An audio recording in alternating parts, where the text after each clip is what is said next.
I am the most miserable emperor in the world. During the day, I had walnuts stuffed in my mouth and I sat on the throne for a whole day. In the harem at night, I gave the eunuch eldest father a pat on the back and squeezed his shoulders. If you find some non-eunuch males, you have to pretend not to see it. Just because my ministers and concubines are too rebellious. It's really a miracle that this Dao hasn't perished yet. Qin Hui took a look at his current configuration. Prime Minister Yan Song on the left, Prime Minister Qin Hui on the right. Taiwei Gao Qiu, Emperor's teacher Sima Yi. He Shen, the Chief of Internal Affairs, and Kai Jing, the Sikong. Wei Zhongxian of the East Factory and Liang Guishan of the West Factory. Chang serves Zhang Rang, and Zhao Gao, the commander of Zhongcha Mansion. The key is Cao Cao, the general who conquered the south, and Lushan, the general who conquered the west, Zhu Di, the general who conquered the north, and Zhao Qua, the general who conquered the east. The provincial governors Zhao Guangyin, Dong Zhua, and Wu Sangui. Commander-in-Chief of the Imperial Guards, Xing Daorong. The commander of the Imperial Guards was Oboi. Empress Dowager Lu Ji and Empress Wu Zetian. Imperial concubine Yang Yuhuan and talented woman Su Daji. This configuration is more amazing than the other. They are all the worst kind of people who bring disaster to the country and the people and harm their masters. Qin Hui was covered in cold sweat. He was never an arrogant or conceited person. Logically speaking, any one of the civil and military officials in the court could easily kill him. Fortunately, each of them has ulterior motives, otherwise the Dou would have changed hands long ago. However, what made him even more desperate was that it seemed that there was no one in the entire Dou dynasty who was loyal to him. Fail. What a failure. Being an emperor to such an extent, this predecessor was really a failure. Let's be logical. If I travel through time and become an emperor, doesn't that mean I am the supreme ruler and the only one who rules the world? Shouldn't I just do whatever I want and whichever girl I like be mine? I thought that after traveling through time and space and becoming an emperor, I could live a life of wealth and luxury in peace and comfort with this identity. But unexpectedly, a few months ago, the palace was in chaos. They each acted on their own, fought for power, and colluded with civil and military officials. The Queen Mother and the Empress also wanted to go further. They all wanted to get rid of this thorn in their side and establish another new emperor. The original Qin Hui was just a puppet of Lu Ji. But now, it seems that some people can no longer hold back. Therefore, the person who poisoned him this time was most likely Wu Zetian. After all, the power of those civil and military ministers in the palace was far less than that of these two. Wu Zetian, Wu Zetian. What a cruel woman.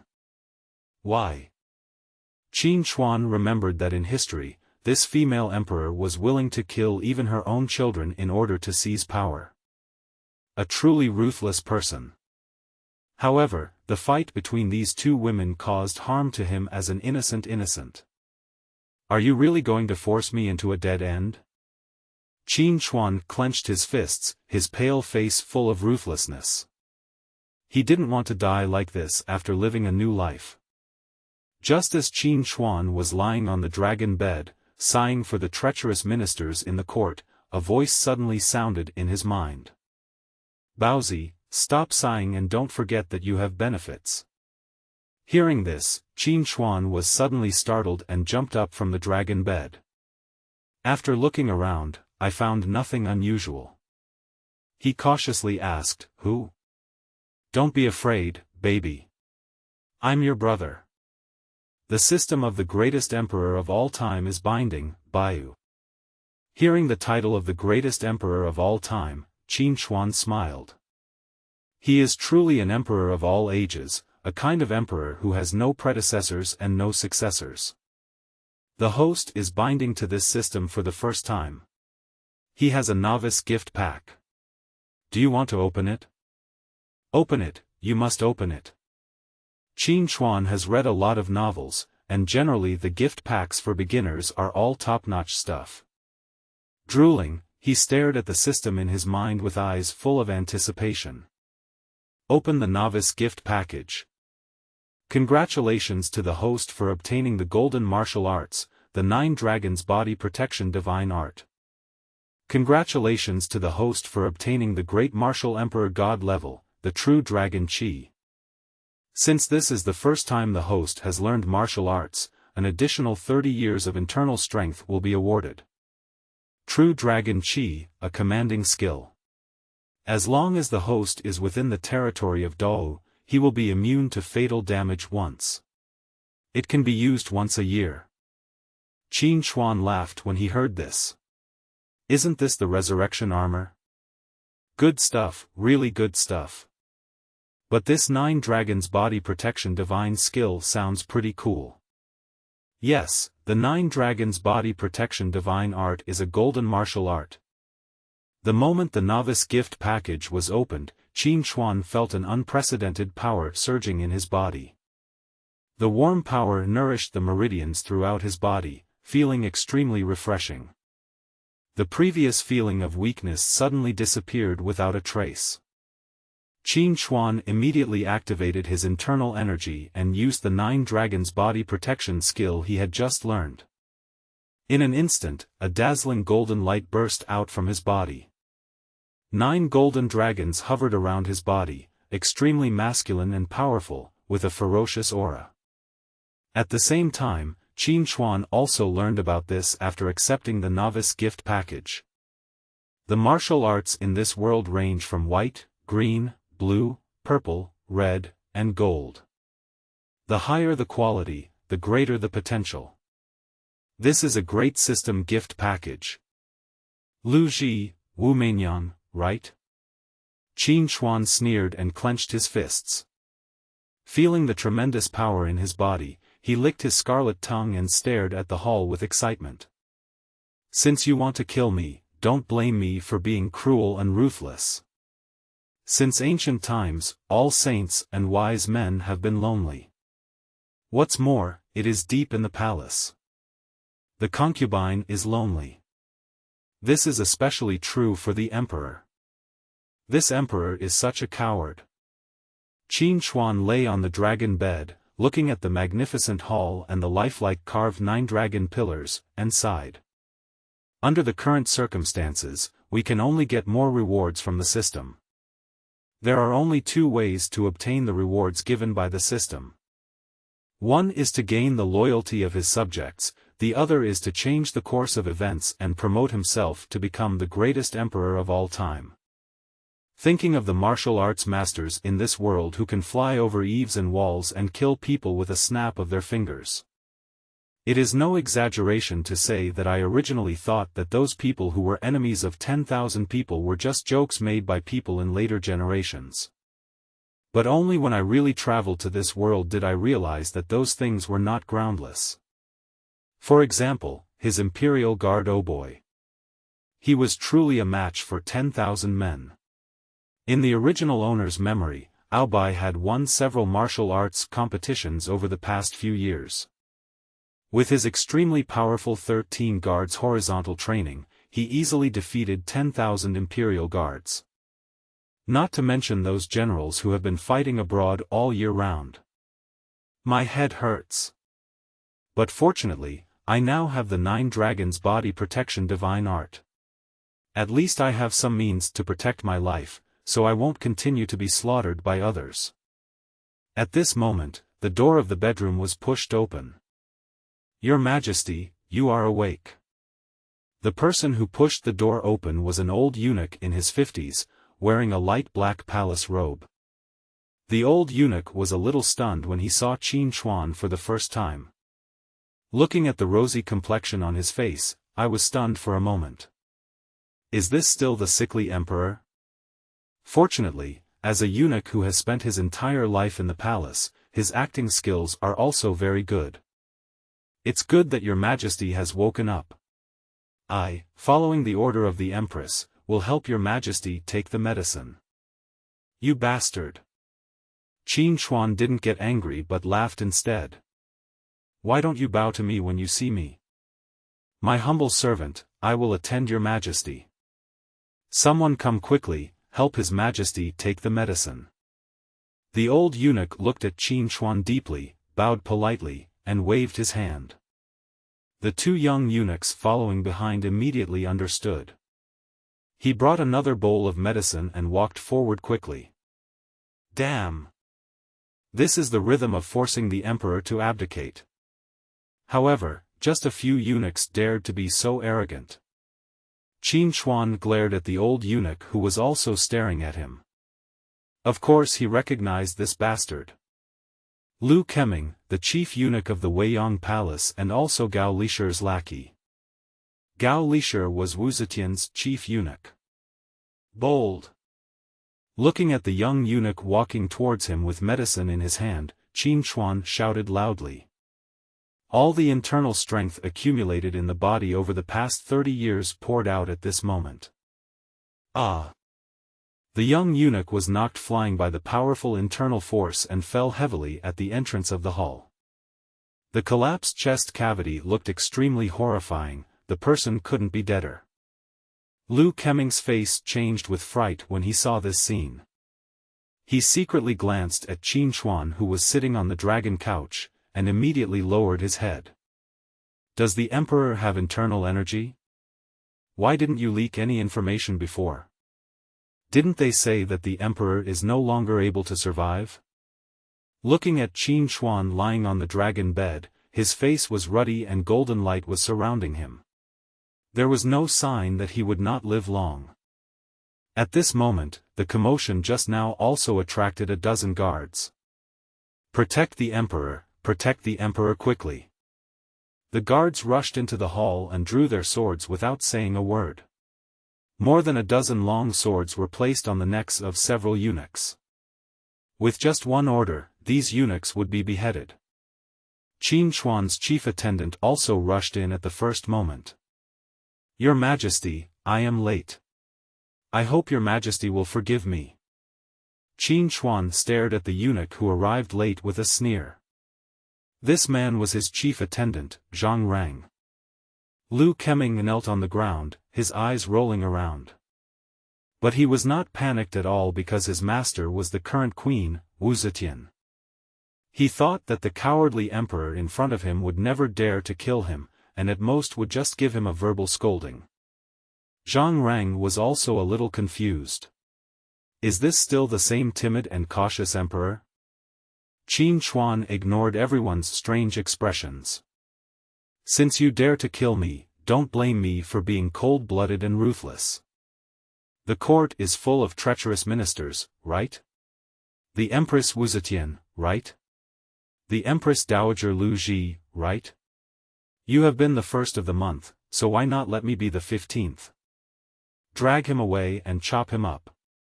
Hearing Qin Hui's cold and ruthless voice, Li Keming widened his eyes and looked at the emperor on the dragon bed in disbelief. Zhang Rang also stood there, not knowing what to do for a moment. Just when Zhang Rang wanted to remind Qin Hui that this old eunuch was the queen's man, he suddenly felt an extremely cold gaze staring at him. Zhang Rang, do you want to disobey my order? These people wanted to kill me, but they had no choice but to resort to some despicable means that could not be shown in public. On the surface, they had to be respectful to me. After all, this Dawu's surname is Qin. I dare not. Zhang Rang also knelt down hurriedly, not daring to look directly at Qin Hui. He could feel that the emperor today was obviously different from before. Could it be that you were just pretending before? Zhang Rang muttered to himself. Qin Hui didn't care about Zhang Rang's inner drama and waved his hand in disgust at the old eunuch. Drag him away, chop him up and feed him to the dogs. Hurry up, are you deaf? His Majesty has ordered that you be dragged down and chopped off to feed the dogs. Zhang Rang looked at the unmoved guards and shouted hurriedly. As Zhang Rang finished speaking, the guards finally moved. Several eunuchs, led by Li Keming, were roughly carried away, without paying any attention to their shouts. "Your Majesty, you can't kill me. I belong to the Queen." "Your Majesty, aren't you afraid of the Queen?" When Qin Hui heard this, his eyes became extremely cold. "Queen? Huh." After a while, after a few screams, the hall returned to calm. Zhang Rang stood aside and dared not make a sound. Qin Hui was pacing in the hall, thinking about something. Just after the order to execute Li Keming was issued, the system's reward arrived. Congratulations to the host for killing Li Keming, the chief servant of Weiyang Palace. 500 swordsmen and axemen will be rewarded. Host, please choose the location for delivery. Qin Hui was thinking at this moment about where to place these 500 swordsmen and axemen. If it is placed next to you, it is an obvious card and is ineffective in the current situation. But if it is placed too far away, you won't have time to protect yourself in an emergency. After much deliberation, Qin Hui finally decided to send these 500 swordsmen and axemen into the bamboo forest in the harem. System, place 500 swordsmen and axemen in the bamboo forest in the harem. It has been delivered. Each of these 500 swordsmen and axemen possesses 20 years of internal strength, has his own weapon, and is only loyal to himself. After the launch was completed, Qin Hui finally felt a sense of security. However, he seemed to have forgotten that the bamboo forest was not far from the Weiyang Palace. An enraged emperor is often terrifying. Those who have enjoyed the privileges of an emperor are also the most likely to become obsessed with such privileges. The same was true for Qin Hui. When he just gave the order to execute those eunuchs, he actually felt an inexplicable sense of excitement. He thought he would feel nauseous and vomit, but he didn't. He looked back at Zhang Rang and saw the 30 points of loyalty and 50 years of internal strength displayed above his head. Qin Hui also sighed secretly. It was sad that the eunuch who was close to him only had a loyalty level of 30.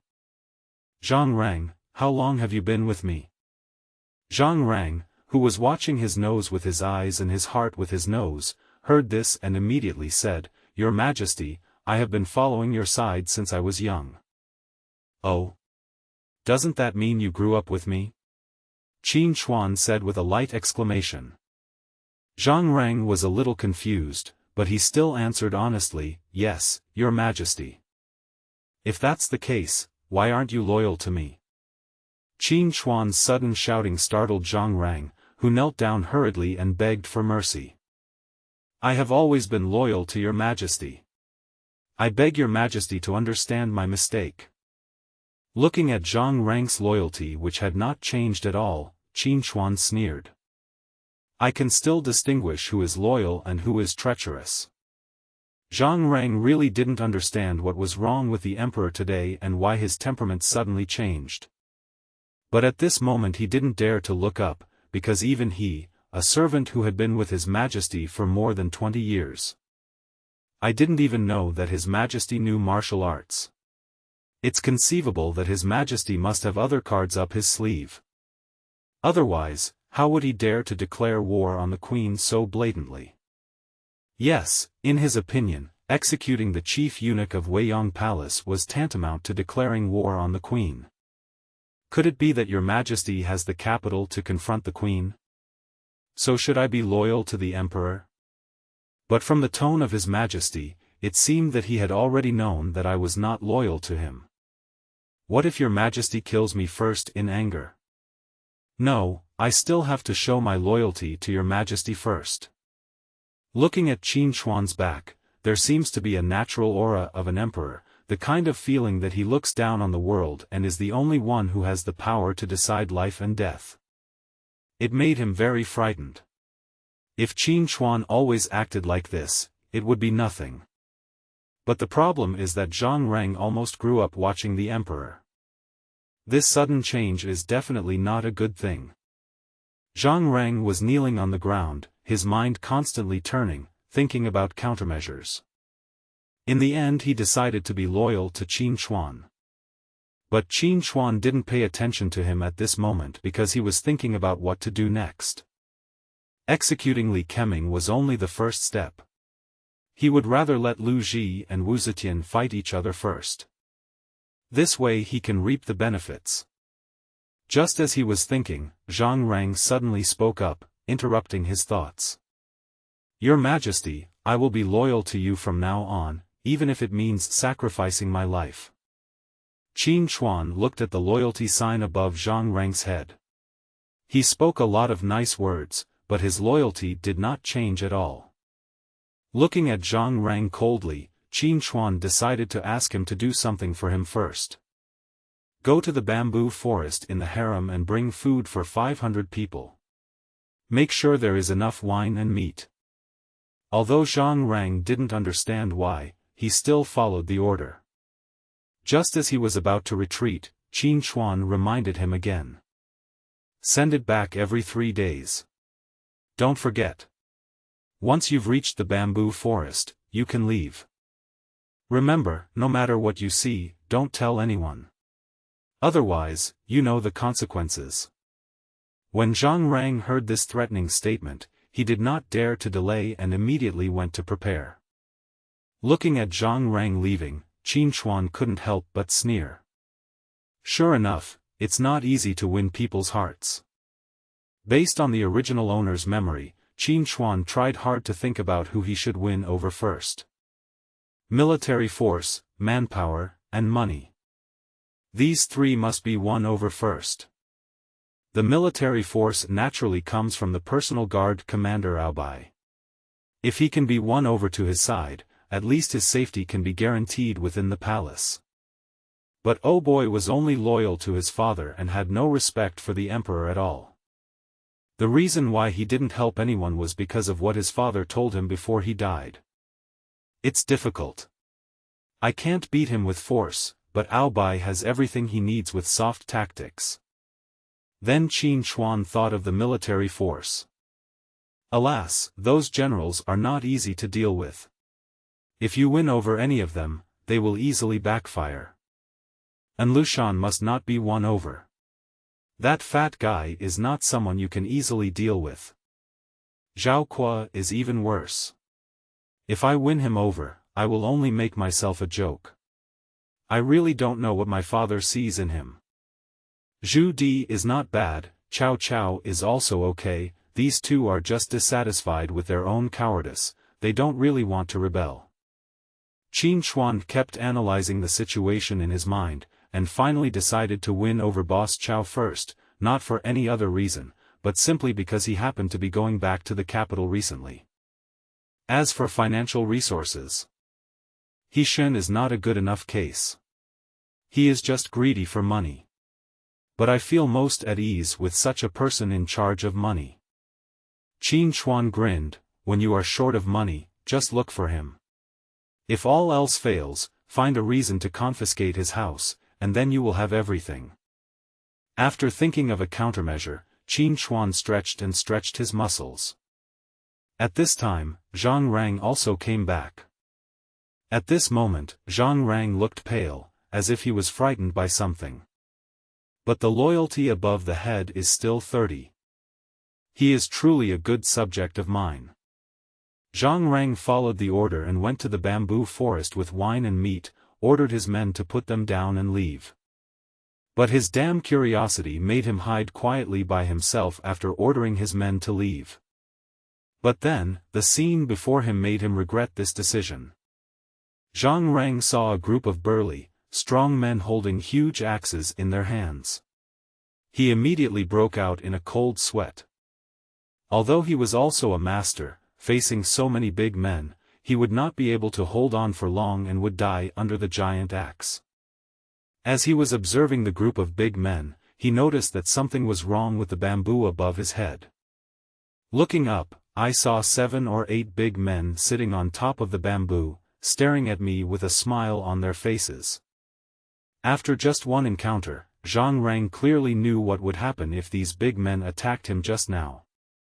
If he was attacked by surprise, he would definitely be seriously injured. It's terrible that His Majesty actually kept a group of death warriors in the bamboo forest. What's even more terrifying is that I didn't even know it. If I hadn't just expressed my loyalty to His Majesty, I would probably have been the next eunuch. After returning to Wulong Palace, Zhang Rang no longer dared to show the slightest disrespect, for fear of angering Qin Chuan.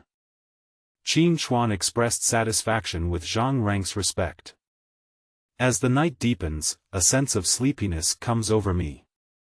Qin Chuan looked at the huge dragon bed, but shook his head with a wry smile. Zhang Rang looked at the emperor's actions and understood them instantly. Your Majesty, we are going to Weiyang Palace tonight. Qin Chuan thought about the men he had just killed under Wu Zetian, and going there at this time would only bring trouble to himself. Let's go to Changchun Palace. Yes, set up a display at Changchun Palace. As Zhang Rang shouted at the top of his lungs, a group of eunuchs with rough hands and feet appeared in Qin Chuan's sight carrying a dragon sedan chair. Waving his dragon robe, Qin Chuan strode over and sat on the dragon sedan in an extremely arrogant manner. In Changchun Palace, after Qin Chuan decided to come, someone notified Yang Yuhuan. The palace maids made the beds, and Yang Yuhuan quickly touched up her makeup. Then she led everyone in Changchun Palace to kneel at the entrance of the palace, waiting for His Majesty to arrive. He went to Changchun Palace. Yes, my lady. That little bitch actually dared to compete with the queen for favor. She really doesn't know how to live or die. Hearing this, the jade-faced beauty sitting on the phoenix chair stared at Gao Lisher coldly.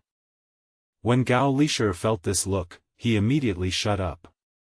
The woman on the phoenix chair has a majestic appearance, high spirits, and an elegant and charming temperament. She has bright eyes, flowing hair and a graceful demeanor. Her every move reveals her elegance, and her quietness and gentleness are captivating. She is like a rare rose in the world, extremely beautiful and a treasure given by God. Unfortunately, this is a rose with thorns. Wu Zetian looked at Sheng Wanwaner beside her and asked with a hint of impatience in her beautiful eyes. Have you sent someone to invite him? I went, but... Noticing that Sheng Wanwaner looked strange, Wu Zetian reprimanded her unhappily. Just say what you want to say, don't hesitate. Sheng Wanwaner heard Wu Zetian's displeasure and immediately spoke respectfully. Your Majesty, I sent people to invite him, but, the people I sent were scolded by His Majesty and sent back. Huh. Upon hearing this, Wu Zetian let out a light exclamation. She couldn't imagine what was wrong with the emperor today, and he even dared to scold the people she sent. Gao Lisher, who was kneeling beside him, didn't even dare to raise his head, because he knew the first moment that Li Keming had been sentenced to death. He reported this to the Queen Mother, but she showed no sign of being moved, as if the death was of an insignificant person. At this moment, he felt the horror of this woman. He was afraid that one day he would be sentenced to death by the emperor, and he was afraid that this woman would not be unhappy at all. Gao Lisher couldn't help feeling a little sad. Wu Zetian didn't care about the life and death of the eunuchs under her, they were all unimportant people. She only cares about power. Forget it, if he wants to go, then go. I am tired. Wu Zetian said lazily, and Gao Lisher tactfully bowed and withdrew. Sheng Wanwaner stepped forward and helped Wu Zetian back to the bedroom. On the other side, Qin Chuan looked angrily at the eunuchs who were blocking his dragon sedan chair. He was so angry that he laughed and said, "What do you mean?" Zhang Rang immediately stepped forward and shouted, "How dare you? Do you dare to stop His Majesty's dragon sedan?" The young eunuchs also knew that Li Keming had just been chopped into pieces and fed to the dogs, and they were kneeling on the ground trembling. Qin Chuan didn't want to disturb his interest, so he waved his hand unhappily. Several burly eunuchs immediately stepped forward and beat and kicked the young eunuchs to drive them away. This queen really needs a lesson. She doesn't even know the most basic principle that a husband is the head of his wife. Zhang Rang, who was standing by, didn't dare to breathe when he heard this. Continue to serve carefully, watching your nose with your eyes and your heart with your nose. Soon, the dragon sedan chair arrived at Changchun Palace. Yang Yuhuan, along with a group of eunuchs and palace maids, greeted them respectfully. Qin Chuan was shocked the first time he saw Yang Yuhuan. I saw that she had affectionate eyes, a charming face, skin as white as jade, and a graceful demeanor. Her looks are far better than any other internet celebrities of later generations. Looking at her, Qin Chuan recalled the poems of the great talent of that dynasty. When she turns around and smiles, she is so charming that all the beauties in the palace pale in comparison. With cloud-like hair, flowery face and golden step-shaking ornaments, the hibiscus tent is warm for the spring night. Beautiful, so beautiful.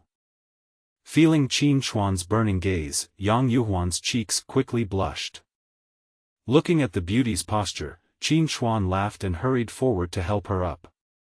Please get up quickly, my beloved concubine. You don't need to be polite when you see me in the future. Looking around at the palace maids and eunuchs kneeling around him, Qin Chuan glanced at Zhang Rang. Zhang Rang understood immediately, everyone, get up. Qin Chuan felt the servants around him were annoying and waved his hands impatiently.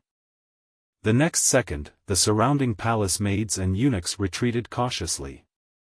Zhang Rang stood at the gate of Changchun Palace, not daring to be careless in the slightest. After everyone left, Qin Chuan stopped pretending and hugged the beauty in front of him, looking at the shy face of the beauty in his arms. Qin Chuan laughed and picked her up lazily. Ah! Yang Yuhuan was frightened by this sudden scene. This was the first time she served the emperor since entering the palace. Every time the emperor wanted to come, he was stopped by the queen. Although she was a noble concubine, she had no power or influence in the vast harem, so she naturally did not dare to compete with the queen. However, today was the first time she served the emperor, and she was intoxicated by the sight of his majestic figure. His blood seemed to suddenly become more powerful and surround her. His limbs and his body were all bursting with flames as if they were on fire. She pressed against him, pressed herself against him, and the fire burned through him, and he held her with his burning member. He felt the pain and gratitude almost make his blood vessels burst, and his heart was almost crazy with gratitude. He was willing to pour out everything for her like this forever. 2 hours had passed and they lay together, warm and weak, like two newborn babies. There was only acquiescence and submission between them, and only the thrilling surprise brought by this perfect state. Only the bed beneath them witnessed it all. Early the next morning, Qin Chuan put on his clothes with the help of Yang Yuhuan and pinched her pretty face. I kissed her unconsciously. Your Majesty, it's time to go to court. If we change it later, we'll miss the time. Looking at the beauty beside him, Qin Chuan sighed secretly in his heart. The spring night is short and the sun rises high. From now on, the king will not hold court early. No wonder the ancients described it this way, it's really apartment. Qin Chuan left reluctantly, and Yang Yuhuan sat in front of the mirror dressing herself up contentedly. Thinking of last night, I still smile shyly from time to time. As soon as I walked out of Changchun Palace, Zhang Rang very sensibly brought me a bowl of soup. What's this? Influenced by Wu Zetian, Qin Chuan is now very cautious when seeing these soups and watery medicines. Zhang Rang smiled and said, Your Majesty worked hard last night. I specially asked the imperial doctors to prepare a tonic, dragon and tiger soup. Just by hearing the name, Qin Chuan knew it must be a great tonic. But what does the look in Zhang Rang's eyes mean? Does he look down on me? Although I really want to say that I don't need these things, my body is still very honest. Qin Chuan took the bowl of dragon and tiger soup, tilted his head back and drank it in a few gulps. After the medicine goes down your throat, a warm current will flow from bottom to top to warm your lower back. That burning feeling made Qin Chuan want to turn back and fight another 300 rounds. But I still have a lot of messes right now. If I don't go to court, that would be a lot of trouble. For the sake of a happy sex life in the future, Qin Chuan took firm steps and sat on the dragon sedan chair, following Zhang Rang's loud shout. Several burly eunuchs carried the dragon sedan and headed straight for Taihe Gate. The emperor usually did not hold court in the three main halls. This is misleading from TV dramas. Major ceremonies such as the enthronement of a new emperor, the issuance of important imperial edicts, and the Golden Palace announcement, the announcement of the list of new jinshi. It was only held in the Hall of Supreme Harmony when sending generals to war, and on New Year's Day, the Winter Solstice Festival, and the Emperor's birthday. This was also what Qin Chuan learned after accepting the original owner's memory. Taihe Gate, 9 bays wide, 3 bays deep, 23.8 meters high. Civil and military officials held early morning court at Taemun every day, waiting for the emperor to come there in person to receive the emperor's worship and handle government affairs. This was called hearing government affairs at the Imperial Gate. When Qin Chuan arrived, the civil and military officials inside Taihe Gate were talking quietly with their heads down.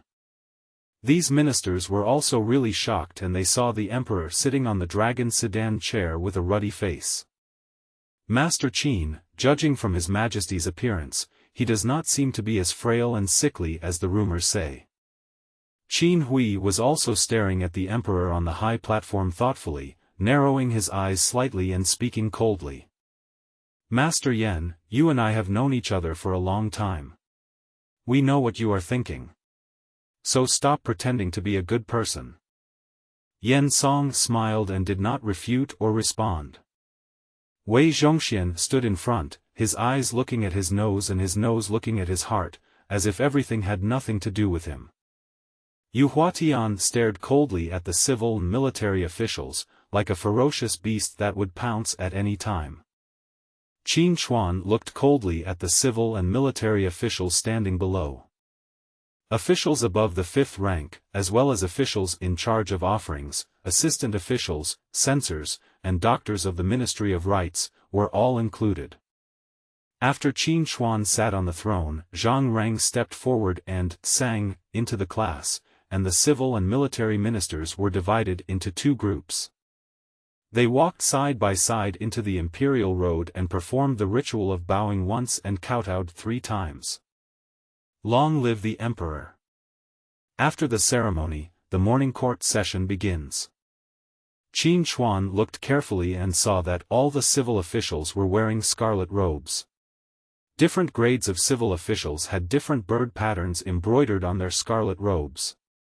Unlike the bird patterns on the civil officials, the military generals' official uniforms were painted with various animal patterns, highlighting their bravery and military talents.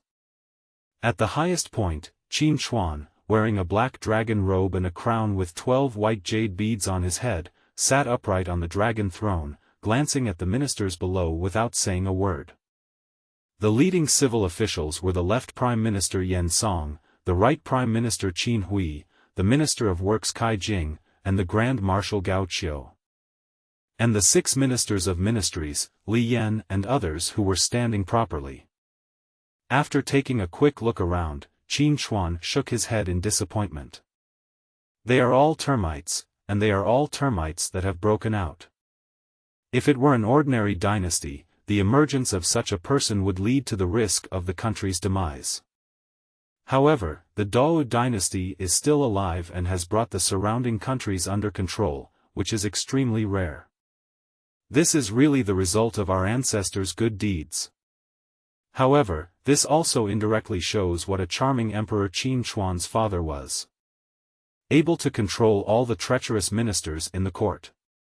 Qin Chuan looked at him with a playful look, the corners of his mouth slightly raised, revealing a faint sneer.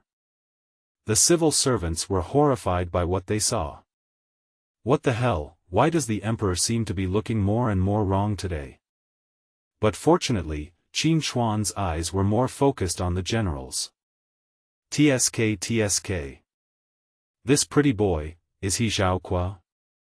And this rough guy in exotic clothes isn't Lushan? Oh, this guy with a tall figure and a gentle smile is Chao Mengda? The remaining one is Emperor Yongle.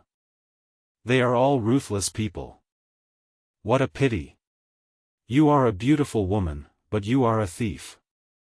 Then he glanced around and looked at the old man standing on the right with his head bowed, his body a little bloated. But that look was unusually clear. This man was none other than the head of the East Depot, Wei Zhongxian. On his right was a handsome man with beautiful features, enchanting looks and fair skin. Judging from his appearance, he was about 27 or 28 years old. That was Yu Huatian, the factory owner of Xichang. Qin Hui shook his head helplessly. These were two ruthless people. He turned his head slightly and looked at the chief attendant Zhang Rang, the imperial chariot officer Zhao Gao, and the seal-holding eunuch Lu Jin who were standing beside him. Qin Hui felt a headache. Trying to stand out among these ruthless people is like trying to grab chestnuts from the fire. Waving his hand, Zhang Rang immediately shouted, "If you have something to say, come forward and report it. If not, leave the court." As soon as the words came out, a man walked out from the crowd and shouted, "Your Majesty, I, Fei Zhong, have something important to report." Fei Zhong looked upright and incorruptible, as if he was the most loyal minister in the court, and he stepped out and bowed. Huguang is in flooding. It has been raining for a month. The dikes have been in disrepair for a long time and are no longer usable. It is the autumn season. Countless fertile fields have been destroyed by the floods. The people are homeless and suffering terribly. Now the number of disaster victims has reached 800,000. Your Majesty, 800,000. I am deeply distressed. Your Majesty, I reiterate your opinion. Please save these victims as soon as possible. Yu Hun stepped out and bowed down along with Fei Zhong. Your Majesty, I second this motion. I second the motion. Qin Hui looked coldly at the kneeling civil officials and sneered in his heart. Maybe others don't know who Fei Zhong and Yu Hun are, but he knows them very well. It's a pity that Master Wen was not there, otherwise he would have beaten them both up on the spot. Okay. Zhang Rang, draft the decree. The flood in Huguang has brought disaster to the people. Quickly allocate 2 million taels of silver for disaster relief, building dams, and saving the victims from the water and fire. When the ministers heard Qin Hui's words, they were all stunned. Isn't it possible to just decide on it without discussing it? This. But before the ministers could rejoice, suddenly a chubby fat man in a scarlet robe embroidered with crane patterns opened his eyes and spoke. Your Majesty, no. Absolutely not, Your Majesty. Your Majesty has respected the will of heaven and the will of the people and provided relief to the victims. This is truly the act of a wise ruler. But, Your Majesty, I heard that although there is a flood in Huguang, it is not as serious as they say. Master Fei is exaggerating a bit. The imperial court pays for the repair of the dikes every year, so floods would never be so rampant. Besides, the population of Huguang is only 680,000. How can there be 800,000 disaster victims? Your Majesty, please understand. Your Majesty, this is improper governance, and it is the incompetence of the Huguang County Governor.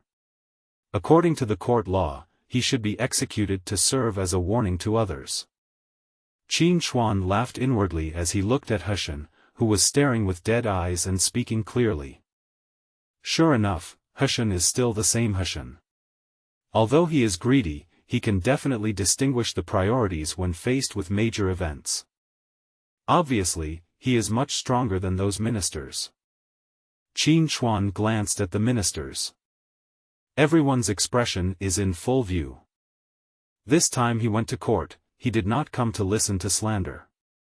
Instead, we must draw the sword. These treacherous ministers must be made aware that he is no longer the weak emperor he used to be. Do you have any objections? The ministers remained silent, and Qin Hui sneered repeatedly. The governor of Huguang County failed to perform his duties and falsely reported the disaster. According to our Dao law, he shall be executed immediately. Also, send someone to investigate for me. All corrupt officials involved in this disaster will be executed. The ministers looked at the furious Qin Hui in the high place, and the civil servants were all stunned. The generals looked at Qin Hui with strange eyes. Gao Qiu. Hearing this loud shout, Gao Qiu's hands trembled slightly unconsciously. I am here. I remember that you were the one who strongly recommended the governor of Huguang.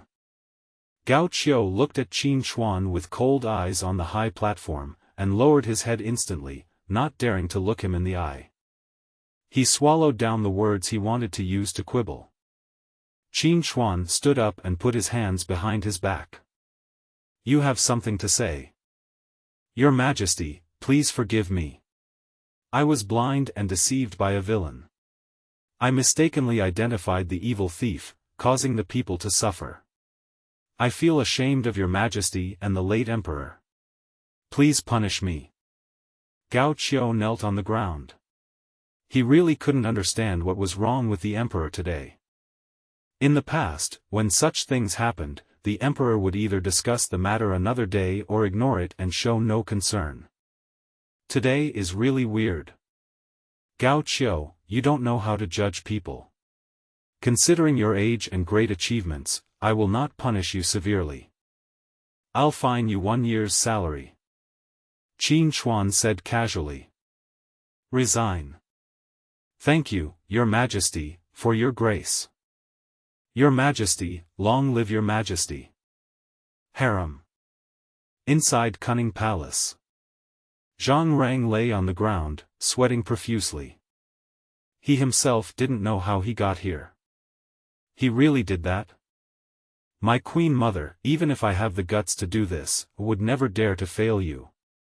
If he hadn't experienced it himself, he would never have believed it. Lu Ji had a pair of snow-white hands, white teeth like jade, and cold eyes. She has a strong aura and inviolable majesty, as if she is a queen. Sitting lazily on the phoenix chair, her exquisite face stared at the kneeling Zhang Rang without a trace of emotion. Oh? If so, it's quite interesting. The voice was not that loud, and seemed to carry a hint of disdain. But it can be heard clearly, majestically, and domineeringly, just like an emperor high above, looking down at an ant under his feet. Lu Ji gently stroked the hair on her forehead, which was actually quite charming. Zhang Rang, you said that the emperor's wings were not yet fully grown, but he suddenly exploded. What's the reason? Reporting to the Queen Mother, this old servant, I guess, the emperor may not be without wings. I saw it with my own eyes. The emperor has great power. He smashed the young eunuch's sternum into pieces with one blow. This old servant guesses that there must be an expert behind the emperor who is giving him advice. The emperor was able to learn the best martial arts under the watchful eyes of all the civil and military officials, as well as the harem.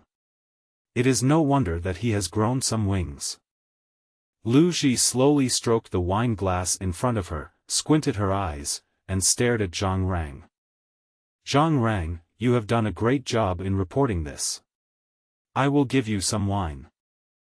I thank the queen and am willing to die for her. Zhang Rang was somewhat flattered.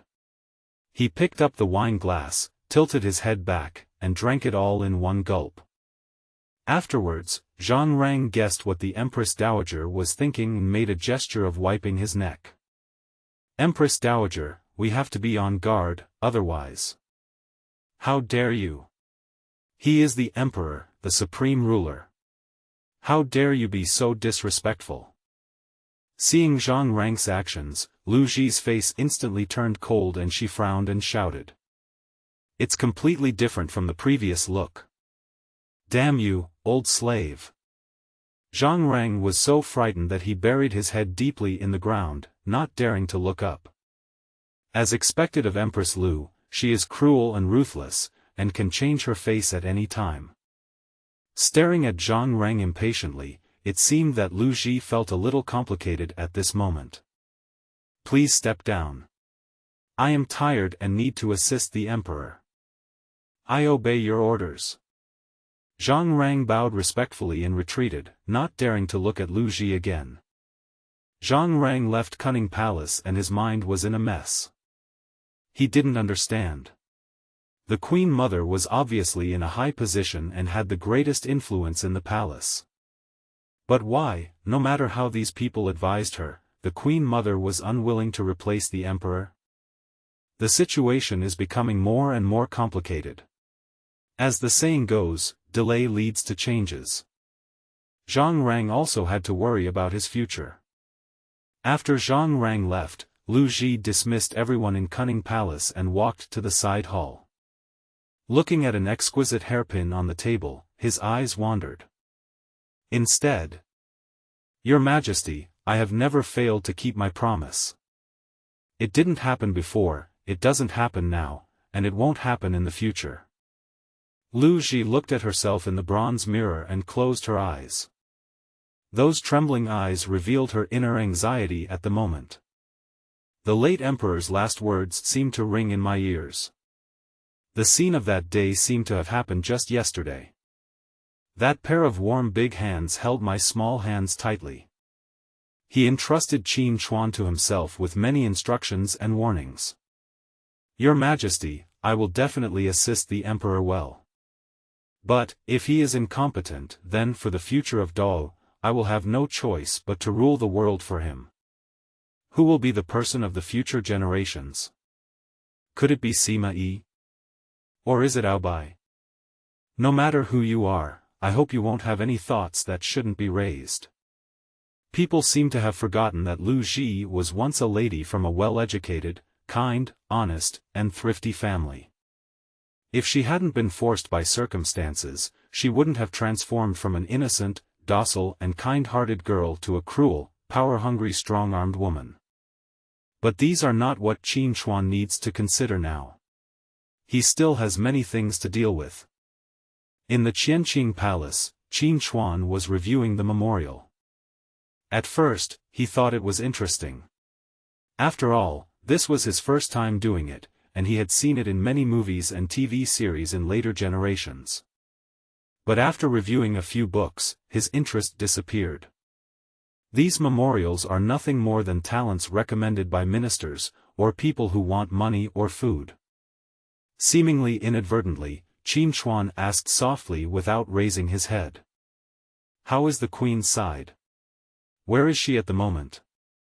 Zhang Rang immediately replied, reporting to Your Majesty, the Queen's side, everything is as usual. I think I should rest in Weiyang Palace at this moment. Zhang Rang bowed to answer, and after waiting for a while, he did not hear Qin Chuan continue to ask questions.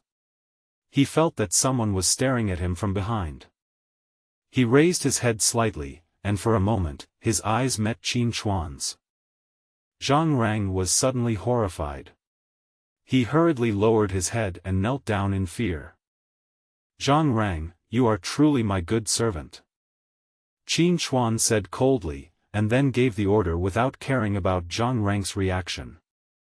Summon Oh Boy to come to the audience. As you wish. Zhang Rang bowed carefully and took his leave, not daring to show any disrespect. After Zhang Rang left, Qin Chuan paced back and forth in the hall, thinking about how to talk to Oh Boy. Although Oh Boy was among the ministers, he seemed to be not very famous. His father's name was Wei Qi. He was neither the son-in-law of the previous emperor nor a senior official in the founding of the country. He was not even an official in the capital. He is just a small manager staying in Qingzhou. Ao Bai had accumulated some military exploits through many and small battles, and because of his strong and superior kung fu, he was favored by the late emperor.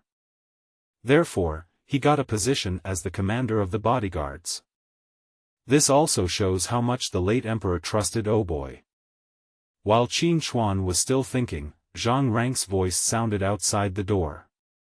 This servant reports to the emperor, and the commander of the bodyguards, Obai, asks for an audience. A sudden shout interrupted Qin Chuan's thoughts, and he thought that the person he would face later was Obai, a highly skilled martial artist. He was also a little panicked. What if Obai suddenly got violent and slapped him to death? Hey, you should go to the civil servant first. At this point, we can only bite the bullet. Not long after, the door of Qianqing Palace was pushed open. Afterwards, a dozen guards walked into Qianqing Palace with cold eyes. After the guards formed a formation and stood on both sides, Obai walked in slowly from the gate. Looking at Obai's slightly tilted chin and his unkempt beard, it looked as if it had been burned by fire. It was yellow and curly. A pair of fierce eyes, extremely thick arms, a dark face, and no kind eyes at all. The oppressive feeling made Qin Chuan feel suffocated. No wonder the original owner didn't dare to have too much communication with Obai. If it weren't for the blessing of the system's true dragon energy, I probably wouldn't have dared to meet Oboy alone. Obai joins the emperor. I am here to see you, your majesty. To Qin Chuan's surprise, Obai saluted respectfully the first time he saw him. And at the moment when Oboy knelt on one knee, the guards beside him also knelt down in salute. Qin Chuan stretched out a hand and said calmly, "Stand up." "Thank you, your majesty." Name, Obai. Position, Guard Commander. Loyalty, 50. Talents, bravery. The more dangerous the situation, the more fearless he is. Fearlessness, when there are no friendly forces around Obai, his power will increase dramatically. Martial arts, 13 Taibao horizontal training. Skill, 100. Looking at Obai's talent, Qin Chuan became more and more satisfied. After Oboy stood up, he asked bluntly, "I wonder what important matter your majesty has called me here for today." "Commander Obai Ao, you are one of the ministers appointed by my father to assist me, and you have made great contributions to the country." Qin Chuan slowly approached Obai and said slowly, "Since Oboy was so polite to me, he would definitely not slap me to death." Although he was very polite, he still looked murderous and domineering when he saw Oboy. Qin Chuan thought of the scene in that version of the film and television drama where Oboy grabbed someone's head and crushed it in an instant. "That's literally lifting up your skull and letting me see your brain." After calming himself down, Qin Chuan continued. "Commander Ao, you have seen that my current situation is not good. Inside, there are ministers with great power, and outside, there are foreign nations that are eyeing us with covetous ambitions. Uncle Obai, I really don't know what to do." All Qin Chuan could think of was to use his father's relationship to play the emotional card and win over Oboy. When Oboy heard Qin Chuan calling him uncle, he immediately knelt down and saluted. "Your Majesty is the Son of Heaven, how can you call me your uncle? If you have anything to ask, just give me an order, and I will obey." Looking at the loyalty level of 50 above Obai's head, Qin Chuan knew that what he said was true. But 50 isn't safe enough. "Uncle Obai, please stand up quickly. You have been a great contributor who helped my father build the country, but now I have asked you to be the commander of the guards to protect my safety. I am wronging you. I was highly valued by the late emperor. Before his death, he asked me to protect your majesty's safety. Even if I die in battle, I will protect your majesty and make him sleep peacefully." Qin Chuan believed this because Oboy was a man who was not afraid of death and was very trustworthy in keeping his promises. However, he kept his father's promise and was loyal to his father. "Not myself. That won't work. The goal of struggle is to unite our own people as much as possible and reduce the number of our enemies to a minimum. Uncle Obai, if I want to kill a few powerful officials, will you help me? Hearing this, Oboi did not hesitate at all. Your Majesty's words are the imperial decree. As a subject, I will certainly obey your Majesty's will. Qin Hui looked at the 50 loyalty points above Aobai's head, which remained motionless, and could only use his ultimate move. Uncle Aobai, you don't know how miserable my life has been these years. I have no troops and no power. No one in the court, civil or military, will truly obey my orders. Even the eunuchs around me turned a deaf ear to my words. How miserable I am. It would be great if my father was still there. Uncle Aobai, you must help me. Seeing Qin Hui crying, Oboi was also moved. As the most beloved prince of the late emperor, Oboi watched Qin Hui grow up and truly regarded him as his backer. Moreover, the late emperor's last words before his death are still fresh in my mind. At this moment, Aobai's heart was shaken. He always believed that it was Qin Hui's weakness that led to the current situation, but Qin Hui's recent actions forced Oboi to re-examine him. The late emperor was so brave and invincible, how could his bloodline be weak and incompetent? Aobei muttered to himself that he was the first to learn about the situation that night through his subordinates. Even he didn't realize that His Majesty had quietly acquired a set of superb martial arts skills. He had examined the corpse of the young eunuch and judging from the power of His Majesty's attack, it must have taken at least 30 years of internal energy. At this moment, Oboi was moved. Your Majesty, you are the emperor, but you keep calling me uncle. How can I cope with this? Aobei is a typical straight man, so Qin Hui naturally cannot use force against him.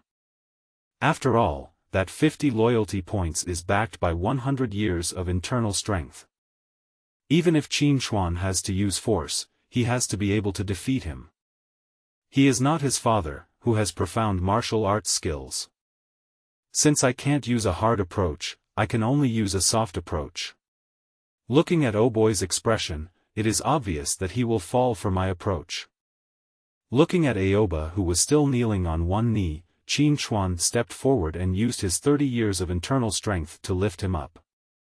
Feeling the power of the emperor, Oboi completely believed that Qin Hui was not a weak emperor, that was just an illusion. If an emperor can endure humiliation for more than 20 years, then his character must be extraordinary. Qin Hui was very satisfied when he saw that Aobai's loyalty had increased by 10 points above his head. Uncle Aobai, I want to take back the imperial power now, but I am not yet fully grown. I wonder if Uncle Aobai is willing to help me. Aobai saw that Qin Hui treated him sincerely, and didn't care about his ferocious appearance, and held him in a friendly manner. My heart was struck once again, as if I saw my younger self when I first met the late emperor. Your Majesty, I will do my best to help you. Aobai looked at Qin Hui seriously and said in a serious tone. Your Majesty, even though you have my help, the imperial army is still controlled by those frontier officials and the 4 generals. I can only guarantee that no one can harm your Majesty within the palace, but those outsiders. It seems that he feels that he is somewhat useless and has failed to live up to the late emperor's instructions. Aobai said with some self-blame, Please forgive me, Your Majesty, it is my fault that I am useless. Looking at the loyalty of 75 above Aobai's head, Qin Hui was very satisfied. As long as he could keep Oboi stable, his position in the palace would be as solid as a rock. Uncle Aobai, that's not the case. If you weren't here, I would have been secretly eliminated and replaced by someone. Don't worry about it now.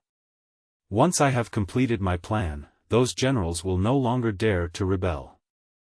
Aobai looked at Qin Hui standing with his hands behind his back, and was a little dazed for a moment. Qin Hui, who looked confident at this moment, was so similar to the late emperor. Congratulations to the host, Aobai's loyalty has risen to 80. Once the loyalty of a minister reaches 80, it will not decrease any further.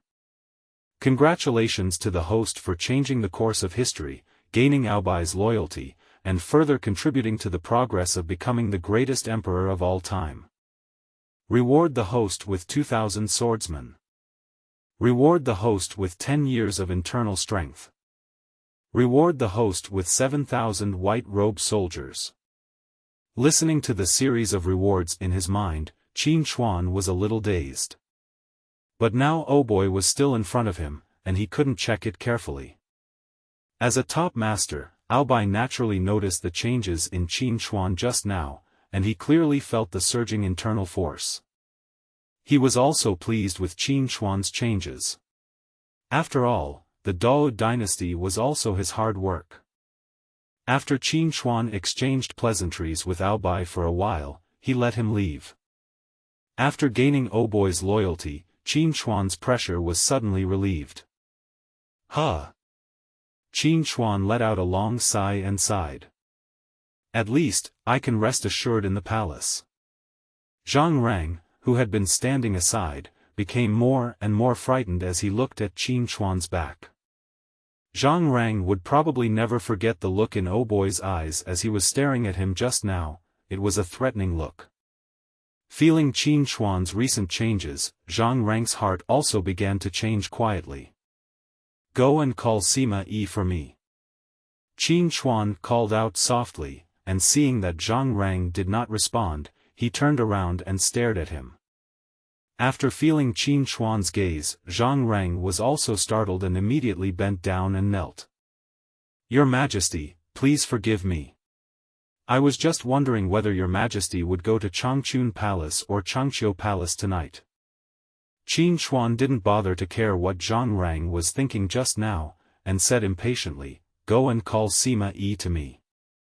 I obey your order. After watching Zhang Rang leave, Qin Hui couldn't help himself anymore and jumped up excitedly. The White Robe Army. That's the White Robe Army. And there are 7,000 white robe soldiers in total. Brother Tong, your reward is too awesome. No big deal, just sprinkle some water.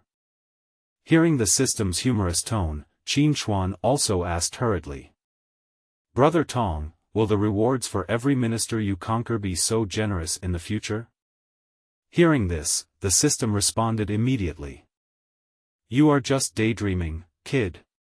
That's Oboy, he is a top master with 100 years of experience. How many are there like him? After hearing the system's answer, Qin Hui understood.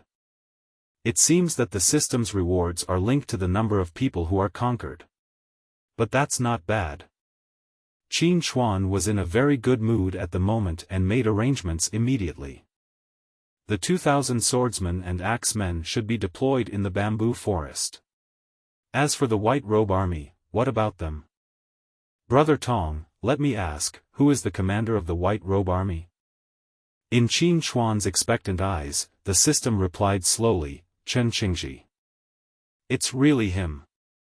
Chen Qingji was the most skilled scholar in fighting a war in history. That famous quote, 7,000 versus 500,000, the advantage is mine. Don't be complacent about the awards given to famous teachers, as thousands of troops will avoid their white robes. Qin Hui was extremely excited after hearing this. Chen Qingji was even more of a genius. With only 7,000 white-robed soldiers, he fought against 500,000 enemy troops.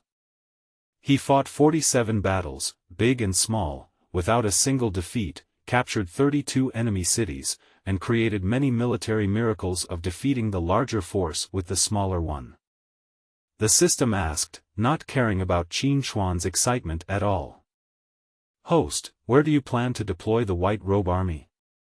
Qin Hui thought about this question for a while. If the White Robe Army is deployed to our side, their advantages will not be brought into play. After all, they are man-eating tigers, how can they be kept in captivity in the city? But if we don't deploy them in the capital, we can't deploy them to the border and let them go to war directly. Now his foundation is unstable, he lacks popular support, and the power in his hands has not yet been taken back. If a war really breaks out, I'm afraid some of the border officials will definitely turn against their side on the battlefield. And the 4 generals who command heavy troops might also turn their guns against him. Alas, there are wolves in front and tigers behind. Since you can't keep it by your side, then keep it next to the enemy. Wu Sangui is not a threat at the moment, and Zhao Guangyin is still accumulating strength. On the other hand, Dongzhuo in Liang province seemed to be showing signs of dominating the area. His subordinates included Niu Fu, Dong Yu, Duan Wei, Hu Zhen, Yang Ding, Su Rong, and Lu Bu. None of them are easy to deal with, especially Lu Bu. His subordinates Gao Shun and Zhang Liao are even more famous. Moreover, Gao Shun also has a terrifying trap camp. Although the number of people is small, each of them is the elite among the elites who are ready to die. And because Dongzhuo was located in Liangzhou, Liangzhou was famous for its good horses. Therefore, Dongzhuo also had a group of brave and combat-ready northern Liang cavalry under his command. Thinking of this, Qin Chuan felt as if there was a knife hanging around his neck. If Dongzhuo was colluding with one of the 4 generals, then the world might really change hands. Brother Tong, help me deploy the White Robe Army to Liangzhou and give them orders. All White Robe Army members should be divided into smaller units and join the Northern Liang Army in batches. Don't be too conspicuous, but don't be idle either. Try to gain the trust of the Northern Liang Army without attracting attention, and obtain management of all matters of the Northern Liang Army. This is the only good idea Qin Chuan can think of. Since the forceful approach doesn't work, he'll just have to infiltrate the enemy. If this old fellow Dongzhuo doesn't know how to adapt to the current situation, then don't blame me for joining forces with others to wipe him out. Small problem, put it on right away. After Qin Chuan finished speaking, the system immediately carried out targeted delivery, and it only took a stick of incense. The 7,000 white-robed soldiers were divided into small groups and deployed throughout Liangzhou. And each white-robed soldier also received their own orders. After doing all this, Qin Chuan felt that his wings had become stronger. At least now he had the capital to resist. At this moment, Zhang Rang's voice sounded again outside Qianqing Palace. However, this time not only Sima Yi came, but also Zhao Gao came with him. This servant reports to the emperor that the emperor's master, Sima Yi, has an audience.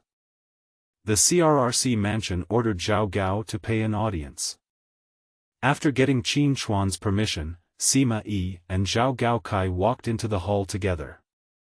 It's a pity that I can only use my status as the emperor to kill a county guard above the court. As a prince of the current dynasty, Gao Qiu has a huge root system. Even if he wants to move now, it is impossible.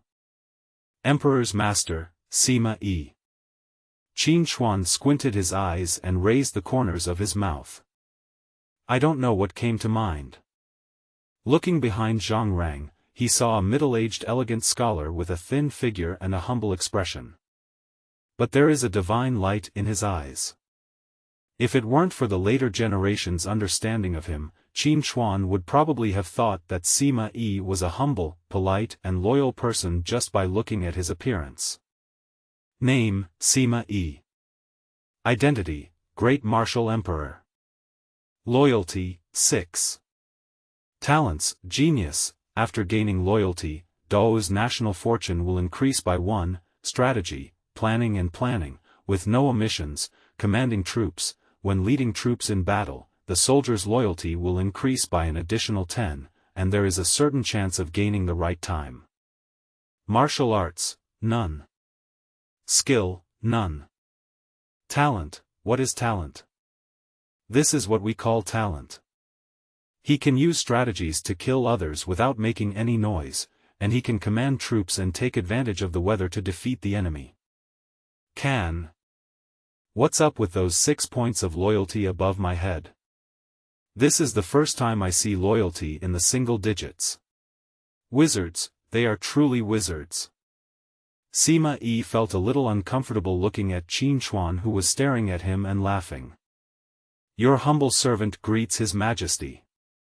Sima Yi bowed to Qin Hui leisurely, and Qin Hui hurried forward to help him up. If you don't know, you would really think that the emperor and the imperial teacher have a very good relationship. Zhao Gao knelt aside and did not disturb the two. After Qin Hui helped Sima Yi up, he looked at Zhao Gao and said, "Zhao Gao, you should stand up too." Zhao Gao was very good at observing people's words and expressions. After he stood up, he stood aside with Zhang Rang, watching their noses with their eyes and their hearts with their noses, all without saying a word. "I wonder why your majesty has asked me to come here." Sima Yi's tone was gentle, and one could not hear the slightest emotion in his heart. "You are too polite, teacher. I just missed you, so I asked Zhang Rang to call you to come and see me." When Sima Yi heard this, the corners of his mouth twitched slightly. How could a student ask his teacher to come and see him? Although he thought so in his heart, Sima Yi did not dare to express the slightest dissatisfaction. "Your Majesty, you are too polite.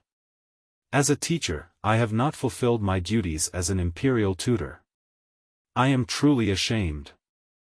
Qin Hui just stared at Sima Yi like this. He is worthy of being called the tiger of the tomb. Sima Yi. He is so cautious. If I didn't understand you, anyone else would have been fooled by you. Looking at Sima Yi's loyalty in his evasive words, it is obvious that he doesn't want to have a closer relationship with me. Qin Hui didn't waste any words and asked immediately. "I wonder what the teacher thinks of my 4 generals." Upon hearing this question, not only Sima Yi, but also Zhang Rang and Zhao Gao were shocked. So Zhang Rang and Zhao Gao lowered their heads even deeper, as if burying them in their chests, refusing to lift them up at all. Sima Yi had no choice but to answer. Recalling Qin Hui's every move in the past few days, Sima Yi smiled gently. "The 4 generals of the imperial court are naturally loyal to your majesty." "Loyal to me?" Qin Hui seemed to have heard a huge joke. Sima Yi looked at Qin Hui, who was laughing heartily, and his heart couldn't help but skip a beat. But his complexion remained the same. "In that case, why don't you tell me how loyal these generals of mine are to me?" Faced with this question, Sima Yi secretly hated himself for having said the wrong thing. However, Sima Yi seemed to be very good at hiding his emotions and still smiled gently. "Your Majesty, several generals are fighting for the Dao court, so they are naturally loyal to your Majesty. I, as a humble official, naturally dare not make irresponsible comments about these generals." Qin Hui narrowed his eyes and stared at Sima Yi. "If I insist you say it." Sima Yi felt really uncomfortable being stared at, as if the emperor's gaze could see through him. Helpless, I could only say it. General Cao Cao is a brave warrior, and his generals are talented. He is a founding general who followed the late emperor, so he is naturally loyal to your Majesty. General Zhu Di, the great northern expedition commander, has been sweeping away the foreign tribes on the northern grasslands for many years, so his loyalty is naturally beyond doubt. General Zhao Qu, who is well versed in the art of war, is a man who has few rivals in leading troops in battles. He is naturally loyal to your Majesty. Hearing that Zhao Qu was well versed in the art of war, Qin Hui couldn't help laughing. Seeing Sima Yi pause, Qin Hui quickly waved his hand and said, "Teacher, please continue." As for General An Lushan, although he is a foreigner, he has been defending against foreigners outside the western border for many years. His loyalty is beyond doubt. Listening to Sima Yi describing his generals as so loyal, it seemed as if he had even the slightest doubt he would be despising their loyalty. Qin Hui also laughed in silence. "In that case, what about you, Imperial Master?"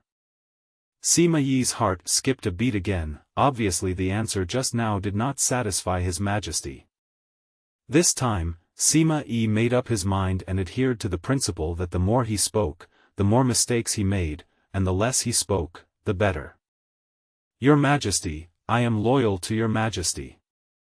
After answering, Sima Yi saw that Qin Chuan did not answer, but just stared at him with narrowed eyes. Sima Yi also stood still, not backing down at all and letting Qin Chuan stare at him. He himself lowered his head slightly, as if everything around him could not affect his mood. At this moment, Qin Chuan watched helplessly as Sima Yi, whose loyalty level was originally 6, actually dropped a little again. "You old fellow, you're playing this game with me. Your loyalty is almost negative, and you're still talking to me about loyalty." Qin Chuan sneered in his heart, but appeared calm on the surface. I didn't ask him any more questions and just left him aside. "Zhao Gao, what brings you here today?" Zhao Gao, who had been quietly lowering his presence on the side, hurriedly trotted to Qin Chuan after hearing Qin Chuan's words. He knelt down and bowed, saying, "Your Majesty, I thought that your Majesty's dragon body had just recovered, so I searched everywhere and finally found a divine man in Zhongnan Mountain." "Oh? Who told you I was sick?" Qin Chuan stared at Zhao Gao and said coldly. When Zhao Gao heard this, he slapped himself on the mouth several times. "I was wrong. Your Majesty is in a strong body and will be fine. Okay, keep going." After Qin Chuan came out to stop him, Zhao Gao also stopped slapping his face and smiled obsequiously. It seemed that what happened just now could not affect his enthusiasm. "I have found a god who can make the elixir of immortality for your Majesty." Hearing this, Qin Chuan sneered inwardly. "Good man, you want me to die young. Even the highly poisonous mercury can make you say it is the elixir of life. It is really troublesome." Facing the temptation of immortality, no emperor could resist it. But he is a time traveler. "Thank you for your hard work. You've done well. I'll reward you." Although Qin Chuan complained in his heart, he praised it with his mouth. Then he looked at Zhang Rang. "I will reward Zhao Gao with 20 brocades, 10 BMWs, and a pair of glazed lamps." "Thank you, Your Majesty." Zhao Gao kowtowed heavily several times and shouted long live his thanks. "Back off." Zhao Gao thanked His Majesty again, bowed and slowly exited Qianqing Palace. Sima Yi originally scorned Zhao Gao, and he was unwilling to associate with such people. When he heard about the elixir of life, although he was a little tempted, when he thought of something, he looked at Zhao Gao with even more contempt. Of course, this scene was also noticed by Qin Chuan. Sima Yi also secretly noticed Qin Chuan's expression. Sima Yi clearly sensed that His Majesty did not believe in the elixir of life, and it seemed that His Majesty was not moved by it at all. This surprised Sima Yi, and he couldn't help but glance at Qin Chuan Gao. "Teacher, what do you think of this elixir of life?" After Zhao Gao left, Qin Chuan stared at Sima Yi with a smile and said, "Congratulations to Your Majesty for finding the immortal." Sima Yi also congratulated him against his will. In fact, he wished Qin Chuan could cool off as soon as possible. That being the case, that's naturally great. Although Sima Yi's expression was hidden very well, Qin Chuan still noticed it. He stared at Sima Yi with a smile and said, "Next time Zhao Gao presents me with the elixir of immortality, I will definitely give it to the Imperial Master. I am grateful for the teacher's teachings over the years." When Sima Yi heard this, he almost couldn't help cursing. This guy clearly knows that the elixir of life is a scam and it is something that can kill you. But I still say that I should be grateful to myself and give myself food. This is like wishing you were dead. But Sima Yi still had to appear grateful on the surface. "Thank you for your grace, Your Majesty. However, what I have done is not worthy of such a precious reward from Your Majesty.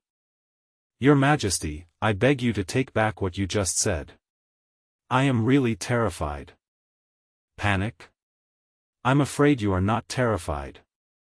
Qin Chuan stared at Sima Yi and sneered. Even in this situation, he was still saying these words against his will. Zhonghu is worthy of his name.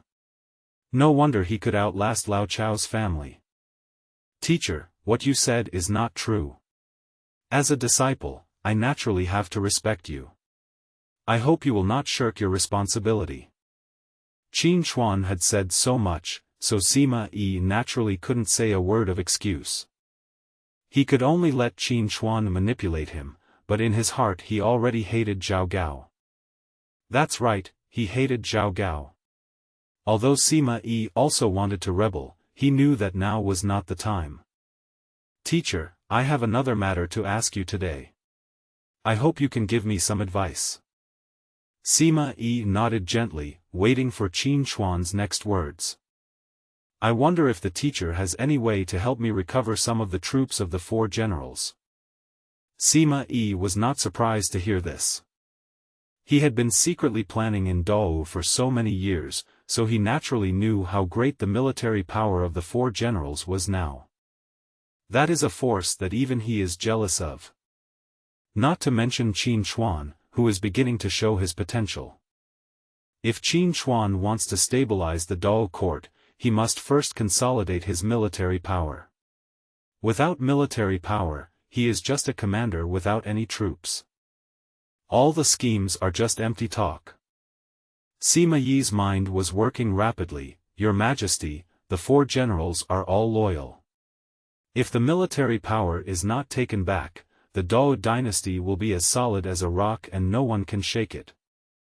Hearing this, Qin Chuan sneered and said nothing. But in his heart he was cursing Sima Yi badly.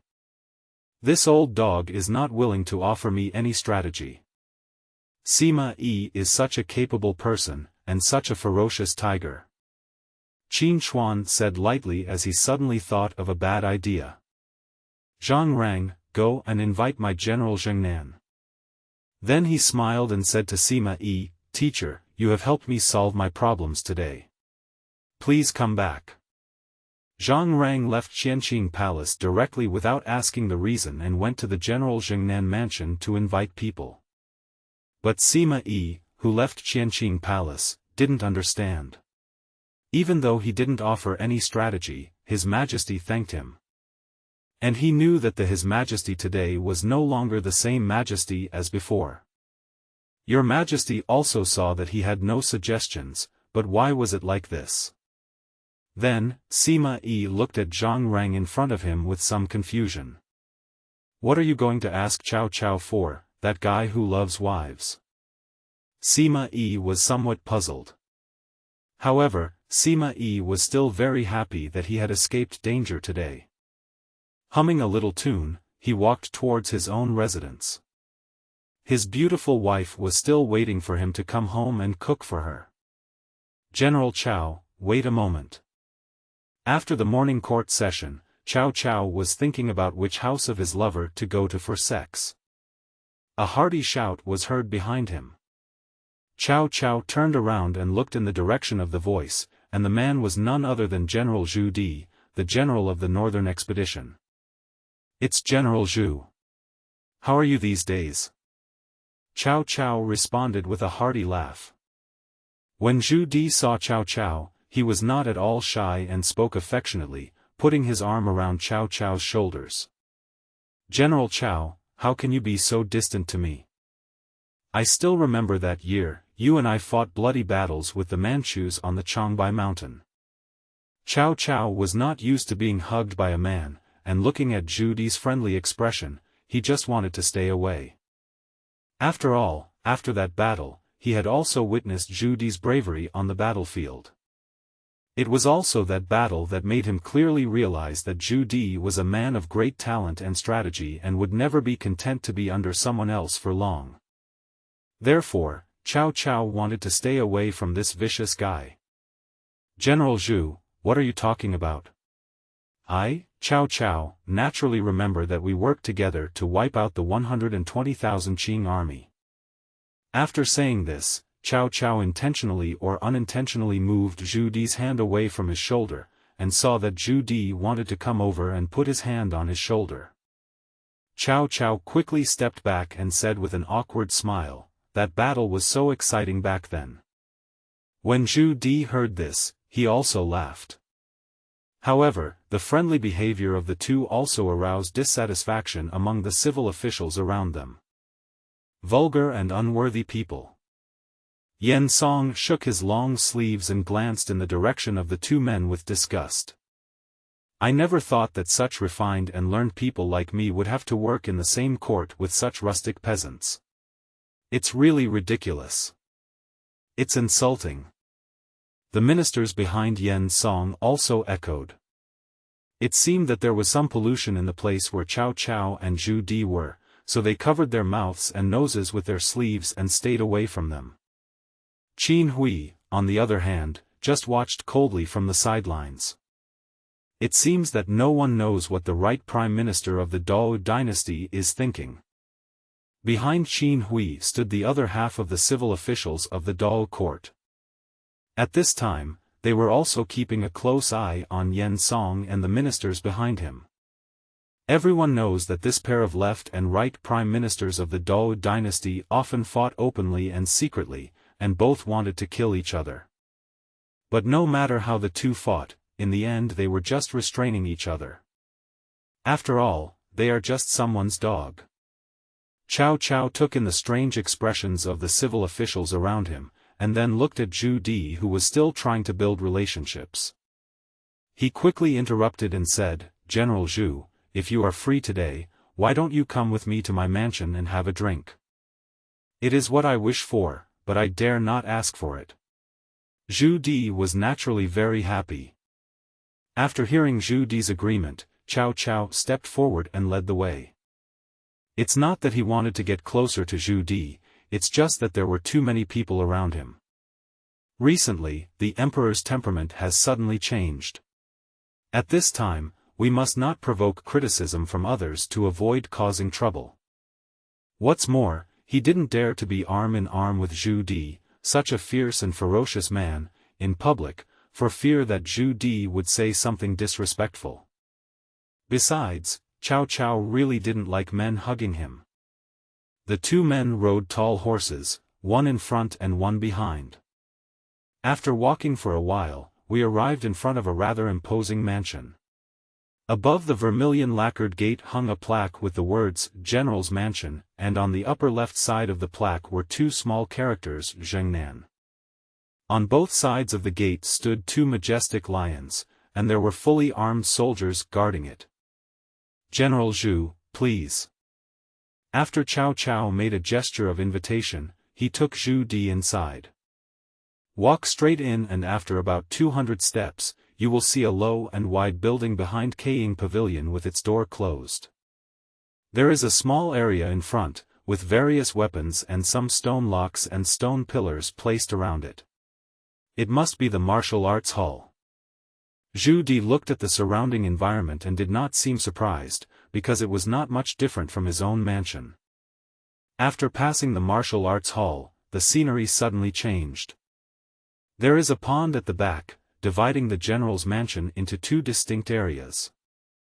The garden courtyard hidden behind the green trees is the back palace. A wooden arch bridge built over the pond is the only access to the backyard. Under the sunlight, the surface of the pond reflects golden light, and purple water lilies are blooming in the water. Against the backdrop of the reflection of green trees, it appears more delicate, soft, refreshing and unique. If you close your eyes and listen, you can hear the sound of flowing water slowly. I guess the water in the pool is drawn from the Yong'an Canal, which makes you feel relaxed and happy. After Cao Cao brought Zhu Di into the octagonal pavilion beside the pond, several guards immediately came forward, carrying a large plate of braised beef and 2 large jars of wine. "General Zhu, we are sorry for the lack of wine and food. I hope you can forgive me for the poor hospitality." Zhu Di waved his hand nonchalantly, then picked up the braised beef on the table and took a bite. "Brother, if this standard still lacks wine and food, how can I arrange for you in the future?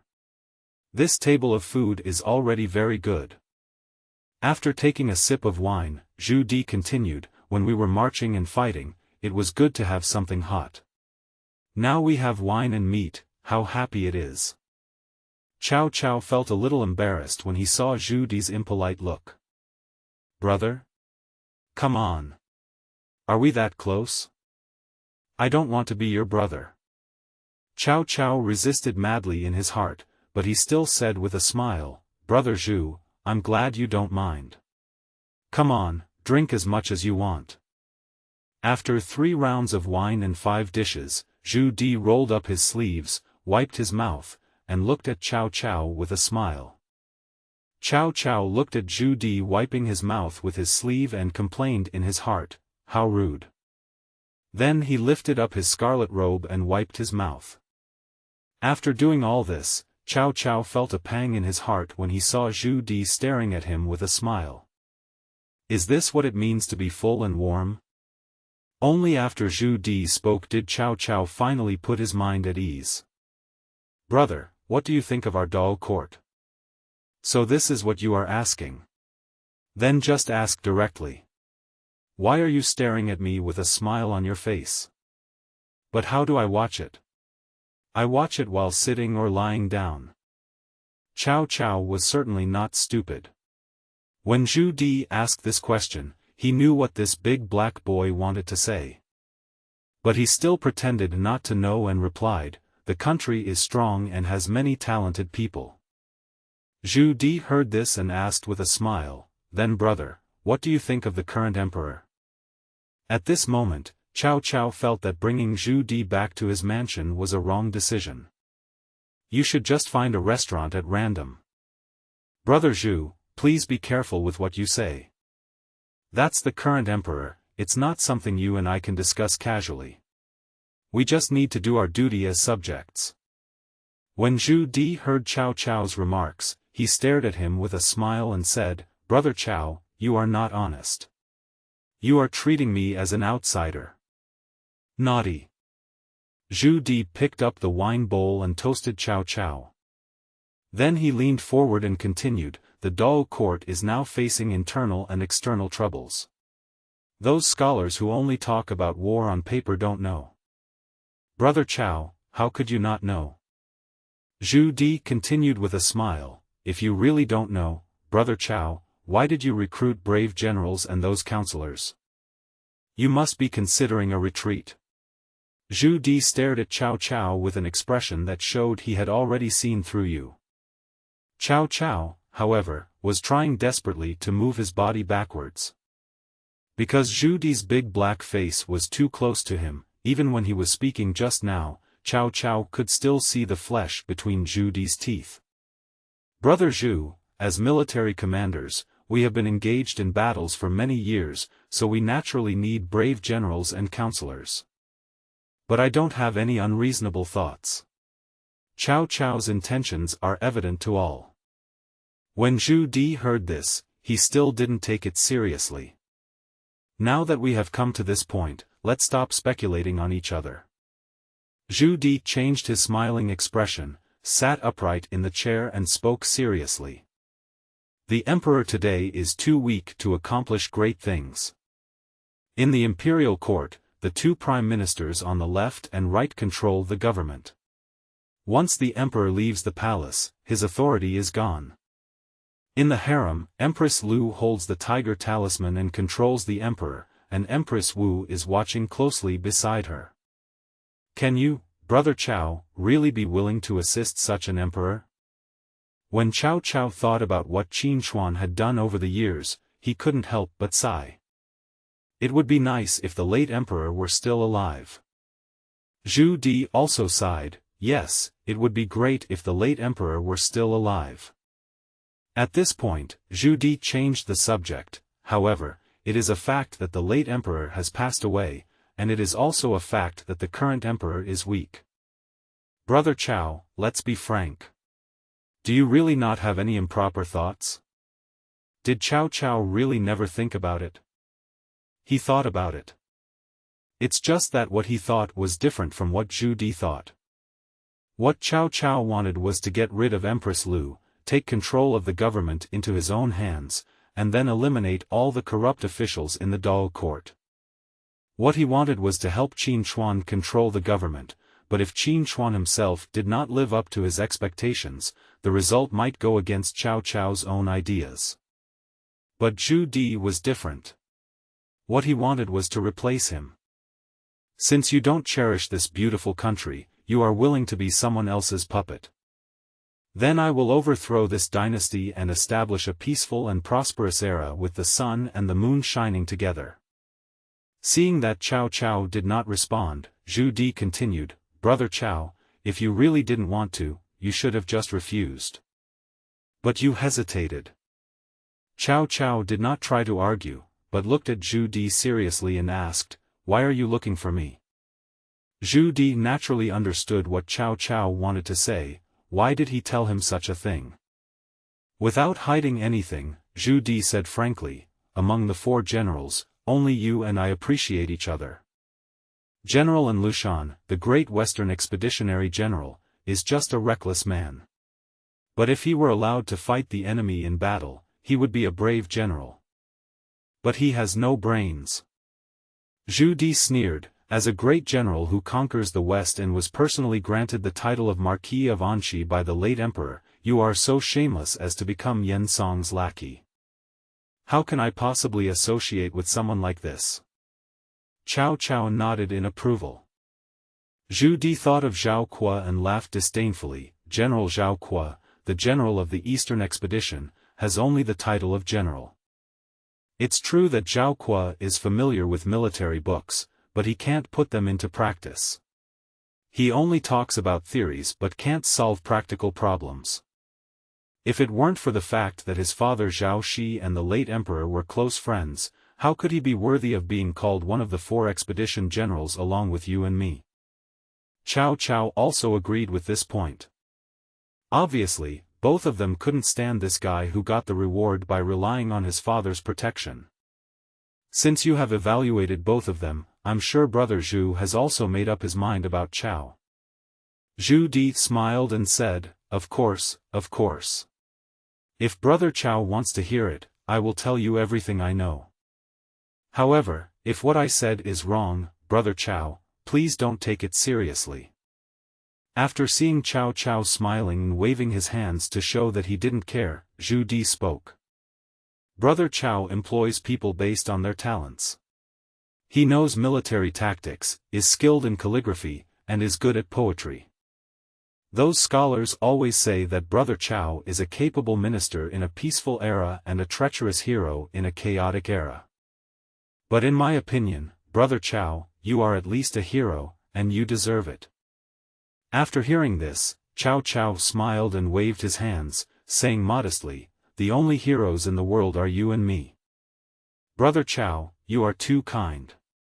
The world is so big. There are many powerful people hiding in the market and in the mountains. After saying this, the two smiled at each other.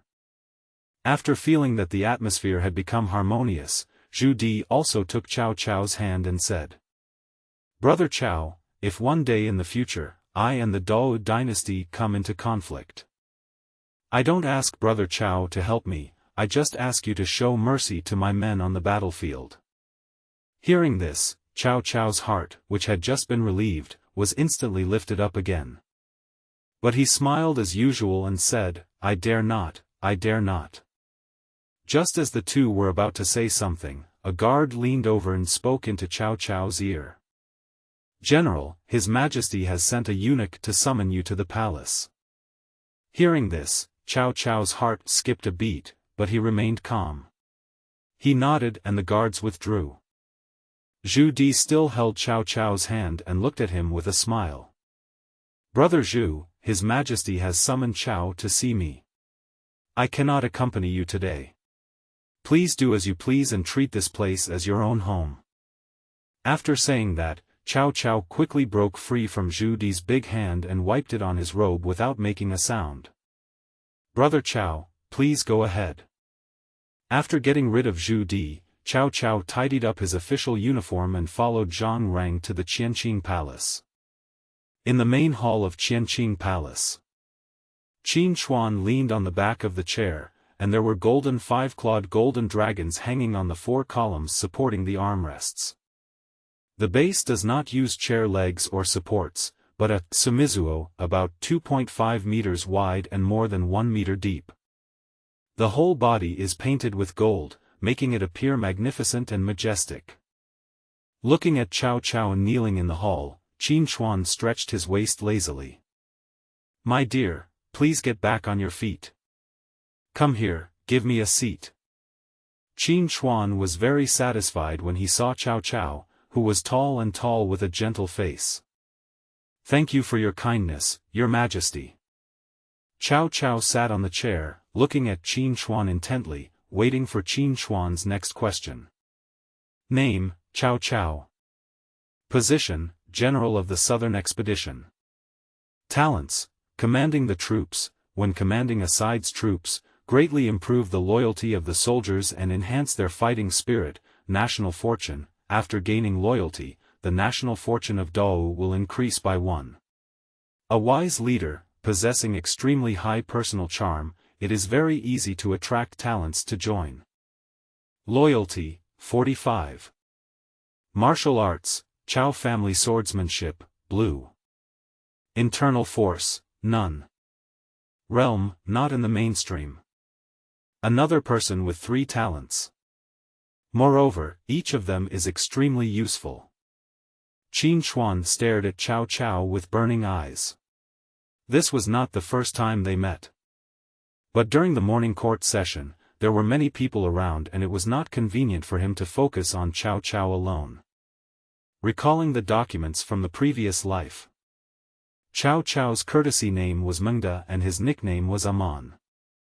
He was a politician, military strategist, writer, and even a poet. This shows that he is an extraordinary person.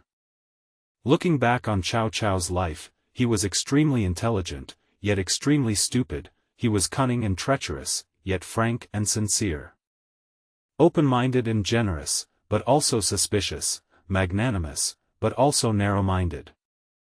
It can be said that he has the demeanor of a great man, the face of a villain, the spirit of a hero, the feelings of a child, the temper of the king of hell, the heart of a bodhisattva.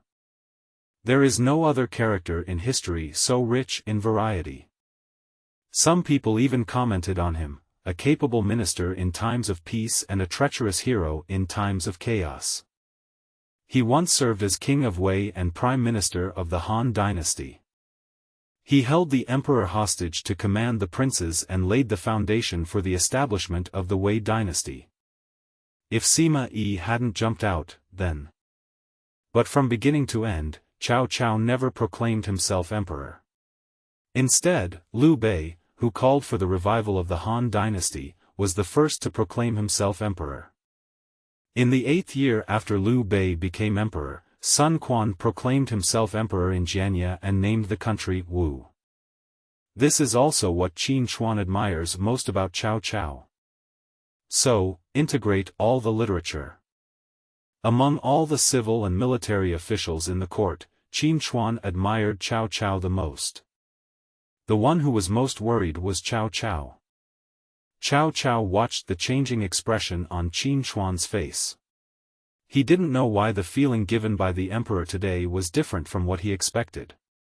But feeling the emperor's burning gaze made him feel uncomfortable. "General Cao, there is nothing important that I am looking for you to come here for today. It's just that I heard that the wife of Sima Zhongda has been feeling unwell recently." Hearing this, Cao Cao's mind became active. He had long known that there was a gentle, virtuous and beautiful woman in the home of that old bastard Sima Yi. He had already been drooling over her. Oh no, he was full of admiration for her. But he didn't know that the emperor called him here just to tell him these things. Cao Cao's aroused expression naturally did not escape Qin Hui's eyes. So he continued, "I hope General Cao can visit more often and take good care of me on my behalf." Cao Cao suppressed his inner excitement, knelt down and bowed, saying, "I will obey your Majesty's order." Seeing Qin Hui standing up and preparing to return to the rear hall with his hands behind his back, Cao Cao hurriedly shouted, "Thank you, Your Majesty." After Qin Hui left, Cao Cao stood up excitedly and ran toward Sima's house without stopping. Qin Chuan laughed in his heart as he watched Cao Cao, who couldn't wait to leave. Sima Yi, since you are unwilling to give me advice, then don't blame me. If I must die one day, I will kill you before I die. I am trying to survive, don't blame me. After preparing himself mentally, Qin Chuan was ready to pay his respects to the Queen Mother. Thinking about the woman he would face next, Qin Chuan felt unsure. After all, that woman is a super ruthless person. But I am not Han Xian, so why should I be afraid of her? We are the Emperor. He kept comforting himself in his heart, and after getting ready, Qin Chuan called out. Zhang Rang, set up the cunning palace. Although Zhang Rang didn't understand why the Emperor suddenly wanted to meet the Empress Dowager, he quickly did as he was told. Someone, come and set up cunning palace. Inside cunning palace, Lu Ji was watering the plants in the garden herself.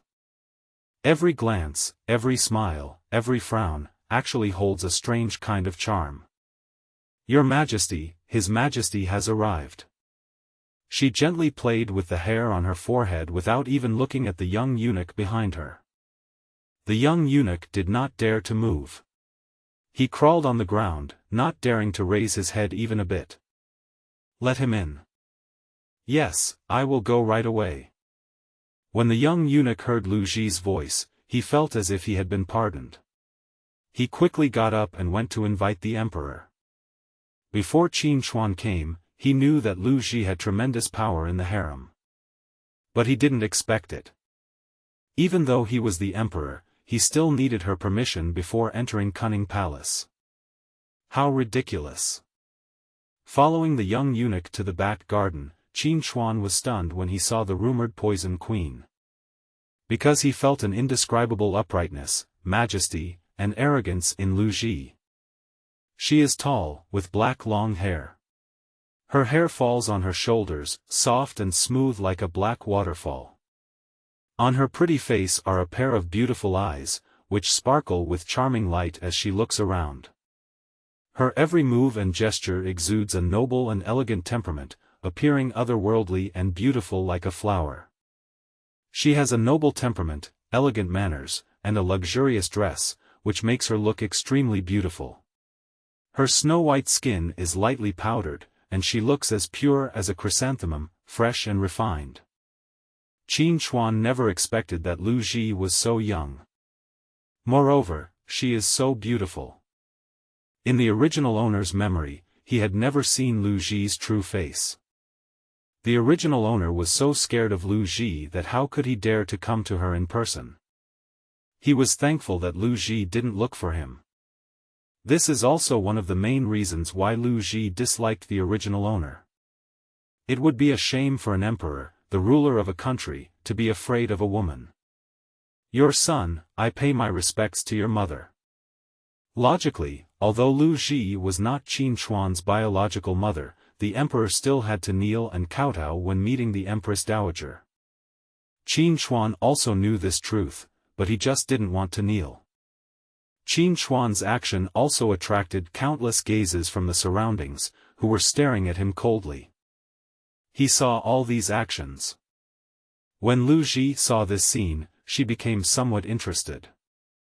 He looked at Qin Chuan meaningfully. Why are you here today?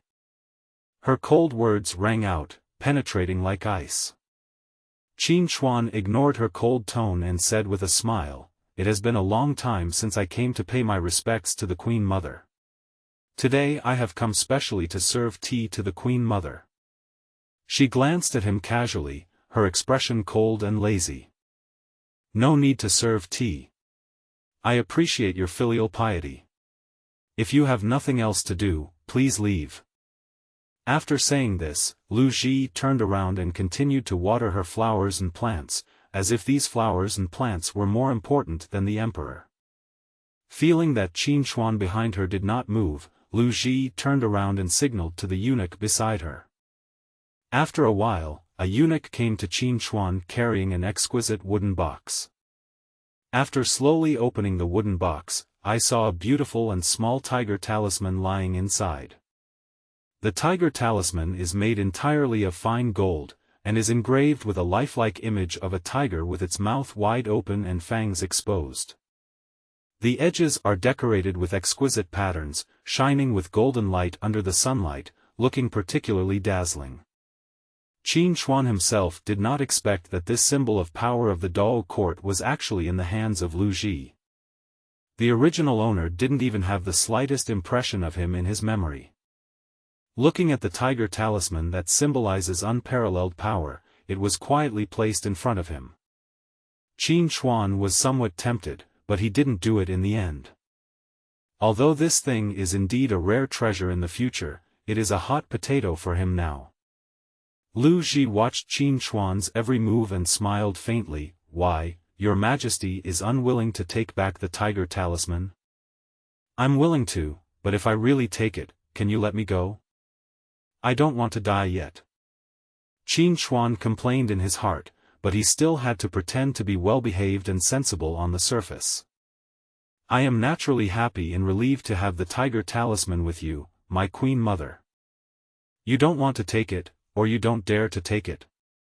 Lu Ji opened her cherry lips slightly, and said in a lazy and affectionate voice, "Are you doubting that I am not sincerely returning the tiger talisman to you? My mother is the Empress Dowager of the Dao dynasty. Naturally, she is thinking about the Dao court. How dare I doubt your good intentions?" Qin Hui said this against his conscience, but he was very unhappy in his heart. "In that case, then please leave. I am tired." "Yes, I wish you the best of luck and happiness. I will take my leave now." The order to expel him was issued again, and Qin Hui had no choice but to retreat obediently. Zhang Rang, set up the Weiyang Palace. Zhang Rang opened his mouth wide, with a look of disbelief on his face. "Your Majesty, the Weiyang Palace, that's the Empress." "How?" Qin Hui narrowed his eyes and stared at Zhang Rang coldly. "I'm going to meet my queen. Do I need to ask for your opinion?" Qin Hui kicked up. He didn't use any internal force and his speed was not fast. Although Zhang Rang could have dodged it, he didn't dare to. "I had no choice but to bite the bullet and take the kick. I have to say, the feel of the foot is really good. I used to watch movies and TV dramas and wondered why those emperors always liked to kick people. So this is the situation. I dare not, please forgive me, Your Majesty. Your Majesty has ordered to set up the Weiyang Palace." It has to be said that the eunuchs' voices are really good, especially those eunuchs who can get close to the emperor. Their voices are exceptionally loud. The penetrating power is also extremely strong. I have to say that the imperial palace of the Dao dynasty was extremely large. It took Qin Hui more than 10 minutes to ride on the dragon sedan just to get from Cunning Palace to Weiyang Palace. Inside the Weiyang Palace. "Your Majesty, His Majesty has just come from the Queen Mother." Gao Qiu stood below, not daring to meet Wu Zetian's gaze above him, and seemed very afraid of his master. Wu Zetian did not make any movement, but just nodded lightly. Shangguan stepped forward and asked, "Where is Your Majesty now?" Gao Qiu quickly responded, "After Your Majesty comes out of Cunning Palace, let that Zhang Rang set up the stage in our Weiyang Palace." He looked at Empress Wu cautiously, and seeing that there was nothing unusual about her, he continued. "Empress, are you meeting His Majesty today? How about I just make up a random excuse to send him away as usual?" After Gao Qiu finished speaking, he did not receive a response for a long time. He looked up at Wu Zetian who was sitting on the phoenix chair above him. Just one glance made him feel heartbroken. Facing Wu Zetian's cold gaze, Gao Qiu immediately lowered his head and knelt on the ground in fear. "Your Majesty, I deserve to die. Please punish me." As he said this, he began to slap himself in the mouth. "I used all my strength in every move and did not dare to have any hesitation. It was not until blood oozed from the corner of his mouth that Zetian, who was sitting high above, spoke up to stop him. "Okay, I'll let you off today. Remember, I don't need fools around me. Next time, if you dare to come up with such a stupid plan, you know the consequences." Gao Qiu knelt there and was shaking all over, but his heart was steady. "Because my life was saved. Wanner, help me go forward to greet your majesty." Shangguan Wanner quickly stepped forward, held Zetian's arm, and held it lightly. Outside Weiyang Palace, Qin Hui was speechless for a while as he looked at the heavily guarded queen's palace. "Are you guarding against pheasants or me? Although I don't know the specific strength of these eunuchs, just looking at their aura, it seems that they are not much weaker than the guards guarding the Qianqing palace." Shaking his head, Qin Hui strode directly into the heroine Wu's bedroom. "You might have to be more cautious when going to Lu Pheasant. But it's different here. Who is Zetian? She is my queen. Should the emperor be cautious when meeting the queen? Ridiculous." With this mentality, Qin Hui now has no burden at all. "After all, I now have 30 years of internal strength as a foundation, so there is no need to be afraid of her." As soon as I arrived in front of the sleeping hall of the Weiyang Palace, I saw Zetian standing there coldly, with a group of palace maids and eunuchs kneeling behind her. Next to Zetian, there was a man standing, dressed like a scholar. Is this Shangguan Wanner? What a pretty girl. But this outfit, wow, if you take a closer look, it's actually a bit strangely tempting. Qin Hui analyzed secretly, and then looked at his queen seriously. I saw Zetian, her eyes were like autumn water, clear and bright. When you look into her eyes, you will find that a complex and subtle look occasionally flashes across her eyes, making you feel that those eyes are like the stars in the sky, distant and mysterious. She is indeed a woman who could charm 2 generations of emperors of the Li family. Looking at her appearance, if I were Li Ji, I probably wouldn't be much better than him. But the Qin Hui now is not the Qin Hui whose lower body controls the upper body. When facing this beautiful snake, you can only watch it from a distance. If she is obedient, she will stay peacefully in the Weiyang Palace until her death. If you don't listen and have some inappropriate thoughts, then you can't blame me. Zetian also noticed Qin Hui's strange gaze and looked at Shangguan Wanner beside her with some strangeness. Shangguan Wanner didn't look up just now, so she didn't notice Qin Hui's gaze. This is naturally not Shangguan Wanner's fault. The main reason is that in Qin Hui's previous life, every time he played Shangguan Wanner, he could never perform his combos well. It's either 2-3-3-1-3-3-3 or 1-3-2-3-3-3-3. Therefore, he looked at Shangguan Wanner a few more times, not because he admired her appearance. Absolutely not. I respectfully welcome your majesty. Long live your majesty. Looking at Zetian, with palace maids on the left and eunuchs on the right kneeling down together, Qin Hui felt a little satisfied. No need to be polite. Name, Zetian. Identity, Empress Dou. Loyalty, 30. Talents, power, the higher the status, the greater the power, the higher the loyalty of the forces, destiny, the luck of the land you belong to increases, government, the intelligence is greatly improved when dealing with state affairs. Martial arts, none. Internal force, none. Realm, none. Looking at the message above Zetian's head, Qin Hui shook his head secretly. It turns out that he has 3 kinds of talents, but it's a pity that he is not loyal to me. Qin Hui walked forward with a smile and helped Zetian up. If it were any other concubine, she would probably feel honored to be supported by the emperor. But Zetian suppressed her inner disgust and looked straight at him with her round, watery eyes. Qin Hui's face suddenly turned red with embarrassment, and he felt a little at a loss. Damn it, why am I so shy? I was just being stared at. When she arrived at the bedroom, Wu Zetian waved her hand. Immediately, the eunuchs and palace maids in the hall retreated one after another. In an instant, only Qin Chuan, Wu Zetian and Shangguan Wan'er were left in the bedroom. Shangguan Wan'er also personally served the emperor a cup of brewed tea. Qin Chuan held the covered bowl with 3 fingers, with his index finger on the lid button and his thumb and middle finger grasping both sides of the bowl's rim. The ring finger and little finger are bent and placed next to the middle finger. However, please note that the ring finger and little finger cannot be raised like the orchid finger, as this action will appear seductive. Without touching the bowl, turn the bowl vertically and the soup will be poured out. Looking at Qin Chuan's smooth movements, Wu Zetian's beautiful eyes were slightly surprised.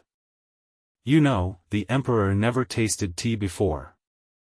Qin Chuan took a sip and smiled gently. Tea gets cold if you don't drink it, people disperse if you don't cherish them. You don't know how strong wine is if you don't drink it, and you don't know how deep a person is if you don't get involved. He raised his head and stared at Wu Zetian without giving in, and his tone became somewhat meaningful. This tea is good, much better than the soups we had a few days ago. At least, it's non-toxic, isn't it? Staring closely into Wu Zetian's eyes, Qin Chuan spoke word by word, "Queen, do you really want to kill me?" As Qin Chuan finished speaking, Wu Zetian was just slightly stunned. Then a laughter as clear as a silver bell rang out. "After not seeing you for a few days, your majesty will be able to make me laugh now." Qin Chuan couldn't laugh and stared at Wu Zetian coldly. Facing his gaze, Wu Zetian did not back down at all, but the words she spoke softened. "Your majesty, please don't stare at me like that. I'm scared. Is that okay?" There was a hint of enchantment in her delicate tone, and a hint of charm in her gentleness. At first glance it sounded like the sound of a yellow oriole flying out of a valley, the cry of a kite or the chirping of a phoenix, clear and loud, yet gentle and soft. Listening to it again, it sounds like the gurgling of water and the wind blowing through the willows, soft, gentle, charming and affectionate. Listening carefully again, I felt that the sky was vast and the clouds were loose, and the sea was calm, which made me feel open-minded and unable to stop. As soon as this sound was uttered, Qin Chuan, who was sitting upright on the chair, almost fell down. He never expected that this woman could be so contrasting.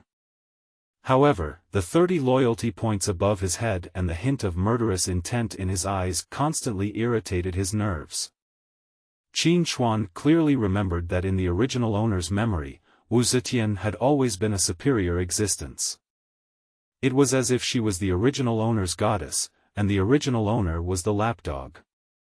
Even the goddess Wu Zetian hated the original owner very much, even about some things that should happen between husband and wife. Wu Zetian always shirked her responsibilities with her own reasons. Even so, the original owner was still licking his goddess. This made Qin Chuan sigh, "The dog licker is really awesome. Zhang Rang, tell Yu Huatian to come see me."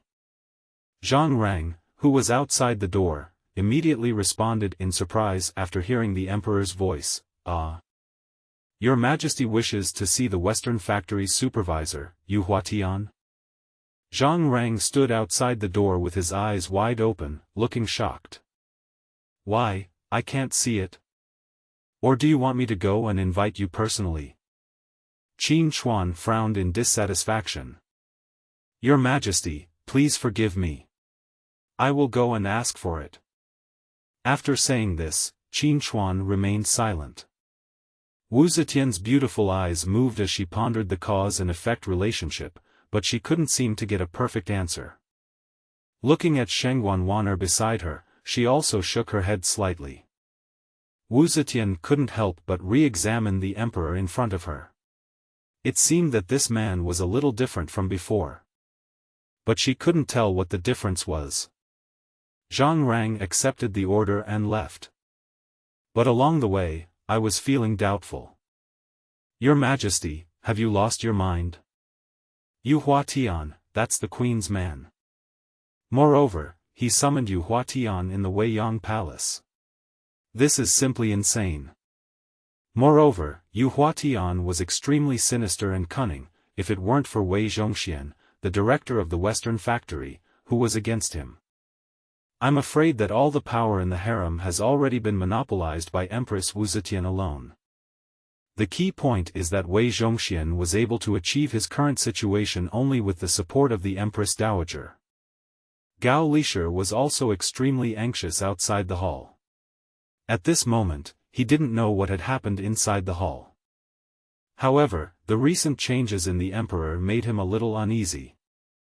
Liu Keming was his sworn brother, but he was killed by the emperor just for carrying out the queen's order. It was also chopped up and fed to dogs. Thinking of the scene he saw that day, Gao Qiu, a tall and handsome man, felt a chill on his face, and a sense of grief for the loss of a loved one. Soon, Zhang Rang's voice was heard outside the hall again. Your Majesty, the Western Factory Supervisor, Yu Huatian is waiting for your order outside the palace. Zhang Rang took small steps and reported to his superiors. At the same time, the guards brought by Qin Chuan also gathered at the first opportunity. If Yu Huatian dares to kill the king, he must be captured. At the same time, the East Depot also received news, and all the masters of the palace gathered outside the Weiyang Palace. Once there is any unusual movement inside, take action and kill it. As long as the head of the Western Factory is arrested, the wings of the Queen's party will be broken in half. By then, even if the Queen Mother has no ambition to ascend to the throne, it will probably be too late. Ha ha ha, Zhang Rang thought happily. Qin Chuan guessed what Zhang Rang was thinking and glanced at him coldly. Xian. As you wish. Announce, the supervisor of the West Factory, Yu Huatian, enter the palace. Just then, a man with an extremely weird face, dressed in gorgeous clothes and wearing tiger boots, strode in. His every move was not as humble as the other eunuchs, but rather as vigorous as a dragon or a tiger. If you didn't know, you would think he was a general who led the army all year round. Due to his impression of Yu Huatian in his previous life, Qin Chuan couldn't help but look at him a few more times. This eunuch was incredibly handsome, and there was a hint of intimidation between his eyebrows. At this time, Yu Huatian was staring at Qin Chuan without any reservation, as if the person in front of him was not the emperor. But he is just an insignificant little person. You asked me what the West Factory is. Now let me tell you that the cases that the East Factory cannot solve will be solved by the West Factory. In a word, I will manage what the East Factory can manage, and I will manage what the East Factory cannot manage even more. Execute first and report later, with the special permission of the Emperor. This is the West Factory. When he stepped on the floor with his toes, a piece of it flew out and smashed the hardwood statue. When he grasped the back of the chair with his palm and shook it gently, several chairs were shattered into pieces.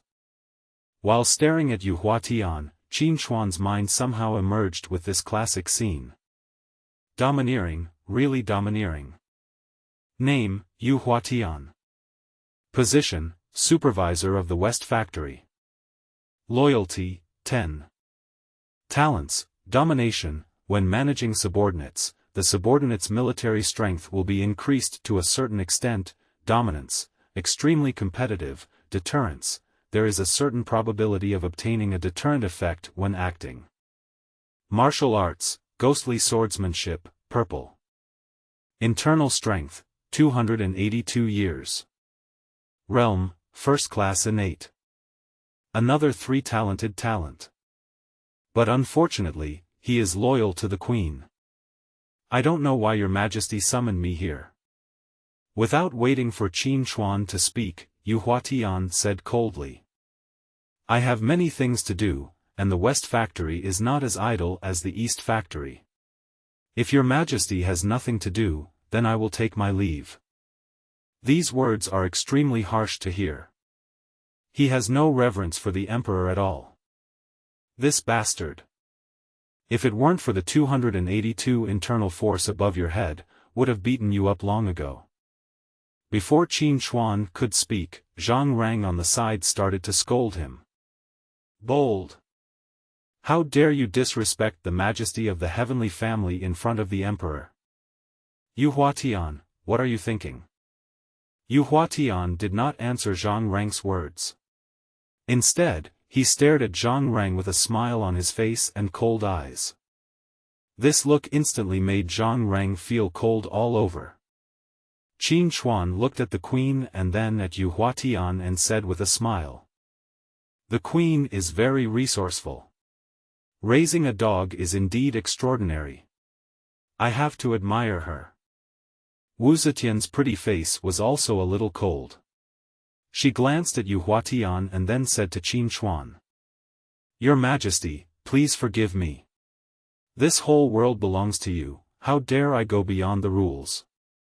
Although Wu Zetian's voice was very gentle, it had a different meaning to Yu Huatian's ears. He could tell that the queen was unhappy. If the owner is unhappy, the dog will naturally panic. If Qin Hui hadn't been sitting here, Yu Huatian would have probably knelt down and begged for mercy. Hearing the dissatisfaction in the queen's voice, Yu Huatian immediately knelt down and admitted his mistake to Qin Hui. Please forgive me, Your Majesty. I was just anxious for a moment and angered Your Majesty. I hope Your Majesty will forgive me.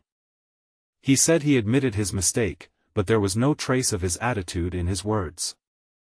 Qin Hui didn't care, he just smiled and said. The Western factory supervisor is very busy with official duties, but he is devoted to the Dao court. He is truly loyal. But I heard that the Western factory is overbearing, has no regard for the law, and often oppresses the people. Are all the civil and military officials in the court prejudiced against your Western factory? All the memorials from the officials criticizing your Western factory are piled up on my imperial desk. Someone has accused your West factory of corruption and abuse of power. You are guilty of capital punishment.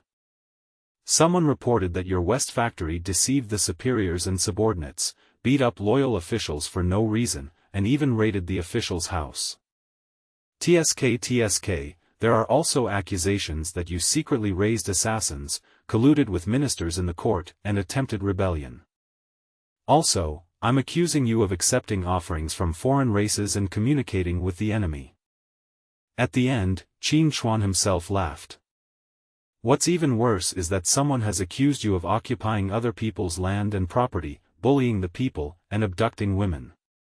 Every time Qin Hui mentioned a piece of evidence, Yu Huatian's handsome face turned darker.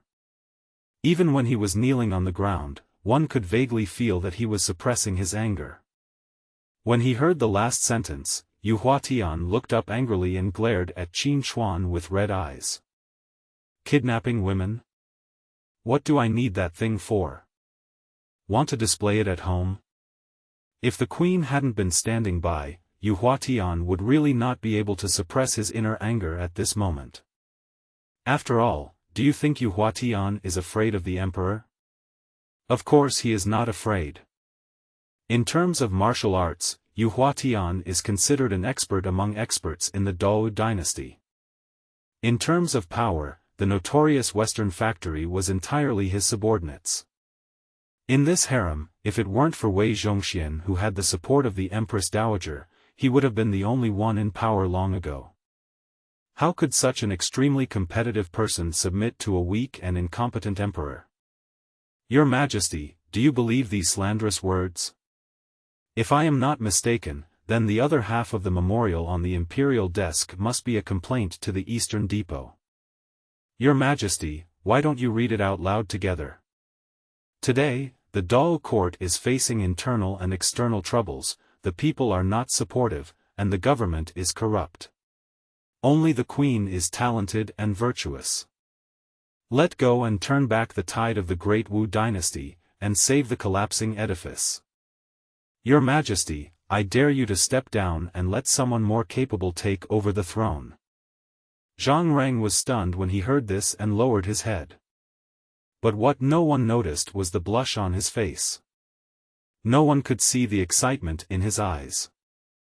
This is a direct self-destructive wolf. The knife is out. Finally the knife was revealed.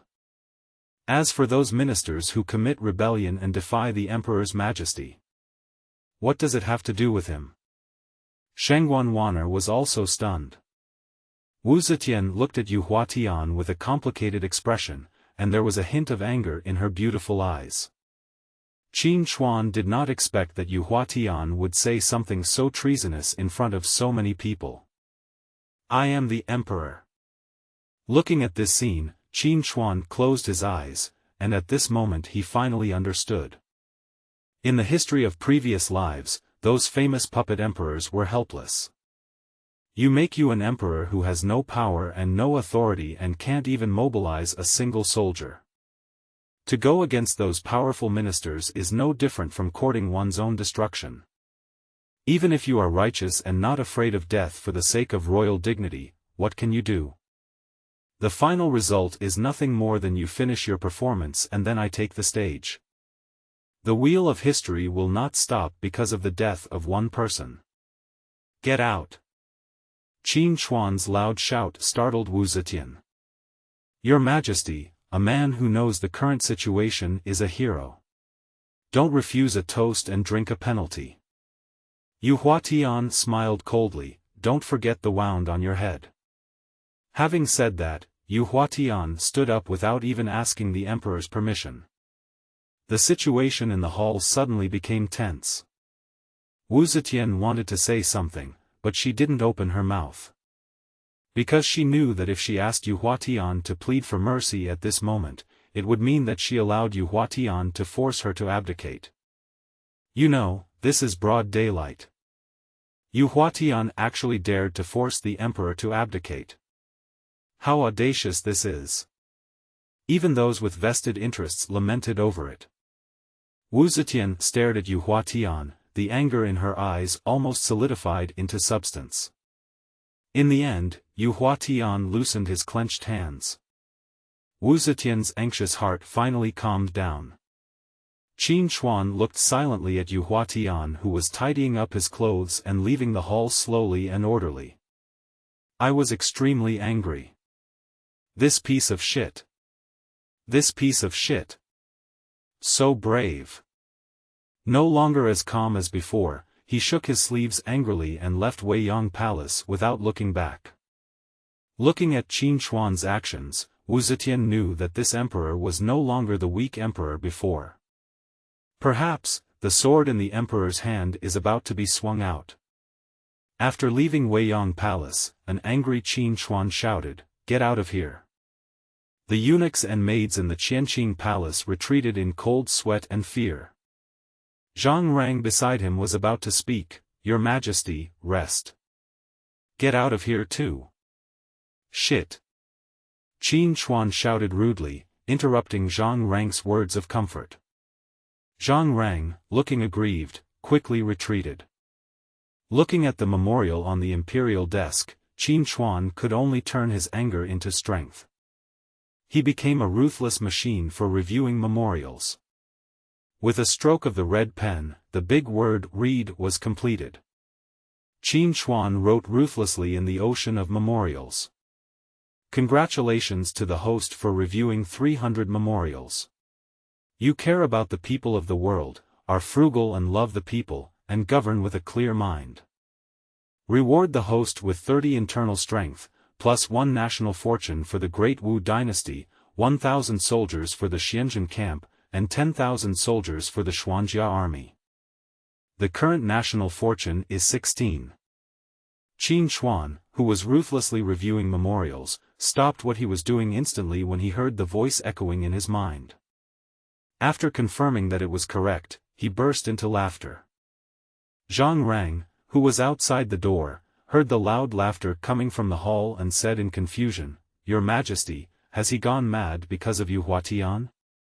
He wanted to go in and take a look, but he didn't dare to do so without the emperor's oral order.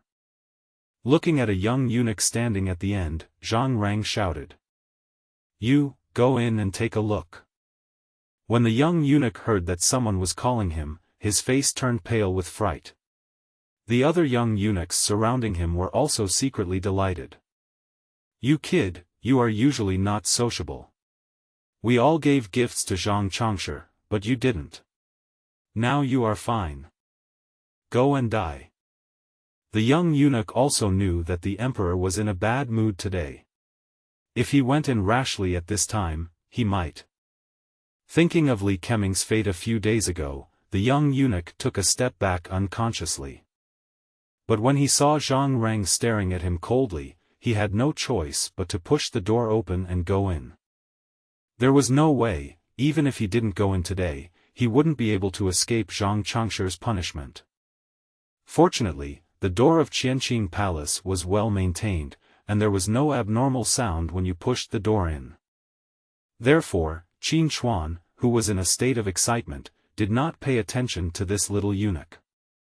The little eunuch was carrying a wooden basin and carefully wrung out the rag and wiped the floor in the palace. From time to time, he secretly glanced at the emperor behind the bead curtain. "Ha ha ha, give me a pillow when you feel sleepy. You Hua Tian, you bitch, let me see if you die now." The little eunuch who was concentrating on wiping the floor trembled when he heard these words. The body that collapsed on the ground knocked over the wooden basin. Qin Chuan looked for the sound and shouted, "Who? This slave deserves death. This slave deserves death." The young eunuch knelt on the ground in fear and kowtowed continuously. "Okay, I don't mean to blame you, get up." Although he received the emperor's forgiveness, the young eunuch did not stand up and remained kneeling on the ground. If the floor in the hall wasn't hard enough, the little eunuch would probably have buried his head in the ground. Looking at the frightened look of the little eunuch, Qin Chuan became interested. "What's your name?" "Your Majesty, my name is Wang Kai." Listening to the little eunuch's trembling voice, Qin Chuan was very satisfied. This is what a eunuch should look like. "But, Wang Kai? Who gave you this name?" "Your Majesty, my name was given to me by the eunuch in charge when I entered the palace." Qin Chuan thought for a moment and then said, "Come on, come forward and let me take a look." How could the little eunuch dare to see the dragon's face? He knelt on the ground and remained motionless. Qin Chuan became a little impatient. "I asked you to come forward." Hearing the angry voice, Wang Kai dared to continue kneeling. He stood up in fear and walked through the bead curtain. He stood in front of Qin Chuan with his waist bent. "Keep your head up. Slave doesn't dare. I tell you to raise your head, just raise your head and stand up straight for me." After Wang Kai stood up straight, Qin Chuan also saw clearly the appearance of the little eunuch in front of him. He has a delicate face, a smile on his face, and a thin body dressed in meticulous eunuch uniforms, with a naturally slightly curved waist. Name, Wang Kai. Identity, eunuch of the Qianqing Palace. Loyalty, 92. Talent, none. Internal force, none. Realm, none. Qin Chuan was particularly satisfied after looking at Wang Kai's panel. Wang Kai looked at His Majesty smiling at him and knelt down again. Duang, duang, duang. In excitement, he used too much force and Qin Chuan clearly saw a trace of blood oozing from Wang Kai's forehead. "Stand up, why are you kowtow to me so vigorously?" "Your Majesty, I was born into a poor family. I have 4 brothers and 2 sisters. I didn't have enough food every day and I almost starved to death. I really couldn't survive any longer. I heard that I could have enough food if I became a eunuch in the palace, so I discussed with my parents and entered the palace. Before I entered the palace gave my family 10 taels of silver. This 10 taels of silver is enough for my family to live on for more than half a year. I am grateful to your Majesty for saving my family's lives. Before I entered the palace, my parents warned me to be respectful to His Majesty when I met him." Wang Kai spoke respectfully, his sincere look and the 92 loyalty number on his head proved that what he said was true. "Dad, Mom, the dog has made progress." As he said this, the little eunuch actually started crying. Looking at Wang Kai thoughtfully, Qin Hui smiled gently and said, "Wang Kai, accept the order. Since you are loyal to the king, I will appoint you as the chief eunuch in charge of the capital. From now on, you will be responsible for following me and helping me with my work." After hearing this, Wang Kai was about to kowtow in gratitude, but Qin Hui interrupted him and said, "Since you are staying by my side, I will change your name." Wang Kai asked doubtfully, "Your Majesty, isn't the name Wang Kai a good one?" "Not good." Qin Hui thought about what name he should change to. Zheng He? No, Eunuch Sanbao was a navigator and diplomat of the Ming dynasty. What to start with? Qin Hui stroked his chin and thought. Suddenly inspiration struck. Got it. From now on, your name will be Zhengxiang. Zhengxiang? Wang Kai didn't understand the meaning of this name, but he always felt that this name was indeed better than his own. Yes, Zhengxiang, Wu Zhengxiang. Upon hearing that His Majesty had actually given him a surname, Zhengxiang immediately kowtowed a few more times. Go, the first task I give you is to take this token and go to the bamboo forest in the harem to mobilize 500 soldiers from the Xianjin camp. Capture Yu Huatian, the director of the Western factory, for me. Remember, I want to live. If it were in the past, when Zhengxiang heard that he was asked to capture the director of the Western factory, he would be so scared that he would collapse to the ground like mud. But now, he is doing things on behalf of His Majesty, he can no longer be afraid, and he will not be afraid anymore.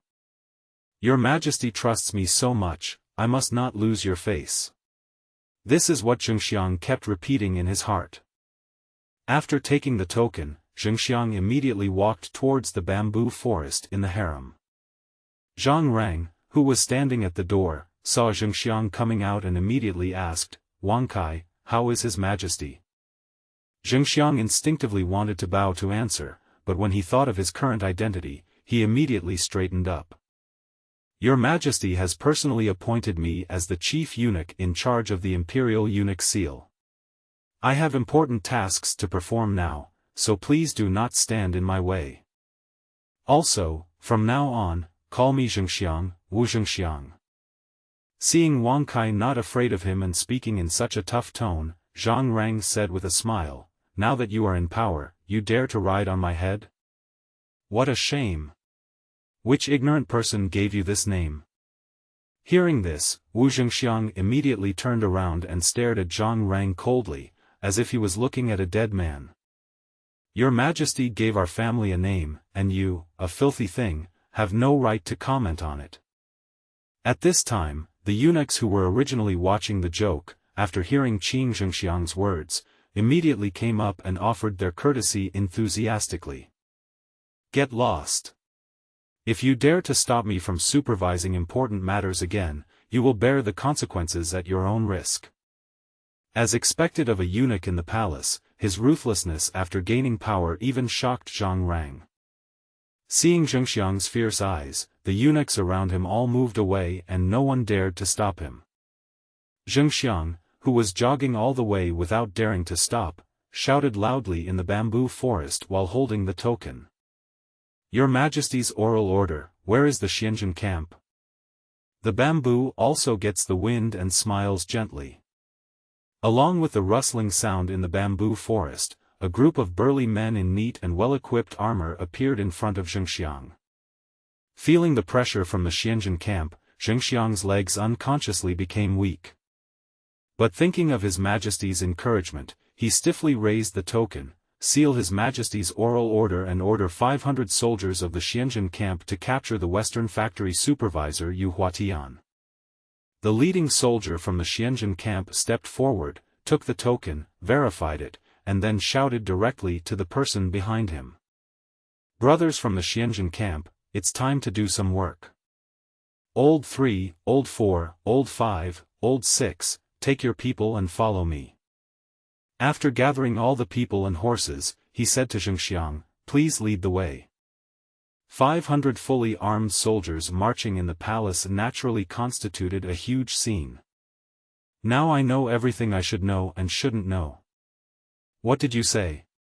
"Your Majesty has deployed more than 2,000 swordsmen in the bamboo forest." Wu Zetian looked at Sheng Wanwaner in disbelief, as if she had heard some huge joke. Qin Chuan? The Emperor? He had ambushed more than 2,000 swordsmen in the bamboo forest next to my palace, the Weiyang Palace, right under my nose? I really want to see Sheng Wanwaner shaking her head to deny it, but unfortunately, the fact is the fact.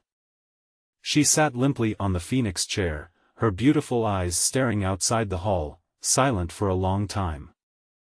"Queen, your Majesty's actions have proven his intentions. We have to be on guard, Queen Mother." Wei Zhongxian spoke sincerely, but Lu Ji seemed to have turned a deaf ear to him and continued watering the flowers. It was as if the more than 2,000 soldiers were just a joke to her.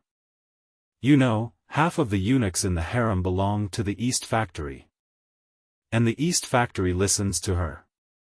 If the Emperor really dared to use force against her, not only these eunuchs, but even those ministers who depended on the Empress Dowager's power would rise up to attack him. This is Lu Ji's confidence. Queen Mother." Seeing that Lu Ji still looked indifferent, Wei Zhongxian became really anxious. "Noisy." Lu Ji stared at Wei Zhongxian coldly. For a moment, he felt a chill all over his body and dared not make a sound. "Go, tell Zhang Rang to serve His Majesty well, in case anything goes wrong with His Majesty. Even if he had 10 lives, I would tear him into pieces." "Yes, Queen."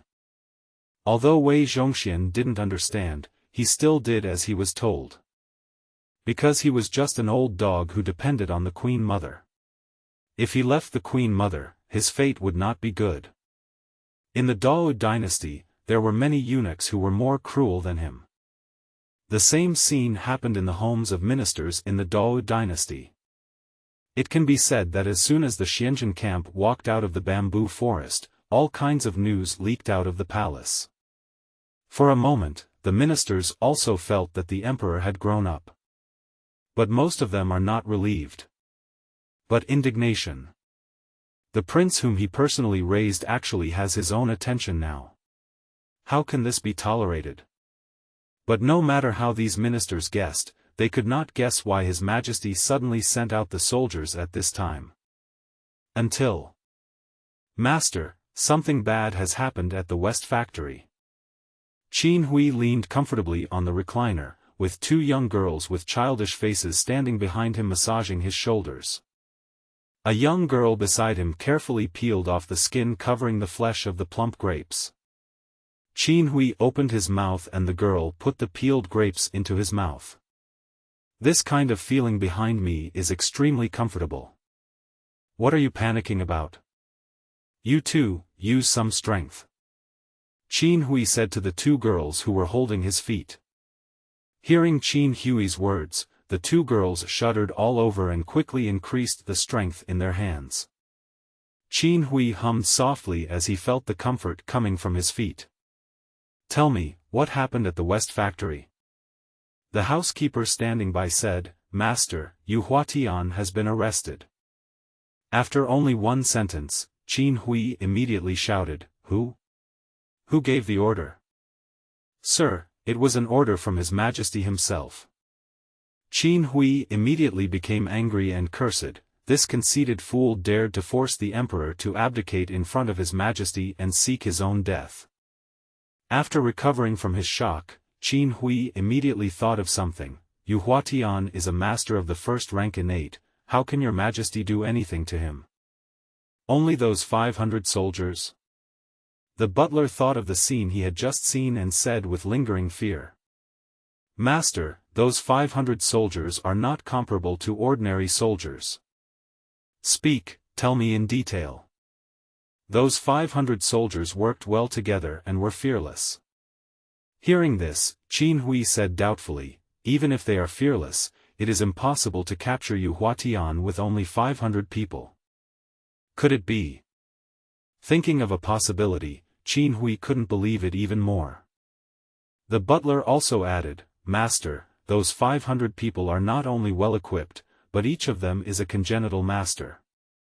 Although their individual strength is far inferior to Yuhuatian's, their mutual cooperation actually makes up for the shortcomings in strength. How many casualties did these 500 people suffer? After hesitating for a moment, the butler said, no one was injured or killed. What? Now Qin Hui could no longer sit still and hurriedly kicked the girl away. Without even bothering to put on his shoes, he quickly shouted, Someone, come quickly. The housekeeper immediately agreed, Come quickly.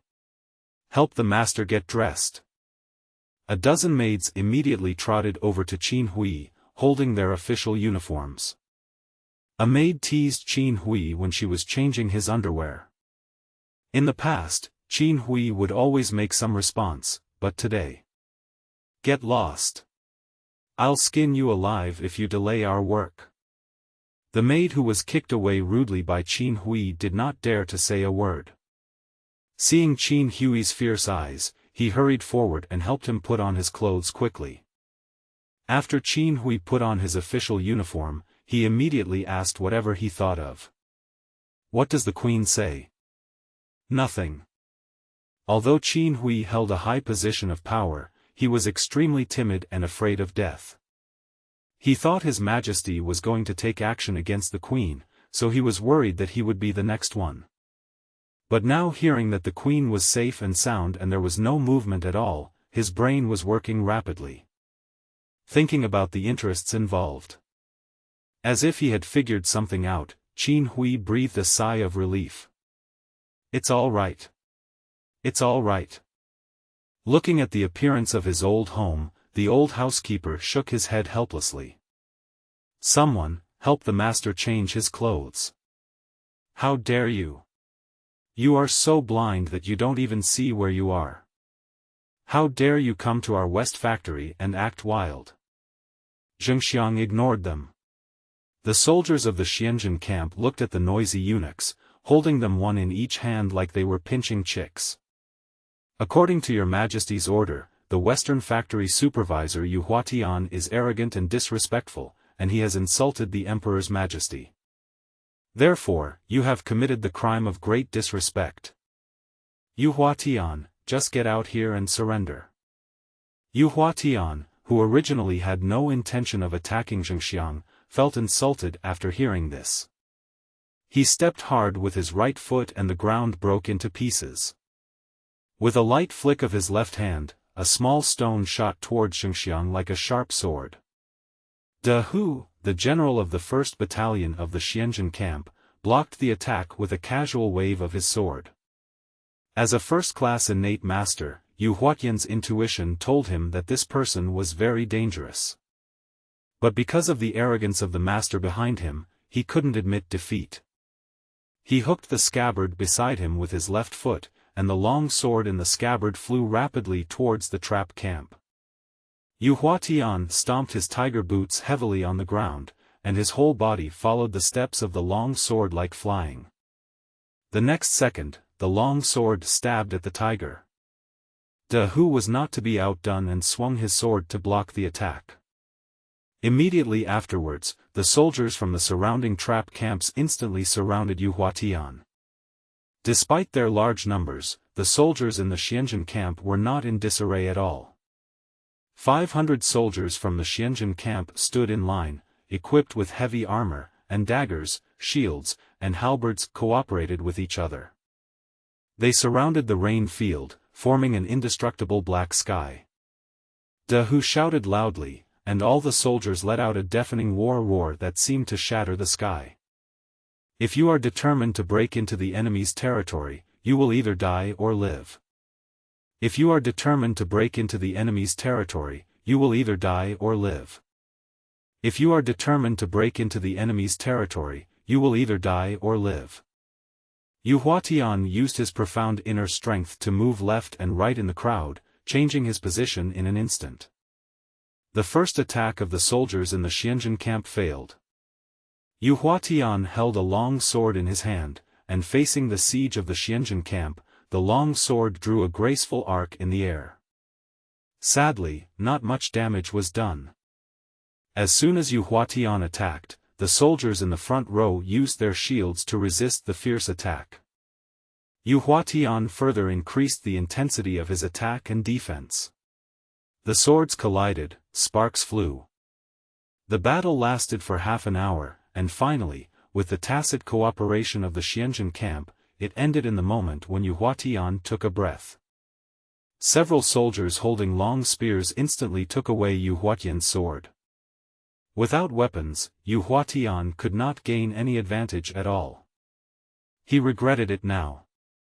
He did not regret contradicting Qin Chuan, but regretted not killing him directly at that time. "I'm not willing to accept this." "Ah!" Yu Huatian roared to the sky in anger, but it still couldn't change his fate of being captured alive. Finally, he became the awe-inspiring governor of the Western Factory. Like a dead dog, he was tied firmly to the ground. His hair was disheveled and his handsome face looked abnormally distorted. "Qin Chuan, I hate you. I should have punched you to death right then." When Da Hu heard that Yu Huatian, who was as dead as a dog, dared to speak rudely to him, he hit him hard on the back of the neck. In an instant, Yu Huatian became quiet and frightened. Fell into a baby-like sleep. The Western Factory spies around were all terrified at this moment. Their own leader has been captured alive, how can these minions possibly defeat him? The various forces watching were also shocked by such an army. They originally thought that the Emperor's personal army was just a joke. Now it seems that I am the joke. He led more than 800 soldiers, but they were called 1,000 men. Their armor and fighting equipment were all well made and in good order.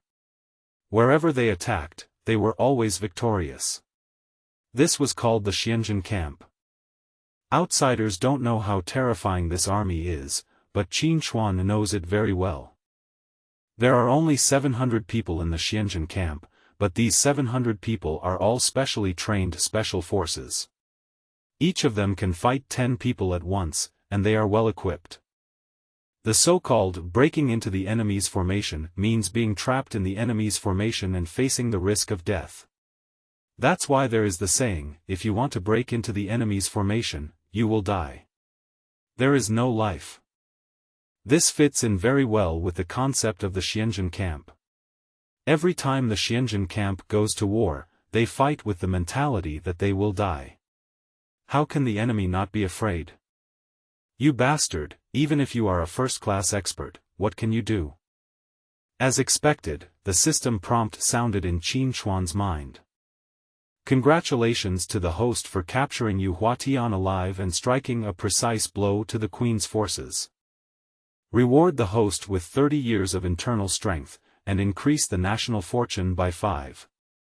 In the coming year, the land of Dou will enjoy good weather and the people will live and work in peace and contentment.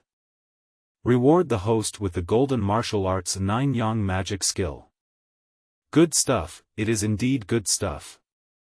The products of the system are indeed all high quality. The 9 yang divine art harmonizes yin and yang, and combines hardness and softness. After mastering the 9 yang magic art, the speed at which one's internal energy is generated is incredibly fast and seems endless. Ordinary punches and kicks can also exert great power to defend against and rebound external attacks. The practitioner's speed will be greatly increased and it is also a holy book of healing, preventing all diseases and poisons. After happily feeling the wonderful taste brought by the 9 yang divine art, Qin Chuan drank loudly. "Zhang Rang, get in here." Zhang Rang immediately ran in with small steps and looked at His Majesty in confusion. Doesn't he understand how he dissatisfied His Majesty? Why are you so angry with yourself? Go and tell Zhengxiang to hand over Yuwatian to Dongchang for care. Also, tell Wei Zhongxian that he can be tortured but not at all. He cannot be beaten to death. Physical torture is okay, but if you want to leave the root of the disease, that old dog Wei Zhongxian should also go to Xichang prison to taste it. Go quickly. Hearing this, Zhang Rang looked at Qin Chuan's cold eyes. Not daring to hesitate at all, yes, I'll go right now, I'll go right now.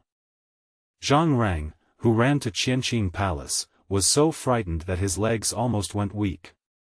Originally, after the outbreak in Qinchuan, he begged to be transferred back to the Queen Mother, so that he could always be by her side. But Wei Zhongxian told him that the Empress Dowager had strictly ordered him to stay with Her Majesty. And also take good care of His Majesty. This made Zhang Rang very tormented. After all, every minute he stayed by Qin Chuan's side made him feel that he was one step closer to death. After learning about the combat effectiveness of His Majesty's personal army today, I was terrified and dared not show any disrespect anymore. Feeling the powerful internal force in his body, Qin Chuan became extremely rampant. If you are a dog, you must be aware of being a dog. If you dare to show your teeth to your master, you can only beat him to death. But when I think of you Huatian's strong internal strength and extremely high talent, Qin Chuan decided to see if he could still be rescued.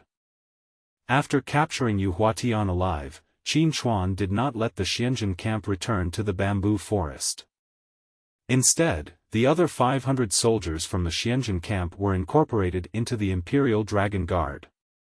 Of course, this move has not yet been recognized by the ministers. Yan Song and other ministers had already prepared their speeches for the court meeting the next morning. Severely criticize Your Majesty's actions. Twisting his waist, looking at Zhang Rang who was standing obediently beside him, Qin Chuan kicked him and said, "Can't you see that my shoulder is uncomfortable? Go, set up a battle in Changchun Palace. You bastard, you have no sense at all." Zhang Rang felt very aggrieved and looked at Qin Chuan pitifully. Facing Zhang Rang's gaze, Qin Chuan suddenly thought of something and asked, "Zhang Rang, I heard that you are also a master. The performance of the finger-picking technique is so perfect that few can rival it. One day, this skill will be used to assassinate." Before Qin Chuan could finish his words, Zhang Rang fell to his knees and kowtowed several times. When he looked up again, he said with a look of misery and injustice on his face, Your Majesty, how dare your servant? Although I have some mediocre skills, I am insignificant in this palace with strict guards and many experts, Your Majesty. Your Majesty, my crude skills are not worthy of being presented in a refined hall. As for the assassination attempt, I am innocent, Your Majesty. Zhang Rang almost cried. The natural emperor swung out the emperor's sword, revealing his fangs that had not yet fully grown. He felt uneasy all the time when he was by the emperor's side. He was really afraid that one day he would never be able to return to the Queen Mother. Okay, I believe it. Qin Chuan lay on the dragon chair on his side, waved his hand casually and spoke lazily. Zhang Rang, tell me how martial arts skills are divided. Zhang Rang wiped the tears from the corners of his eyes, then looked up at the emperor in surprise. He knew that the emperor was also a martial arts master. As a martial arts master, it is impossible that you don't know how the realms are divided. However, since the emperor asked, it would be better for me to answer honestly. As you wish. Looking at martial arts in the world, there are only two types, mainstream and inferior. Those who are not up to par are learning some martial arts secrets that are not even at the white level, or some family-inherited skills. By tempering your shins and strengthening your body, you will have an advantage when fighting against ordinary people.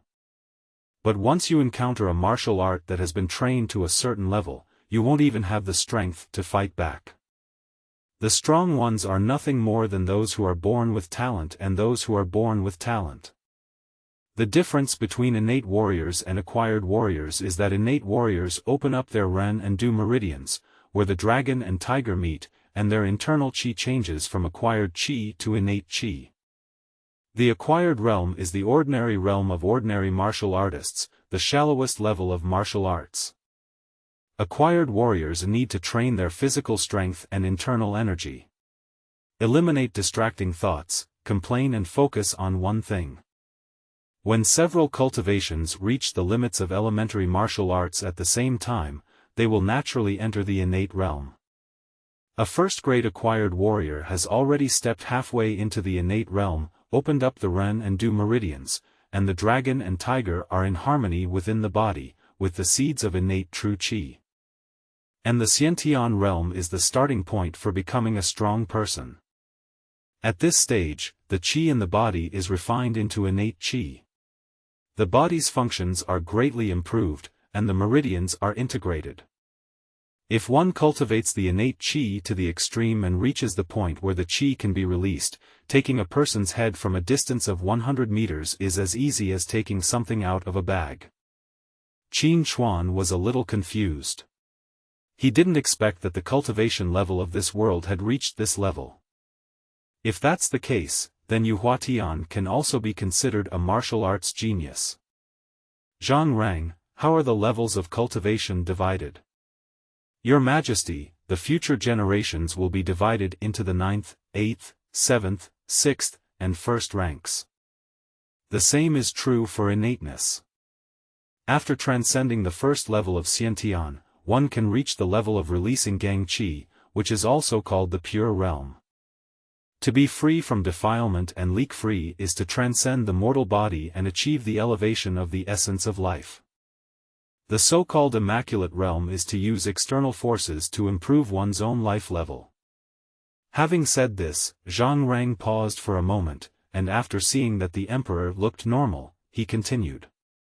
Yuhuatian is a master of the first level of Zetian, and he is only one step away from the immaculate realm. But how can we take that one step so easily? Moreover, the technique that Yuhuatian is practicing is a purple ghost sword technique. If it was a top-level golden martial art, he would have reached the immaculate realm long ago. Zhang Rang sighed lightly, not knowing whether he was sighing for Yuhuatian or for himself. Qin Hui asked doubtfully, according to what you said, golden martial arts are very rare in this world. It's more than rare. Golden martial arts haven't appeared in over 300 years. Even that red martial arts, once it comes out, will attract masters from all over the world to flock to it. At this point, Qin Hui's curiosity piqued, and he continued to ask, then the 13 Taibao horizontal training golden bell cover that Aobai practiced is only blue. Why is he so powerful? Speaking of this, Zhang Rang also looked envious. Your Majesty, Aobai is also a martial arts genius. It is not easy for him to cultivate to this level with just a blue martial arts book.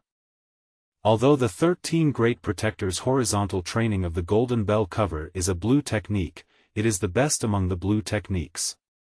If it is cultivated to the Mahayana stage, it can be comparable to ordinary purple techniques. That's why Oboy can become a warrior of our great Wu dynasty. Qin Hui understood. He originally thought that inner strength was the standard that determined everything, but it turns out there is such a saying. It seems that it was right to win over Oboy, but the guards around him, tsk. Zhang Rang lowered his head for a long while and did not hear the emperor continue to ask questions. He was just about to ask whether he should set up a stall in Changchun Palace now. But when he raised his head, his eyes met the emperor's. Zhang Rang, what realm are you in? Speaking of this, Zhang Rang felt very embarrassed, as he was also very diligent and attentive in learning martial arts. But he himself has no talent for martial arts. Your Majesty, I am ashamed to say that I am only at the 4th level of the acquired realm. However, although he was only a 4th-rank official, Zhang Rang was the emperor's chief attendant. He has so many experts under his command. So what if they are powerful? They still have to obey his orders, right?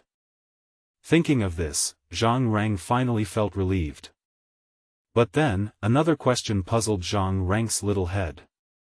So was this privilege granted to me by the Queen Mother or by the Emperor? Before he could figure it out, the Emperor's tired voice echoed in his ears. Zhang Rang, go to Changchun Palace. Send the order, and go to the Spring Palace. Zhang Rang's clear voice was heard outside the hall, and immediately a young eunuch ran to Changchun Palace to inform the imperial concubine to welcome the Emperor. I respectfully welcome your Majesty. May your Majesty live long and long. She came in graceful and elegant steps with a graceful figure. With her long, smooth hair spread out and exuding a unique fragrance, she looks like a charming flower blooming in front of people, beautiful and dazzling. Even if Qin Chuan had seen Yang Yuhuan many times, he would still be amazed by her beauty. The original owner was such a fool. He left such a beautiful woman who loved him deeply and went to lick the body of Wu Meinyang who wanted to kill him. It's true that your brain isn't working very well. However, this is also a good deal for me. Looking at Yang Yuhuan's shy appearance, Qin Chuan finally understood the meaning of the poem. The clouds look like clothes and the flowers look like beauty, the spring breeze blows across the threshold and the dewdrops on the face make it gorgeous. If we hadn't met on the top of the Jade Mountain, we would have met under the moon on the Jade Terrace. When I see clouds, I think of concubine Yang's clothes, when I see flowers, I think of concubine Yang's appearance. The spring breeze blows on the railings, and the flowers, nourished by the dew, become more colorful. If such a beauty is not seen in the Kunyu mountain where the immortals live, she can only be encountered under the moonlight of the Yaoqi. My dear, please excuse me. From now on, you and I will not have to go through so many formalities. Your Majesty is the Son of Heaven, the highest authority in the world. I admire you so much that I cannot express it enough. It is my blessing to be able to pay my respects to your Majesty. These words really touched Qin Chuan's heart. Since coming to the Dou dynasty, only in the Changchun Palace can I feel the Emperor's kindness. Looking at the palace maids and eunuchs who were still kneeling behind Yang Yuhuan, Qin Chuan laughed and waved. You all should get up, too. After saying that, he walked straight towards the bedroom, and Yang Yuhuan followed closely behind Qin Chuan. Zhang Rang was very sensible when he saw this and added, you all should leave and don't disturb His Majesty's enjoyment. As soon as he arrived at the bedroom, Qin Chuan looked at the charming Yang Yuhuan beside him and his heart was warmed. It's getting late, my dear. Go to bed early. I obey your order. Yang Yuhuan stepped forward and helped Qin Chuan change clothes. That little hand had just untied Qin Chuan's jade belt. Qin Chuan suddenly turned around and pushed the beauty in front of him directly onto the imperial concubine's couch. Yang Yuhuan was frightened by this sudden scene and exclaimed, Acridine. Your Majesty, I would like to change your clothes first. Why is your Majesty so impatient? No need to go to such trouble, I can take off my clothes myself, and I will also change my concubine's clothes today. Not long after, the sound of laughing and playing came from the dormitory. So the bedding was laid out, the clothes were rare, the gold rasp was used to incense, and the curtains were hung low. The mattresses are piled high, and the corner pillows are laid horizontally. The woman wears her upper garment to show her obscenity. The body is exposed, the bones are weak and the muscles are strong. When the time comes, I will be as smooth as fat. The next day, looking at Yang Yuhuan with a sweet smile on her face, he seemed to be recalling something. Seeing how soundly she was sleeping, Qin Chuan couldn't bear to wake her up to dress him. Just as he carefully lifted the embroidered quilt and prepared to get up, he heard Yang Yuhuan's soft voice beside him. Your Majesty, don't go. Qin Chuan turned around and looked at Yang Yuhuan who was still sleeping soundly, then he felt relieved. After searching on the ground for a while, he finally put on his robe effortlessly. The women in the harem are too scary, even though I am young and strong. I can't help but stay up all night like this. Qin Hui felt the sourness coming from his lower back and complained madly in his heart.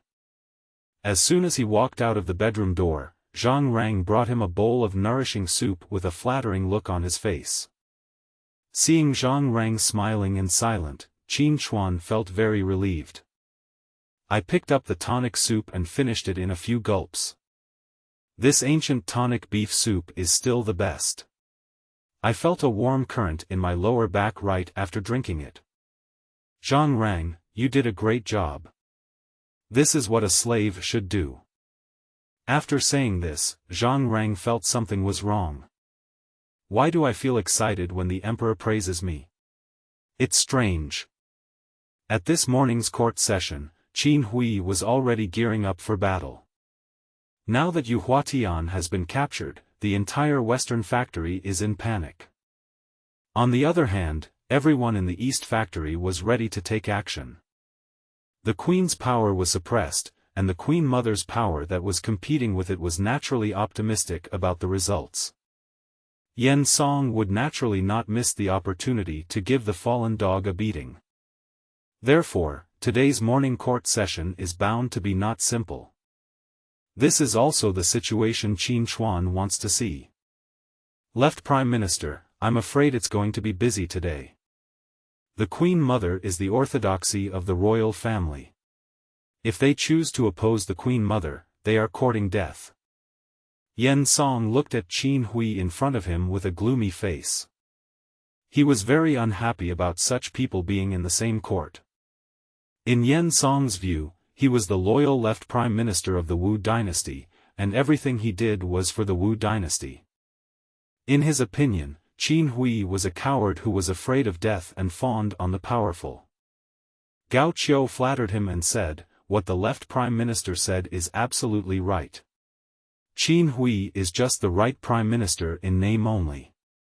If it weren't for the Queen's help, how could he be worthy of being an enemy of the left prime minister?" Yan Song enjoyed the flattery around him.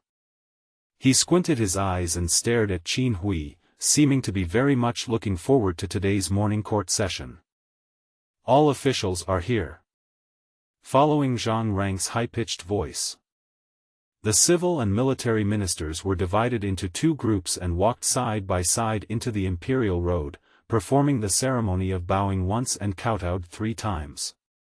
Long live the Emperor! My dear ministers, please stand up. After the ceremony, today's morning court session began. Qin Hui sat high on the dragon throne, scanning the ministers. Yan Song's loyalty, 23. Gao Qiu's loyalty level is 21. Wei Zhongxian's loyalty is 25. Zhao Kuo's loyalty is 32. Qin Hui's loyalty is 12. Kai Jing's loyalty level, 21. Lu Jin's loyalty, 32. Zhao Gao's loyalty is 30. And Lushan's loyalty is 9. Sima Yi loyalty 5. Hushan's loyalty, 50. Cao Cao's loyalty, 45. Zhu Di's loyalty is 11. Xing Daorong's loyalty, 32. Albai's loyalty is 80. Looking at his court officials, he realized that there wasn't even one person who was loyal to him. Qin Hui couldn't help but sigh, being an emperor is so damn difficult. According to the system, if the loyalty level is below 60, there is a possibility of betrayal at any time. If you are under 30, you will definitely have evil intentions. As for the single digits, that doesn't take him seriously at all. Stay calm. Stay calm. These are all famous people in history. If he was a loyal minister, how could it be possible? Qin Hui let out a long breath and glanced at the ministers with a burning gaze. Seeing that Qin Hui seemed to be unable to hold back any longer, Qin Hui looked at Zhengxiang who was standing beside him and nodded. Zhengxiang understood and retreated quietly.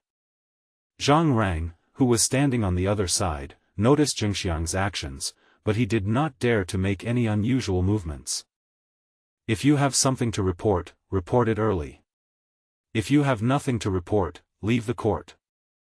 After Zhang Rongli finished singing, Qin Hui immediately gave a look to Kai Jing beside him.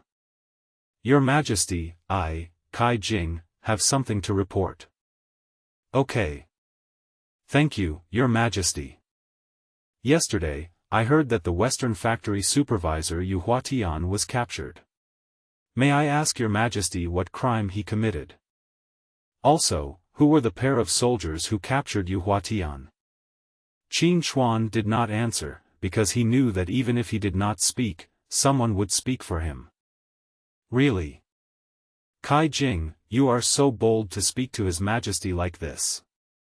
Master Gao, is there anything wrong with me speaking frankly? Kai Jing was not afraid at all. He looked directly at the emperor and continued speaking. May I ask, Your Majesty, can the Great Wu dynasty now privately set up a criminal court? If the Western Factory supervisor really committed a crime, he should be handed over to the Ministry of Justice or the Supreme Court. But Your Majesty has detained him in the East Factory. What is your intention? Wei Zhongxian, who had been squinting and staring at Kai Jing, could no longer stand. Master Kai, our East Factory was specially authorized by the late Emperor to detain a certain traitor. What's wrong with that? Seeing the murderous intent in Wei Zhongxian's eyes, Kai Jing was also a little frightened. Oh. Lord Wei is so powerful. You said Yu Huatian was a traitor. Do you have any evidence? Seeing that Kai Jing could not stabilize the situation, Qin Hui immediately stepped forward to support him. Qin Chuan watched the dog-biting scene below with great interest and found it very interesting. Prime Minister Qin, the West Factory has always acted without regard for the law. Yu Huatian is the supervisor of the West Factory. Not only is he not restrained, but he is acting recklessly.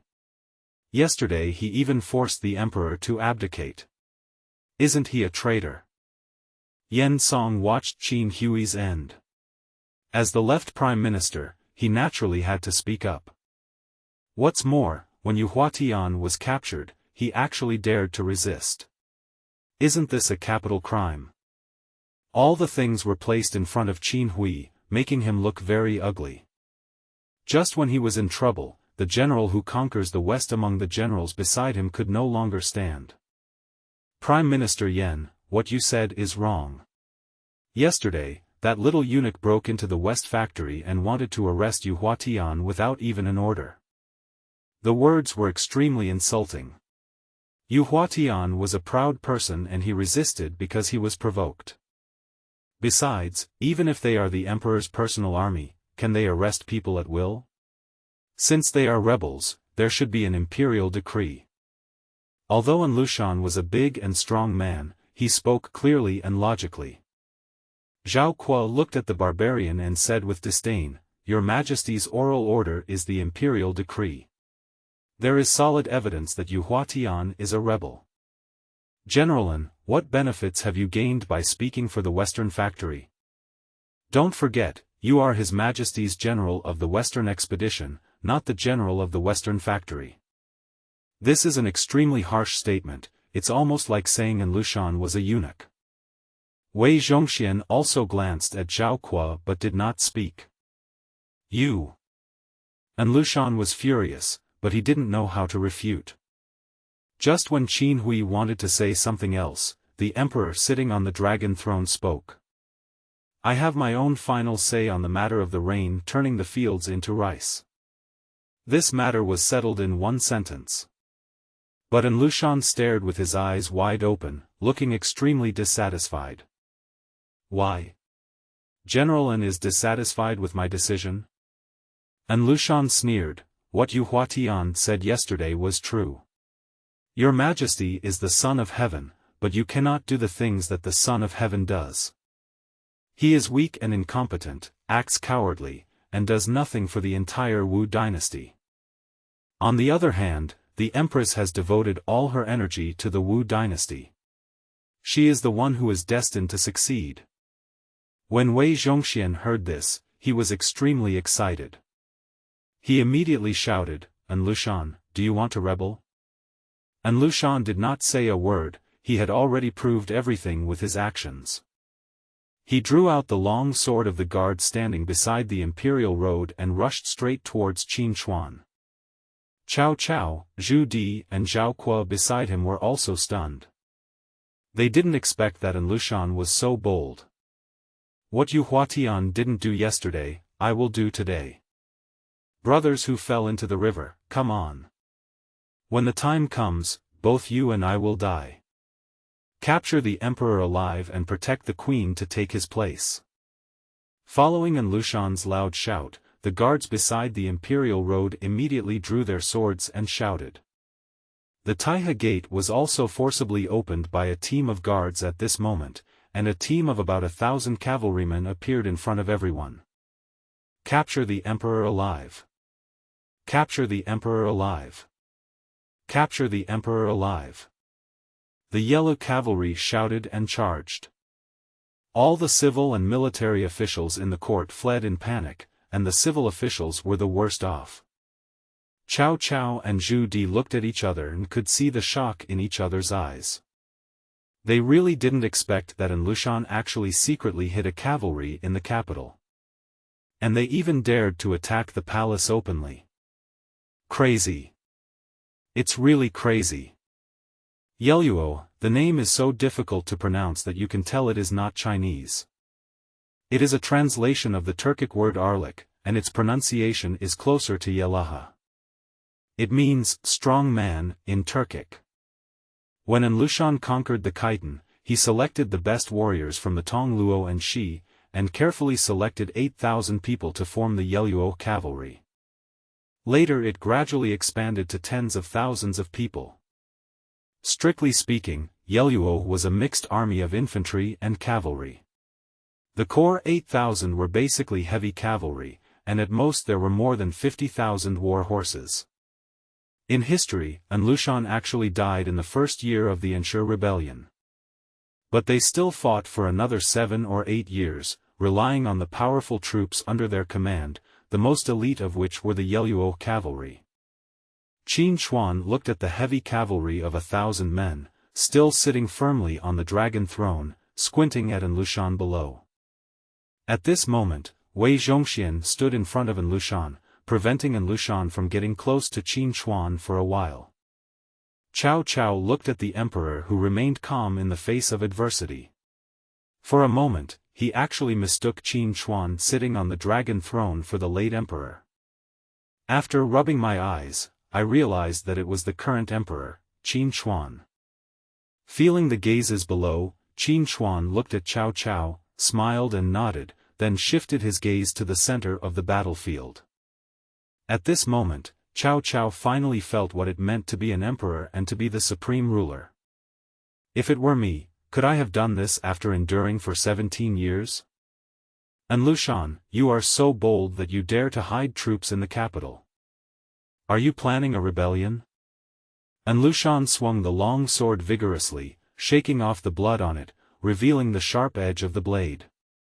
He stared at Wei Zhongxian and sneered, "You old eunuch, I have come this far, what do you think I want to do?" Wei Zhongxian pushed his innate boyish skills to the extreme and tried his best to resist An Lushan's attack. One of them had been fighting on the battlefield for years, and his sword skills were extremely ferocious, with every strike of his sword aimed at the vital points. On Wei Zhongxian's side, his moves became more and more fierce. "You can't beat me, stop it." Xiantian Tongzi Kung Fu is a kind of Kung Fu that uses internal strength to attack the enemy. However, An Lushan stared at Wei Zhongxian with murderous eyes and attacked again with a knife. In an instant, the two of them fought together. The two men were agile, and their fierce moves appeared alternately, like two whirlwinds intertwining in the air. Wei Zhongxian was agile and used the unique skills of his innate boyhood kung fu to avoid An Lushan's fierce attack. He was like a swallow, gliding across the ground and then leaping into the air, his body moving smoothly and freely. And Lushan wielded the knife, and the force of the knife was like a gust of wind and rain, chasing Wei Zhongxian with a fierce murderous intent. He was tall and mighty, and every time his sword fell, it carried enormous force, chopping the stones paved on the surrounding imperial road into pieces. He chased Wei Zhongxian madly, his eyes full of anger and madness. As time passed, the moves became more and more intense, and the momentum became more and more fierce. Wei Zhongxian and Lushan were both covered in wounds. At this moment, a black ocean suddenly surrounded everyone. They were none other than the Black Armor Army, dressed in black armor, marching in neat formations, with a solemn and murderous look on their faces. These include bows and arrows, usually equipped with 30 arrows, which are lethal weapons for long, medium and long distances, and horse crossbows with longer ranges. The maximum range is about 200 steps. At the front were the Black Armor Army, holding long spears and riding heavily armored horses. Then came a group of people holding blunt weapons with the ability to penetrate armor, such as long swords, beaks, hammers, axes, whips, as well as defensive weapons such as small round shields and armor specially used by cavalry. With the appearance of the Black Armor Army, Wei Zhongxian knew that this rebellion, which was like a child's play, was a foregone conclusion. So he mobilized his internal strength and used his unique skills. He flashed and quickly approached Lushan. His hands turned into palms and a series of palm winds attacked Lushan. Seeing this, Lushan immediately raised his sword to block. However, he underestimated the power of Wei Zhongxian's palms, and was forced to take a few steps back by the fierce impact of the energy. Wei Zhongxian saw the opportunity and immediately rushed forward, knocking him to the ground with a heavy palm.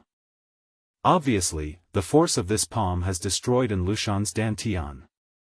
Even if he could survive, he would be a useless person. Qin Hui, sitting upright on the dragon throne, was originally looking forward to the reward given by the system after killing Lushan. As a result, at this critical moment, the old dog actually showed mercy. Qin Hui took the emperor's sword beside him with a murderous look on his face. The eunuch holding the sword did not expect that the emperor would take action himself. Qin Hui held the sword in both hands, and the blade flashed with cold light. He stabbed Lushan's chest so hard and so fast that no one had time to react. Lushan only had time to raise his sword to block, but his strength had been stabilized by Wei Zhongxian and he was unable to move.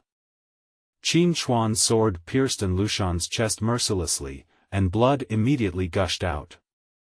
Lushan fell to the ground in pain, holding his chest, his eyes wide open, and his consciousness gradually became blurred.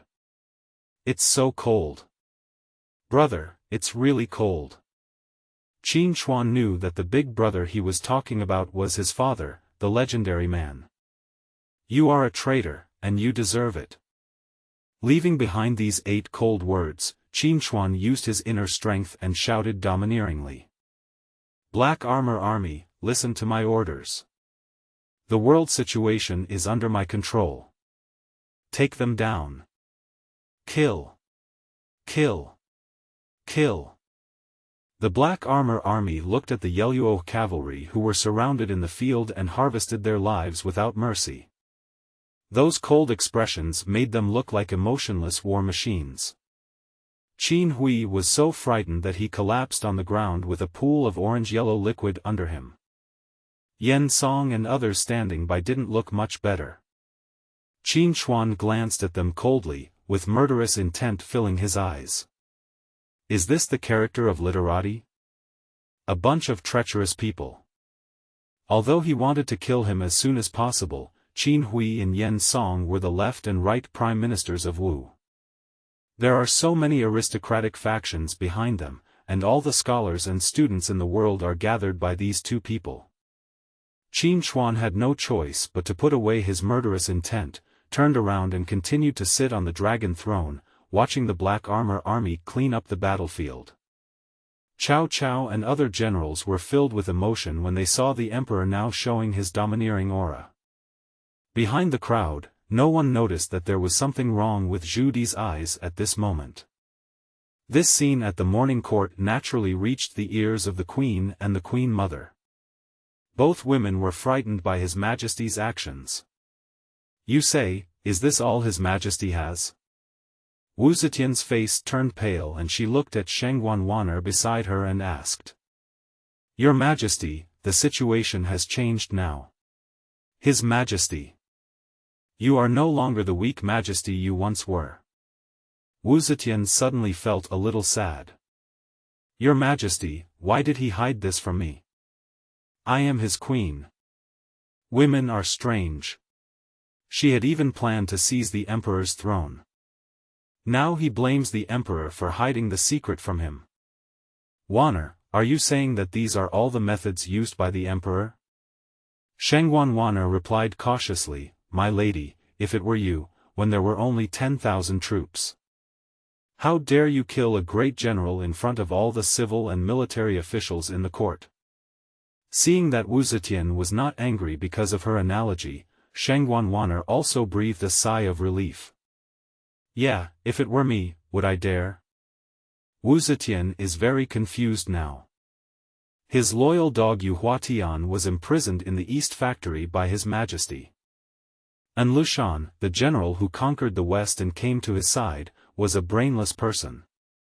Now that one is dead, the other is probably in danger as well. I just want to seize your throne, why did you hide it from me for so many years? Really?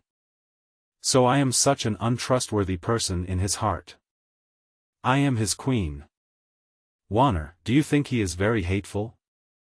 They all want to seize someone else's throne, so that's nothing.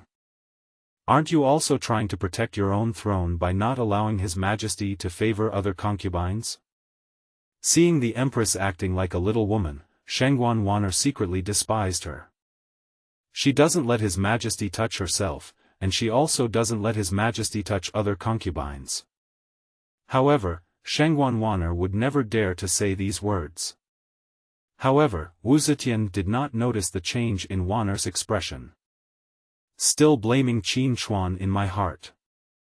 After a while, I began to think about the current situation. It's good for her but not for me. And his archenemy, Lu Ji, must be very happy at this moment. But, it's not. After hearing what happened in the morning court, there was no change on Lu Ji's expression. He just responded with one sentence, I understand, please leave, and said no more. But the hands hidden in her sleeves were clenched tightly, showing her inner uneasiness. She didn't know whether she was feeling frightened, relieved, or happy at this moment. All kinds of complicated emotions swirled in her heart and could not be calmed for a long time. At this moment, the battlefield at Taihe Gate has been cleaned up, but the bright red bloodstains on the ground are a constant reminder to all ministers. The emperor has drawn his knife. Qin Hui's party no longer dared to speak, and the same was true for Yan Song's party. Qin Chuan looked at the ministers who were standing obediently in their seats and nodded with satisfaction. He nodded to Zhang Rang beside him. Zhang Rang understood immediately and took out the imperial edict to read out. I have heard that saints fear the will of heaven, and emperors obey the will of heaven.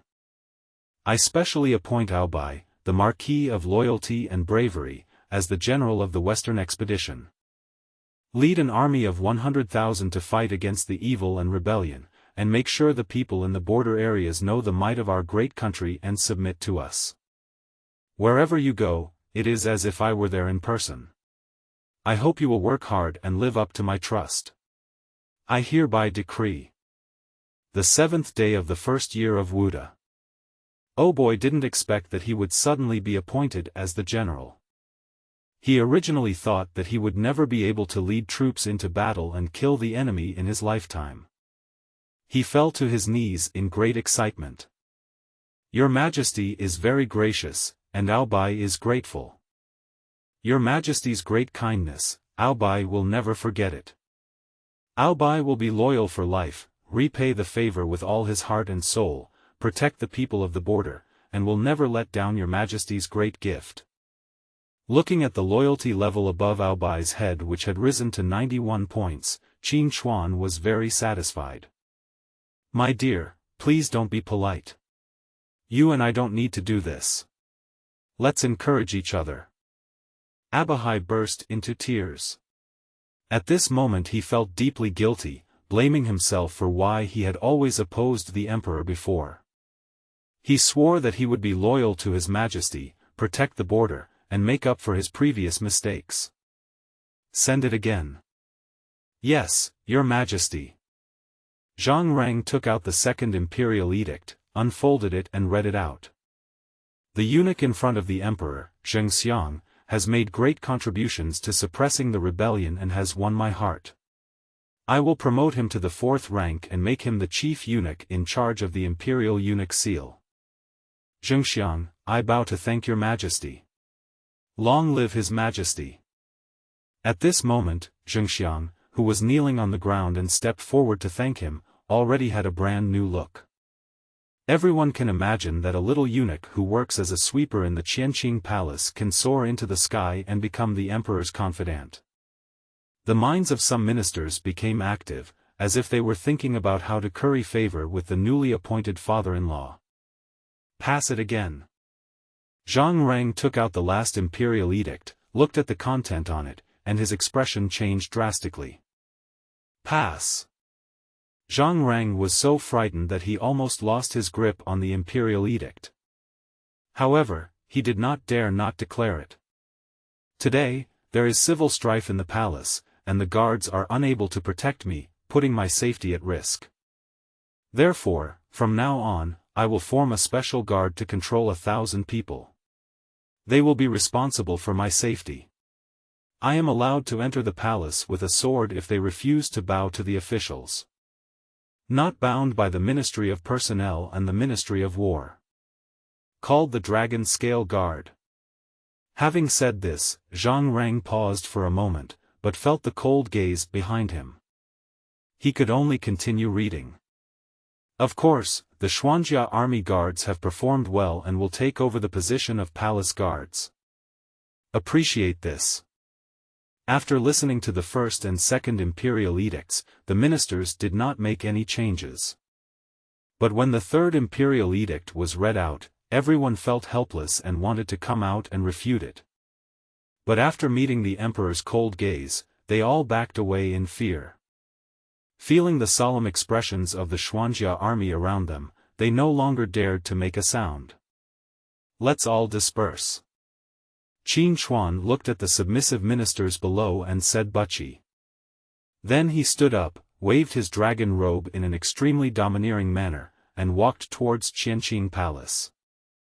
The voices of ministers sounded behind them. Long live my emperor. After the emperor left, all the ministers relaxed instantly. Prime Minister Yan, on this occasion. Do you want to die? Yan Song immediately glared at Gao Qiu.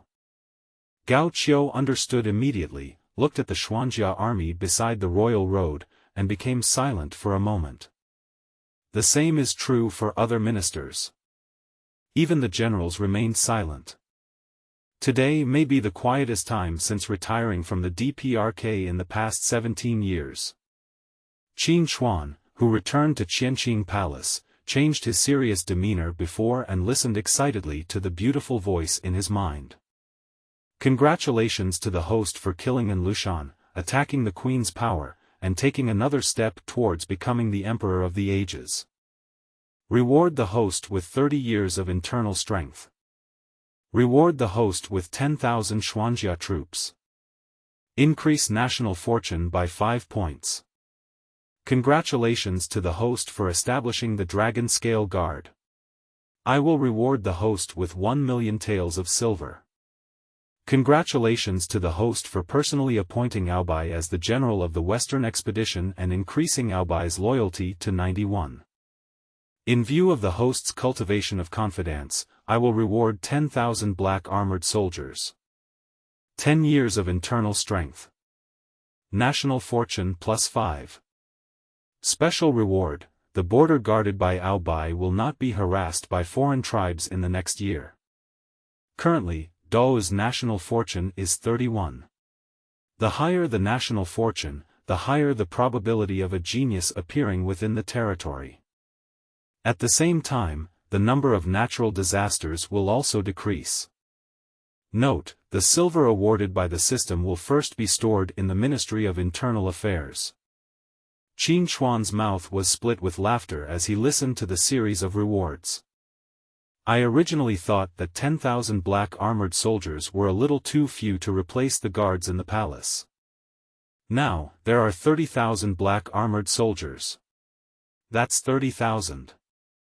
There are 30,000 black armored army guarding outside, and 1,000 dragon scale guards composed of the Xianzhen camp inside. My safety is finally completely guaranteed. Now, I can finally sleep soundly. However, Qin Hui slept soundly. However, Lu Ji and Wu Zetian in the harem couldn't sleep. You know, there are not only the black armor army and the dragon scale guards. There are 2,500 swordsmen and axemen hidden in the harem. The same is true for many ministers. Previously, much of the news in the palace was delivered through the eunuchs of the east and west factories or the palace guards. Nowadays, if the emperor orders a raid on someone's house, you'll probably have to wait until your own house is surrounded before you know for sure, right? Zhengxiang. Your Majesty, I am here. Go, bring Heshen here for me. As you wish. Wu Zhengxiang took the emperor's oral order and trotted out in 2 steps. Zhang Rang, who was standing aside, looked at his nose with his eyes and his heart with his nose, trying his best to reduce his presence. Qin Hui knew it from the first time he met Heshen. Heshen was not someone who had to be killed. On the contrary, I think Heshen is a rare talent. Which of the ministers in the court is not greedy? They all try to squeeze money from the common people. This is also the key to these civil officials' wealth. However, they did not have as many methods as Heshen. Moreover, they are not like Heshen, who can do it openly for money. It would ruin their reputation. So for example, people like Qin Hui, Yan Song and others all made money secretly. Thinking back to the impression I had of Heshen in my previous life, he was a good helper to the emperor. Even though Emperor Qianlong traveled to the south of the Yangtze River every day, he didn't really take care of things. All problems at the court will be dealt with quickly. This is the importance of Heshen. The most important point is that Heshen's loyalty to himself is 50. Nuhula Shanbao, whose courtesy name was Baoku, was given the highest title, Duke Looting, and was nicknamed Big Daisy, aka Heshen, and Meng Meng. Of course, that Heshen was a descendant of the Manchu 8 banners, and this Heshen is Heshen. The chubby Heshen had just walked out of Taihe Gate and was about to go to Baihua Tower to listen to some music. What happened today really scared him. My little heart is still pounding. Just as I was about to get on the carriage, I heard Zhengxiang's voice behind me. My lord, please stay, please stay. Heshen, who had just lifted the curtain and stepped into the carriage, turned his head to look at Zhengxiang who was jogging towards him. He quickly put on a smiling face. Eunuch Wu, you are here. Oh, why are you running so fast? Wu Zhengxiang patted his chest, and after he calmed down, he said, Master He, please get going. Your Majesty is waiting for you. Heshen quickly put on a smile, took out a silver note of 50,000 from his sleeve and handed it over. Looking at the 2 young eunuchs beside Wu Zhengxiang, each of them handed over a silver note worth 5,000 taels. The 2 young eunuchs looked at Wu Zhengxiang and did not dare to take it for a moment. Wu Zhengxiang naturally noticed their interested looks, but he still pretended not to know and took the banknote from Heshen's hand. Seeing him take it, the 2 young eunuchs were overjoyed and took the silver note. Eunuch Wu, His Majesty is looking for me so anxiously, what's the matter? By the way, Eunuch Wu, who else did you pass it on to? Seeing them take the banknotes, Hushan immediately approached Zhengxiang and asked. Just you. When Hushan heard this, his heart skipped a beat. By yourself? Or after the morning court session? How does the emperor feel now? Hushan continued to ask. I'm in a good mood. I was laughing just now. Before Zhengxiang could say anything, the young eunuch who had collected the money behind him immediately responded.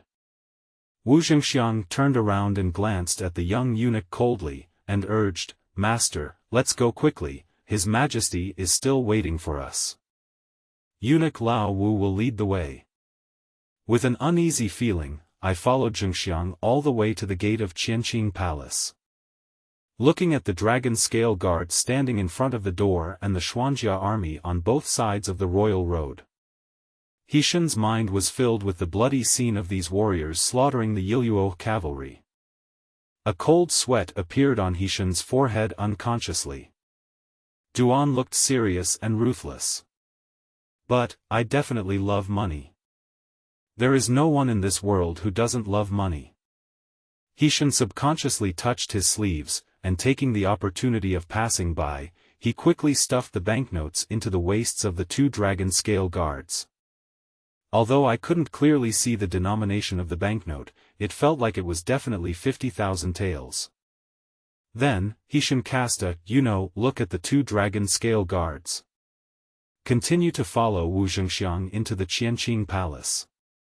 A round and big head, a fat body, and flexible eyes. Greedy and cunning eloquence, unparalleled flattery skills. This is Qin Chuan's comment on Hishan's appearance. Chubby and quite cute. Name, Hishan. Position, Head of the Ministry of Internal Affairs. Loyalty, 50. Talent, accumulating money. When in charge of finances, intelligence is greatly improved, and there is a certain chance of generating windfall. Financial management, the ability to make money is greatly improved. Martial arts, basic fists and kicks, white. Internal strength, none. Realm, not in the flow. As expected of He Bao Bao, he is an expert at making money. This is a treasure. As soon as Hushan entered the hall, he bowed every 3 steps and performed the ceremony in a very proper manner. I, Hushan, pay my respects to your Majesty. Long live His Majesty. My lord, get up. Hushan did not hear any dissatisfaction in the emperor's voice, but rather a hint of satisfaction, so he raised his head. But just as he stood up, he saw Wu Zhengxiang's actions, and his body, which was already half standing, froze. Master He, what a generous gift. 50,000 taels of silver. Then, 2 dragon scale guards came forward and handed the 2 silver bills to Wu Zhengxiang. Lord, he is truly the richest man in our great Wu dynasty. This one investment is 150,000 taels of silver. What a huge sum. Although Qin Chuan was smiling, in Hushan's eyes, this smile was extremely dangerous. Without saying a word, he knelt down and said, Your Majesty, please forgive me. Your Majesty, please forgive me. I was wrong. Please punish me. Bang! Qin Chuan slammed the imperial desk and shouted. You are so good, Hushan, you took the silver from my Dou dynasty's treasury and came to me to bribe my people. Tell me, what are you up to? Hishan quickly defended himself, saying, Your Majesty, I am innocent. Please punish me. Take my money and do your own thing. You are just being nice to me, sir. Hushan was just about to say something when the 2 young eunuchs standing nearby immediately knelt down in panic. Your Majesty, please spare me. Your Majesty, please spare me. Qin Chuan took a cold look and said without a trace of emotion, Drag him away and chop him off. If anyone around me dares to accept bribes, this will be the outcome. After receiving the order, the 4 dragon scale guards immediately stepped forward and dragged the 2 young eunuchs out like dead dogs. Only the screams for mercy echoed in the hall and in Hushan's ears. "Your Majesty, please spare my life. Your Majesty, I know I am wrong." Hushan's heart had fallen to the bottom at this moment. Qin Hui looked at the two 5,000 taels silver notes in his hand and asked with a smile. "Hushan, tell me, how much are the annual salaries of those two young eunuchs?" Hushan replied immediately without even thinking about it. "Your Majesty, the two eunuchs just now are 6th-rank palace eunuchs, and their monthly salary is 6 taels of silver.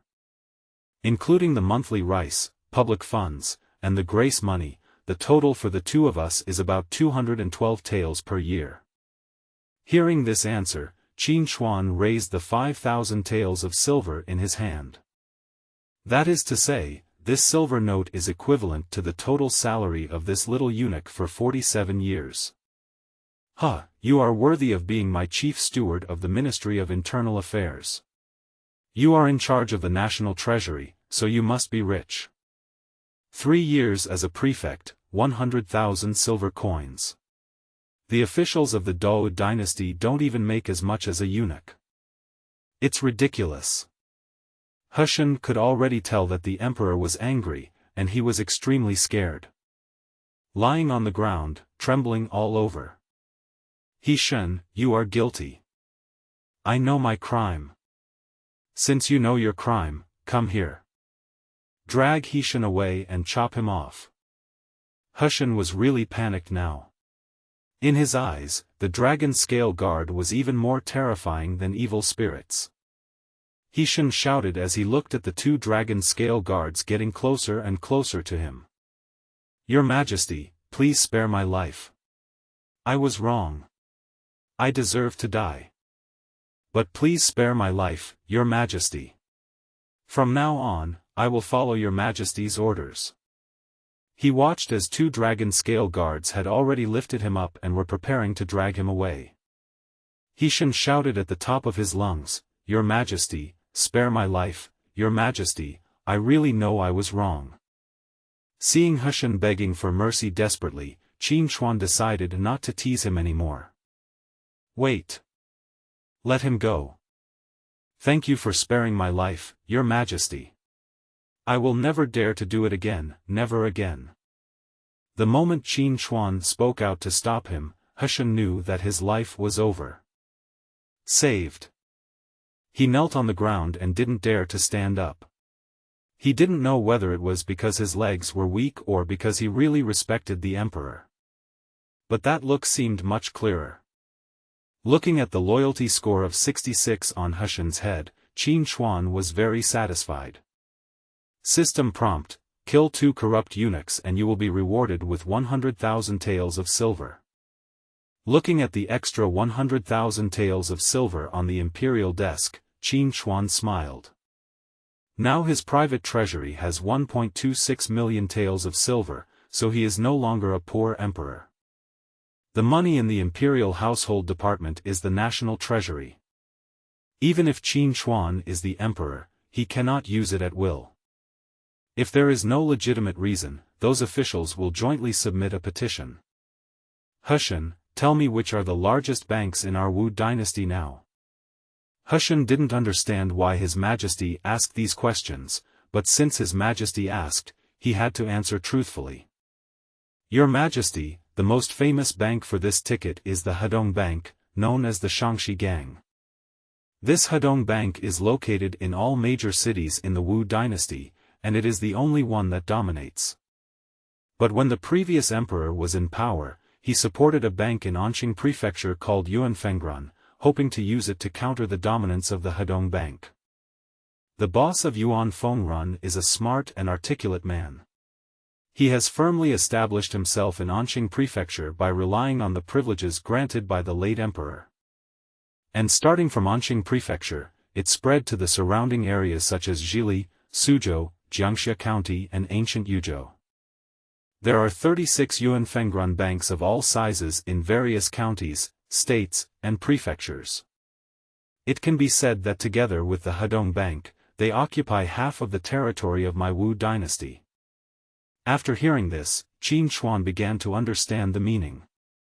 Doesn't that mean that these banks are richer than my court?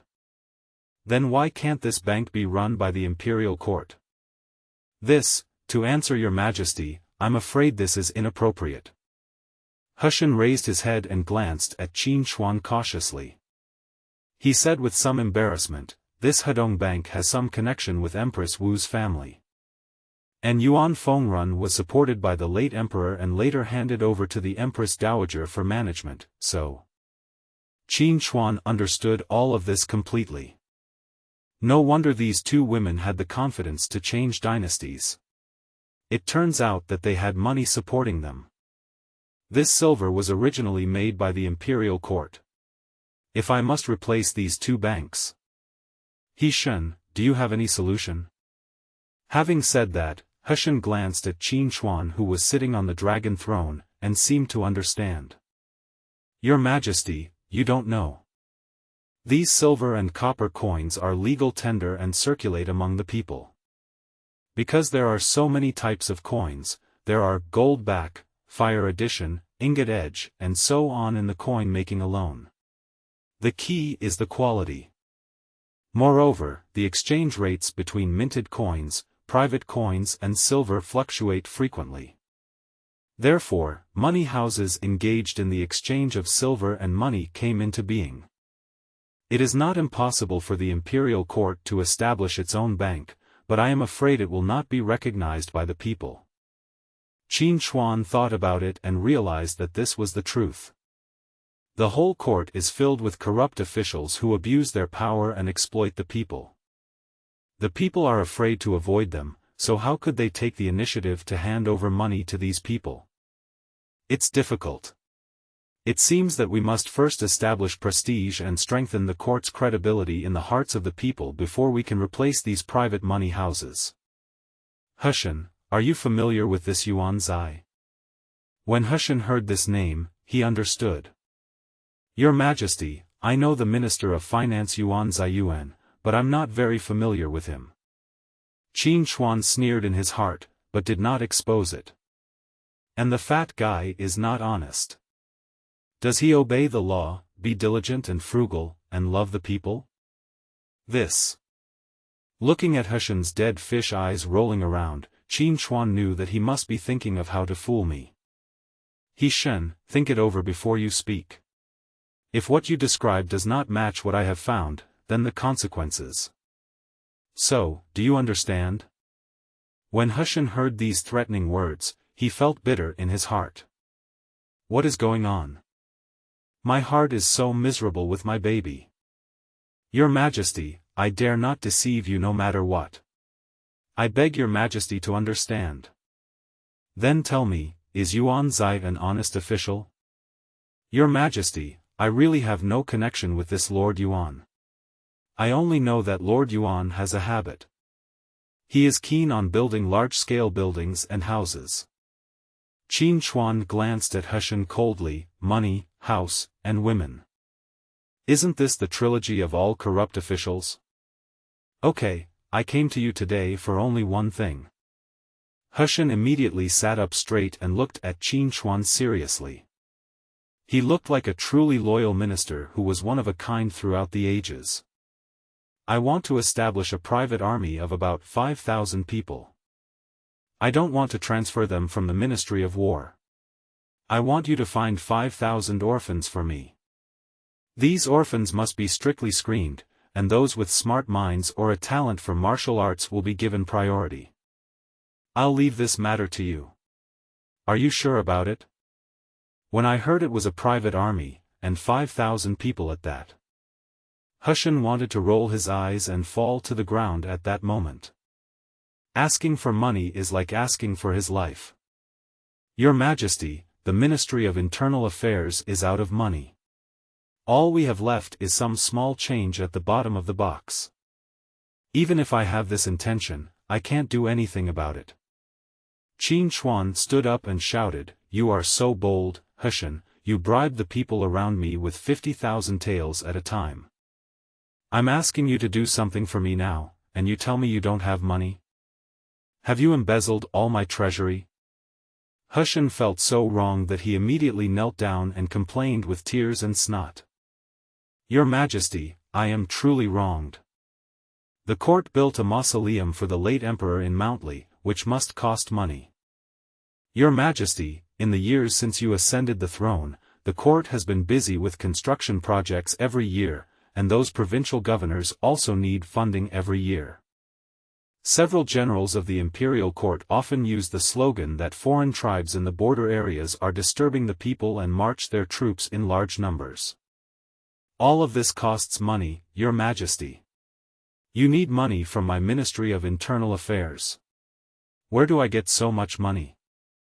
At the end of his speech, Hushan actually started crying. That voice sounded like that of a bullied young wife, feeling extremely aggrieved.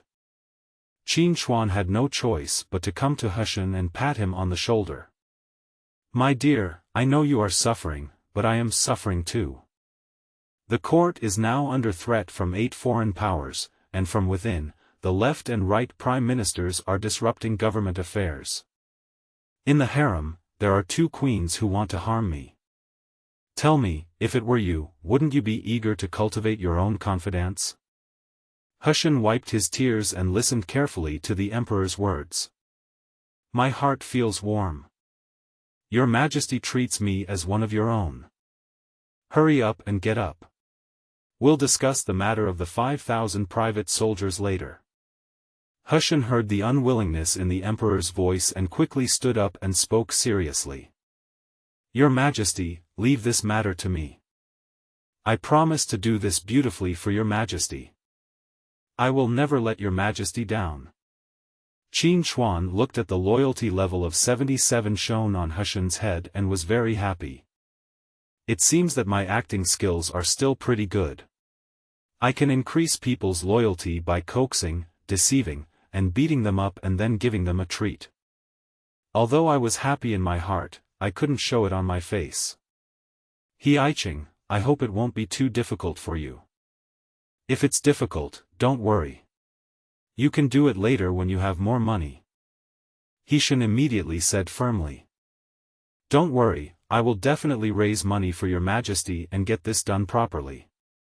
In that case, my dear, please go quickly. I obey your command. Thank you, your Majesty, for your grace. Long live your Majesty. After Hushan left, Qin Hui was so excited that he wanted to shout, awesome. But look at Zhang Rang and Zhengxiang standing on the left and right of the throne. If even a word of what happened today gets out, you know the consequences. Especially you. Zhang Rang. Zhang Rang, who was watching his nose with his eyes and his heart with his nose, knelt down immediately to show that he dared not hear the shout. How's Yuetian doing? Your Majesty, according to your Majesty's instructions, the East Factory has taken good care of him. Thinking of the proud Yuetian, now he has become a prisoner. Qin Hui became interested. Lead the way, I'll go take a look. Zhang Rang quickly got up and arranged all matters. The emperor was leaving the palace, which was a big deal, and he had to go to the imperial prison in person, which made him very worried. Zhang Rang really wanted to inform the Queen Mother first, but Qin Hui seemed to see through his thoughts. If someone with ulterior motives finds out that I am going to the imperial prison this time, do you know the consequences? Zhang Rang, who had just stood up, was frightened and fell down again in an instant. Qin Hui glanced at him coldly. Zhengxiang, help me change into casual clothes. I want to go on a private visit in disguise. The function of the East Factory is to investigate treason, rumors and serious crimes. It has equal power with the West Factory, and is managed by one person, who is entrusted with the power to arrest, investigate and spy. It can be said that he is extremely powerful. However, there is no official in the court who is easy to deal with. Therefore, except for those who have no power and influence and are afraid of it, high-ranking officials above the third rank all ignore it. Whether it is the East Factory or the West Factory, in the final analysis they are just running dogs of the emperor. If you have the intention to change your master, your legs will naturally be broken. Yu Huatian is a role model. As the supervisor of the Western factory, Yu Huatian also enjoyed great glory and power. As a result, Qin Chuan gave the order and he was still detained in the imperial prison like a dead dog. The imperial prison is different from the Ministry of Justice, the Dali Chamber of Justice and the Censorate. The imperial prison is a prison where criminals are detained by direct imperial decree from the emperor. It is a prison directly managed by the emperor, which means that the criminals in this prison are convicted by the emperor himself.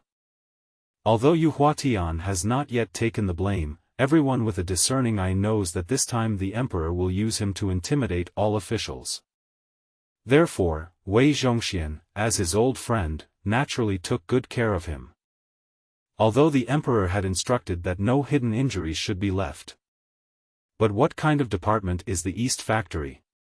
There are too many punishments that do not leave hidden injuries. Qin Chuan was dressed in civilian clothes, followed by Zhang Rang. Although Zhengxiang said that he was wearing civilian clothes, the only clothes that could be found in the palace were gorgeous clothes, and he still looked so wealthy. However, Qin Chuan has never left the palace since he traveled through time. Therefore, he had no idea what kind of life the people outside the palace walls led. Qin Chuan was also very curious as it was his first time to come to the imperial prison.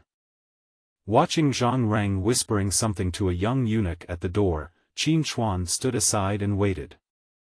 "Eunuch Zhang, why do you have time to come to this filthy place today? This is polluting your eyes." "Oh, this little mouth is so sweet." Zhang Rang stared at the young eunuch with a smile and whispered. "Here, this is a reward for you. Remember, no matter who asks, they have been to our house before." The young eunuch took the 10 taels of silver that Zhang Rang gave me and thanked him hastily. "Thank you for the reward, eunuch Zhang. I will keep my mouth shut." Zhang Rang glanced secretly at the emperor behind him and continued. "Send the people inside away for me later. I won't make things difficult for you. Half an hour will be enough. Don't let anyone disturb me during this half hour. If anything goes wrong, the queen will." How could the young eunuch not understand Zhang Rang's meaning, and nodded quickly. "Look at what you said. Not to mention half an hour will do." Zhang Rang looked at the young eunuch's flattering expression and threw another 10 taels of silver over. Then, he took Qin Chuan in. As soon as I entered the imperial prison, a foul smell hit me in the face. Qin Chuan was choked and almost vomited. The entire cell was built in a dark and damp underground space, with poor ventilation and rats and insects running around. Moreover, the prisoners there were severely tortured, and the stench of decaying bodies and blood filled the entire imperial prison. While leading the way, Zhang Rang explained to Qin Chuan the various cruel punishments in the imperial prison. "Your Majesty, look here." Qin Chuan looked in the direction of Zhang Rang's finger, and saw all kinds of torture instruments hanging on the wall. The most famous ones are the irons, shackles, clubs, skinning, gutting, and hooking the back, using an iron hook to pierce the prisoner's back. The big yoke, a wooden torture device worn around the neck, the standing yoke, standing with the yoke, broken spine, broken fingers, stabbing the heart, etc.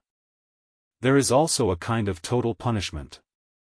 The so-called total punishment is to let the prisoner be shackled and fettered. He was tortured with 5 kinds of torture, such as sticking, zan, stringing several small wooden sticks together with ropes to apply pressure to the fingers, and clamping sticks. He suffered a lot of pain and finally died.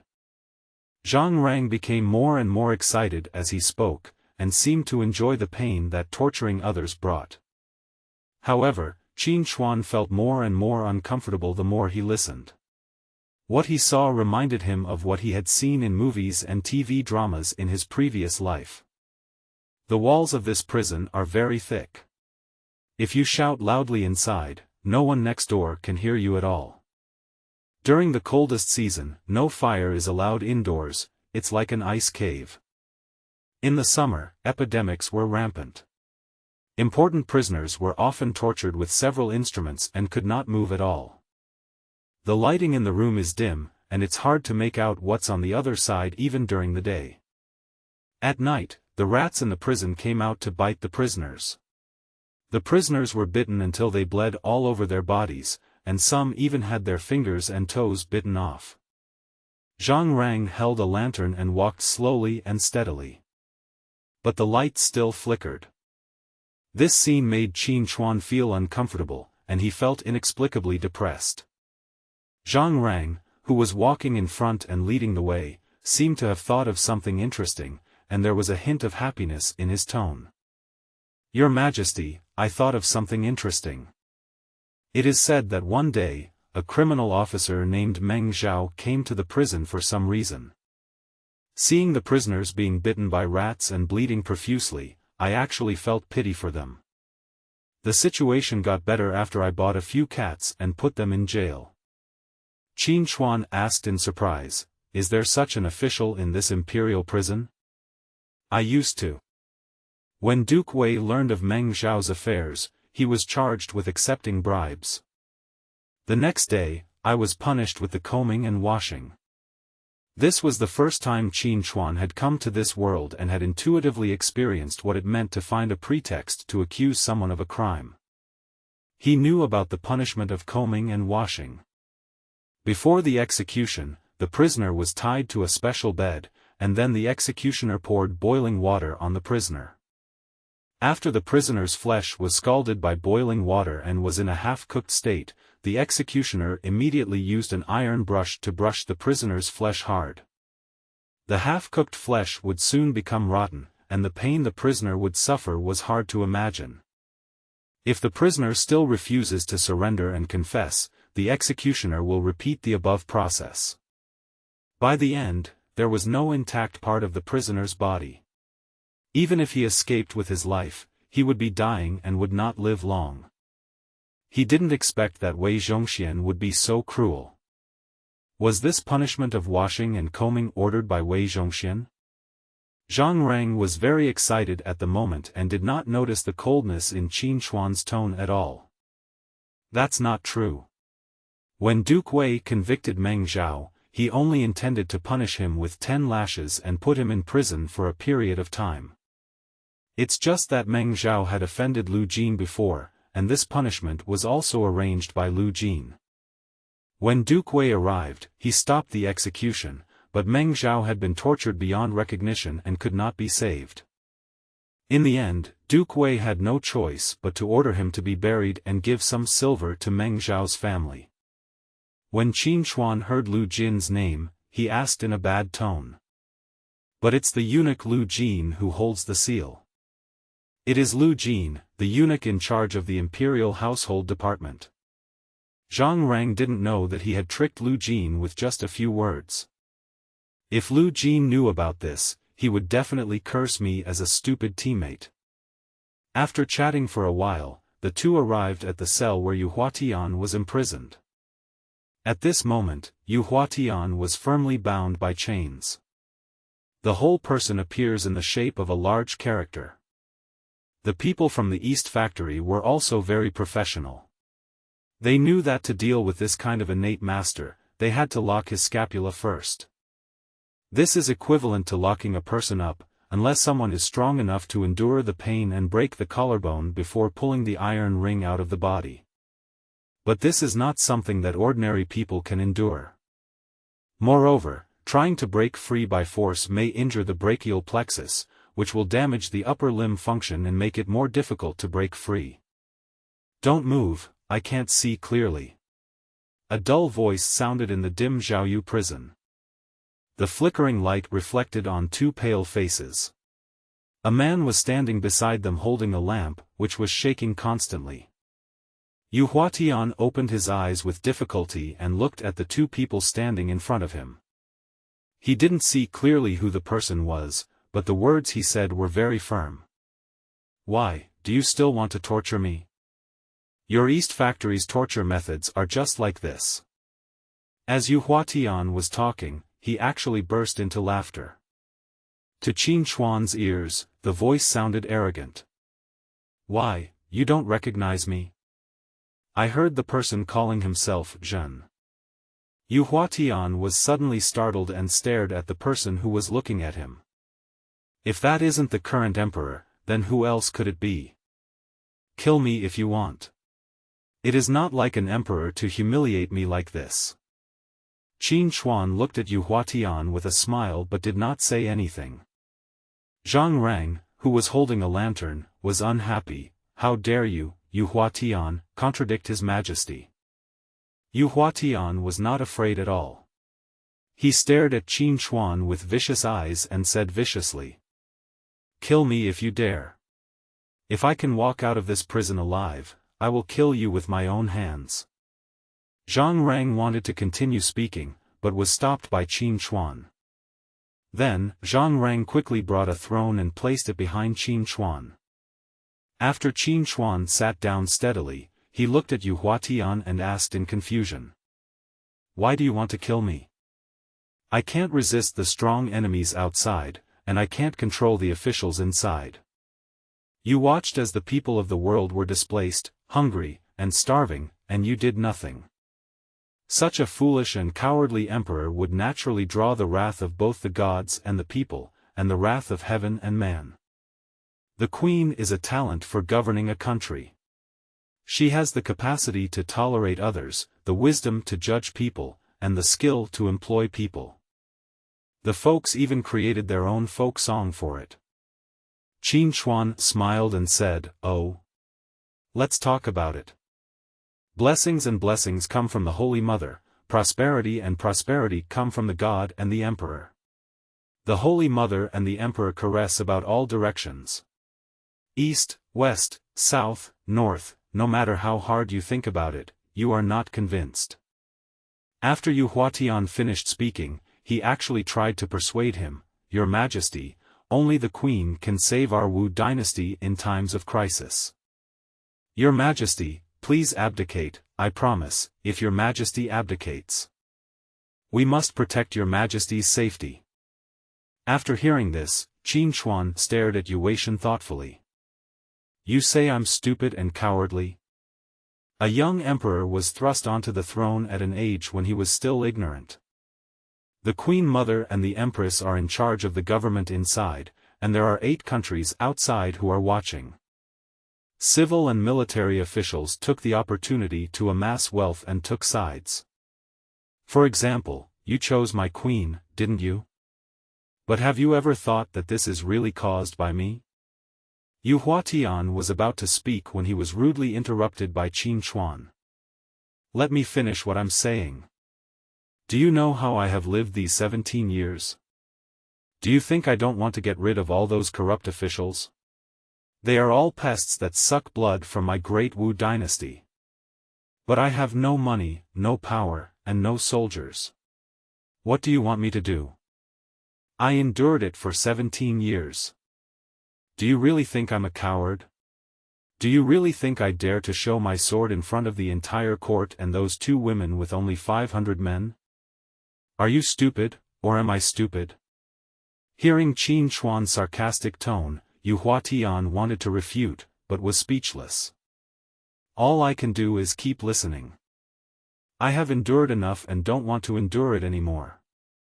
I had already drawn my knife the day Lu Keming was beaten to death by me, but you knew it but pretended not to know. You made me lose face, so it's normal for me to punish you. What you absolutely shouldn't have done was to dare to resist. But I still showed mercy. You are lucky. I admire you, so I specifically told Wei Zhongxian after I put you in prison. I can't leave any hidden wounds on you, otherwise you will think that I am your old friend. Can Wei Zhongxian let you go so easily?"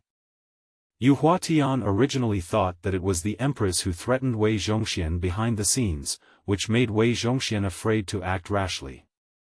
But he didn't expect that it was the person he wanted to kill. "Why, do you treat me like this?"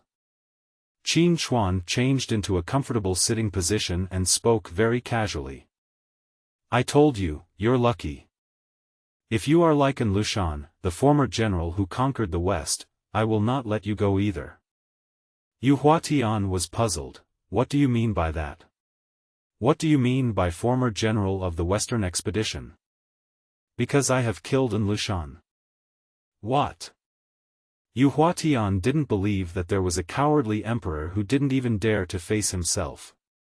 How is it possible that they could kill An Lushan? Every word your majesty said was true, just this morning during the court session. After getting Zhang Rang's confirmation, Yu Huatian believed it. At this moment, in his eyes, Qin Chuan, who was sitting there in a casual state, was completely unfathomable to him. He could never have imagined that he had only been in the imperial prison for 2 days. So many things happened outside. So you still think I'm stupid and weak? Yu Huatian hesitated. However, the loyalty above his head has reached 35. This means that his faith has been shaken. I know that everything you did was for Wu Chaoxiang, and that's why you were able to save your life.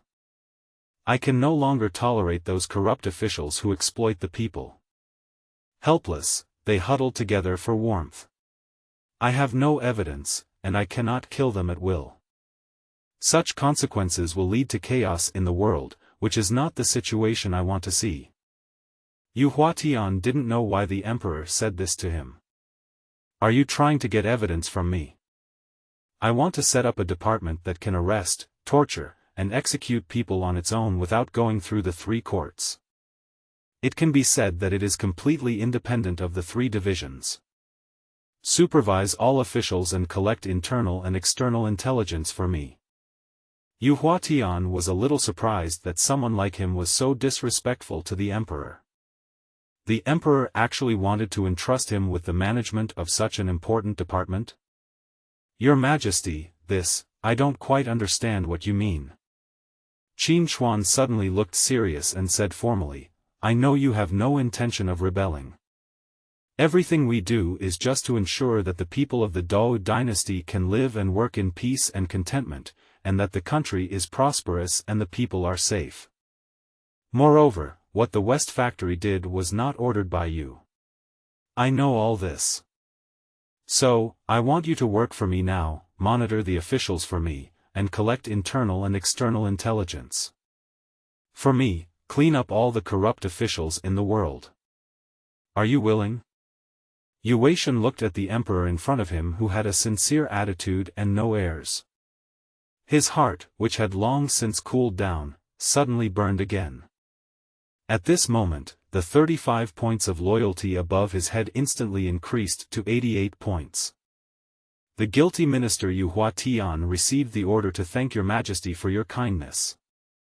I am willing to be loyal to you, abide by my duties, and entrust my selfless life to your majesty.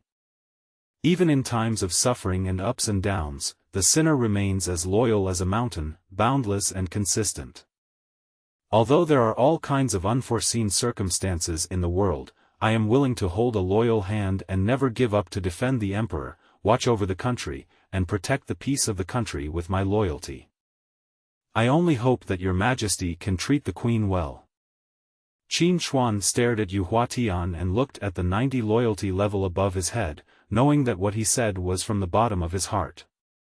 Thinking of the queen, Qin Chuan promised, don't worry, I won't hurt her. After receiving his majesty's promise, Yu Huatian breathed a sigh of relief. This can be considered as the last thing I do for the queen. Zhang Rang, go tell Wei Zhongxian to release my beloved minister immediately. Also, go to the imperial pharmacy and tell the imperial doctors that no matter what medicine they use, they must heal my beloved minister's injuries as soon as possible. Yu Huatian was moved by Qin Chuan. For the first time, he felt that being favored by the emperor was so heartwarming.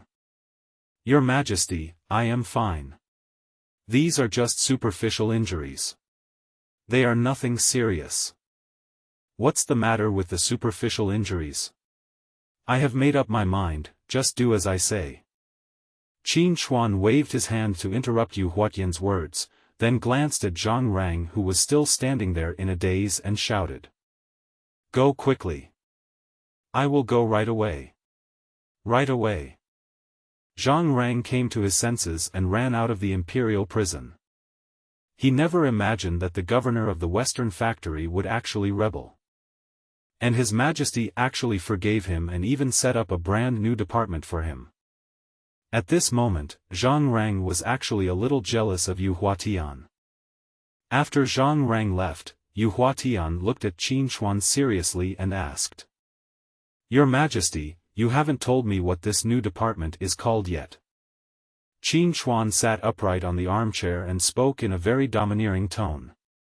"Flying fish suit, embroidered spring sword, mantis legs, wasp waist. Supervise all officials. The Emperor has granted special permission to execute first and report later. I call it the Jinui."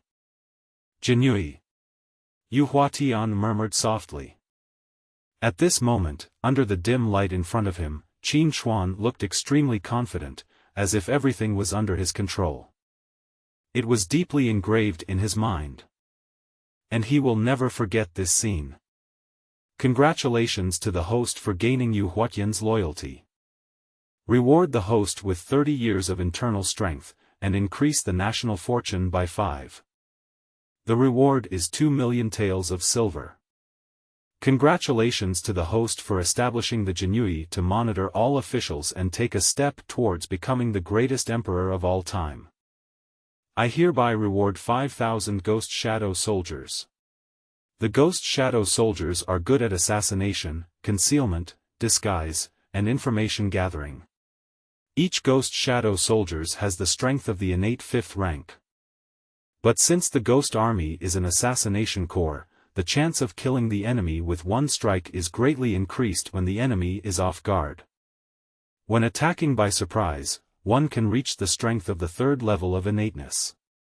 The current national fortune is 36. The Ghost Army is now present in all parts of the capital. The host can only assemble them if needed. Ghost Army? Isn't this just right for the Imperial Guard? Kill one person every 10 steps, and leave no trace in 1,000 miles. When the work is done, leave, hiding your identity and name. In such an era, those who can become killers are all ruthless characters. If there is a killer lurking around you, it is embarrassing and frightening enough, let alone a group of professional killers. What would the effect be? The system is worthy of being a system, it is warm and considerate. Qin Chuan looked at Yu Huatian, who was still writing in big characters, stood up and stood beside him and said, "My dear, after you recover from your injury, I will give you an assassination corps of 5,000 men. This assassination corps will be incorporated into the Jinui, and the people you need can be selected from the Western factory. You can also recruit people from the public. Anyway, remember, I can only give you money and people. What I ask of you is to collect evidence of the officials' crimes as quickly as possible. I want to know what my civil and military ministers said and did every day. I even want to know what they ate and how many times they went to the well. Do you understand?" At this moment, Yu Huatian has fully understood what it means to supervise all officials. I also once again witnessed His Majesty's hidden strength. The Emperor's methods are indeed extraordinary. I understand. It is easy to talk to smart people. As the head of the Western factory, Yu Huatian can naturally maximize the usefulness of the Ghost Shadow Army.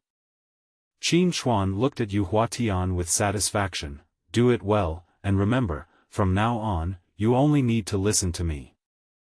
"I understand." Yu Huatian was extremely excited. At this moment, he actually wanted to break free from his restraints and serve the Emperor immediately. However, if I try to break free by force, I will be more seriously injured and will have to rest longer. Seeing the fanatical look in Yu Huatian's eyes, Qin Chuan decided to leave the imperial prison. Just at this time, Zhang Rang, who had just gone to convey the imperial edict, came back. "Your Majesty, everything has been arranged." "Well, let's go back." From the moment Qin Chuan stepped out of the imperial prison, more than half of the power in the hands of Empress Zetian had been taken away by Qin Chuan. The rest, in his eyes, were jokes. The real beginning came after the Jinui was established. By then, all the civil and military officials in the court will truly understand what it means to live under my shadow. In an instant, a feeling of great pride filled Qin Chuan's entire chest. Zhang Rang, who was standing aside, wanted to escape from the emperor even more. The longer he stayed with the emperor, the more terrifying he felt he was. The feeling of being on guard and being like a tiger lingers in his heart all the time. Brother Chow, His Majesty's swift and decisive measures today seem. It seems like the late emperor himself is here, right? Cao Cao looked at Zhu Di opposite him and spoke first. Zhu Di lowered his head and remained silent.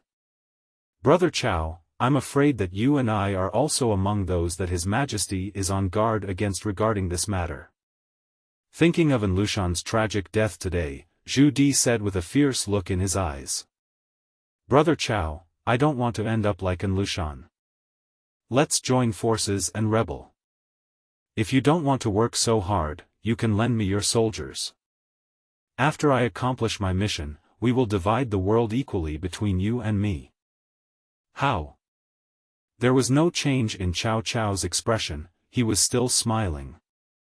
But inside I was extremely uneasy. What? You still want to borrow troops from me? If I really lend them to you, I will be the biggest fool in the world. How could I not know your little thoughts? Not to mention whether you can conquer the world, even if you are extremely lucky, all the generals you meet will go easy on you, allowing you to conquer the world by chance. Then before you ascend the throne, I'm afraid the first person you want to get rid of is Chow. Sure enough, this big black guy is not a good person. At this moment, Zhu Di had been labeled as extremely dangerous in Cao Cao's mind. But I couldn't show it and could only deal with it. Brother Zhu, you and I have made great contributions to the court. As long as we don't do anything out of the ordinary to anger His Majesty may not kill you and me. When Zhu Di heard this, he shook his head. I don't think so. I'm afraid it won't be long before you and I become the dead souls under the Emperor's sword. Looking at Zhu Di's melancholy sigh, Cao Cao sneered in his heart. Cao Cao would not associate with such traitors who eat his salary but are not loyal to his master. But Cao Cao did not understand Zhu Di. He didn't understand Zhu Di's feelings about not being able to display his talents. After the morning court incident, I witnessed the Emperor's decisive character and ability to endure. Cao Cao's impression of the Emperor changed.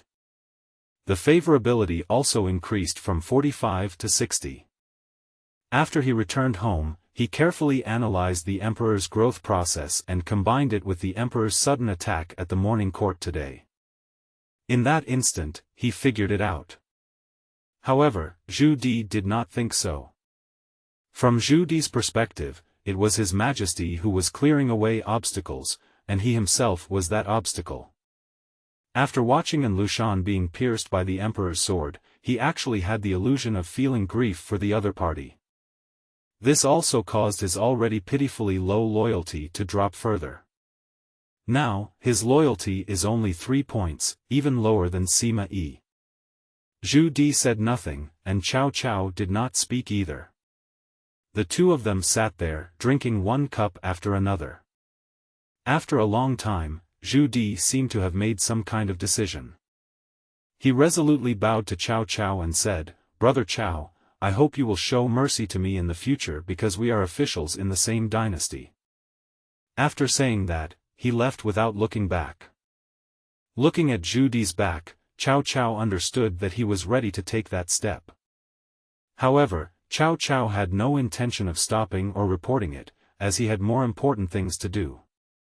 Since receiving the Emperor's oral order, he went to Sima Yi's residence 4 or 5 times almost every day.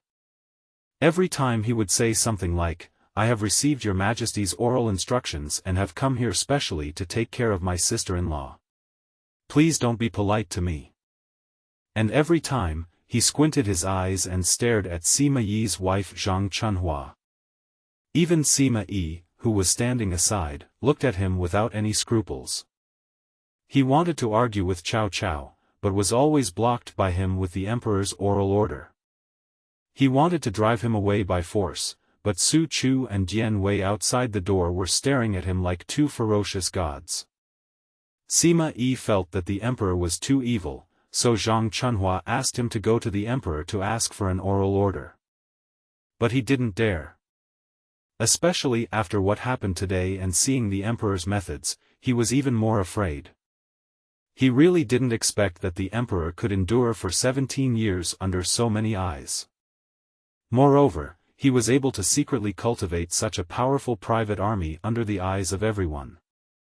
Thinking of the look the emperor gave him that day, Sima Yi felt cold sweats breaking out on his back. It was as if the emperor had the ability to see through people's hearts, and he seemed to have no secrets at all in front of him. This frightened him. So even though his wife didn't let him go back to the main room to sleep, she even beat him and didn't give him pocket money. He was unwilling to take the initiative to find the emperor. Cao Aman, you are going too far. Sima Yi looked at Cao Cao standing in front of the gate of his mansion and cursed angrily. Cao Cao looked up at the Sima mansion. It was more like a larger house than a mansion. Zhongda, I came to visit your wife on the orders of your majesty. Pointing at the worn-out door, he said, Zhongda, isn't your house a little too shabby? Seeing Madame Ling suffer with you, I feel bad. You. Cao Aman, don't use His Majesty's order to pressure me. My wife is already well, so you don't need to worry about her. Master, show the guest away. Sima Yi was so angry that he jumped up and down. He could tolerate everything else except that his own wife was targeted by the thief Cao. He could not tolerate this. Recently, he has been cursing Qin Chuan in his heart a lot, saying that he is such a jerk. Sima Shi looked at his father's angry expression and hurried forward to close the door. But who is Cao Cao? If a big door can stop him, then Chao's ambition would become a joke. Before Cao Cao could say anything, Su Chu and Dian Wei, who were standing nearby, could not help themselves. This old thief Sima actually humiliated his own general in such a way. Cao could tolerate it, but Su Dian could not. The two men used all their strength and each of them punched once, and the wooden door fell to the ground with a loud bang. Sima Shi, who was helping Sima Yi to vent his anger by stroking his back, was also stunned when he saw this scene. He never expected that he would be in the capital city, at the feet of the emperor. Cao Cao actually dared to break into the house openly, and it was in the residence of the current emperor's teacher. You are so brave, Cao thief. How dare you trespass into my imperial master's residence? Aren't you afraid that I will complain to His Majesty? Sima Yi was furious and pointed at Cao Cao and shouted. However, Cao Cao thought Sima Yi was very noisy and raised his fingers to pick his ears. She glanced at him disdainfully and said, Sima Yi, I am following His Majesty's orders. I can't do anything about it. Your Majesty asked me to visit your wife on his behalf. I feel quite helpless. You see, I am the general of the southern expedition, and I have many affairs to attend to. If it were not for the order of your Majesty, I would not want to come. As for the two doors, I'll have my men install new ones for you later. When Sima Yi heard this, he almost fainted. Just as the two were arguing, Zhang Chunhua walked over. She had a slender figure, plump and graceful, her steps were light, her clothes rustled, and she was wearing a white low-cut long skirt. She was wearing a white silk gauze outer layer and a white belt around her waist. Her jet-black hair was tied up in a bun. There were a few pearl flowers inserted in her bun, a pearl dangling on her forehead, her jade-like skin was flushed, her eyebrows were like moon and her eyes were like stars, but she was cold and beautiful, truly a beauty of nature. At least in Cao Cao's eyes, this is how Zhang Chunhua looked. Similarly, in Sima Yi's eyes, his wife was a woman more beautiful than the queen. Looking at Cao Cao, who was staring at her with narrowed eyes, although Zhang Chunhua was very disgusted, she could only speak with a smile. General Cao, I am now in good health. Thank you for your concern. I would like to thank your Majesty for your consideration for my subjects. My husband and I have important matters to attend to today. I hope General Cao can go back early and not delay important military matters. Although Zhang Chunhua's words were meant to drive the guest away. But it sounded so beautiful in his ears. When Sima Yi saw his wife coming out, he hurried forward and said, Madam, why are you out? If I don't come out, Cao Cao will tear our house down. Zhang Chunhua looked at the broken door and sighed softly. Sima Yi smiled awkwardly and didn't dare to say anything more. Cao Cao looked at the intimacy between the two and felt a surge of hot anger in his heart. Since Madame Zhang is in good health, I will not bother you any more. Goodbye. When Sima Yi heard that Cao Cao actually called his wife maid, the anger that had just subsided surged up again. Zhang Chunhua also looked at Cao Cao unhappily, but did not say anything. I should be thankful that I could send him away. Why would I take the initiative to ask for help? If Zhang Chunhua spoke at this time, Cao Cao would definitely find an excuse to stay. But after Cao Cao left, Sima Yi reacted. Thief! My door! However, Cao Cao pretended not to hear anything and walked away laughing. Su Chu and Dian Wei behind him were also speechless. Their general was good in every way except this hobby, which the two of them really couldn't agree with. Don't understand, but choose to respect. Sima Shi was about to chase after her, but after taking a few steps, he was stopped by Zhang Chunhua. Master, don't go. Just leave it like this. Sima Yi calmed down now, looked at the dilapidated gate, and said coldly, that's it. Before Sima Yi could say anything more, Zhang Chunhua grabbed his ear. Madam, it hurts, please be gentle. You dare to say it hurts? If you hadn't angered His Majesty, how would Cao Cao dare to do that? Don't even think about coming into my room tonight. Sima Yi could be said to have a lot of grievances at this moment. Huh, are you serious? Your Majesty, it is absolutely true. Cao Cao really broke into the house and almost angered Sima Yi to death. Yu Weishan bowed before the main hall of Qianqing Palace and said. Your injury hasn't healed yet, why did you come here? Didn't I tell you to get more rest? However, Yu Huatian shook his head slightly. Your Majesty's kindness, I am so grateful that I can only help your Majesty more, I can get some peace of mind. Qin Chuan was very satisfied with Yu Huatian's attitude. He stood up and walked down the imperial steps, standing in front of Yu Huatian and said. My dear, you don't have to be like this. I'm not that stupid. Remember, don't trust people who are suspicious, but don't trust people who are employed. I absolutely believe in your loyalty. These words made Yu Huatian's face turn red in excitement. This was an experience he had never had before. Even when he was loyal to the Queen, he had never enjoyed such treatment. This made him feel even more ashamed of his previous behavior. His Majesty. Looking at Yu Huatian, who was kneeling in front of him with great respect, Qin Chuan quickly helped him up. My dear, I understand. You should take good care of your injuries first. After you recover, I will give you a heavy responsibility. I understand, and I will never let your Majesty down. Qin Chuan turned around, looked at Zhang Rang, who was lowering his head, and shouted, Zhang Rang, go, wait for my beloved minister to go to the imperial pharmacy to get the medicine. Whatever medicine you need, give it to me. I obey your orders.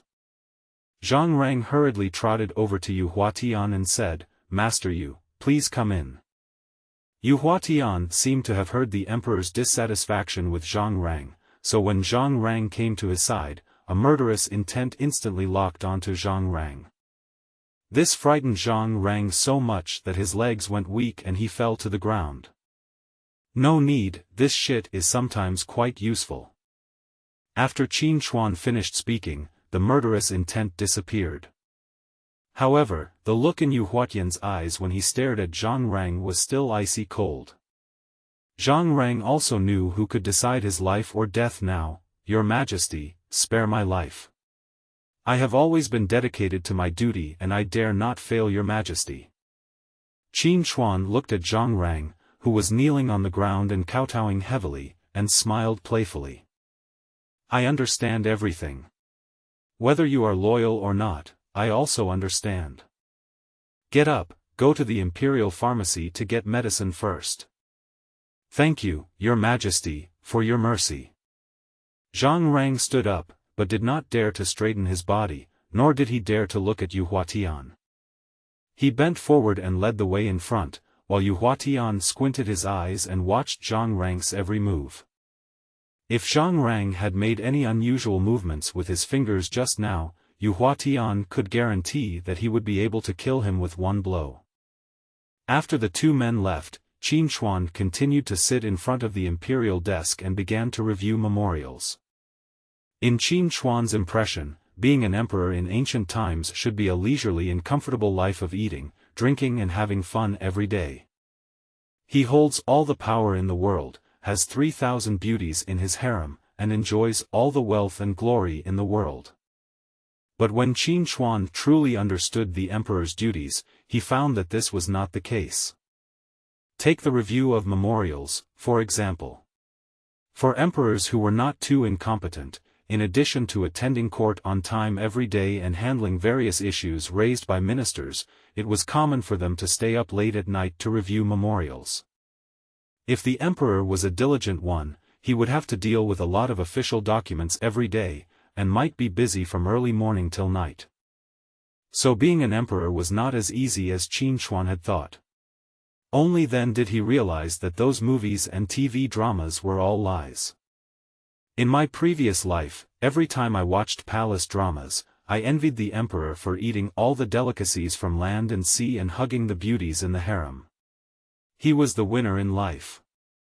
It seems that the emperor only does two things every day, flipping cards in the harem and reviewing memorials in the front hall. I really can't understand why there are so many memorials to review and why I have to work overtime late at night to review them. But we didn't know that Qin Chuan had taken control until we read the memorials for a few days. It's just looking for trouble. For example, the batch of memorials he reviewed recently were all trivial matters. Tianxingfu, this is Ryukyu's local product called mango, presented to your Majesty. Qin Chuan, I get it. This kind of thing is useless. Don't give it to me anymore. Prefect Fengyuan, how are you, your Majesty? Qin Chuan, I am fine. Governor of Bianliang, how are you, your Majesty? Qin Chuan, I am fine. Qin Chuan really has a headache. He has to deal with these memorials every day. He is almost sick of reading them. Helplessly, reviewing memorials still became the way for the emperor to be judged by the system throughout history. In order to get rewards, he can only read it carefully. After circling it with a red pen, it means that he has read it. He put the marked memorials together, then picked up one from the side and opened it to mark it. Wu Zhengxiang stood aside and did not dare to disturb His Majesty from handling important matters. Zhang Rang said earnestly, Your Majesty, these memorials have been piling up for 7 or 8 days. You don't need to work so hard. It would be bad if you tire yourself out. Take a rest. Get lost. Qin Chuan raised his head and shouted.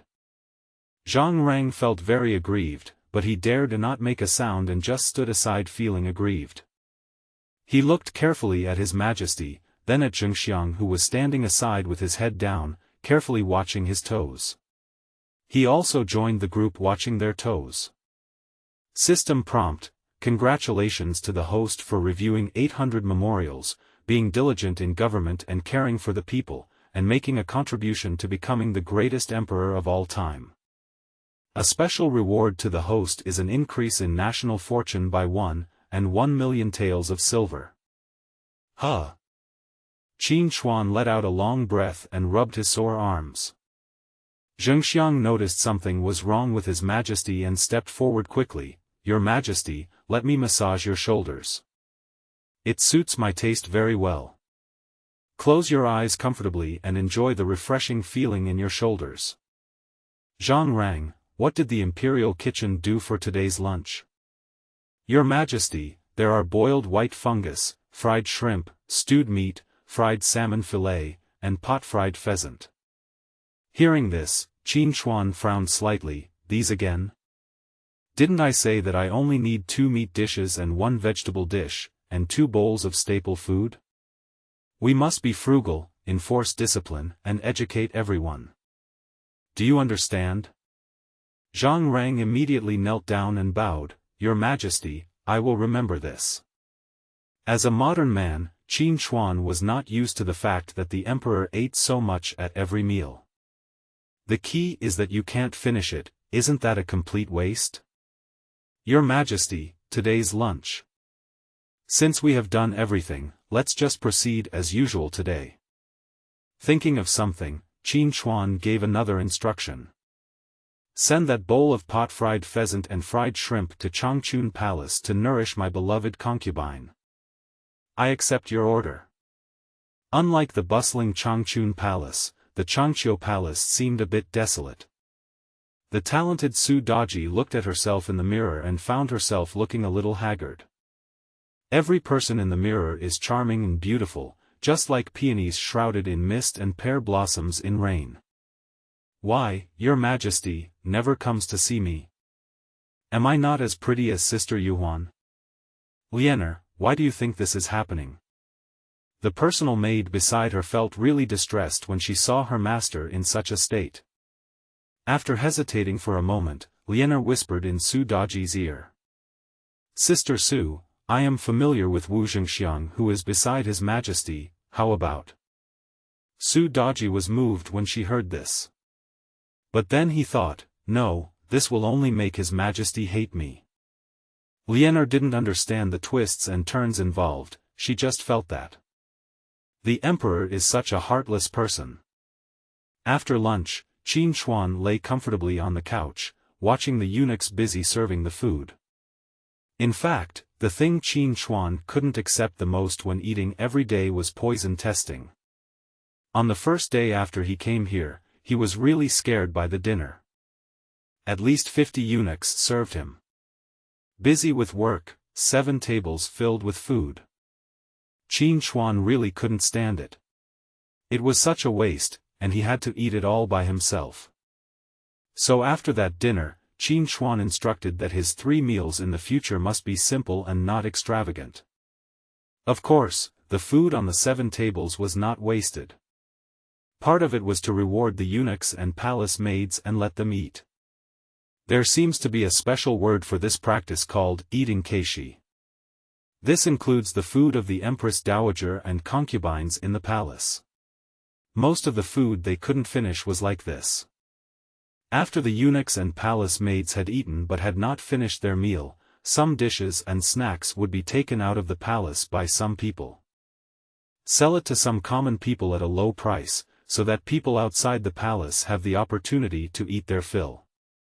But if these 7 tables of dishes were saved, how much money could be saved every day? How many people can be helped by this silver? So from that day on, Qin Hui's daily imperial meal consisted of 4 or 5 dishes. Zhang Rang was a little confused. He had been eating this way for 17 years, so why did they suddenly change the diet? This made him unable to see through the emperor even more. Sima Yi's home is not like the palace. From the appearance and interior of Sima's house, it can be seen that the house is not rich and powerful. You can tell it from the maids and servants in the house. Sima Yi's daily pleasure was to prepare food for his wife. Madam, today I made your favorite mutton braised noodles. Sima Yi smiled gently and placed a bowl of mutton braised noodles in front of Zhang Chunhua. I've got a husband now. Zhang Chunhua took the chopsticks handed over by Sima Yi and started eating in small bites. Sima Zhao looked at it and drooled, "Father, it's mine. Go and serve it yourself, and help your father to serve it as well." The noodle soup made by Sima Yi is a rich mutton soup, cooked with top-quality tender mutton and mutton bones, and there are also many side dishes such as ern greens and wild amaranth.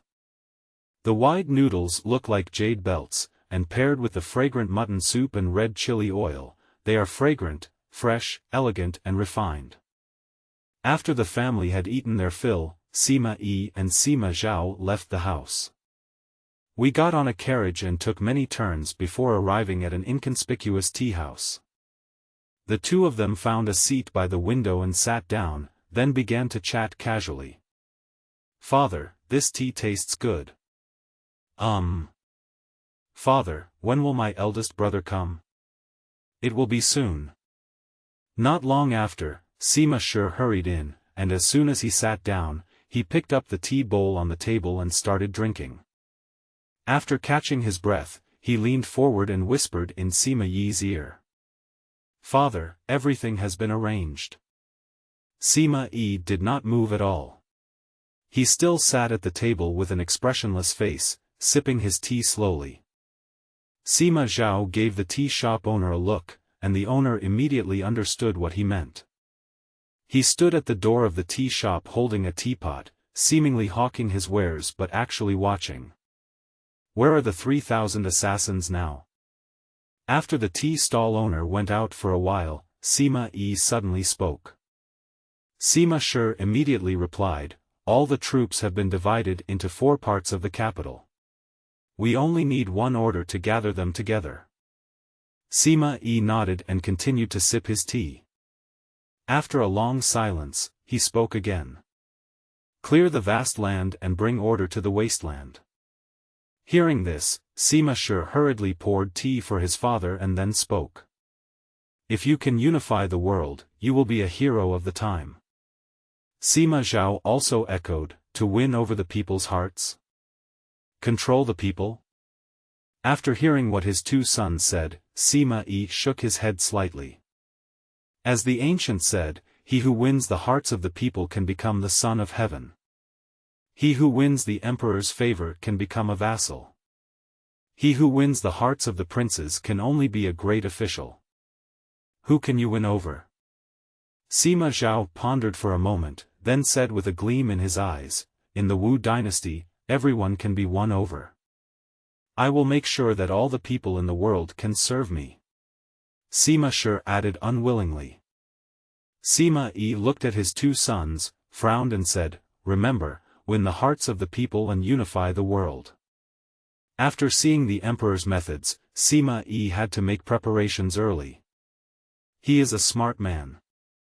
A smart person will naturally not be willing to put his life in the hands of others. So, he prepared to gather his strength and wait in secret. On the other side, there was also someone planning something. "General, the current situation is beneficial to him but not to us.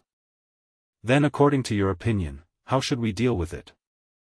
Zhu Di looked at the big monk beside him, stood up and asked. "If we don't act decisively and eradicate the disaster, I'm afraid." When Zhu Di heard this, he shook his head helplessly. "Master Daoyan, I'm afraid we can't force the situation now. Your Majesty is no longer the same as before." Yao Guangxiao smiled nonchalantly, "General, the one His Majesty is most afraid of is not us." "You mean?" Yao Guangxiao nodded and continued. "The way to deal with the world is to be able to adapt to changes. How can one be content with only one corner? The same is true for the art of warfare. The key is to be able to react quickly and respond accordingly. Those 3 frontier officials are the group of people that Your Majesty is most afraid of right now." Zhu Di understood a little and asked with burning eyes. "Master Daoyan, seeing you in this state, what are you going to do? Yao Guangxiao laughed loudly and said, General, don't forget that you are still the general of the northern expedition of the imperial court. We have been very careful and have not let any news leak out. The Walla tribe on the northern grasslands have been restless recently. After hearing this, Zhu Di understood completely. Tomorrow I will ask His Majesty for some money. How can we not give some silver to this large army that is going to guard the border for the Wu dynasty? After saying that, the two looked at each other and laughed. The laughter is so unrestrained and free. After leaving the palace, Yu Huatian went straight to the West Factory.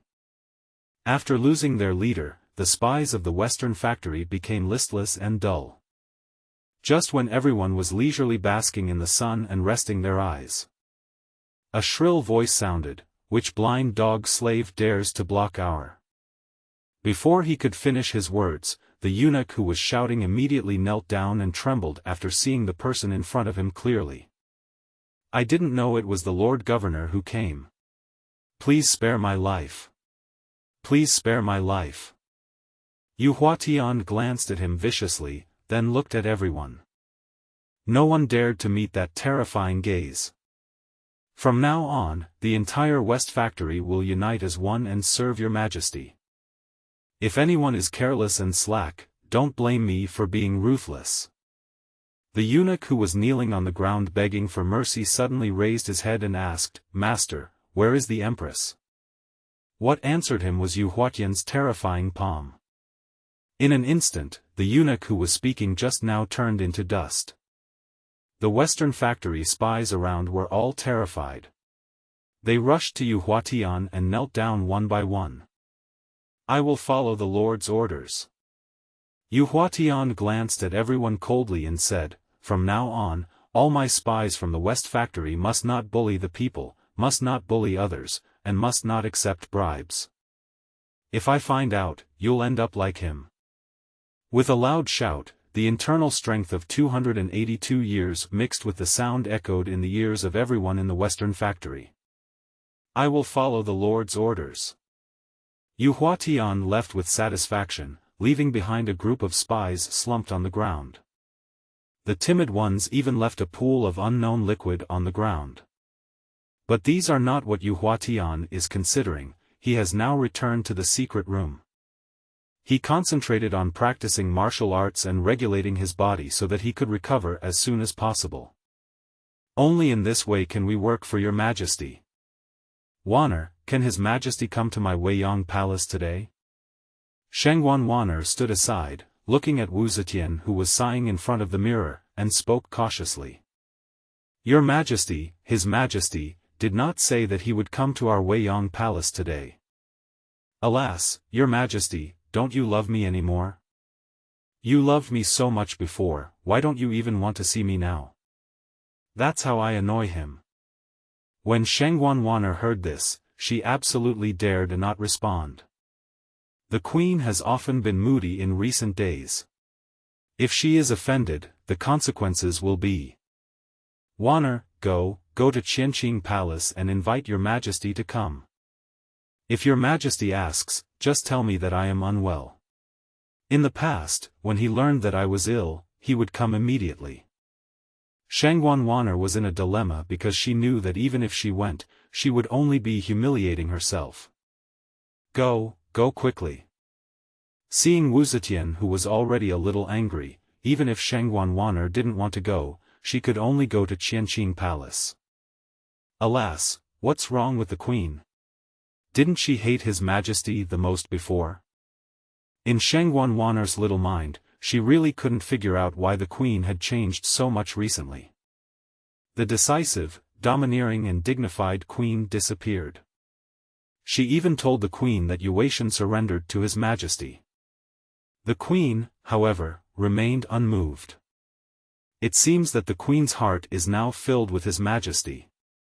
But Shengguan Wanner really doesn't understand, what's so good about men? Qin Chuan was now immersed in a sea of memorials, reviewing them diligently.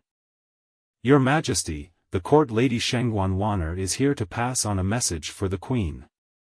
Hearing the word, queen, Qin Hui stopped what he was doing. Putting down the red pen, he said in confusion, "Let her in."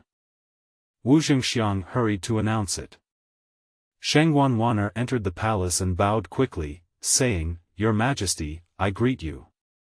Long live your Majesty. My humble servant?" Qin Hui smiled contemptuously. It seemed that Sheng Wanwaner was really favored by the queen. "Get up." What happened to the queen? Only after obtaining His Majesty's permission did Sheng Wanwaner stand up. When she looked up and saw His Majesty sitting in front of the throne, she was slightly stunned. The emperor in front of her had a mature look between his brows, and was calm yet arrogant, the arrogance that was born into the royal family. But he did not give people a sense of pressure. His deep eyes were like two bottomless abysses, and he exuded a kingly aura from head to toe. Sheng Wanwaner was a little dazed for a moment. Is this His Majesty? She used to see His Majesty every day. When did His Majesty become so imposing? Ahem. Qin Hui couldn't help himself as Sheng Wanwaner was staring at him like that. He coughed lightly to remind her. This reminder brought Sheng Wanwaner back to her senses. Thinking of her own inappropriate behavior just now, her pretty face actually blushed a little. "Your Majesty, the Queen invites you over. But is there something wrong? Her Majesty the Queen has been feeling unwell lately, so I would like to ask you to come over and see her." Qin Hui sneered. "Feeling unwell? Then I won't go. The Queen is ill, what's the point of me going? Zhang Rang, go and get the imperial physician to see the Queen." After saying this, he continued to review memorials. Zhang Rang on the side also hurriedly said, "Don't get off yet." Did he really say that? It is absolutely true. I dare not hide it. Wu Zetian stopped talking and turned to stare at herself in the mirror in a daze. In fact, she already had the answer in her heart, but she just didn't want to admit it. She just couldn't accept that the person who had loved her for so long didn't even give her a decent explanation. In Changqiu Palace, Su Daji was preparing a delicious dish. This is her only pleasure in this deep palace. The dishes she cooked looked very rough and heavy, not as exquisite and elegant as those in the imperial kitchen. But amidst the roughness, the cuisine is very particular about the ingredients and cooking methods. For example, she is now making this dish of stir-fried shallot, ginseng and walnut meat. Onion wedges are the newly grown tender onions on old onions, and walnut meat is actually pork cut into patterns and fried to look like a wrinkled walnut. After finishing this dish, it's time to stop. I was just about to call Lianer in to share the prepared dishes and pastries. But who would have thought that after shouting a few times, there was no response from Lianer. It smells so good. It's much more delicious than what the imperial kitchen makes. Su Daji was startled by the sudden male voice, but then she saw the person's face clearly. "I have seen your Majesty. Long live your Majesty." Looking at Su Daji kneeling on the ground in panic, Qin Hui hurriedly helped her up. The fingertips are like bamboo shoots, and the wrists are like white lotus roots. Only after Su Daji stood up did Qin Hui see her appearance clearly. Her hair is as dark as clouds, her face is as white as an apricot, her cheeks are as rosy as peach, her skin is as white as spring, and her waist is as slender as a willow. It is like the crabapple blossoms intoxicated by the moon and the pear blossoms wet with rain, no less than the fairies from the 9 heavens descending to the Yaoqi Lake and Chang'e leaving the Jade Palace in the moon. Daji's red lips were like a cherry, and the tip of her tongue exuded a beautiful and harmonious aura. Her eyes were like a pair of curved phoenix eyes, and the corners of her eyes were filled with delicate and charming charm. "I have not been able to greet your Majesty respectfully. I hope your Majesty will forgive me." Just these few words made Qin Hui's soul wandering away, his bones and muscles weak, his ears hot and his eyes twitching. He didn't know what to do. "It's my fault. I should have come to see you earlier. I let you suffer. After hearing Qin Hui's words, Su Daji's wide-open eyes instantly turned red. Your Majesty must be busy with something important. I don't blame your Majesty, I don't blame you. Looking at Su Daji's tearful appearance, Qin Hui felt a little distressed and reached out to hug her tightly. Although she was a little shy, Daji still buried her head in Qin Hui's arms, greedily sniffing the scent of His Majesty. Looking at the charming Su Daji in his arms, Qin Hui couldn't help but sigh in his heart. Tall and thin figure, black curly hair, and a beautiful and charming face. She also has a slender waist, a cherry-like mouth and fair skin. Coupled with the melodious and beautiful voice like a yellow oriole. Not to mention that King Zhou of Shang was infatuated with her, even Qin Hui couldn't resist it. After the beauty in his arms calmed down, Qin Hui gently patted her back. Okay, I will come to visit you more often in the future. Su Daji wiped the tears from the corners of her eyes. She looked so pitiful. Okay, don't cry anymore. Qin Hui reached out to wipe the tears from Daji's face and comforted her. I just smelled a fragrance. I heard that you often research some delicacies on your own. Can you introduce me to him? Your Majesty, please follow me. Su Daji took Qin Hui's hand and walked towards her small kitchen. As soon as he reached the door, Qin Hui smelled a strong fragrance. It smells so good. It's much better than the one in the Imperial kitchen. Seeing that His Majesty liked it, Daji also smiled particularly happily. Your Majesty, this is fried shallot, ginseng and walnut meat, also known as fried pork. Su Daji pointed to a dish and introduced it. But Qin Hui's attention was attracted by another dish. Is this a sausage? Your Majesty, this is lamb sausage. It's just chopping mutton and pork into stuffing, adding eggs, rice wine, carrot cubes, etc., mix well, stuff it into sausage casings, steam it in a pot, then dry it and store it, and slice it when you eat it. Qin Hui's saliva was almost flowing out when he looked at the sausage. Give me a plate. A dish of walnut meat fried with shallots, ginseng and walnuts, a dish of crispy lamb meat cut into fine candy, and a dish of fat lamb sausage. Finally, add a bowl of pearl dumpling soup. Looking at the dishes on the table, Qin Hui seemed to have returned to modern times. He was particularly satisfied with this meal, so he ate an extra bowl of rice. As for Su Daji, she usually wouldn't eat the food after she made it, but today she was accompanied by His Majesty. She also sat beside him with a seductive look in her eyes, dining with His Majesty. Next time when you make this lamb sausage, add more chili to each serving. Try the other one and see if you can make it thinner and sweeter. Qin Hui made suggestions while eating lamb sausage. Su Daji also nodded in agreement. After eating and drinking, Su Daji happily took Qin Hui to her own small garden.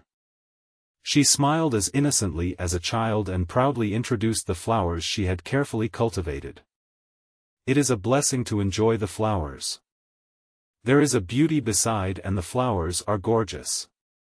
The romantic world is always filled with love, romance and romance. Your Majesty, look, that's an osmanthus tree. When the flowers bloom, the breeze will carry the fragrance of osmanthus throughout the garden. Besides, the osmanthus can be made into a delicious dish. Qin Hui looked at Su Daji with a face full of doting. He thought that this smile was the purest and sweetest smile he had ever seen. Your Majesty, this is my favorite. Qin Hui looked behind Su Daji. The petals were very small and were not taken seriously. The leaves are thin and long, shaped like willow leaves, with clearly visible veins. They look like a pile of grass, very simple. Your Majesty, do you know why I like orchids? It's because orchids are endowed with the pure essence of heaven and earth, with a subtle and distant fragrance, pure and unworldly, just like you. Su Daji's eyes widened in disbelief. Your Majesty, how did you know that? Qin Hui smiled as he scratched Su Daji's high nose bridge. Although this orchid is simple, it is by no means without elegance. Although the stamens are small, they look particularly green and bright against the dark green leaves. That's you. Qin Hui suddenly thought of a poem and recited it uncontrollably. Spring orchids are like beautiful women, they are offered without shame. Sometimes you can smell the fragrance of wind and dew, but you can't see the wormwood in the deep. Su Daji, who was standing aside, had stars in her eyes and looked at Qin Hui with an intoxicated look on her face. Your Majesty, is this the poem you wrote for me? Qin Hui scratched his head awkwardly, and looking at the girl's admiring eyes, he could only admit it shamelessly. I guess so. In order to ease the atmosphere, Qin Hui looked up at the moon in the sky. The pure white full moon hung high above our heads, like a silver plate embedded in the dark night sky, casting a silver light. There was a faint halo around the full moon, which was beautiful beyond words. The moonlight is so beautiful tonight. Yes, it's beautiful. No, next time I say the moonlight is so beautiful tonight, you have to answer me. The wind is gentle. Su Daji asked in confusion, Your Majesty, why is this? Because it means that I am pleased with you. Love comes from nowhere, but it grows deeper and deeper. Do you understand? Hearing these seductive words, Su Daji's face flushed red and became a little hot. That look is particularly cute. Qin Hui looked a little dazed. The moonlight is so beautiful tonight. The wind is gentle. This time Su Daji did not hesitate and went straight to the next sentence. And this sentence seemed to have become a little secret between the two of them. Your Majesty, it's getting late. Go to bed early. There is an early court tomorrow. Looking at the shy look of the girl in his arms, Qin Hui laughed heartily. Then he actually picked up Su Daji by the waist. Ah! The girl exclaimed, then shyly hugged Qin Hui's neck tightly and buried her head deeply in Qin Hui's chest. It is very narrow at first, but then it becomes passable. The deeper you go, the harder it is to advance, but the more amazing things you see. Do you also know how to shoot? Am I not also an expert in shooting? Then the bedding was laid out, the clothes and toys were rare, the gold and silver were used to burn incense, and the brocade curtains were lowered. The mattresses are piled high, and the corner pillows are laid horizontally. The woman wears her upper garment to show her obscenity.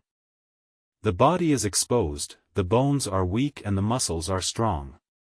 When the time comes, I will be as smooth as fat. Although Zhang Rang is not a great master, he still has 50 years of internal strength. Therefore, he could probably hear some of the movement in the room. He really couldn't understand what was so good about this kind of thing. With all this time, wouldn't it be nice to sleep a little longer?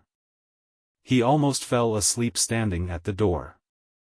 Glancing at Wu Zhengxiang, who was also standing on the other side of the door, Zhang Rang smiled. This kid has no inner strength at all. He sleeps standing up, which is easier than you. Feeling secretly happy, Zhang Rang lowered his head, closed his eyes, and fell into a deep sleep. The next day, early in the morning.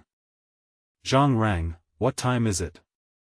Although Zhang Rang was sleeping deeply, he still heard Qin Hui's call. He quickly responded, Your Majesty, this will be the 5th quarter of Inshur. Alas, I have to get up early to hold morning pilgrimage again. It's only 4:15, torture. If things continue like this, it's really amazing that the emperor can live a long life. Su Daji beside her couldn't get up. Your Majesty, I cannot help you change your clothes. Please forgive me. No problem, I can wear it myself. Have a good rest today. If you need anything, ask someone to find Wu Zhengxiang. Thinking of something, Qin Hui immediately shouted. Zhang Rang. Your Majesty, this servant is here. By decree, Su Daji is gentle and gentle, possessing both talents and virtues, and is gentle and considerate. I am very happy to make Su Daji a virtuous concubine. As for the other rewards, you can choose them for me. Choose the best ones for me. After Qin Hui finished speaking, Zhang Rang's voice immediately rang out, I obey your order. My dear, you should have a good rest. Your Majesty, I can't bear to leave you. Looking at Su Daji's eyes and eyebrows as bright as spring, Qin Hui picked up his clothes as if escaping and quickly put them on. Zhang Rang, set up the Taihe gate. As soon as he left the bedroom of Changqiu Palace, Zhang Rang brought him a bowl of medicine. Qin Hui looked at the bowl of medicine, took it and drank it all. In an instant, the feeling of emptiness in the soles of my feet disappeared without a trace. And every time this happened, Qin Hui was most satisfied with Zhang Rang. But today's morning court was unusually dull. Ever since the Black Armor Army took over the post of palace guards, the ministers no longer dared to speak carelessly in the palace. Therefore, there were several ministers standing outside Taihe Gate at this time, but no one spoke. This quiet atmosphere is really weird. When the time came, the Taihe Gate slowly opened, and the civil and military officials shouted Shan Pian and walked towards the gate.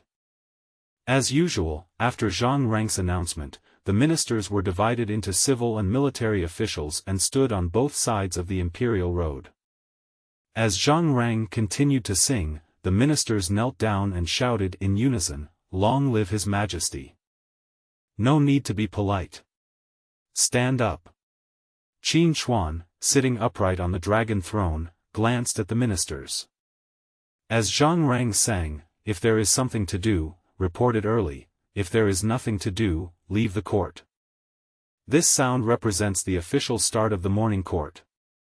Seeing that the ministers had not taken any action yet, Qin Hui spoke first. My dear ministers, please wait for a moment today. I have an order for you to hear. After looking at Zhang Rang, he immediately understood, took the imperial edict from the hand of the young eunuch beside him, opened it and read it. The emperor, in compliance with the will of heaven, proclaims, the daughter of your former minister Su Hu, the talented Su Daji, is of graceful bearing. I have appointed her with my Majesty's grace. She is prudent, diligent, docile, gentle, kind, gentle, and virtuous. I hereby appoint her as the virtuous consort. I decree. How come Su Daji suddenly became a virtuous concubine? Prime Minister Qin, what do you think? Wait and see.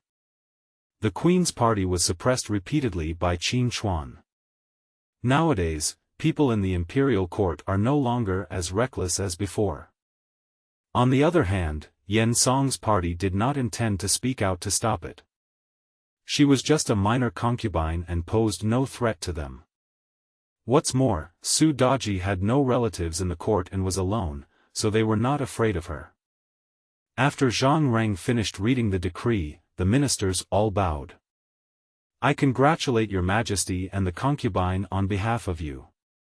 After the ministers finished congratulating him, Zhu Di, who had been waiting nearby, could no longer contain his excitement. Your Majesty, I have something to report. Qin Hui heard the voice and looked at Zhu Di, who had only 3 loyalty points, and glanced at him murderously. My dear, what is the matter you are reporting? Please tell me in detail. Zhu Di said seriously, Your Majesty, that Mahamu has repeatedly harassed the border of our Wu dynasty. They have invaded our Wu dynasty territory many times in our Hetao area and killed our Wu dynasty people. Your Majesty, the prestige of our Wu dynasty cannot be violated, and the majesty of the emperor cannot be desecrated. Therefore, I beg your Majesty to issue an order to send this general to fight against the enemy. Qin Hui looked at Zhu Di's indignant and righteous expression and found it a little ridiculous. No wonder he could become Emperor Yongle. This acting is amazing. But Zhu Di was indeed right. To the east of Datong, the two largest forces on the vast grassland were the Oirat and the Tatar. It's just that those Tatars seem to be on the verge of being annexed by the Oirat recently. The remaining small tribes, such as the Uryankai and Kyrgyz, also submitted to the Oirat. And Korea, which is across the sea from Weihaiwei and adjacent to Liaodong Regional Command, is even more ready to make a move. However, there was a huge monster beside him that made him afraid to raise an army for the time being. That was the Jurchen tribe that was neighbors with Liaodong Wei. Originally, the Jurchen tribes were divided into three major groups: Jianzhou Jurchen, Haishi Jurchen, and Donghai Jurchen. However, a person who unified the tribe appeared in their tribe. Nurhasai. There were frequent frictions between the Jurchens, the Oirat Mongols and the Tatars. Although he thought about directly bypassing the Liaodong military region and attacking the Wu dynasty. However, the border troops of the Wu dynasty were very powerful, and the three guards of Doyan were harassing from outside. So at Nurhasai's order, the Jurchens continued to move eastward and reached the greater Xing'an range. Therefore, the Jurchens, under the leadership of Nurhasai, established a dynasty called the Qing dynasty. There were originally two powerful countries on the grassland, the Jin dynasty and the Yuan dynasty. But he was defeated by Qin Shuan's father, the founding emperor of the Wu dynasty. The Jin dynasty became the Oirat, and the Yuan dynasty became the Tatar. Speaking of overseas countries, the one next to Korea is Japan. There is only one reason why North Korea wanted to attack Wu dynasty. Forced. He had the Qing dynasty in front of him and Japan behind him, so he could only survive in the cracks. As for surrendering to the Wu dynasty, this was indeed the case in the past, but it was not until the death of the previous emperor and problems within the Wu dynasty that Joseon rebelled and declared independence. Looking northwest of the Wu dynasty, there is a big country over there. The Mughal Empire was a great country formed by the merger of many small countries. Next to the Mughal Empire, there was a powerful empire called Siam, which had always been eyeing the Wu dynasty. What worries Qin Shuan the most is the alien races on the grassland. The Mongol Empire formed by countless cavalry. Whether in the past life or this life, Qin Shuan knew that was the biggest hidden danger. Looking at Zhu Di again, Qin Shuan remembered the last time, when he had defeated the Tatars and the Oirat. You have bullied my Dao people so many times. Do you really think that there is no one in my Dao? Send troops to attack. I approve it.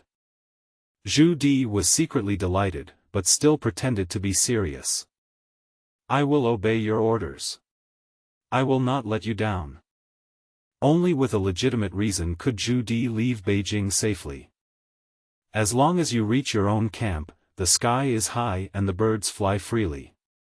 Cao Cao glanced at Zhu Di imperceptibly. He now understood the meaning of Zhu Di's words yesterday. After sighing softly, he chose to remain silent. He suddenly stood up and objected, "Your Majesty.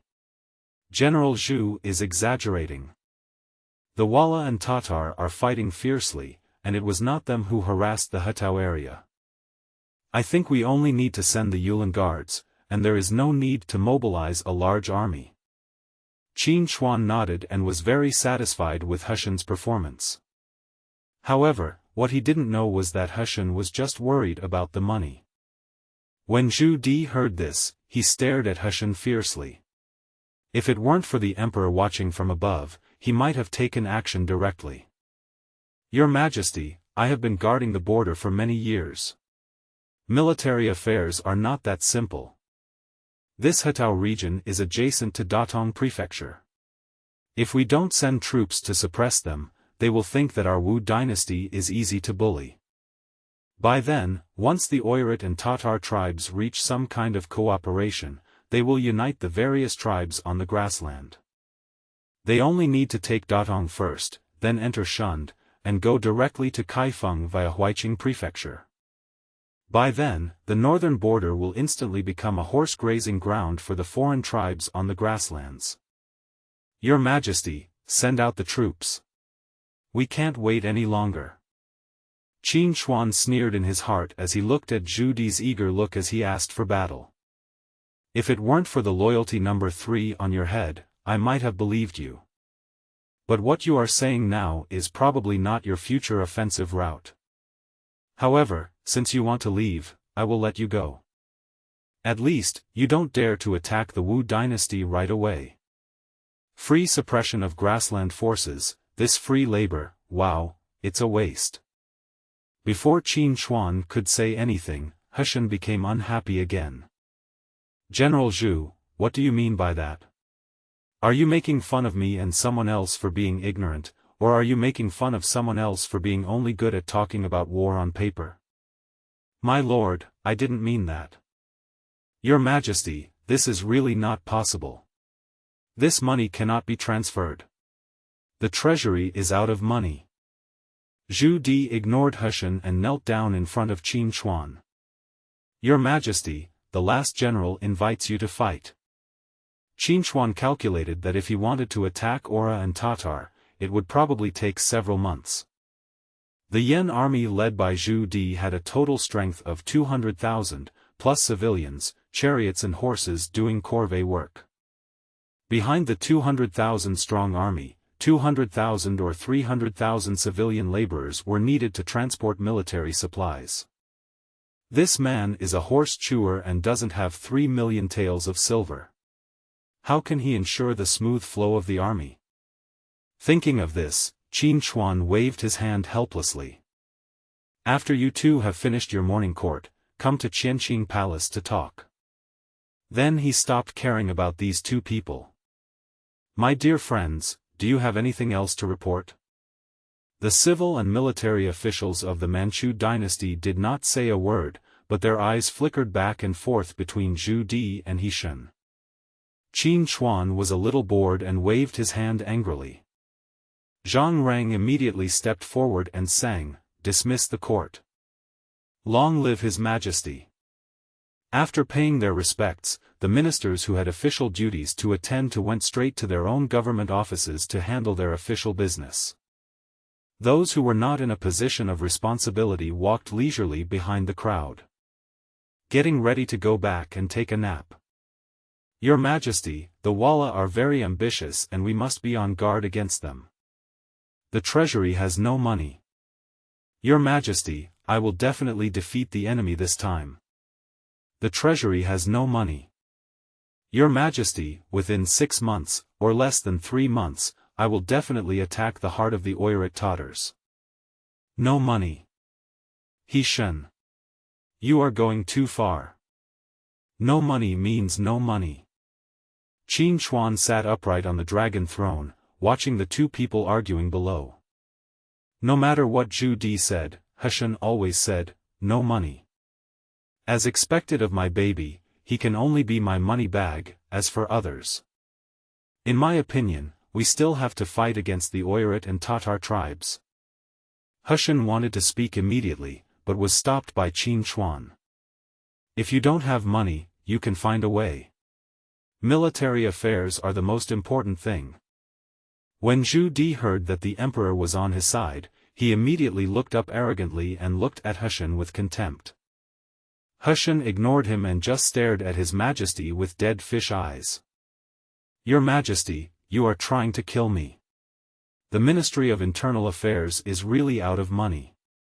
He Aiqing, please don't be anxious. General Zhengbei, how much silver will be needed for this northern expedition? Please tell me first so that I can have a rough idea. After getting the emperor's permission, Zhu Di was not polite at all. Your Majesty, I don't ask for much. 3 million taels of silver will be enough. What? 3 million taels. You might as well just go and rob it. Before Qin Hui even opened his mouth, He Shen got furious. He then stopped talking and just sat on the dragon throne watching He Shen go crazy. You know how much silver is left in the treasury, but you don't. You don't know at all. Conquering the Qing dynasty, pacifying the Wolinga and Doyan tribes, providing relief to disaster victims, and building water conservancy projects, none of these require money. The national treasury is now an empty shell. Do you know that? Zhu Di ignored all that and still raised his head and said, "But we must fight Walla. If we miss this God-given opportunity, there will be no more in the future." Hushan wanted to continue complaining, but Qin Chuan just waved his hand to interrupt him. "Okay, you two have had enough of that. Enough of the fuss, let me say a few words." Since Tianxia had spoken, the two naturally did not dare to raise any objections. "Your Majesty, please. This war must be fought, and this money must be paid." Seeing Heshan about to speak again, Qin Chuan hurriedly said, "My dear Heshan, please wait and listen to me. Of course I have to give you this money, but 3 million taels is really too much." Zhu Di heard this and said quickly, "Your Majesty, 2 million taels will do." "It's still too much." Qin Chuan frowned and pondered for a while, then pretended to be embarrassed and said, "How about this, I will give you 1 million taels. This money comes from my private treasury." Hearing this, both of them were satisfied. As long as Heshan is not allowed to pay, he will be happy. Zhu Di also wanted to make a fortune recently in runaway, and it was reasonable and legal, so he was naturally happy. "On behalf of the people on the border, I would like to thank your Majesty." "Long live your Majesty." Qin Chuan waved his hand impatiently. "Okay, let's get down. He Iching, you also go and allocate 1 million taels from my private treasury." Slave obeys the order. After the two people left, the Qianqing palace became quiet. Looking at the memorial at hand, Qin Chuan sighed, picked up the ink pen and started to review it. "General, can things be done?" "It's done. Although it's only 1 million taels, it's enough." Yao Guangxiao nodded. "We have saved a lot of money over the years, and with this 1 million, we can accomplish great things." Zhu Di was a little worried, "But, we are going to fight Muhammad this time, what will happen after the fight?" Yao Guangxiao smiled, as if he had already come up with a plan. "General, have you ever heard that a general may not obey orders from the army when he is away? When our army reaches the grasslands, it will be like fish entering water, birds entering clouds, and beasts entering forests. We will no longer be bound by cages or nets. Besides, we only need to occupy the alien territory and then slowly make plans, and great things will be accomplished." Zhu Di's eyes were focused, as if he was thinking about something. "General, don't worry about the safety of the madam and the others. His Majesty will not kill them." Yao Guangxiao could tell at a glance what Zhu Di was worried about and quickly comforted him. "As long as we don't openly rebel and attack the border of Wu dynasty, even if His Majesty knows our intentions, he will not kill your family. You should know that not only your family is in the capital, but also the families of those frontier officials are in the capital." After a long time, Zhu Di seemed to have figured it out. He slammed his fist on the table. "Count the people and horses, and you can set off." Yao Guangxiao naturally agreed with this proposal. His heart had already flown to the grassland. In fact, he didn't want to rebel, he just enjoyed the feeling. Coincidentally, Zhu Di was an ambitious and capable man, and he believed that this was an opportunity given to him by God.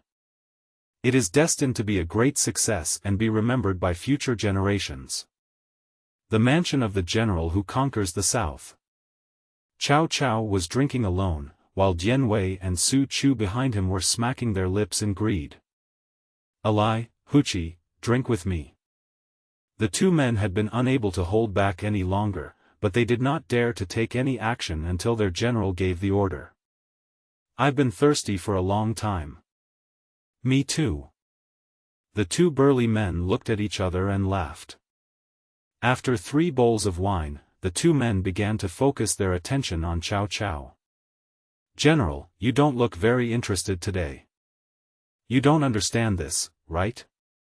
Madame Sima went back to her parents' home today. Cao Cao raised his head and glanced at the two idiots. You know, Zhu Di is planning a rebellion. What? They both said in unison. General, what are you waiting for? Let's join us. Yeah, I think that's feasible. Cao Cao drank a sip of wine in a depressed mood and said with a disdainful tone, Rebellion? Why rebellion? Su Chu and Dian Wei had no answer to this question. Yes, why do we need a certain opposition? The two of them looked at each other. Stupidity was clearly revealed in the two pairs of wide-open eyes. Looking at the looks of these two fools, Cao Cao finally grinned. Remember, you two, Cao Cao, may not be a talented person, but I am also a loyal minister and a good general. Moreover, His Majesty is definitely not the incompetent person that the rumors say he is. Just wait and see. Cao Cao was in a bad mood today because he didn't know whether he should tell the emperor about Zhu Di's rebellion. The original emperor was incompetent and did nothing. Then he could betray him without any psychological pressure.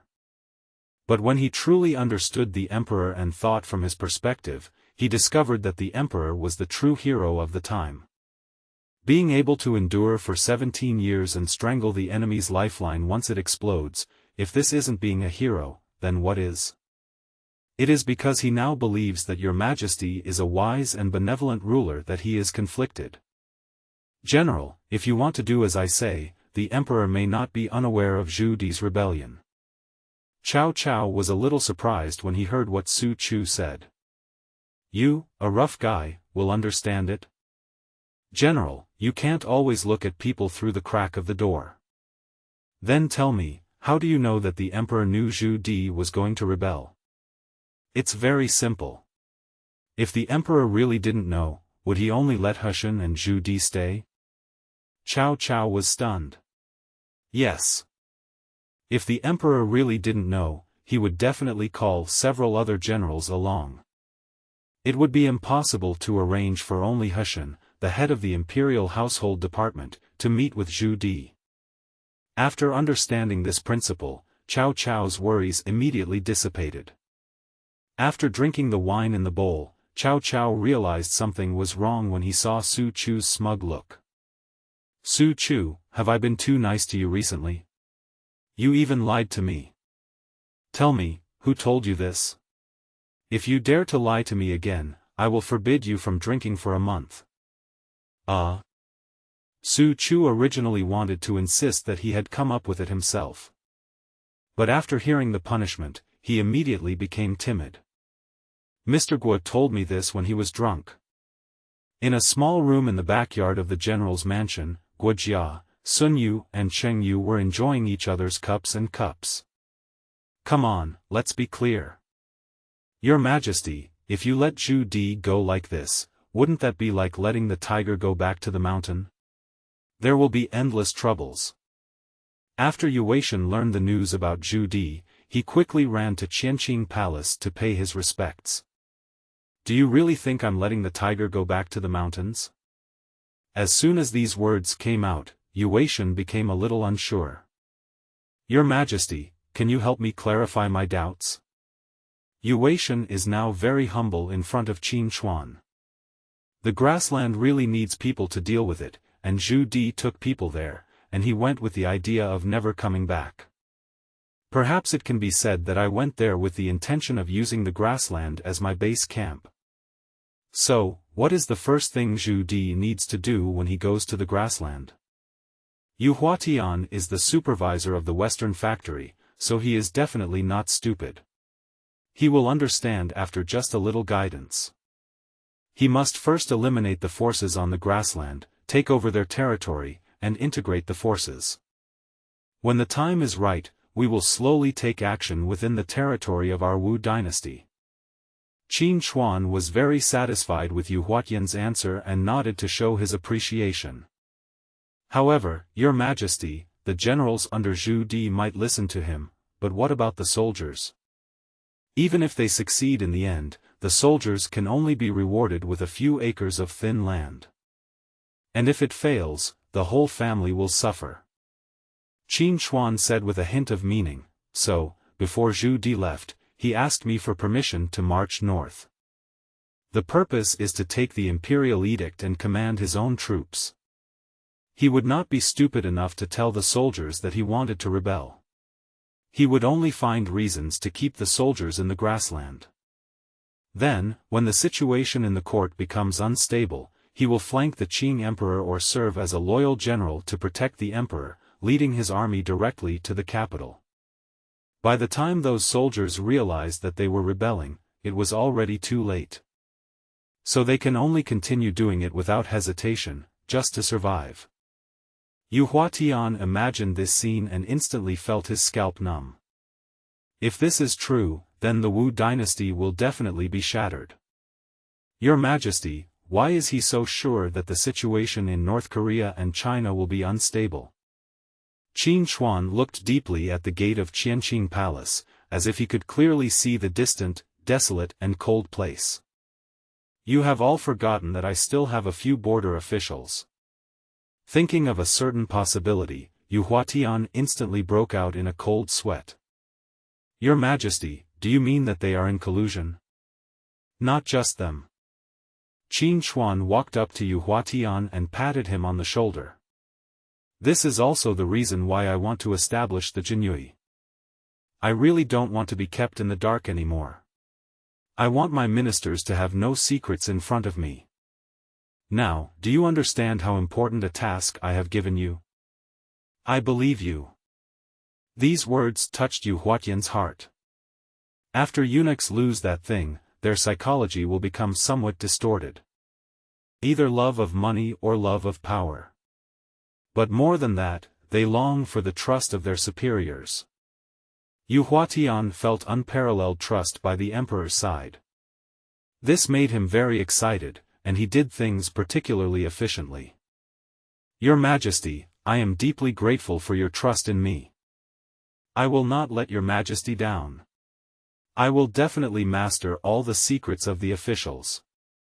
System, help me mobilize all the ghost army to the lonely mountain 10 miles outside the city.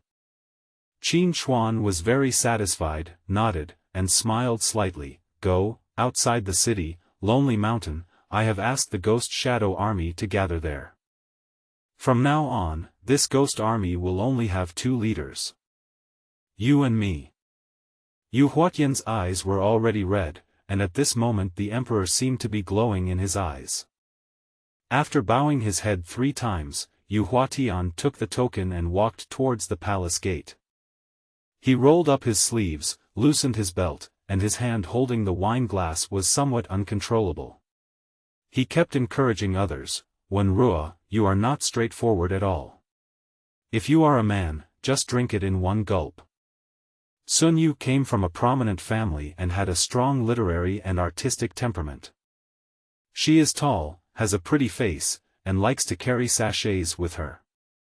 Looking at Guo Jia, who was already a little drunk, he helplessly picked up the wine glass and drank it in 2 gulps.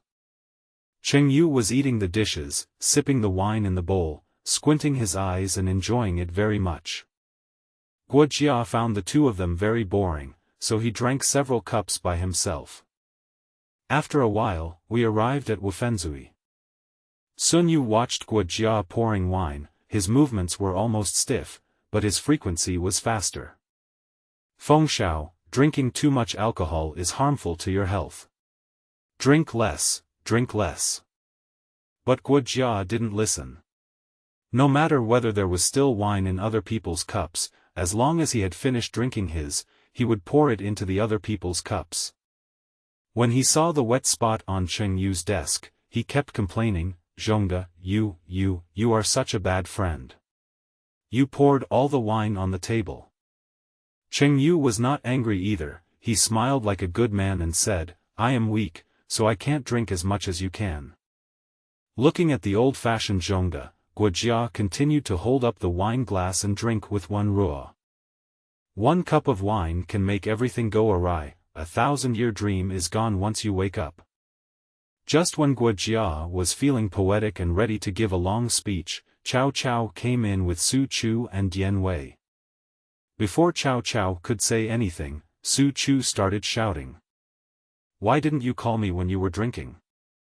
Dian Wei also looked at them with unfriendly eyes. The generals and advisors under Cao Cao were good in every way except that most of them were addicted to alcohol. "Don't drink yet." Hearing the displeasure in Cao Cao's tone, Su Chu and Dian Wei quickly retreated and stood at the door as bodyguards.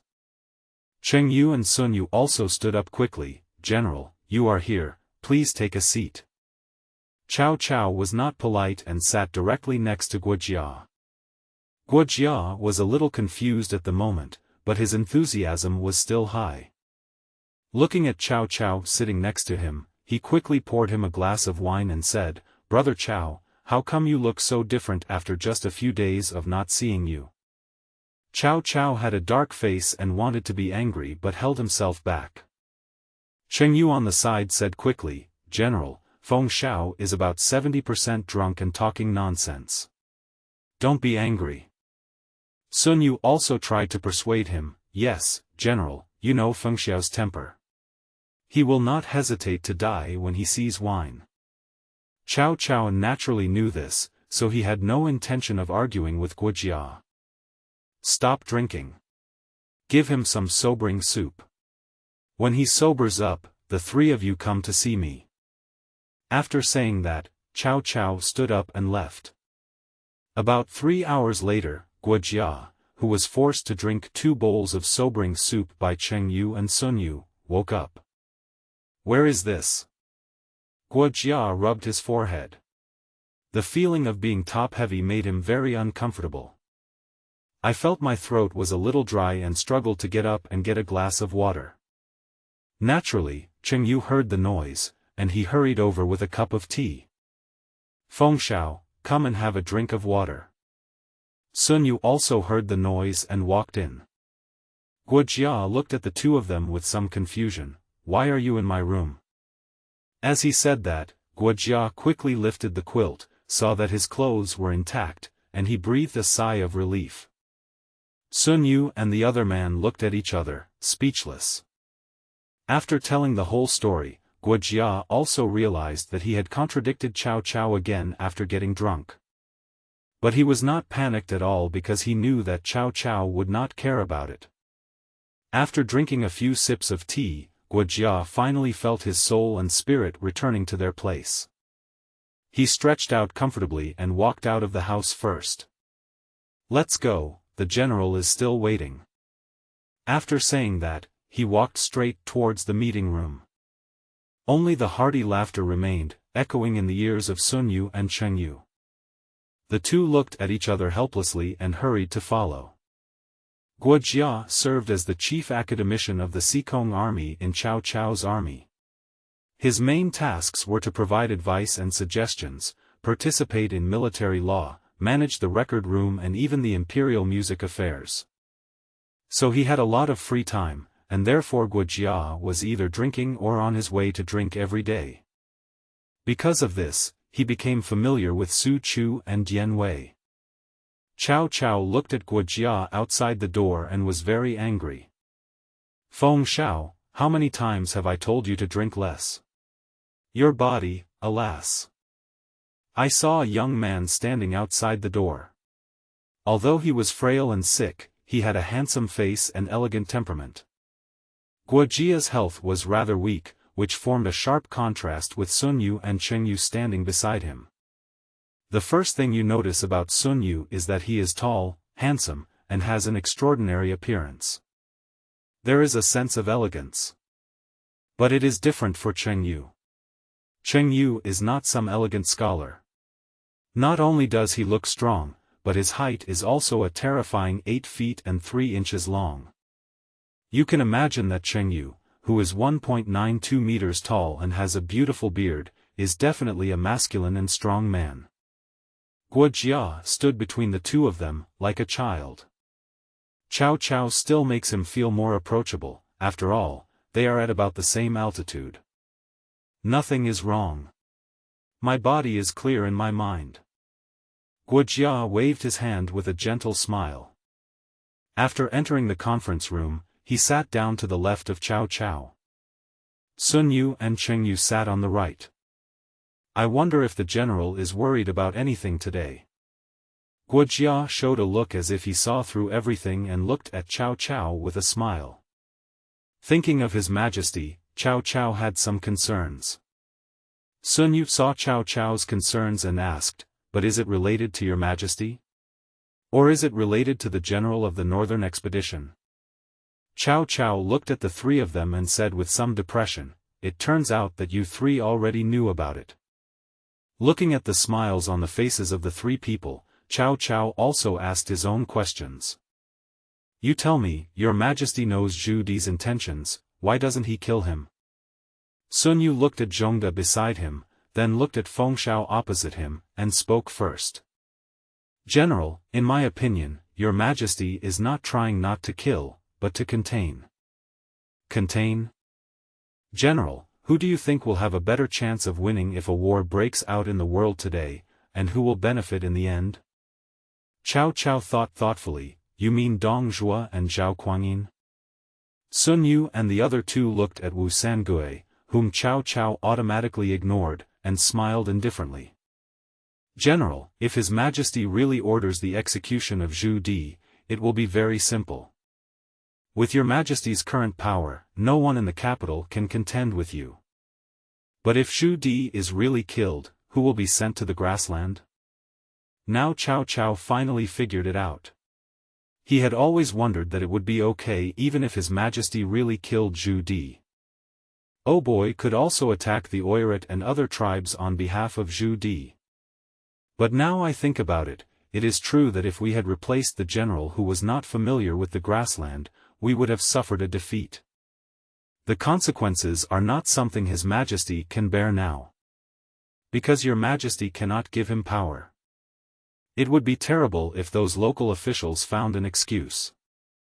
Guo Jia smiled and said loudly, "In fact, your Majesty just thinks that even if Zhu Di controls the grassland, he may not be his opponent." Cao Cao waved his hands in disbelief, "Feng Shao, you are exaggerating." Guo Jia didn't care, "General, think about your Majesty's recent actions. Does it look like the traps we set for the enemy when we march and fight? It is like this that one person's trouble is eliminated and the world's expectations are stopped. The current emperor would never do that. General, you must be careful and cautious. What Feng Shao said is also what we think." After Guo Jia finished speaking, Sun Yu immediately expressed his thoughts, and even Cheng Yu beside him nodded. Seeing that his three advisors had all agreed on something, Cao Cao didn't think much about it. Then he asked another question. "So, do you think I should tell His Majesty this information?" Cheng Yu spoke first this time. "Although your Majesty knows what General Zheng Bei is thinking, he has not revealed a single detail. In fact, he does not want others to know what he is thinking. If the general wishes to report this matter to His Majesty, I think that would be just what His Majesty wants." When Cao Cao saw that Guo Jia and Sun Yu both nodded in agreement, he no longer hesitated. "I will go and see His Majesty now." Only after Cao Cao and the two tiger guards left did Guo Jia look at the sky outside. He said with a half-smile, "According to the time, that person has already run away." Sun Yu also stared at the scene outside the door and said meaningfully, "So what if he didn't run away? That person didn't want to hurt him." Cheng Yu behind him looked at the two of them, speechless. Feng Shao and Wen Rook are really good at this. The general now looks like he is devoted to his country and is completely loyal to His Majesty. "Aren't you mad?" Sun Yu turned around and stared at Cheng Yu blankly, "Why are you angry?" Guo Jia did not answer, but just glanced at Sun Yu and then at Cheng Yu. With a half-smile on his face, he took out the wine gourd from his waist and took a sip. "Mom, will Dad come back?" A chubby little boy, about 11 or 12 years old, stood next to his mother and asked obediently. But the woman just stared at the dagger in her hand and did not come back. Just as the little boy was about to ask again, a chubby hand beside him pulled him. The boy turned around and saw his fat and fair brother. There is a pair of beautiful dimples on his round face, and his naive look is extremely cute. "Brother, why are you pulling me?" The fat boy stood on tiptoe with some difficulty and touched his brother's head. "Gao Qiu, Dad is going to the war, he will definitely come back. Take your brother out to play, and don't disturb your mother." Gao Qiu looked at his mother's back, then looked at his brother. "Brother, let's stay with mother. I promise not to make any noise and not to make mother angry." Gao Qiu looked at his brother and smiled with some relief. "My younger brother has finally grown up and knows how to feel sorry for mom." Su Miaoyun, who was standing by, looked at the dagger in her hand with a sad expression, thinking what if. It turned out that this was Zhu Di's general's mansion, and this was Fa's wife, Su Miaoyun. Those little boys are Zhu Gaoqi, Zhu Gaoxiu, and Zhu Gaosui. Although he was unwilling, in order to achieve great things, Zhu Di had no choice but to leave his wife and children in the capital. "General, don't worry, I promise that your majesty will never harm anyone in the general's residence." Zhu Di, on the other hand, looked listless, just riding his horse and running wildly. It seemed that only by rushing to the grassland as soon as possible could he unleash his anger. And inside the imperial palace, outside the palace of Qianqing. "Your Majesty, Cao Cao, the general of the southern conquest, has come to see you." Xian, Cao Cao, the general of the southern conquest, is here to see you. Zhang Rang's penetrating voice echoed in the hall. After a while, Cao Cao stretched slightly and walked in. Looking at Cao Cao's current appearance, Qin Chuan was still satisfied. "It's good to have some awe. General Cao Cao pays respect to His Majesty. Long live His Majesty. General Cao, please stand up. Zhang Rang, please take a seat." Qin Chuan's attitude towards Zhu Di and Cao Cao was obviously different. Cao Cao was somewhat flattered. If it were in the past, Cao Cao would have resisted, because the emperor at that time was weak, and this was nothing more than an attempt to win him over. But now, what does this mean? "General Cao came to see me today, I am very happy. I wonder why General Cao came here today." Cao Cao looked at the emperor with a smile on his face and said with a firm look in his eyes. "Your Majesty, this is General Zhu Di, the Northern Expedition Commander. You have a rebellious heart." Qin Chuan was happy to hear this. He originally thought that the first people to report would be Yan Song and others. "I didn't expect it to be Cao Cao." Cao Cao looked at the emperor, unmoved, with a smile on his face. At this moment he really couldn't understand. If it were him, his fate would have been sealed the moment Zhu Di asked for money. He now couldn't understand what His Majesty wanted to do, and didn't know what the backup plan would be. Looking at His Majesty's faint smile, Cao Cao bravely asked. "Your Majesty, are you really not afraid of Zhu Di's rebellion?" Qin Chuan said indifferently, "What do you mean by rebel or not rebel? Isn't he my great general who conquers the north? If I doubted him, I wouldn't have let him go. If I dare to use him, I am not afraid of his rebellion." Cao Cao was somewhat certain of what he was thinking. Then, he asked the last question, "Your Majesty, you could have directly ordered the Black Armor Army to detain him, or even..." Cao Cao made a gesture of wiping his neck, his face full of questions. "Lord Cao, true power does not mean killing innocent people. But you could have killed him, but you told him, 'I forgive you.' Do you understand?" Cao Cao was shocked, and an indescribable feeling surrounded him.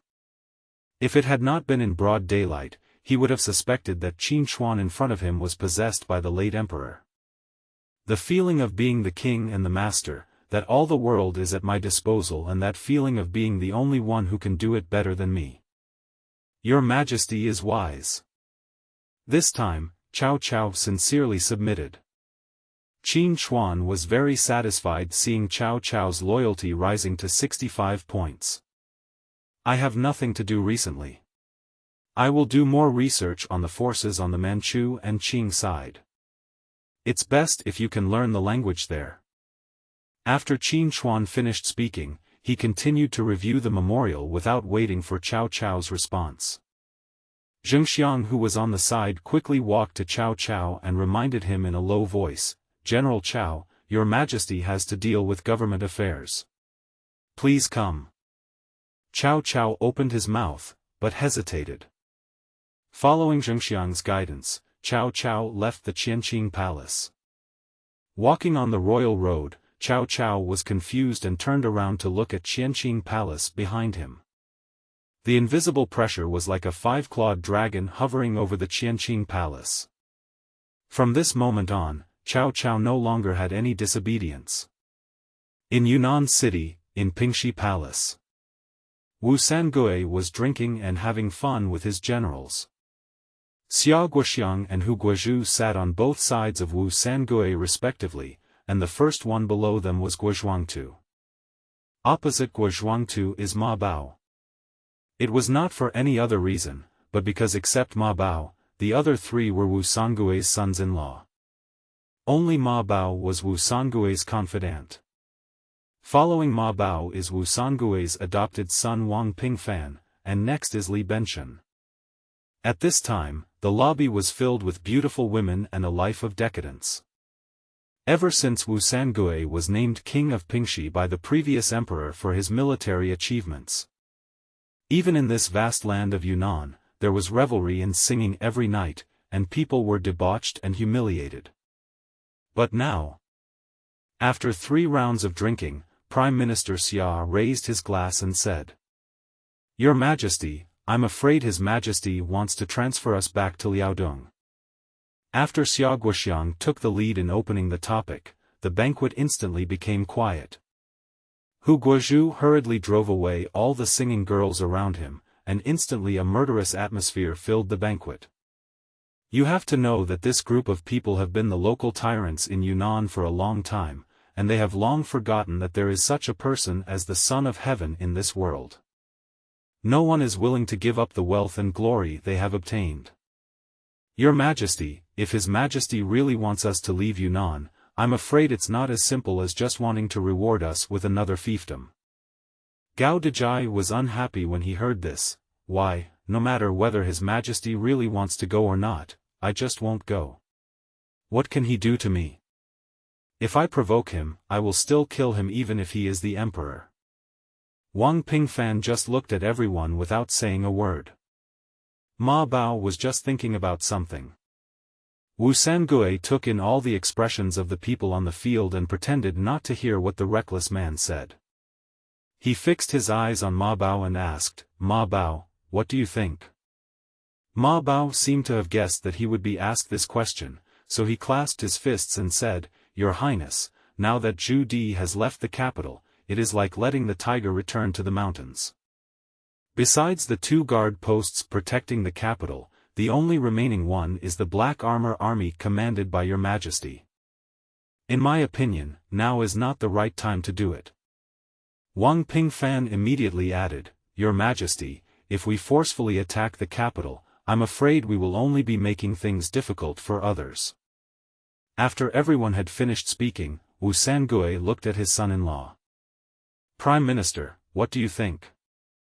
As the de facto number 2 figure in Wu Sangui's camp, Xia Guoxiang is not only Wu Sangui's son-in-law, but also a genius who is good at both civil and military affairs and good at planning.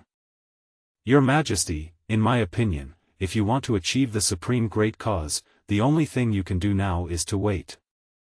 Your Highness, look, even if you give up your military power now, you can still be the hereditary Prince of Anil. But these arrogant and brave soldiers under our command will never agree to this. Over the years, whether openly or secretly, how much money have the soldiers who followed us to conquer the world made? Who did they get all this money from? I'm afraid everyone here knows this better than I do. So, Your Majesty, the current situation is not something we can do as we please, but we can only rebel. But you must not be coerced by the soldiers, nor can you take the lead in launching an attack. That northern Liang King Dongjue is still keeping an eye on us. After listening to this, Wu Sangui sighed softly. He is already quite old, and his fighting spirit is not as strong as before. But even if he was willing to be disarmed, his subordinates would definitely not be happy. We have fought with you for half our lives and finally got wealth and glory, and you just surrendered your military power and became a rich man. All of us who have been helping you for a long time have nothing in the end. If you dare to hand over your military power and disband us, we will rebel. This was the thought of the vast majority of the soldiers in his fiefdom, and Wu Sangui understood it very well. Now he has no choice but to go all the way, no matter if it is voluntary or forced, he can only win. After thinking it through, Wu Sangui glanced at Guozhuangtu. Zhuangtu, how many troops can we supply with our current baggage? Guozhuangtu only thought for a moment, then replied, Your Majesty, hundreds of thousands of troops are not a problem. After getting this answer, Wu Sangui felt more at ease. Then he looked at Xia Guoxiang. Prime Minister, have you won over Shang Keshi of Guangdong and Geng Jingzhong of Fujian? Nothing can go wrong. In that case, all we have left is an opportunity. When Wu Sangui was sure of his intention, his generals became excited as well. This is a top priority for conferring titles of nobility and appointment as prime minister, and bringing honor to descendants. In contrast, there is the bitterly cold Beiliang area. Chen Qingji, dressed in white, was playing chess with a man in a green shirt opposite him who looked majestic and dignified with a domineering look between his brows.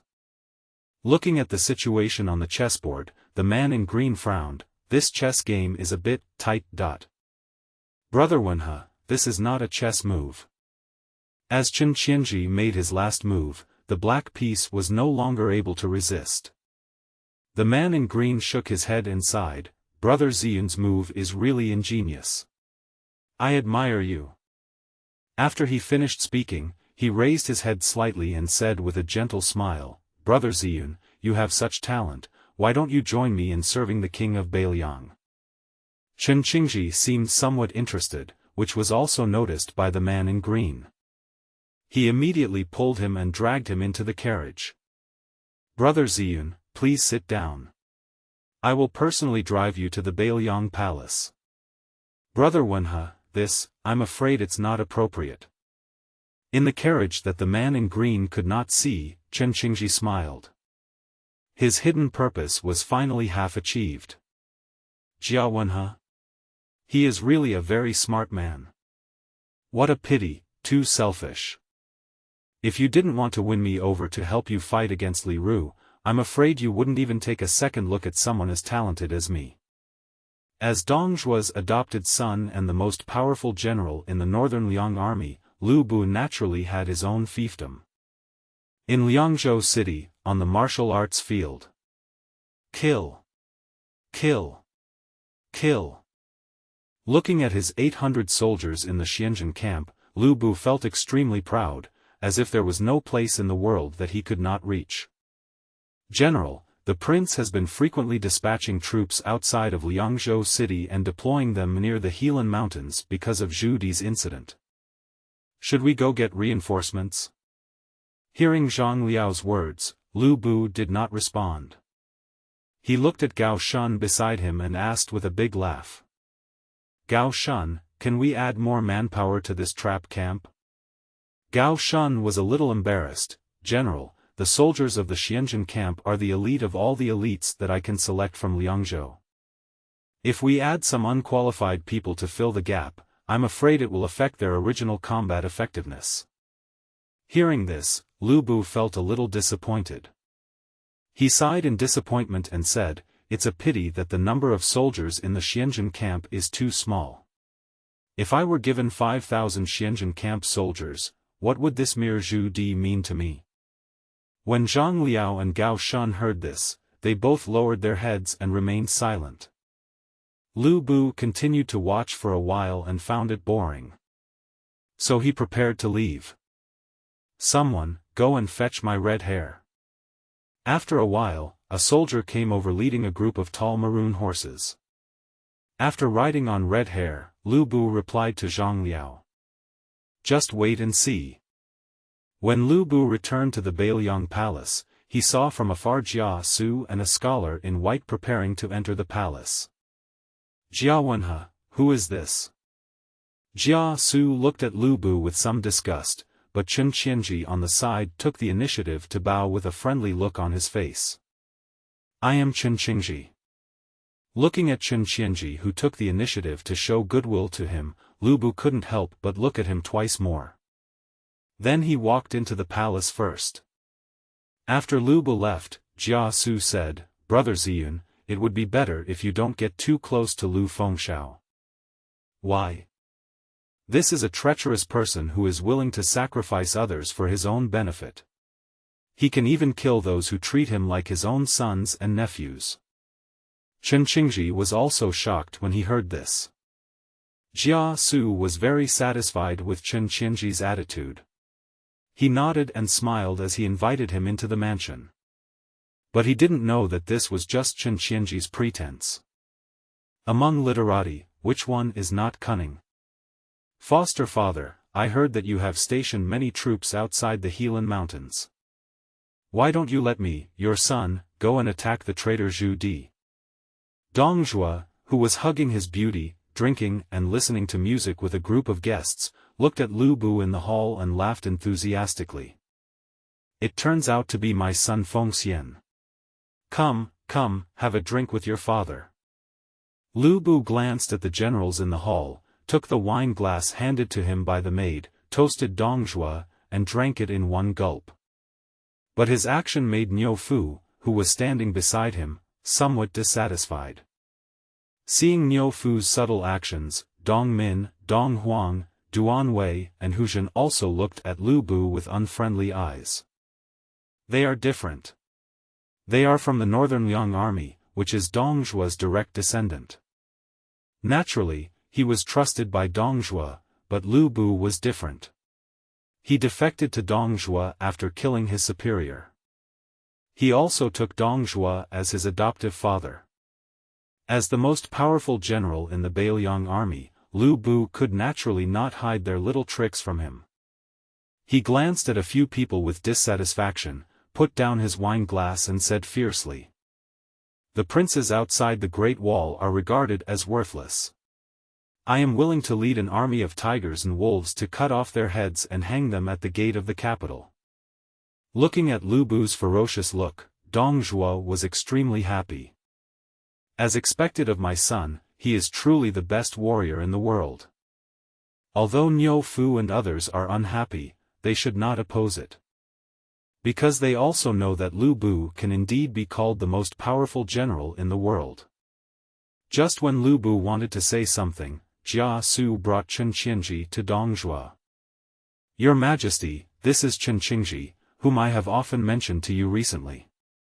After hearing Jia Su's introduction, Dong Zhuo looked at Chen Qingji carefully. Chen Qingji also looked at Dong Zhuo after he made his plan. Sitting behind the desk was a man with a face like burning coal, hair like black clouds, curly eyebrows, long beard, a wide mouth and round eyes. His pointed and erect eyebrows and sharp eyes revealed a fierce look.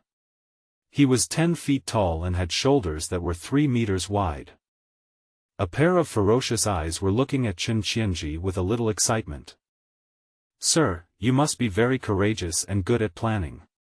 Wenhe has often mentioned you to me. I wonder if you are willing to give me some advice and help me deal with the situation. Chen Qingji bowed leisurely, clasped his fists and said, Ziyun is physically weak, has difficulty in using a bow and crossbow, and is not good at riding a horse. Fortunately, the prince takes a fancy to me. Since then, I have been loyal to him with all my wisdom and sincerity. Hearing these words, Dongzhuo's smile became even brighter. He waved his big hand and shouted quickly, "Here you come, give me a seat and watch the wine. I am so happy to have my beloved general today. I have decided to hold a grand banquet in the palace to celebrate my husband."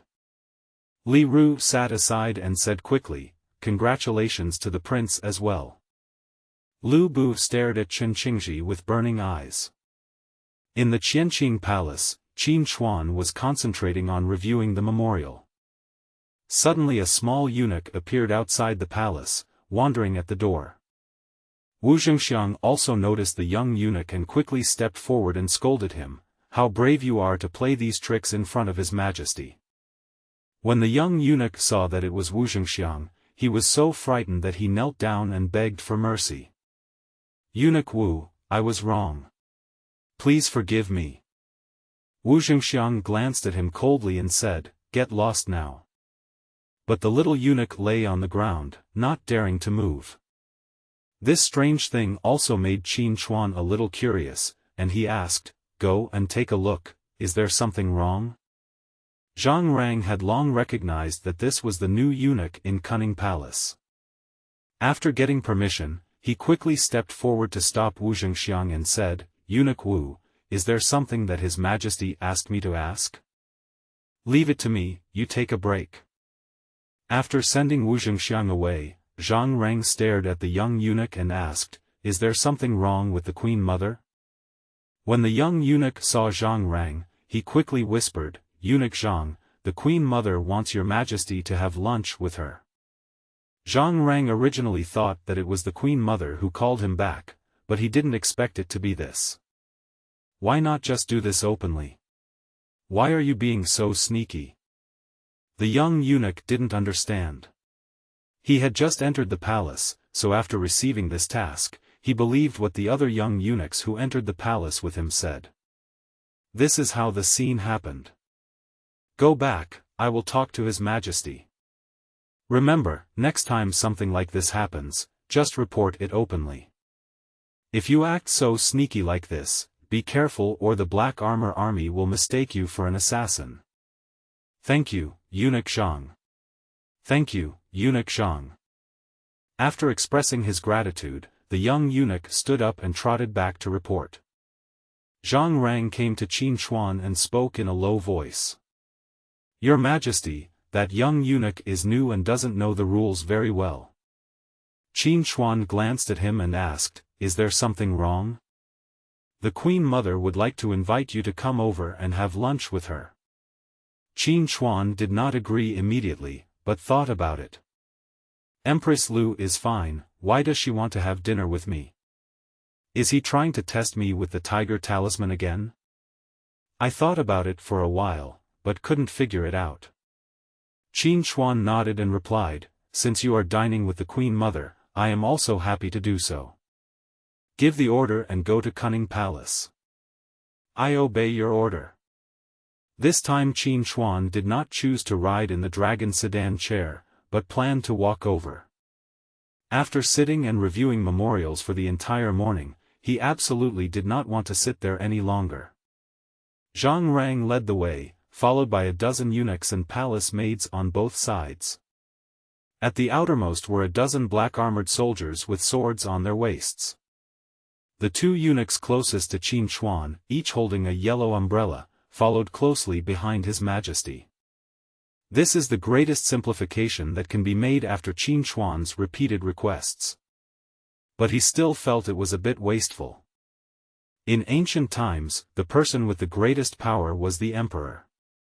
But the only person who could legally be greater than the emperor was the Empress Dowager. However, the Empress Dowager's power was very unstable. Sometimes it was very great, and she could even depose the emperor and establish a new one. The first type is those who really have power, such as Empress Dowager Cixi of the Qing dynasty, who established Emperor Guangxu. She was also the one who established Emperor Xiantong Puyi. How can the Queen Mother, a woman, hold power?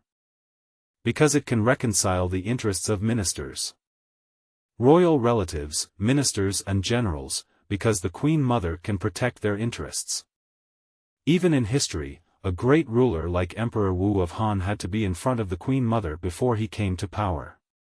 Pretend to be well-behaved and wait for the opportunity.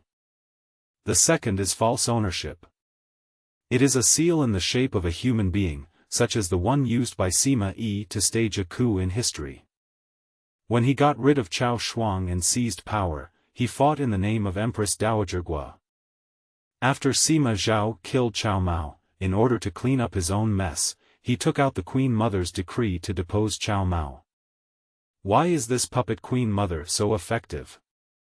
Because the king is the king, the minister is the minister, the father is the father, and the son is the son. The only person who is officially higher than the emperor is the Empress Dowager. As long as the Empress Dowager is alive, she has ethical superiority over the emperor. But the Empress Dowager sometimes has very little power. The first reason is that the emperor is very powerful. Although the Queen Mother was the emperor's mother, Lu Ji had nothing to do with Qin Chuan. If we really talk about seniority, then she is nothing more than my young stepmother. Even if she is the biological mother, she can only manage the harem. Or serve as a mascot to prove the emperor's filial piety.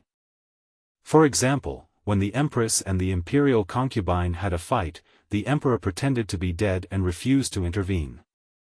At this time, the Queen Mother can come out to maintain order and show some use. The second type is what Qin Chuan is currently like. The emperor is not his biological son. There are many such cases in the long history. The emperor is not your son, so who would care about you as the Empress Dowager? Naturally, there are no rights. But Lu Ji was different. Although the emperor was not her biological son, she was still a queen dowager with great power. Qin Chuan thought about it all the way but still didn't know how to deal with Lu Ji. Even those powerful empresses dowagers recorded in history were recalled. It's difficult. Before I knew it, I arrived at Cunning Palace. Looking at Wei Zhongxian who was smiling at the door, Qin Chuan was a little puzzled. It's rare for you, the head of the East Factory, to come to Cunning Palace to guard the gate. Wei Zhongxian naturally understood the emperor's sarcasm, but he did not dare to show any dissatisfaction. He also wanted to do something, but recently Yu Huatian was ordered to set up the Jinui, and he was so busy that he envied him. The reason he came to the Queen Mother today was simply to ask for something to do. If he does not take any action, I am afraid that people in the future will only know the West Factory and not his name, the East Factory. How could Qin Chuan not know what he was thinking? Looking at the loyalty level of 35 above his head, he secretly cursed him as an old dog. At this time, a northern dog ran out of Cunning Palace. It had golden fur that was shining, as if it had just been oiled. Although it was furry, it bared its teeth and made a warning sound of woo-woo while staring at Qin Chuan. Qin Chuan became interested when he saw this. He pointed at the northern dog and said with a smile, "It is indeed a domesticated animal from a gray wolf. Don't you know who your master is?" As if it understood Qin Chuan's words, the northern dog actually made an attacking gesture and the whining sound from its mouth became louder. A beast is a beast. It doesn't even recognize its own master. If you are a dog and you don't recognize your master, you will end up being stewed in soup if you get beaten to death one day. As he spoke, Qin Chuan walked towards Cunning Palace, and at this moment, the northern dog barked wildly and pounced on Qin Chuan. Before Wei Zhongxian could make a move, the black-armored soldiers beside him raised their swords and killed him. Old dog. After leaving the last sentence, Qin Chuan led a group of people into Cunning Palace. Wei Zhongxian behind him stood there in a daze, looking at Bei Quan lying on the ground whimpering, and felt inexplicably sad. "Your Majesty, are you referring to me as this old dog?" "Well." Wei Zhongxian sighed helplessly. He suddenly looked much older and extremely decadent. Lu Ji had been waiting in the hall for a long time. She watched Qin Hui come in but did not stand up. The emperors of the Han regime did not have the habit of getting up early to pay their respects to the Empress Dowager. According to filial piety, Lu Ji did not need to pay respect to Qin Hui. The two of them froze. But the palace maids and eunuchs beside the queen could not do that and could only kneel down and pay their respects to His Majesty. Long live His Majesty! Qin Hui looked at Lu Ji in front of him, who seemed to be only a few years older than him. Let him call her mother? Absolutely impossible. Looking at the frozen scene, Qin Hui walked aside and sat down indifferently. Everyone, get up. Zhang Rang, serve the meal. Qin Hui just wanted to finish eating and leave early.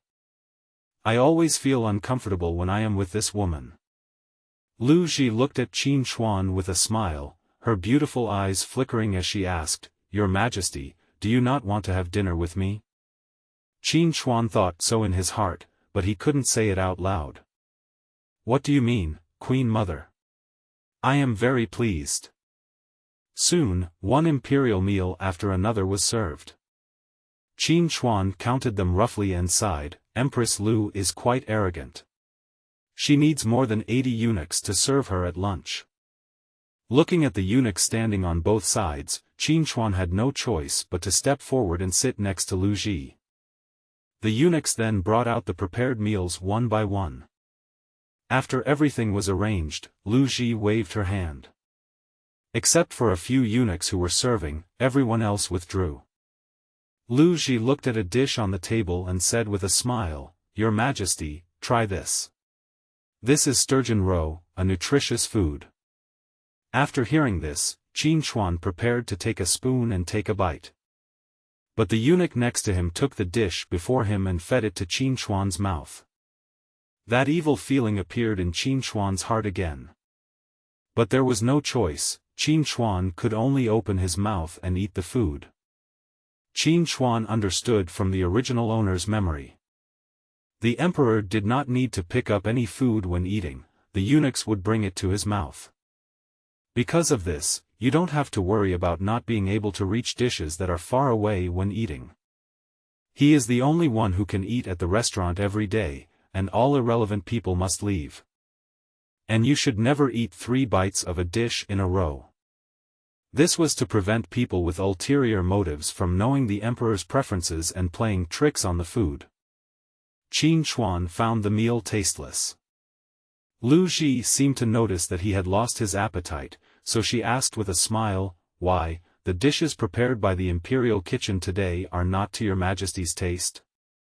That's not the case, it's just that I'm not very hungry today. Qin Hui didn't dare to say that it was not to his taste. If he did, he would be in trouble according to Lu Ji's style. Then this imperial kitchen might. Qin Hui sat there eating the meal fed to him by the eunuch in agony, and waited until Lu Ji picked up the tea and took a sip. I felt relieved that it was finally over. Qin Hui was about to say goodbye, but Lu Ji stopped him and drove away all the eunuchs and palace maids around him. Looking at Lu Ji who had just finished her meal, her lips were like ripe cherries, bright, smooth and plump. The corners of her mouth were slightly raised, always with a faint smile, making her look radiant. Qin Hui didn't know what happened to Lu Ji today and why she always looked at him like this. Your Majesty, are you afraid of me? How could I be afraid of the Queen Mother? Lu Ji did not expose him, and continued to laugh and said, Your Majesty, do you want to take the tiger talisman away today? Qin Hui thought to himself, It is indeed so. He immediately replied, I feel at ease leaving this tiger talisman with the Queen Mother. Seeing that she couldn't get any truth out of him, Lu Ji had no choice but to give up. He put away his smile and said meaningfully, Your Majesty, I am alone in this game. Are you afraid? Looking at Lu Ji's sudden change of expression, Qin Hui said to himself, This is what you should do. Lu Ji returned to her original appearance, and Qin Hui was also free of pressure and raised his head. Since I have the intention to enter the game alone, I have the power to break it alone. What is there to be afraid of? Lu Ji looked at Qin Chuan's back and felt sad. Like, really too much like. The late emperor, he really is so much like you. It seems that no one can believe that Empress Lu Ji was so powerful and vicious. She turned out to be an extremely affectionate woman. After coming out of Cunning Palace, Qin Chuan was a little confused. Lu Ji's sudden change made him a little uncomfortable. And it seems that, in my impression, Lu Ji never really hurt me. Although he controlled the government, he took good care of himself. Shaking his head, Qin Chuan, who was a little melancholy, looked at Wei Zhongxian, who was still following him. Anything going on today? Wei Zhongxian did not expect His Majesty to ask him, and hurriedly said, Your Majesty, I have nothing to do today. Then accompany me out of the palace for a walk. When several people heard that His Majesty was going to leave the palace, they all panicked and tried to persuade him. Your Majesty, this cannot be possible. If we encounter any danger, I will be blamed for my death. Zhang Rang also hurriedly advised, Your Majesty, there is nothing to see outside the palace. Don't pollute your eyes.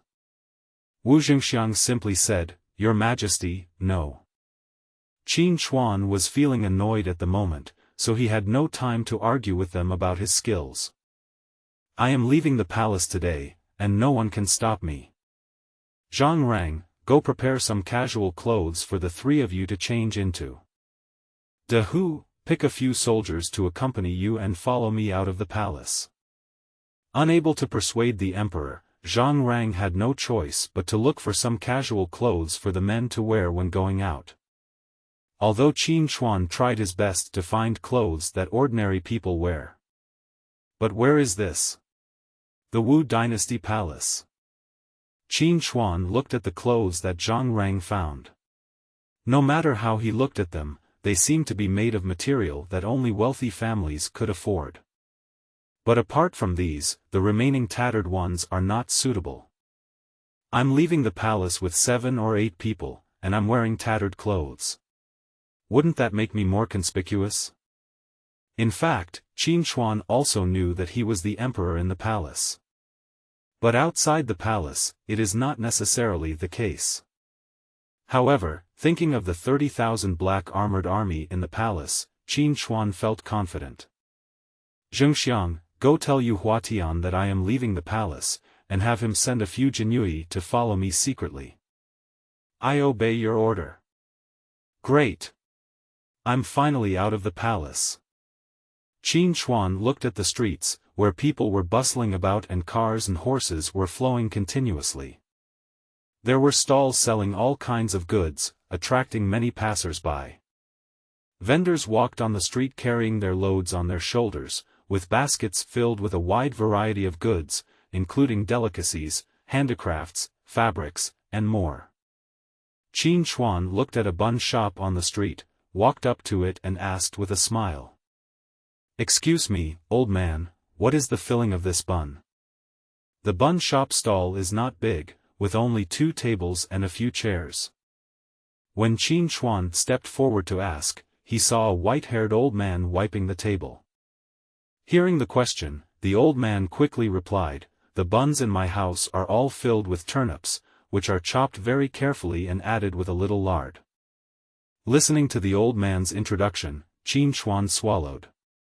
He quickly sat down and shouted, Give me 4 buns first.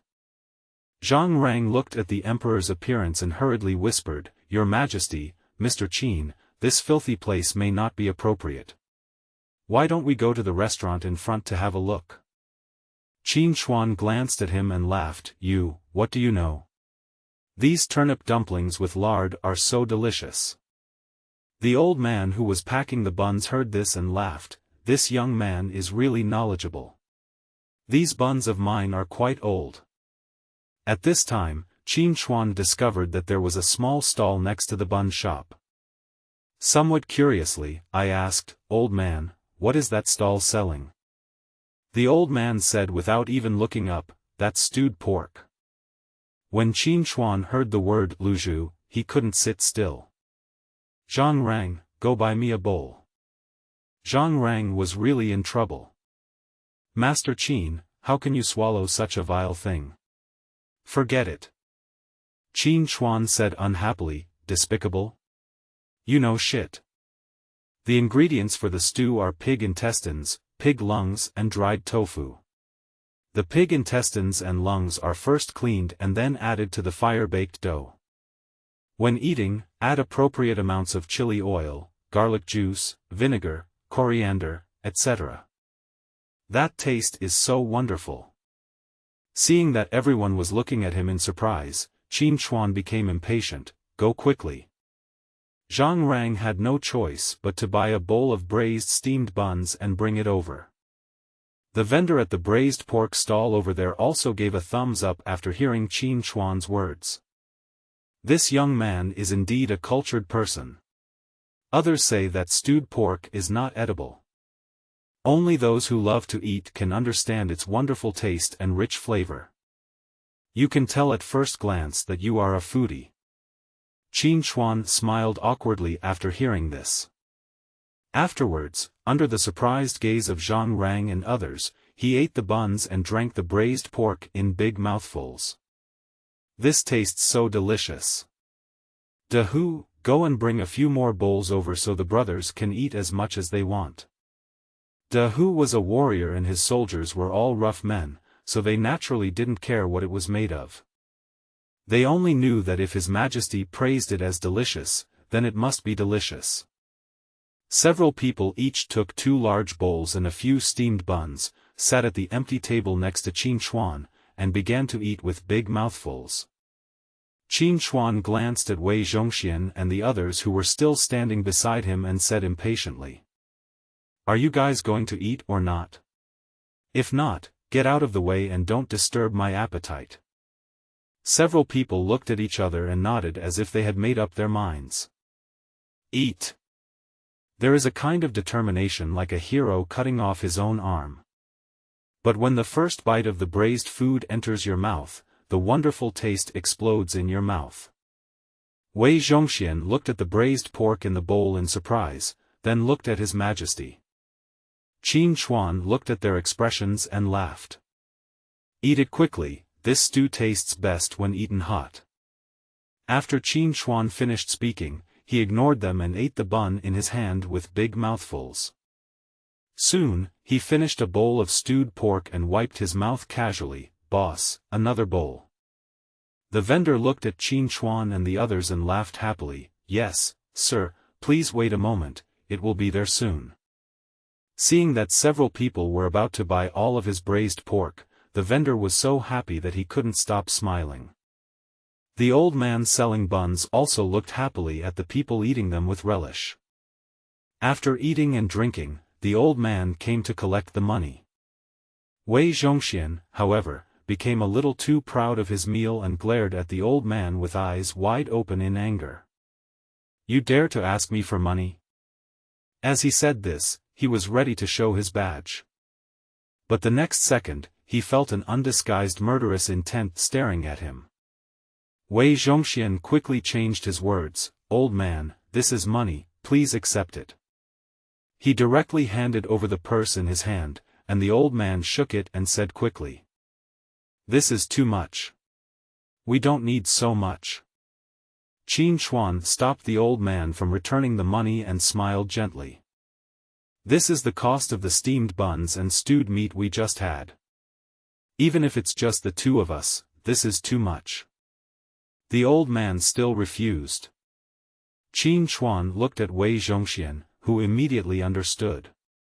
"It's not much, not much. My master is enjoying his meal today. Please accept it. If you want to thank someone, just thank my master." Wei Zhongxian didn't mind spending some money. He would be more than happy to use the money to save his life. Looking at Qin Chuan and others going away, the old man wiped his red eyes and said, "Good people, really good people. Yes, he is very sincere and has no airs at all. He is such a good person." The vendor selling braised pork also echoed. Yao Yuan, this name is quite good. Qin Hui walked in first, and as soon as he entered the door, the waiter greeted him warmly. I wonder what you would like to eat. Our restaurant has a wide variety of cuisines from all over the world. Qin Hui touched his belly and smiled. Give us some tea and a few plates of fruit. Okay. I want the best tea in your store. Wei Zhongxian quickly added. When the waiter heard this, he happily ran to prepare it. After Qin Hui and his friends sat down in a corner by the window, a pretty girl named Qing'er came in with a plate of cut fruits and placed it on the table. Gentlemen, please have some fruit. Qin Hui looked at the girl and saw that she had a pair of willow-shaped eyebrows, a curved smile, and eyes as bright as water, and her almond-shaped pupils were particularly beautiful. What's your name? My name is Qing'er. Qing'er, not bad, a good name. Qing'er smiled sweetly and left. De Hu looked at her in a daze. Zhang Rang thought that his master had taken a fancy to this maid, so he immediately said with a flattering smile, Master, do you want to take her away? Qin Hui was puzzled, take it away. Although he looked at Zhang Rang's flattering smile and then looked at Qing'er who turned and left, he understood. What are you thinking, you dog? Drink tea, drink tea. Seeing that Zhang Rang failed to flatter the right person, Zhengxiang smiled with his eyes narrowed. Why are you collecting less and less recently? Gao Yanyi flipped through the silver bills in his hand and said dissatisfiedly. Wu Qi, who was standing in front of him, said in embarrassment, merchants nowadays are becoming more and more cunning, and it is difficult to buy from them. Besides, His Majesty has been. Gao Yanyi stood up with a look of disdain on his face and said, I think you are extremely stupid. How much can you collect if you only focus on those small vendors? We need to keep an eye on the big players. They have all the money.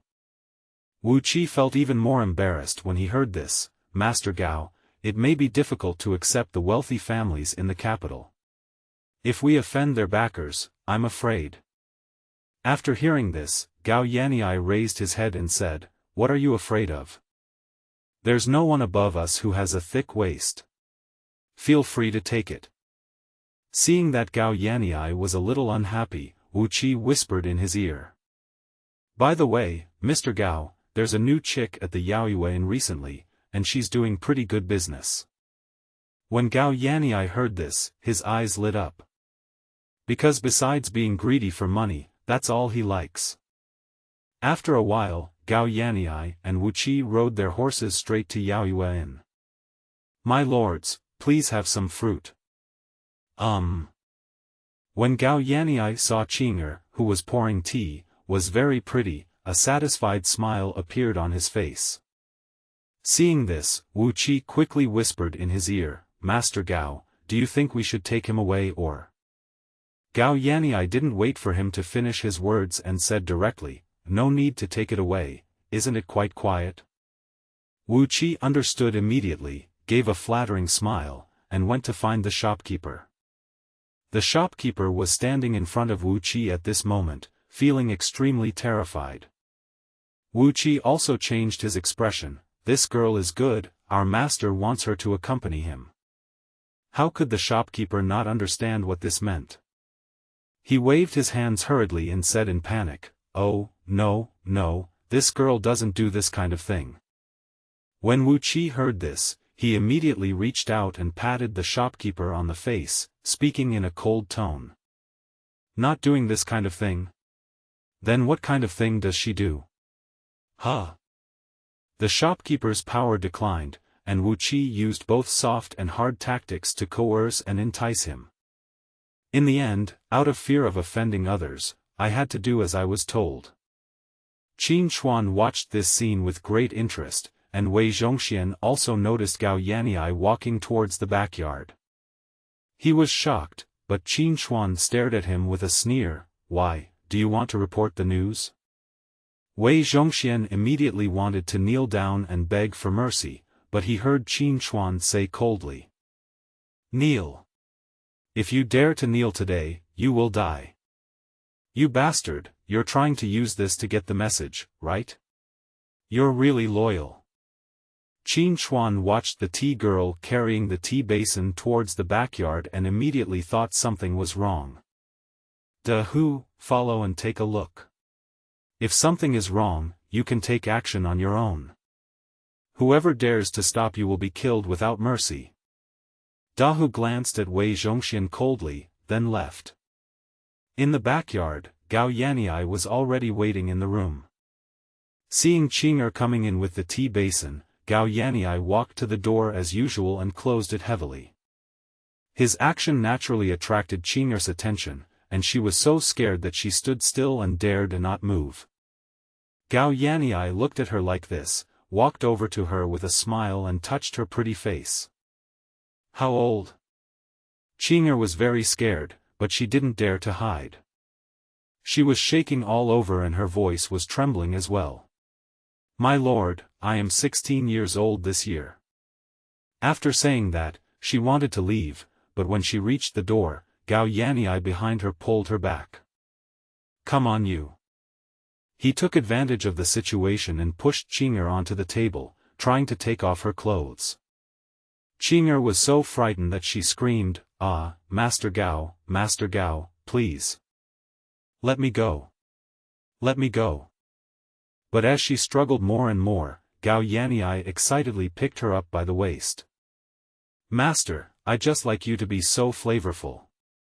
After saying that, he threw her heavily onto the bed. As soon as Da Hu walked into the backyard, he heard Qing'er's cry for help coming from a house. Without thinking too much, Da Hu kicked the door open.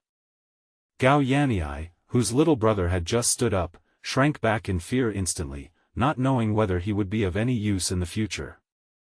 Da Hu didn't care about anything and kicked Gao Yanyi to the ground. Then, looking at Qing'er whose clothes were in disarray, he quickly took off his clothes and put them on Qing'er. Don't be afraid, I'm here to save you. Qing'er looked at Da Hu, who was blocking her view, and could no longer hold back the grievance in her heart. She threw herself directly into Da Hu's arms, sobbing silently. Da Hu felt the fragrance of the girl in his arms and her trembling body, and he suddenly felt murderous intent in his heart.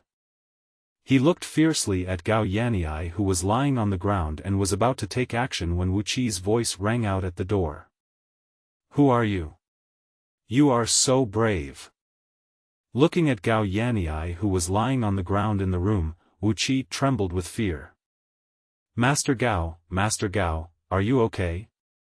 After helping Gao Yanyi up, Wu Qi pointed at Da Hu and said, no matter who you are, no matter who is behind you. You are done today. Do you know who he is? Da Hu looked at the two of them coldly, as if he were looking at two dead people. Without giving Da Hu a chance to speak, Wu Qi continued to shout, now kneel down and kowtow to us Lord Gao, and then put down your lowly maid, and maybe we can leave you with an intact body. Otherwise. Before Wu Qi could finish, Qin Chuan's voice was heard outside the door. What else? Wu Qi looked at the new group and shouted, great. How dare you do such a murder under the Emperor's feet? Qin Chuan narrowed his eyes and looked at the barking Wu Qi with a smile. Gao Yanyi was too weak. He was knocked unconscious by just one kick from Da Hu. It's boring. It's really boring. Big Tiger. I will be here. I leave this place to you, clean it up. Qin Chuan glanced at Qing'er with a smile. This girl Qing'er lives so close to your building, you must take good care of her. If you destroy Miss Qing'er's innocence, I will punish you. When Da Hu heard this, the burly man actually scratched his head shyly. Okay, I'll leave it to you. After saying that, Qin Chuan glanced at Wei Zhongxian coldly, then left angrily, swinging his sleeves. When I returned to the palace, it was already time. Qin Chuan was still a little angry. He didn't expect it, and didn't dare to think about it. This is happening right under my nose. What kind of scene would it be like in those counties and prefectures far away from the emperor? He shouted angrily, "Zhang Rang, go and call Yu Huatian for me. I obey your order." After saying this, Zhang Rang did not dare to delay for even a second and trotted away. "I, the humble servant Yu Huatian, kowtow to your majesty. Long live his majesty." Qin Chuan waved his hand somewhat distractedly. "Okay, get up and stop doing this. I'm here to ask you for one thing. Get all the Jinui out. Collect evidence of crimes committed by all the civil and military officials in the court. Anyone who forcibly abducts women or levies heavy taxes will be killed on the spot. Just tell me the evidence afterwards. But if your subordinates dare to use this as an excuse to eliminate dissidents, don't blame me." When Yu Huatian heard this, a hint of madness flashed in his eyes. He knew that this was the time for him to show his loyalty to his majesty. "I, your humble servant, will not let your majesty down." "Okay, go down. Help me do my job well." "Thank you, your majesty. Long live your majesty." Looking at Yu Huatian, who left after receiving the order, Qin Chuan felt a little uncomfortable. He didn't know whether this was right or wrong. Throughout history, it seems that those who let eunuchs run wild never had a good ending. But there is no way to care about all that now. All I can do is to let the tiger devour the wolf. At least, this eunuch is loyal to me. If the price of gaining power is betrayal of oneself, sacrifice all your past dignity, personality, will and ambition. Erase with your own hands all the things you were proud of and cherished in your past life. Complete your own murder. Yan Song, will you still choose to enter this Game of Thrones? Yan Song himself would also ask himself the same question. But perhaps, instead of murdering himself, he was revealing his true nature. He was also the diligent minister of rights in the Dou dynasty. And when faced with the most important and most painful decision in life, should I completely lose my bottom line and become dependent on Lu Ji? Yan Song was also a well-educated man, well-versed in classics and extremely talented. But after the death of the previous emperor, facing the olive branch thrown by Lu Ji, he finally chose to surrender. Although he knew about this act of forcibly creating an artificial emperor and the previous nominal honorification, it's no longer the same thing.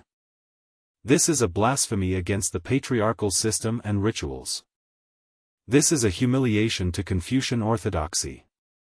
This is to trample on the faces of all the scholar officials and bureaucrats in the court. Even Zhang Zhuzheng refused this matter back then, so he was exiled. Yan Song used his hometown connections to get a back door and rose from a small, empty position as the Minister of Personnel in the temporary capital. He was quickly promoted to the most popular position of Minister of Rights in the capital. The Ministry of Rights was basically a training class for training the left and right prime ministers of the dynasty. Anyone who can be in this position and understand the mind of the big leader. Becoming a left or right prime minister is a natural thing. He knew that Lu Ji put him in this position in order to cultivate him. And the next step is how to get promoted and transferred. It depends on whether you are smart enough. Can you comprehend the mystery of the Sacred Heart of leadership? She followed closely the steps of the Supreme Empress Dowager. And he did it, he followed the Queen Mother unswervingly. He remembered what the little emperor looked like when he sat on the dragon throne. The first time he sat on the throne, his smile was still so innocent. He also remembered how the Empress Dowager governed the country from behind the curtain. Although the Empress Dowager was only 28 years old at that time, her skills and courage were so great that even he was frightened. More than 10 years have passed, and Yan Song has aged a lot. But the Queen Mother was still so young. It seemed that she hadn't changed at all. When Yan Song thought about the current appearance of the emperor, he felt a little dazed. That overwhelming posture reminded him of the late emperor. But he couldn't turn back now.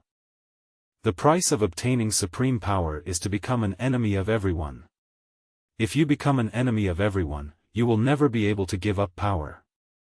The vicious cycle will continue until you die. Well. Yan Song looked at the ginkgo tree swaying in the wind in the courtyard and sighed softly. Master, General Gao is waiting in the study. Yan Song seemed not to hear it, and the old butler behind him called out again. Master. Yan Song did not look back and continued to look at the ginkgo tree. Let him go back. No one of us can stop him from doing this. Although the old butler wanted to say something, he finally held back. He didn't want to speak for Gao Qiu, he just didn't want to see his master so depressed. Just as the old butler turned to leave, he heard his master speaking quietly behind him. Your Majesty, you have finally grown up. The old butler also sighed helplessly. He knew that his master was feeling miserable, but if it happened again, he might still make the same choice. In the study, Gao Qiu was like an ant on a hot pan, pacing back and forth. When he saw the old butler come in, he hurried forward and asked. Butler He, would Prime Minister Yan be willing to see me? He Chen shook his head and sighed. The master said that this matter is not something we can stop. After hearing this, Gao Qiu collapsed to the ground. That was his only son. It's just a little friction with a slave girl. At most I can pay her some money. Your Majesty, are you so ruthless? When He Chen heard this, he quickly shouted, General Gao, be careful with your words. Gao Qiu didn't care about all that and continued chattering. Seeing this, He Chen had no choice but to order his servants to ask him to leave. After being asked to leave the left Prime Minister's residence, Gao Qiu turned around and looked at the two big characters, Yan Mansion, on the plaque, and actually cursed like a madman. Old Yan Song. Since you didn't help me, don't blame me. My son. My son. When Gao Qiu thought of his only son, who was now imprisoned in the dungeon of the Western Factory, his heart bleeds. That was the only child in the Gao family, and he didn't think his son had done anything wrong. In his eyes, those lowly people were no different from animals. Your son just wants a maid, why are you resisting? How dare you resist? If Dahu hadn't taken Qing'er away, there would probably be another unknown female corpse in the capital. Gao Qiu walked on the street in a daze, but he didn't know that there was a pair of eyes staring at him from behind. After He Chen drove Gao Qiu out, he came to Yan Song. Looking at his master still sitting by the window, staring blankly at the ginkgo tree, He Chen said softly. Master, General Gao is gone. New. Master, I'm afraid that General Gao will. Don't bother with it.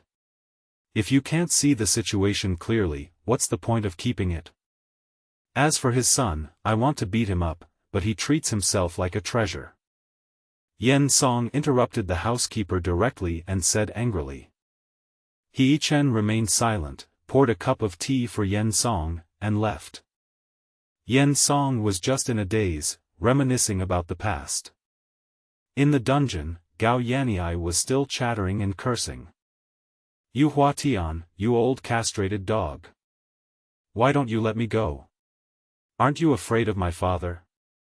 Aren't you afraid of the Queen Mother? Are you a filthy person like you allowed to mention the Queen Mother's name? Gao Yanyi stopped shouting and cursing and looked at the figure standing outside the cell. He tried hard to see clearly, but the flickering light made it impossible for him to see who the person was. You are about to die and you still dare to speak so shamelessly. Brothers, let's do it. Several spies from the Western Factory rushed into the cell without any courtesy and started to use their special methods against Gao Yanyi. With one whip, Gao Yanyi's chest was instantly torn apart. Ah! Don't let me out. As long as I can get out alive, I will kill you castrated dogs. The man outside the door laughed sinisterly, like a bellows. Hee, then you'd better remember that my name is Tan Luzi. After saying that, Tan Luzi left after saying a few words. Serve him well. The governor has ordered that he must not be allowed to die. We can't let him live comfortably. You guys, do you understand? Master Tan, I understand. Yan Song stared at the ginkgo tree in a daze and continued to recall the past. When he knelt down before Lu Ji for the first time, he was so struggling and afraid in his heart. The heavy gravity of reality tugged at his character, which had not yet completely fallen. This was the last glimmer of the scholar-official spirit that remained in his life. He knew what Lu Ji wanted, but he was more afraid that after taking this step, his reputation in the circle would be completely ruined. There's no turning back. He didn't know how future history books would evaluate him. Autocracy? Corruption? Framing up loyal officials? Unfortunately, if loyalty is not absolute, it is absolutely disloyal. In this Game of Thrones, there is no room for fence-sitters. This minister of rights with thick eyebrows and big eyes, who is honest and simple-minded, is walking into the darkness step by step. When the Queen Mother rightfully seized the tiger talisman and took charge of government affairs from behind the scenes, Yan Song was frightened and he saw the direction clearly. He knew where he was going. There is a price to pay if you want to be a player in the Game of Thrones. When people hold the seal in their hands, they often have a naive delusion. He thought he was the one who was wielding power unilaterally, just as people often thought that the wise were enlightening the foolish. It is the heroes who save the weak, and it is the Buddha who saves all living beings. But in fact, it is the blind and foolish who lift up the wise, the weak who set off the heroes, and all living beings who save the Buddha. It is power that plays tricks on those who are self-righteous. Yan Song now realized that the theme of this power game was betrayal, sacrifice, and murder. The one who betrayed was his former self. What is sacrificed are all the things that you were proud of and cherished in your past life. Only by completing your own murder can you continue on this path. When the murderous thought arises, 80,000 doors of obstacles open. So that year, I took a step forward and walked firmly towards the depths of darkness. Yan Song looked at the ginkgo tree and sighed softly. The leaves on the trees have all fallen, and I can't see the wind anymore. He turned around, stroked the wine glass on the table, and talked to himself. There are books on the pillow and wine in the cup. What else can I ask for? At this moment, the eyes that had been a little cloudy just now became clear. On the other hand, after learning what Gao Yanyi had done, Yu Huatian understood what His Majesty meant. Zhao Tong, you take a team of Jinui to lurk in the capital and monitor all officials. Remember, I want to know the actions of all the officials, including who they met and talked to during the day, and what they talked about. We need to find out which woman he sleeps with at night, what positions he holds, and how many times he goes to the bathroom in a day. I understand. Go ahead. Yu Huatian narrowed his eyes and smoothed his hair. Ma Jinliang. Master. Has there been any movement from the East Factory recently? My lord, since you came out of the Imperial prison, you have been in charge of the Imperial Guards according to His Majesty's order, and the East Factory has gradually declined. Yu Huatian curled the corner of his mouth slightly and said disdainfully. Then Wei Zhongxian didn't go to see the Empress Dowager? I did, but the Queen Mother didn't say anything. Yu Weixian understood Wei Zhongxian's thoughts, but he did not think Wei Zhongxian could compete with him for favor. Don't worry about it, just live your life doing things for your Majesty. Yes, I understand. Ma Jinliang rolled his eyes and lowered his head slightly, standing behind Yu Huatian. And the Wei Zhongxian they talked about was kneeling in Qianqing Palace to see His Majesty. Your Majesty, Wei Zhongxian, Duke of Dongchang, is kneeling outside.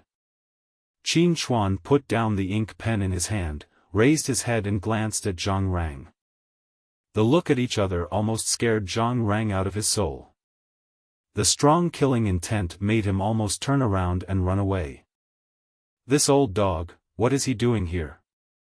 Zhang Rang did not dare to hesitate and immediately replied, Your Majesty, I don't know.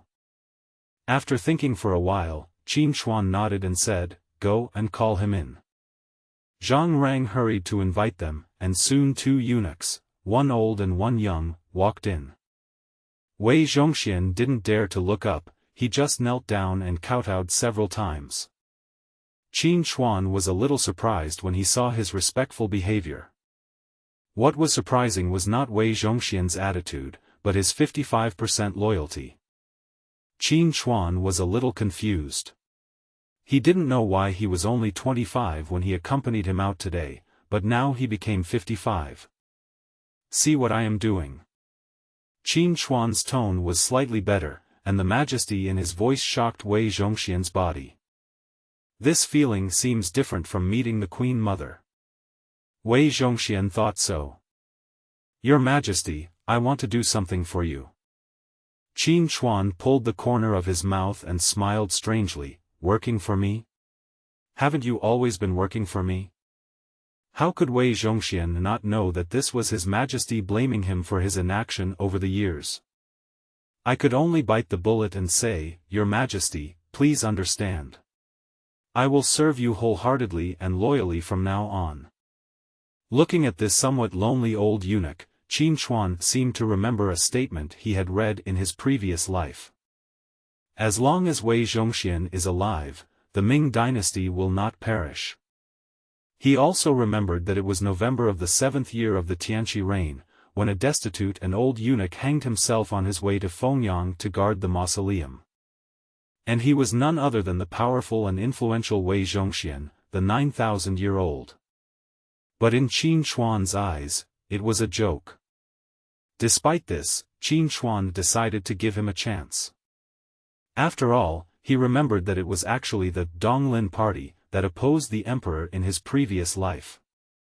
However, Wei Zhongxian, the emperor's favorite, stood firmly on the emperor's side and helped him fight against the Donglin party. Qin Chuan actually didn't like the Donglin party. They are just a group of self-righteous people who always seem to have the truth in their hands and talk big. But most of them seriously lack the practical ability to govern the country. It's no different from that group of people in the late Qing dynasty who claimed to be upright. Wei Zhongxian, I will give you a chance to work for me. If you can do it well, then from now on, you will stay by my side. Wei Zhongxian immediately said excitedly, Thank you, Your Majesty. I will definitely live up to your trust. I will do my best to help you solve your problems. Qin Chuan smiled and said, This matter is simple and complicated at the same time. The task I have arranged for you is to provide porridge to the people on my behalf.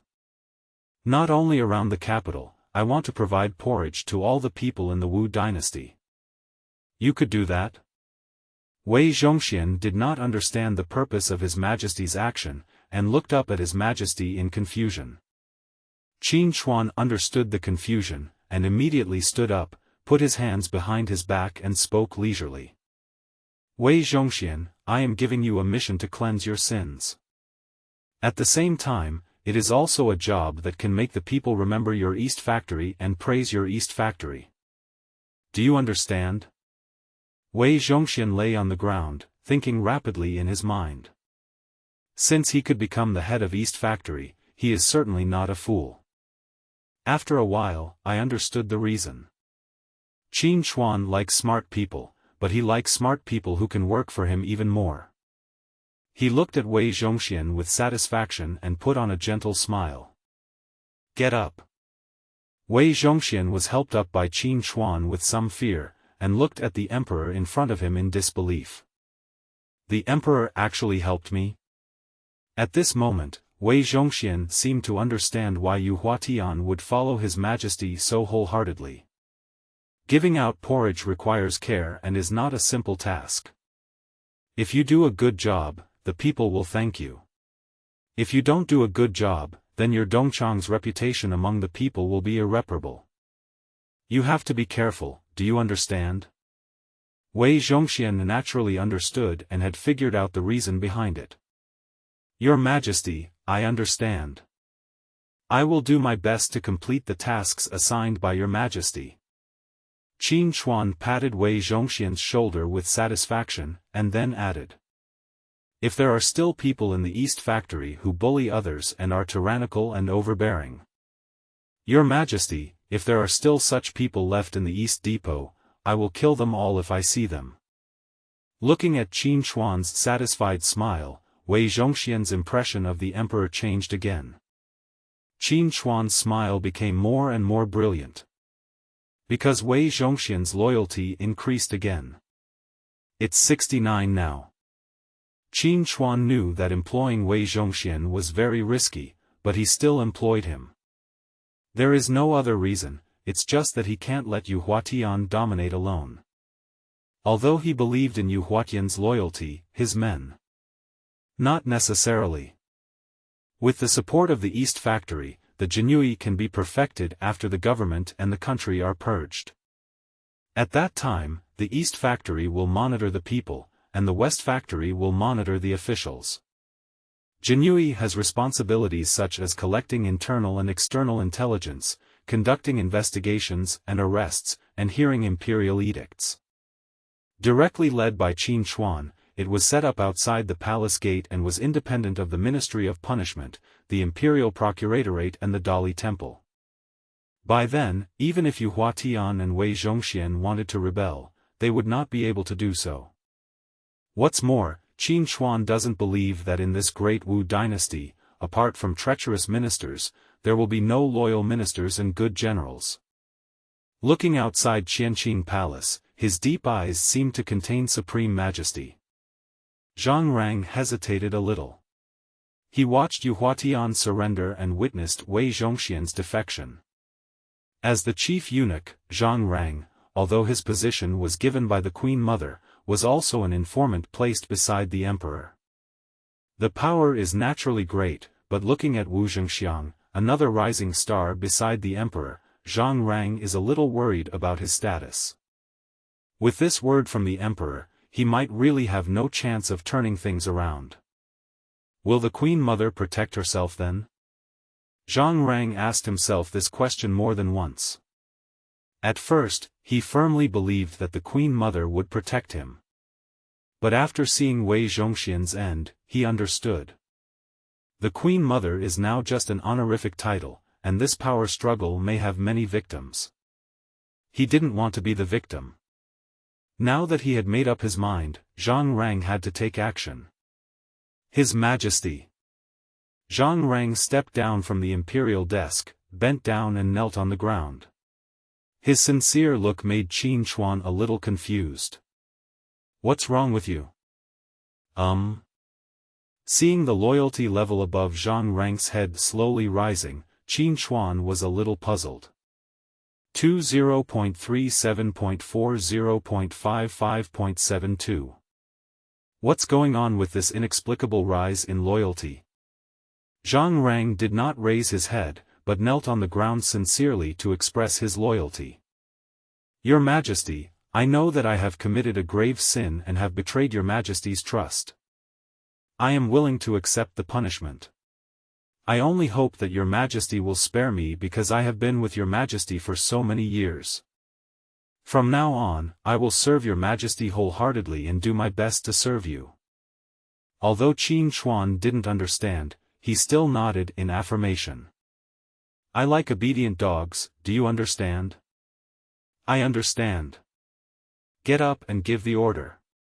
I will go to Changqiu Palace tonight.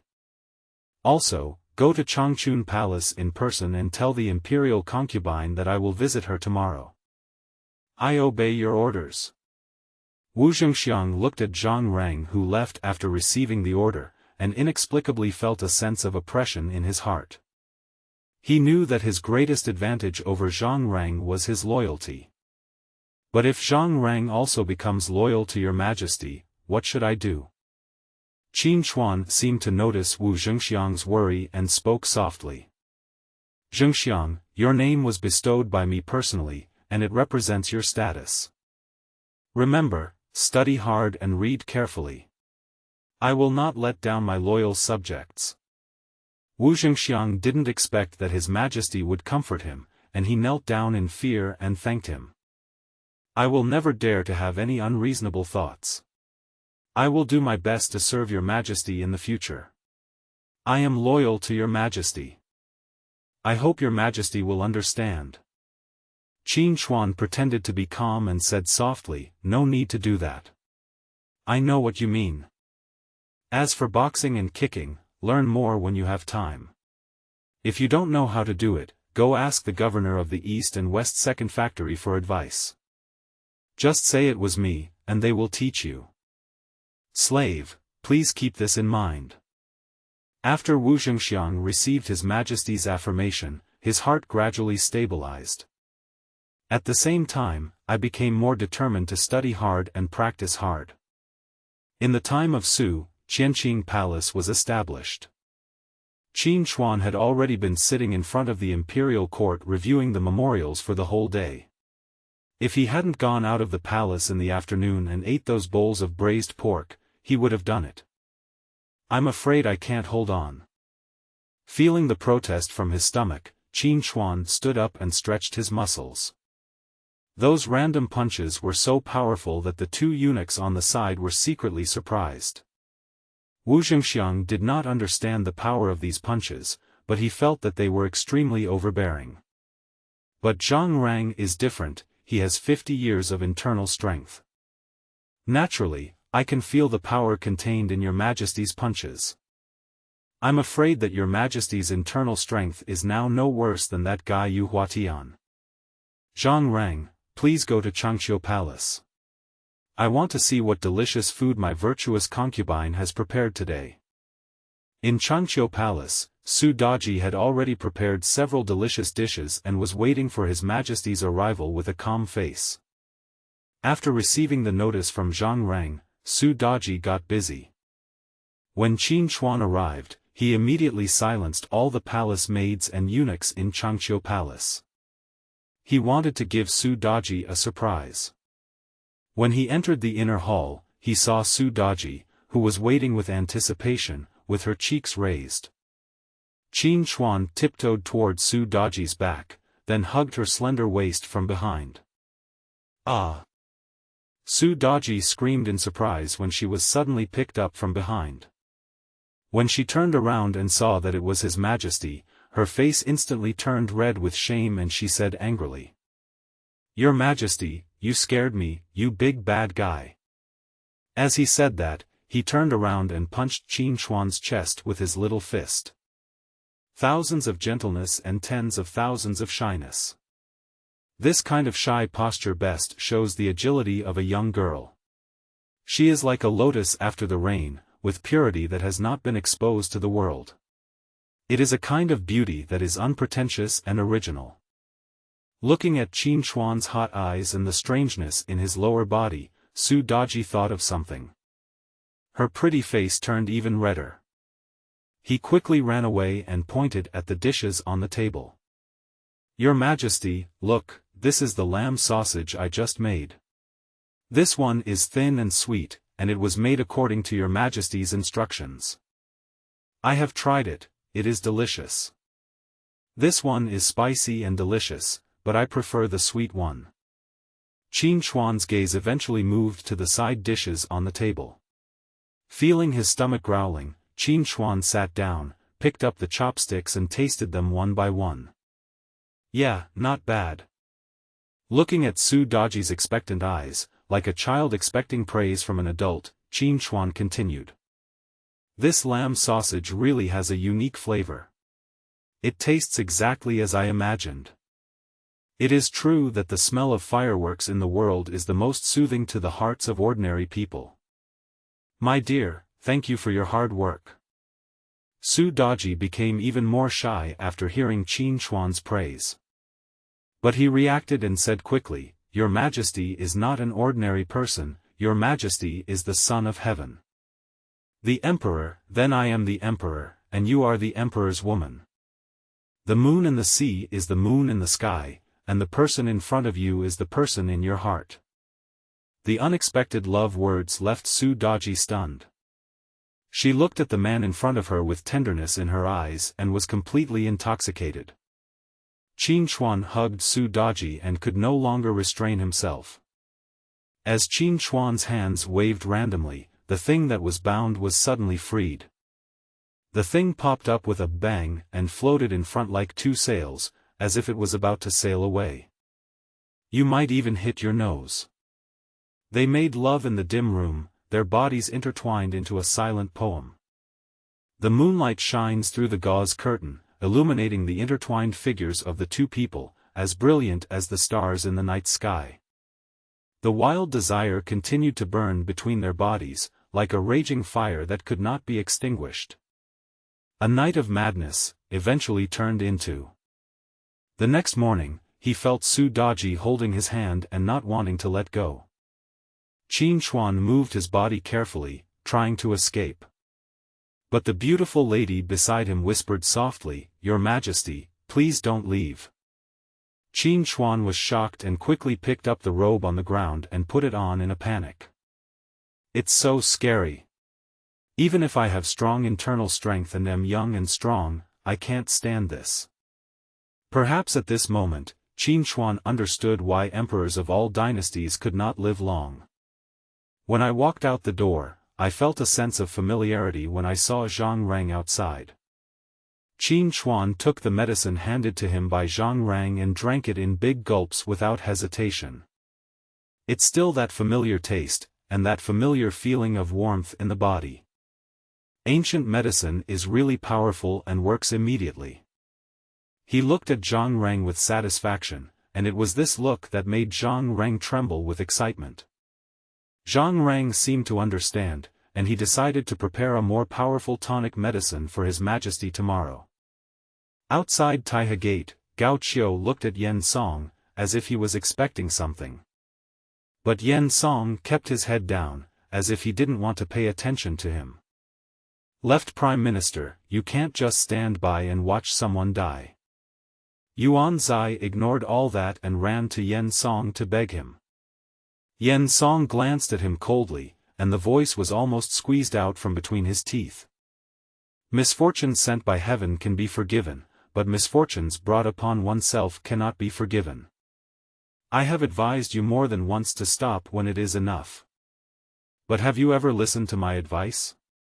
Yuan Zai immediately looked bitter and said nothing. Since he learned yesterday that Gao Yanyi was imprisoned by His Majesty, he has never felt at ease. Because he knew that once he fell into Yu Huatian's hands, no matter how tough he was, he would not reveal any evidence. What's more, that was Gao Yanyi. Gao Yanyi has never suffered any hardship since childhood. At this moment, Yuan Zai burst out with an unprecedented desire to survive and begged Yan Song. Prime Minister Yan, Lord Yan. Please, for the sake of us all working for the Queen Mother, save us. Yan Song looked up at the sky, the dark sky seemed like a big hand. The pressure was so great that he couldn't breathe. Master Yuan, please retain the last bit of your dignity. The Great Wu dynasty is about to start a storm. After saying this, Yan Song no longer paid any attention to him and waited quietly for the Taiha Gate to open.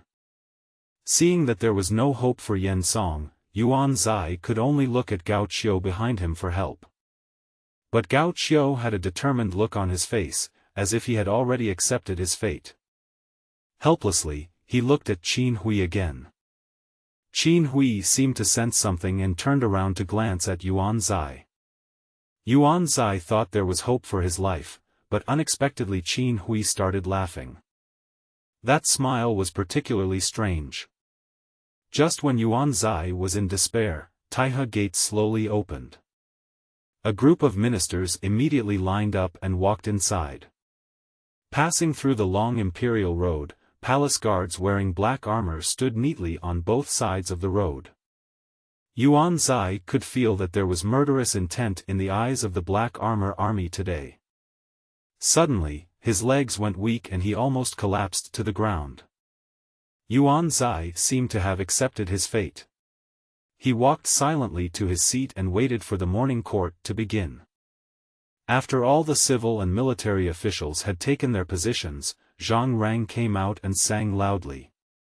"Announce all officials to enter the court." All officials entered one by one, crossed the Jinshui Bridge and lined up in the square. Long live the Emperor! My dear ministers, please stand up. Qin Chuan waved his hand, his eyes focused on Yan Song and his party. Zhang Rang then came out and sang, "If you have a request, you should go out to play in the morning. If you don't have a request, you should draw the curtain and leave the court." Gao Qiu hurriedly stepped out of the class and bowed, saying, "Your Majesty, I have something to report." Yuan Zai looked at Gao Qiu leaving the class, and the hope that had been extinguished was rekindled. "Allow." Seeing the murderous intent in Qin Chuan's eyes, Gao Qiu said without flinching. "Your Majesty, my son was murdered by a villain yesterday, and he is guilty of molesting a common woman. Please punish him." Hearing this, Qin Chuan smiled. "Oh, the traitor you are talking about is Wu Qi?" "Your Majesty, that's right." "Then tell me how Wu Qi framed Gao Yanyi." Seeing that the emperor gave him a chance to explain, Gao Qiu thought he could get away with it, so he acted more sincerely. "Your Majesty, the son of this old minister is a man of both talent and virtue, upright and honest, and consistent in his words and deeds. How could I be deceived by a villain and commit a grave mistake? Your Majesty, please punish me. It all started when Wu Qi, who was beside me, told my son that Qing'er, the maid from Yaoyue Inn, was sold by him. And he said there was a contract to sell her, so my son did something illegal to that maid. Your Majesty, please understand." When Qin Chuan heard Gao Qiu's praise for his son, he really smiled, and it was a very bright smile. Gao Qiu looked at His Majesty's smile and thought his son was saved. But Yan Song smelled an extremely dangerous smell. "Well, General Gao, why don't you listen to the results of my investigation?" As soon as Qin Chuan finished speaking, Yu Huatian came out of the class and bowed. "Your Majesty, I have something to say." "Speak." "Your Majesty, Gao Yanyi has confessed everything." "Tell me in detail." "Your Majesty, it is like this. Gao Yanyi relies on his father being the Grand Commandant of the current dynasty to be arrogant and domineering among the people. It is common for them to oppress the people, bully the villagers and rob women. And what? Don't hesitate." Qin Chuan's heart skipped a beat when he saw Yu Huatian's hesitant look. "Your Majesty, according to Gao Yanyi, his father, Gao Qiu, relied on his position as the Grand Commandant of the current dynasty to manage the military affairs of the entire country and control the military power. Therefore, a lot of blank documents were issued, with a stamp on them in advance, and then filled in with specific content when needed. And this document was handed over to officials from various places. Gao Qiu deceived his superiors and subordinates. In order to gain benefits, he allowed his officials to deliver grain to the Ministry of Revenue. Take the report with the seal on it and no content and settle it with the Ministry of Revenue. In this way, the Ministry of Revenue will not know how much grain they have collected locally and how much grain has been lost during the transportation process. Local officials took advantage of this loophole and embezzled the taxes that the people paid to the state. Then they would use this batch of grain to exchange for salt permits, transport salt back from the capital and sell it to the people at a high price. Over time, these corrupt officials made a fortune. When Qin Chuan heard this, he became murderous. Yuan Zai, who had been listening carefully, collapsed to the ground. Yu Huatian. Tell me, did the Minister of Revenue Yuan Zai participate in this matter? Your Majesty, Lord Yuan played a key role in this. As the Minister of Revenue, Lord Yuan coerced and bribed everyone in the Ministry of Revenue to pretend they didn't know about this matter, and tacitly approved of the officials from all over the country embezzling the government's taxes. And in return, after the local officials have processed the silver, they will deliver it to Mr. Yuan. Qin Hui was so angry that he laughed, pointed at Yuan Zai and opened his mouth, but no words came out. When Yuan Zai saw His Majesty's appearance, he was frightened to death. He wanted to get up and run away, but when he saw the black armored army standing next to him, his legs went weak. Gao Qiu also collapsed to the ground. He knew he had been defeated. And they failed miserably.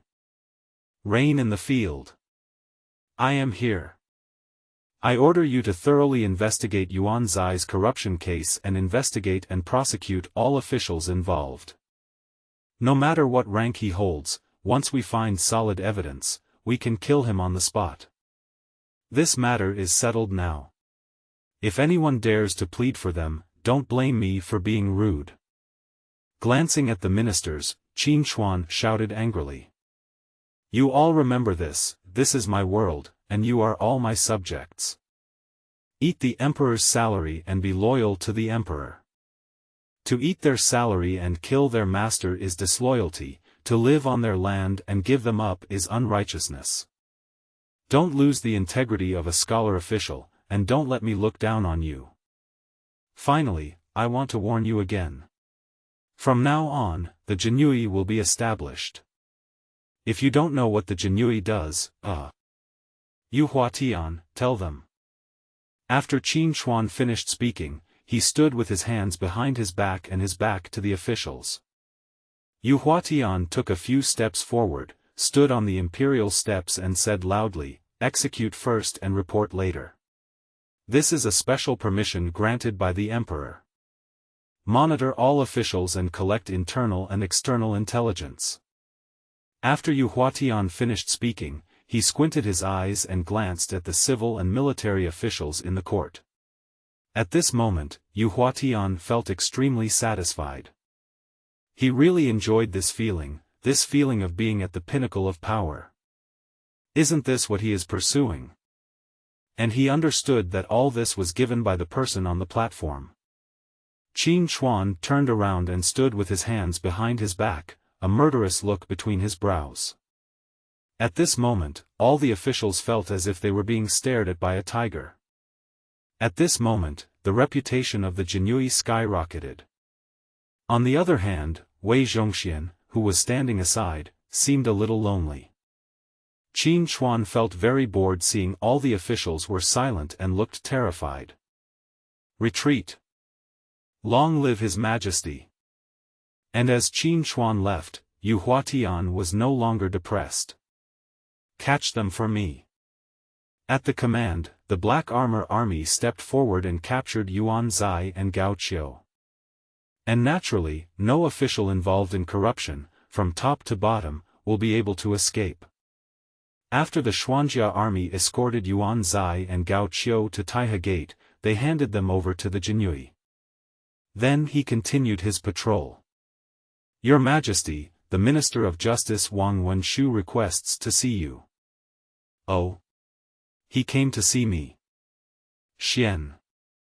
Soon, Zhang Rang brought Wang Wenshu into the hall. Zhang Rang then stood beside Qin Hui, while Wang Wenshu knelt down to pay his respects. Your humble servant greets your Majesty. Long live His Majesty. Get up. After getting Qin Hui's permission, Wang Wenshu stood up, smiled slightly, and bowed as a gesture of greeting. Your Majesty, there is one thing I do not understand. Qin Hui smiled thoughtfully, staring at Wang Wenshu's elegant appearance, which had nothing to do with the word cruel official at all. Wang Wenshu was a cruel official in the Western Han dynasty. He was idle and did not work properly when he was young. He killed people like crazy, used cruelty to satisfy his greed, and used cruelty to cover up his greed. He was cruel and ruthless. Recalling his impression from his previous life, Qin Hui was very curious about what Wang Wenshu was trying to do. Your Majesty, please allow me to report that Your Majesty has set up 2 factories, the East and the West, and can arrest ministers at will without asking Your Majesty for permission. This is inappropriate. Now, Your Majesty has established the Jinui, which is superior to the 3 judicial departments. It makes the East and West factories and the Jinui treat our Ministry of Justice, the Censorate, and the Dali Temple as if they were nothing. Qin Hui understood what he meant, but pretended not to understand and asked. Then, my dear, what do you think I should do? Wang Wenshu smiled gently, bowed and said, Your Majesty, I beg Your Majesty to revoke the power of the East and West factories and the Jinui to arrest, interrogate and imprison. Return this power to the 3 law courts. Qin Hui stared at Wang Wenshu with a half-smile, and said meaningfully, You came here this time to ask me to take back the rights of the East and West factories and the Jinui. Or do you want to obtain the right to interrogate the Ministry of Revenue corruption case? Wang Wenshu looked at Qin Hui in disbelief, as if he didn't understand why His Majesty would hit the nail on the head. Your Majesty, I am loyal to you and have no selfish motives, Your Majesty. Looking at Wang Wenshu's fake and hypocritical appearance, Qin Hui felt a little unlucky. He waved his hand impatiently and said, All right, go down, I will make my own judgment. Wang Wenshu was led away by Zhang Rang reluctantly. He didn't dare not go. If he angered His Majesty, he would be dragged out and suffer physical pain.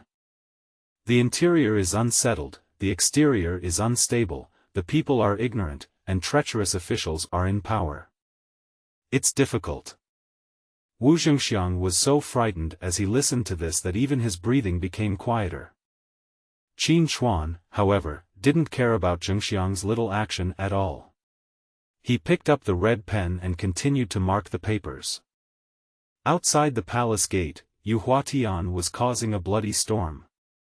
The common people were confused and looked at the streets full of spies from the Western factory looking for people to catch people, so they all hid in their homes with their doors and windows closed. The Jinui were not polite at all and broke into the Yuan mansion. Yu Huatian led the way, followed by a group of Jinui 1,100 commanders. Everyone in the Yuan government was at a loss as to what to do when they saw the ferocious Jinui. At this time, Yuan Zai's wife came out and pointed at Yu Huatian and shouted. How dare you come here and act wild? Open your dog eyes and see clearly, this is the home of Yuan Zai, the current Minister of Finance. My master is a high-ranking official of the 2nd rank. Aren't you afraid that we will report you to the Emperor and punish you? Yu Huatian did not interrupt her. After she finished speaking, he narrowed his eyes and smiled evilly. Of course, this Lord Governor knows where this is, and who you are. Someone come here. Listen to us. Minister of Revenue Yuan Zai, who was corrupt, took bribes, and plundered people by trickery, was just a figurehead. Today, in compliance with His Majesty's order, arrest Yuan Zai and his family. Anyone who dares to resist will be killed on the spot. When the maids and servants in the Yuan mansion heard this, the timid ones were so scared that they collapsed to the ground and burst into tears. The brave ones quickly picked up their weapons and prepared to resist. But how could these servants be a match for the Jinui, not to mention that Yu Huatian was present? Yu Huatian narrowed his long eyes and glanced at everyone like a poisonous snake. Get it?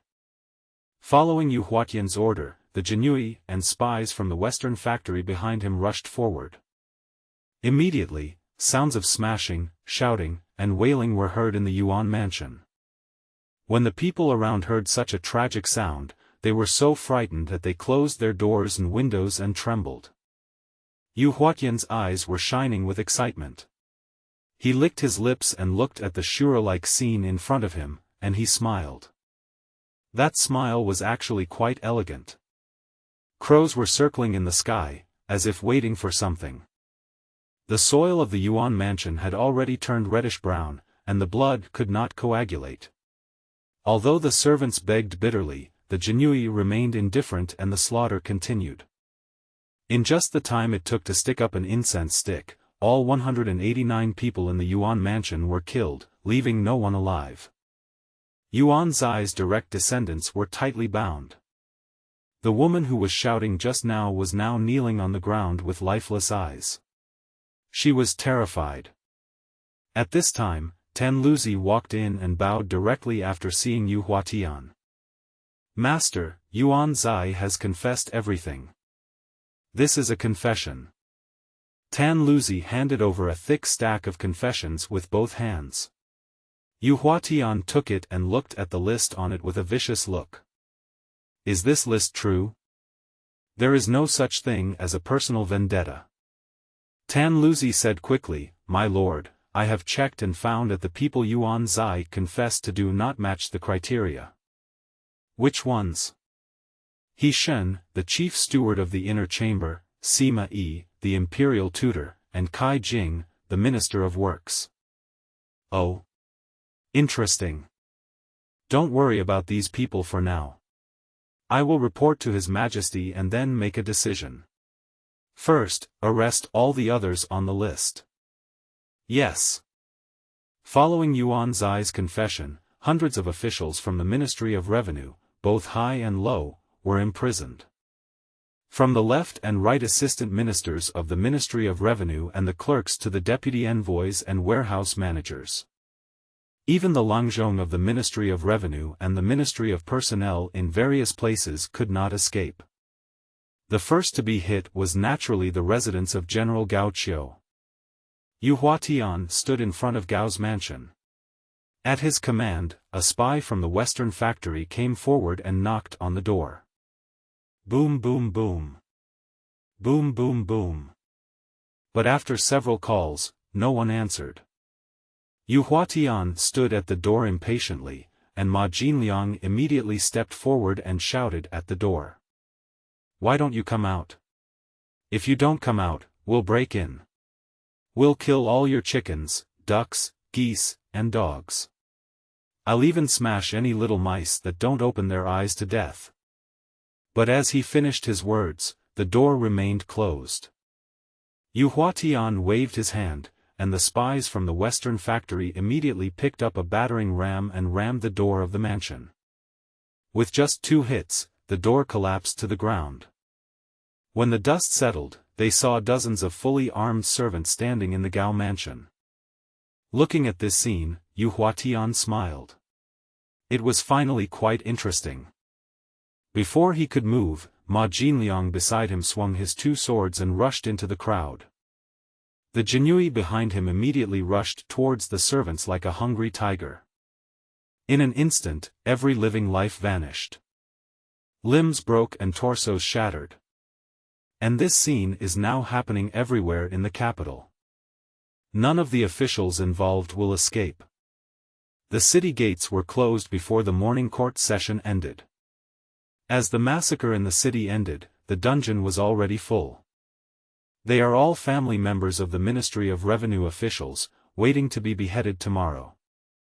As soon as the massacre began in the capital, teams of Jinui mixed with the Black Armor Army rushed to various places.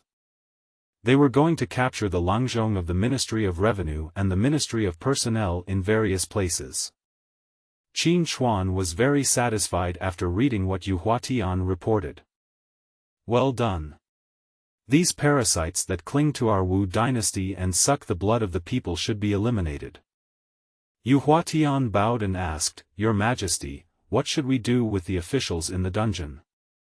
Qin Chuan glanced at the list and said coldly, At noon tomorrow, the heads will be beheaded at Kaishiku. Their crimes must be read out in the streets. The people must know what they have done. Do you understand? Yu Huatian thought about the key point and instantly understood what His Majesty meant. I understand Your Majesty's instructions. Thank you for your advice, I understand. He Shen and Sima Yi are innocent, but what about Kai Jing? Don't worry about these people. I will make the arrangements. As for the other local officials, don't let any of them go, arrest them all and bring them to Beijing. I obey your order. Yuhuatian took the order and left. His excited look made Qin Chuan feel a little uncomfortable.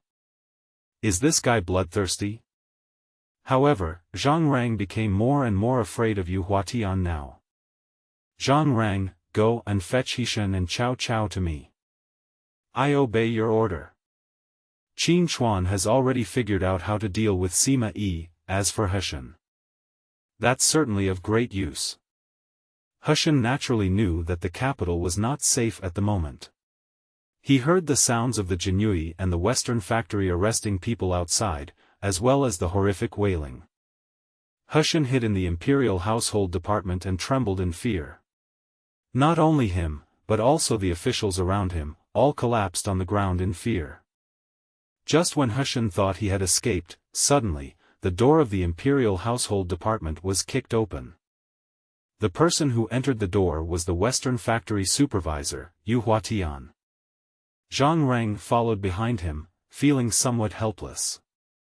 He originally came to invite Hishan, but when Yuhuatian found out, he came forward to help enthusiastically, which led to the current scene. Hishan looked at Yuhuatian, who came in and suddenly collapsed to the ground with a deathly pale face. Those dead fish eyes suddenly became empty. Seeing his appearance, Zhang Rang quickly stood up and shouted. My lord, this is a misunderstanding. I am not here to arrest you. Your Majesty invites you. Hishan, who had originally lost all hope, immediately came back to his senses after hearing Zhang Rang's voice. Your Majesty invites me? Yes, His Majesty asked you to go see him. Hishan didn't dare to hesitate for a moment. He quickly got up and ran towards the palace using his hands and feet. Yuhuatian looked at the trembling officials in the Ministry of Internal Affairs, glanced around, and then turned and left. Only after he left did the officials dare to breathe in deep gulps of fresh air. Is this the character of a scholar? Yuhuatian smiled disdainfully. Qin Chuan was reviewing memorials when suddenly a chubby figure rushed in. The surrounding dragon scale guards thought it was an assassin and were about to hack at him, but were stopped by Qin Chuan. Slow. My dear, why are you so panicked? It turned out that the person who hurried in was Hishan. At this moment, seeing the emperor was like seeing his reborn parents. He knelt on the ground and kowtowed vigorously, repeating, I am a loyal servant, please understand, Your Majesty, please understand. Qin Chuan looked at Hishan helplessly, then comforted him when he saw his aggrieved look. Okay, I know everything. It has nothing to do with you. I asked you to come here because I have something for you to do. After hearing this, Hishan finally felt relieved and breathed a sigh of relief. Qin Chuan did not urge him and waited for Hishan to recover. Your Majesty, I wonder if you have something to arrange for me. Please give me your instructions and I will do my best to fulfill my duties. Qin Chuan smiled and asked back. My dear, if I order you to serve as the Minister of Revenue, would you be willing? Hishan was a little confused. It turned out that the emperor asked him to come for a promotion. After realizing what was happening, Hishan said excitedly, I am terrified. I am afraid I cannot take on such an important position. Qin Chuan waved his hand and then said. From now on, the Ministry of Internal Affairs will be dismissed, and all officials in the Ministry of Internal Affairs will need to pass the inspection of the Jinui. Those who meet the requirements will be assigned to the Ministry of Revenue as officials, and those who do not meet the requirements will be demoted to civilians and will never be employed again. Also, you will personally arrange for all the vacancies in my Ministry of Revenue, but remember this, if there are any problems with these officials in the future, I will hold you responsible.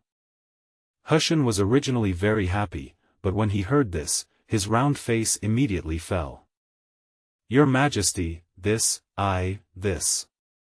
Qin Chuan looked at Hishan's reaction and said with a smile, if there is a problem with the officials under your command, it is naturally your failure to supervise them properly, so you will naturally be punished. That's it, you can do whatever you want. Once the personnel have been selected, present them to me for my inspection. Okay, go down. After Qin Hui finished speaking, he prepared to drive Hushan away. After all, everything had been arranged. The department of the Imperial Household Department can be abolished, and from now on only the Ministry of Revenue will be in charge of the national treasury and taxation for easier management. And the person who was in charge of the money was naturally Hushan. After all, Hushan's talent is the most suitable. Even though Hushan was full of grievances, he did not dare to complain at all. With a drooping face, he walked out of the hall.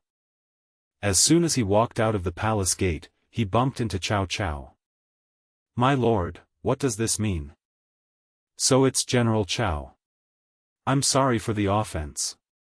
I hope you can forgive me. After saying this, Hushan bowed and left. Only Cao Cao was left, looking at the receding background with a confused look on his face. General Cao Cao pays respect to His Majesty. Long live His Majesty. Qin Hui looked at Cao Cao, then grinned and said, My dear Cao, please stand up quickly. Cao Cao felt a little uncomfortable with His Majesty's enthusiasm, and hurriedly said, Thank you, Your Majesty. Seeing that Cao Cao was some distance away from him, Qin Hui waved. Come, my dear Lord Cao, come closer to me. I have something to tell you. Cao Cao was even more confused. He didn't understand why the Emperor spoke to him in such a tone today. Your Majesty, I dare not disobey your request, but... Your Majesty, can you tell me why? Qin Hui looked at Cao Cao speechlessly. What's wrong with you, old Cao? I love girls, why are you looking at me like that? Do you know whose name is on Yuan Zai's confession? When Cao Cao heard this, his muscles immediately tensed up. This old guy wouldn't frame me on purpose, would he?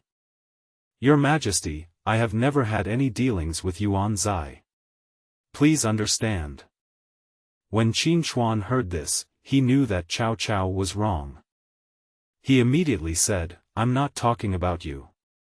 Sima Yi's name was written in Yuan Zai's confession. When Cao Cao heard this, his eyes lit up. Then the Emperor continued, I know that Yuan Zai did it on purpose, and you should know that too. But since Yuan Zai has written it, we naturally shouldn't waste this opportunity. Lord Cao, do you know what to do? Cao Cao naturally understood. Looking at the Emperor's eyes, he even suspected at this moment that the Emperor had the same hobby as him. Your Majesty, I understand. It's good to understand. It's good to understand. Qin Hui looked at Cao Cao with a smile as he stood there without making any movement. He urged, since you understand, why don't you go quickly, Lord Cao? Hearing this, Cao Cao immediately understood and thanked him immediately. Thank you, Your Majesty. I will obey your order. After expressing his gratitude, he hurriedly walked out of the palace gate. As soon as he walked out of the palace, Su Chu and Dian Wei came over leading their horses. General, is His Majesty looking for you because of the Ministry of Revenue case? Cao Cao shook his head and did not explain. He jumped up on the horse step, raised the whip while sitting on the horse's back, and the figure under his crotch shot out like a flash of lightning. Su Chu and Dian Wei behind him hurriedly followed. When the familiar street came into view, the two were speechless. It's already this late, and the general is still thinking about Sima Yi's wife. But Cao Cao knocked on the door and came in regardless. Sima Yi's family was already worried that His Majesty would take this opportunity to get rid of him. The knock on the door at this time was like a death warrant. But when Sima Yi saw that the person coming was actually Cao Cao, he started cursing. Cao thief, what do you mean by this? Cao Cao smiled shyly and said, Brother Zhongda, calm down. I am here on orders from you. When Sima Yi heard this, his hair stood on end. Cao Cao continued, the Minister of Revenue Yuan Zai said that you were also involved in the corruption case, so His Majesty asked me to take a look. After hearing this, Sima Yi understood. Your Majesty does not want to kill me, but to scare me. Cao Cao ignored all this, staring at Zhang Chunhua behind Sima Yi with a smile and said, Brother Zhongda, don't worry. After you die, I will take care of your wife and children. After saying this, he ignored Sima Yi's blushing face and walked straight towards the beautiful woman behind him. After walking up to Zhang Chunhua, Cao Cao said with a confident smile. I wonder if my lady would like to share the same bed with me tonight. General, the Oirat and Tatar tribes are only 30 miles away from our central camp. General, please lead the main camp to retreat first and avoid their attack for the time being. I will hold them back.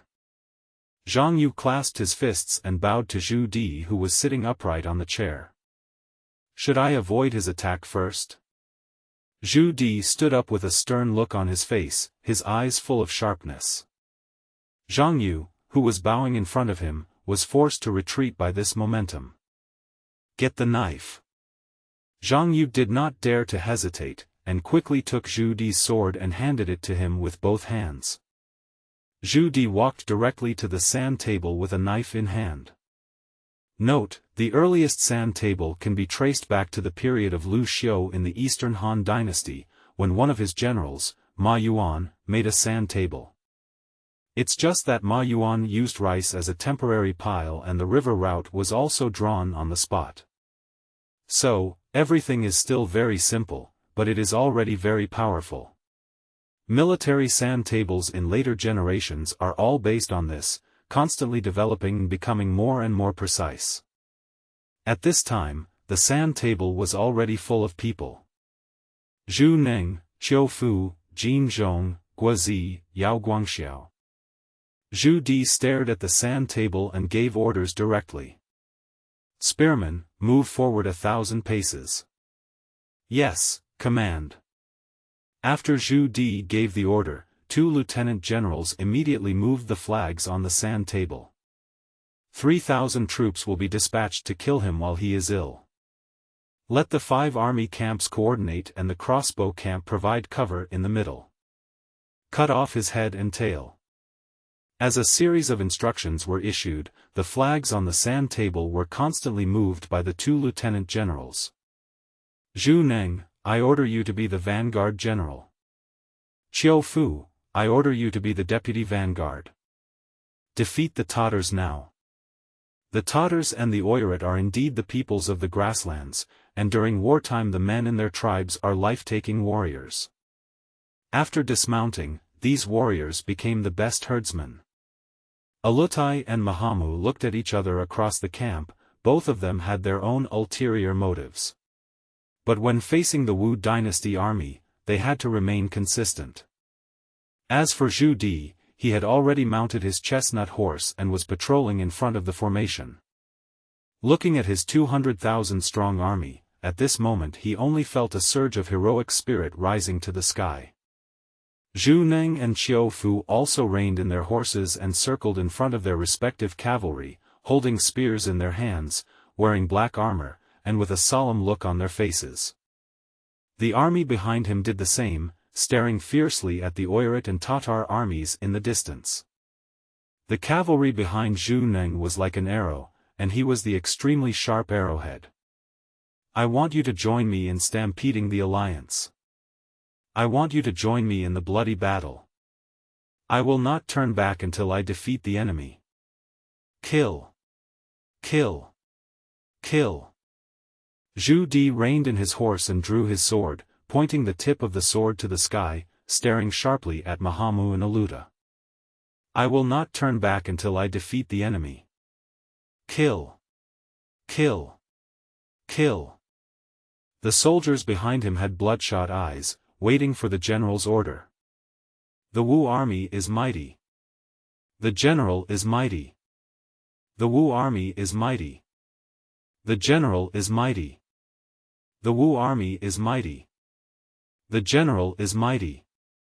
After repeating it 3 times, morale reached its peak. Mahamu and Arutai also boosted their morale. The people in front of you want to plunder our grasslands. And our cattle and sheep.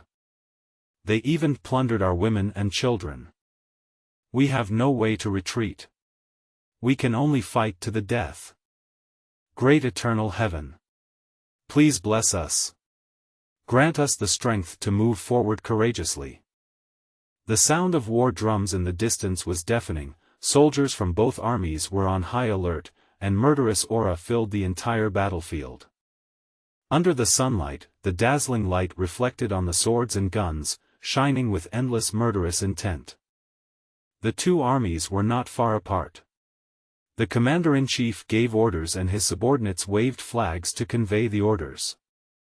In an instant, the silent battlefield became noisy, and soldiers from both armies shouted slogans that resounded through the sky and rushed forward to charge.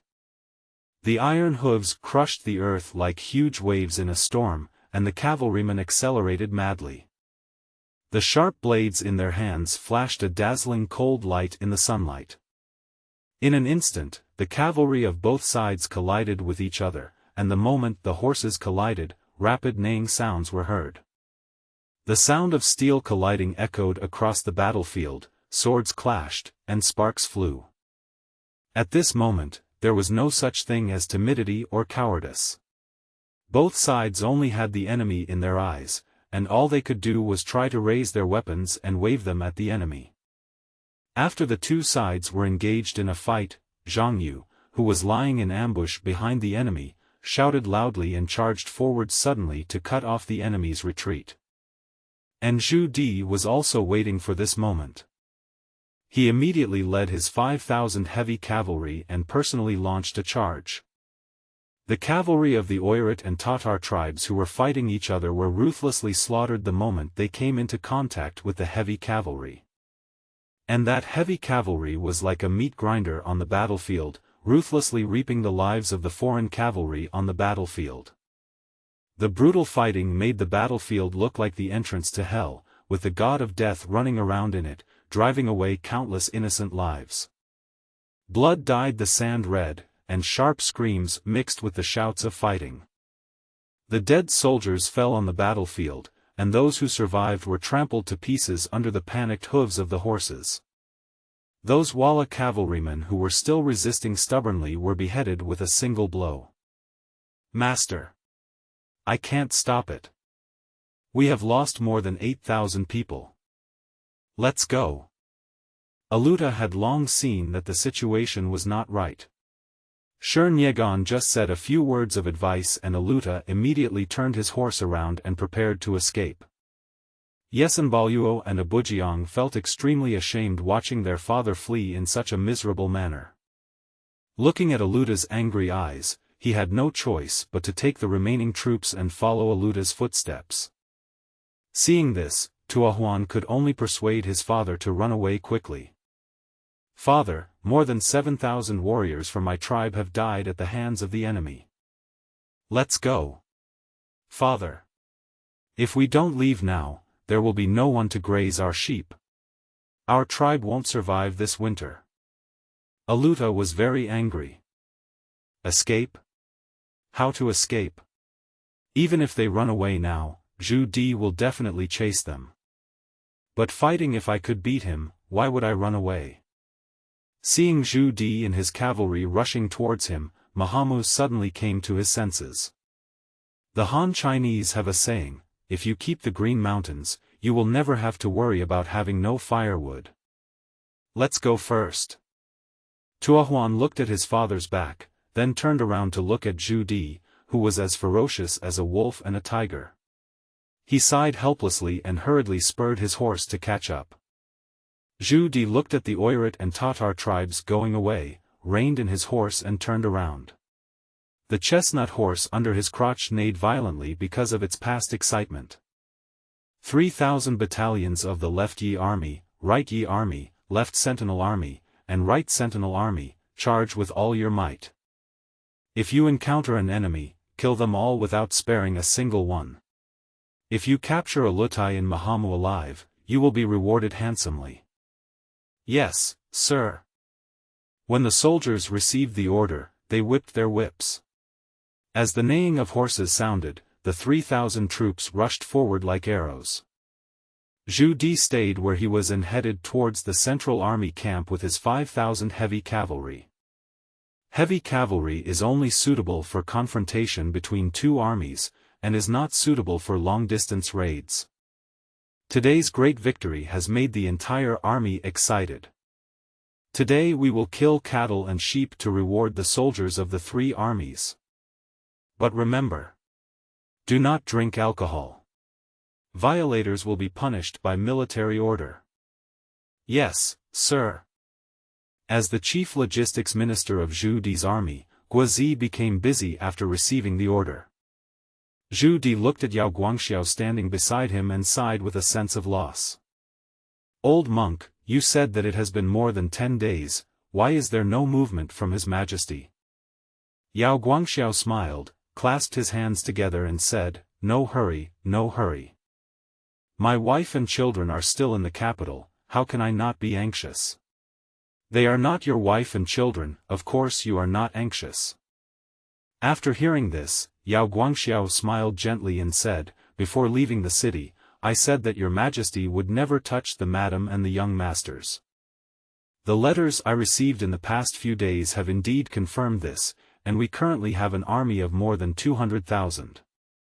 But this is not the best time to rebel. We should continue to expand our strength in the grasslands first. When the Wu dynasty is in chaos, that will be our godsend opportunity. If we start first, Dongzhuo and Wusangue will not let us succeed easily. Once we start fighting, Mahamu and Alutai behind us will be a huge trouble. Zhu Di was naturally not a fool.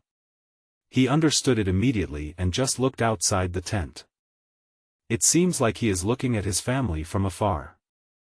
And Su Miaoyun in the capital seemed to sense her husband's gaze.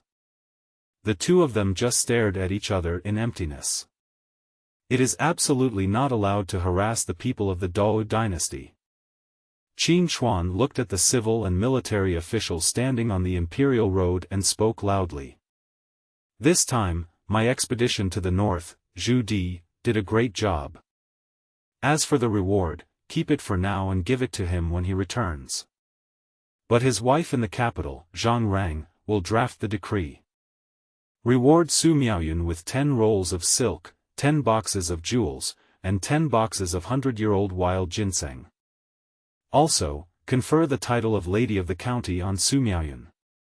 Zhang Rang immediately drafted the decree, while the eunuch Lu Jin, who was in charge of the seal, stamped it. Naturally, no civil or military minister objected to this matter. During these 10 days, because of the corruption case in the Ministry of Revenue, the Jinhui and the Western Factory arrested many people, and some killed them and some did not. Every day, officials of all kinds were taken away to be beheaded in Kaishiku. At first, the people thought that the emperor was killing innocent people and was incompetent. However, before executing a group of officials, the executioner would make the charges against them public. Only then did the common people realize that His Majesty was not a tyrant but a wise ruler. At first, I was too scared to watch it, but was forced to watch the beheading. After learning that they were all corrupt officials, the common people gathered at Kaishiku waiting to see them beheaded. The enthusiastic ones would even throw some rotten leaves, rotten eggs, and curse a few words to vent their anger. The reputation of the Jinhui and the Western Factory also changed from cruel officials to efficient officials.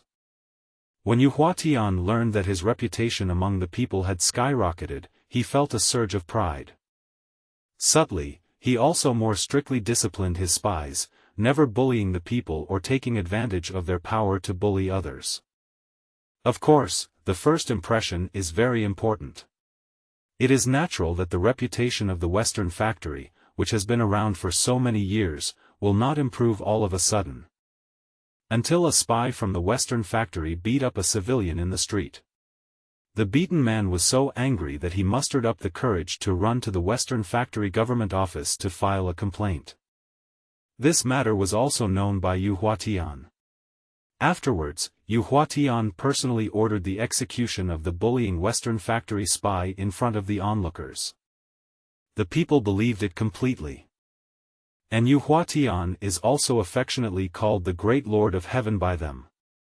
Qin Hui looked at the sparsely populated court officials and asked, "The Minister of Personnel, please come forward." Chen Ziqiang, who was standing behind Qin Hui, hurried out and said, "I, the Minister of Personnel, Chen Ziqiang, pay my respects to your Majesty." Qin Hui pointed to the vacant positions and said, "Fill these officials quickly. You must conduct strict assessments in the Ministry of Personnel." "I obey your order, but—" "Your Majesty, it is difficult to fill such a large gap at this time. It doesn't matter if it's 3 or 5 days slower, but you must conduct strict assessments. If you kill a group of corrupt officials, you can assign another group of corrupt officials. Then I will replace your Ministry of Personnel as well." Chen Ziqiang shuddered with fear. "I accept your order." "He Shen. I am here." There are hundreds of officials in the Ministry of Revenue, including officials of all ranks, including officials from various local Qinglisi Langzhong, Yuanweilong, Zhushi, Zhaoma, Jianqiu, etc. You must check them one by one, remember. "I accept your order." Looking at the two ministers on his left and right who kept their heads down and remained silent, Qin Hui was thinking. Qin Hui cannot be kept, and as for Yan Song, we just need to observe him. But Qin Hui has been well behaved recently, so let this old dog live a little longer. My dear ministers, do you have anything else to report? Just as the ministers were silent, an official wearing a green robe with a egret printed on it walked out. "I am Zhang Baigui, the head of the Ministry of Personnel, here to greet your Majesty." "Zhang Baigui? Are you Zhang Baigui?" Zhang Baigui looked up at Qin Hui sitting on the dragon throne with some confusion, and nodded in confusion. "Your Majesty, do you know me?" "I not only know it, I remember it clearly." "He is good at planning for the country but poor at managing himself. This is indeed an extremely complicated character. His words were law-abiding when he was alive, but he had nothing after his death. Some people say that he sacrificed his life for the country and was committed to reform. Some people also say that he is corrupt and nepotistic. But no matter which one he is the real him." The boy was extremely intelligent. He could read at the age of 5, was familiar with the 6 classics at the age of 7, passed the examination for a scholar at the age of 12, passed the examination for a jiren at the age of 16, and passed the examination for a jinshi at the age of 22. 9th in class 2, 12th in the country. It's like the protagonist in a fantasy novel, a child prodigy who has acquired the skills that others would have taken hundreds of years to master in just a few decades. What impressed Qin Hui the most was an interesting introduction he had seen in his previous life. It is said that Zhang Jiuzheng believed that the dragon was just a lizard, a visual error caused by light and fog, and was exaggerated by ignorant people. I also discovered that the reason why rotten grass turns into fireflies is because fireflies lay eggs in the grass. It is very interesting that he did not give up these hobbies even after he became a minister. He was even the first person to write down ball lightning. At least, in Qin Hui's heart, Zhang Jiuzheng was indeed a very charismatic person. I have heard of it. Zhang Baigui didn't know when His Majesty had heard his words. Lord Zhang, do you have anything to report to me? When it came to business, Zhang Baigui bowed and saluted with a serious face. Your Majesty, I am reporting that the Minister of Personnel Chen Ziqiang has abused his power to commit corruption and pervert the law. He would send people to negotiate the price for anyone who wanted an official position, and then grant the position openly after everything was settled. When local officials sent official documents to the capital, they would always write on the cover such and such items as a gift.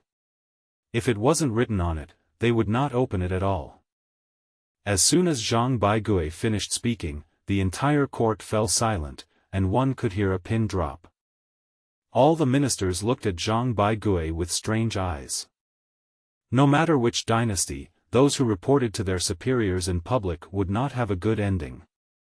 And no superior will dare to take over from someone who makes a report like this in the future. But Zhang Baigui believed that what he did was right. After all, he was still young.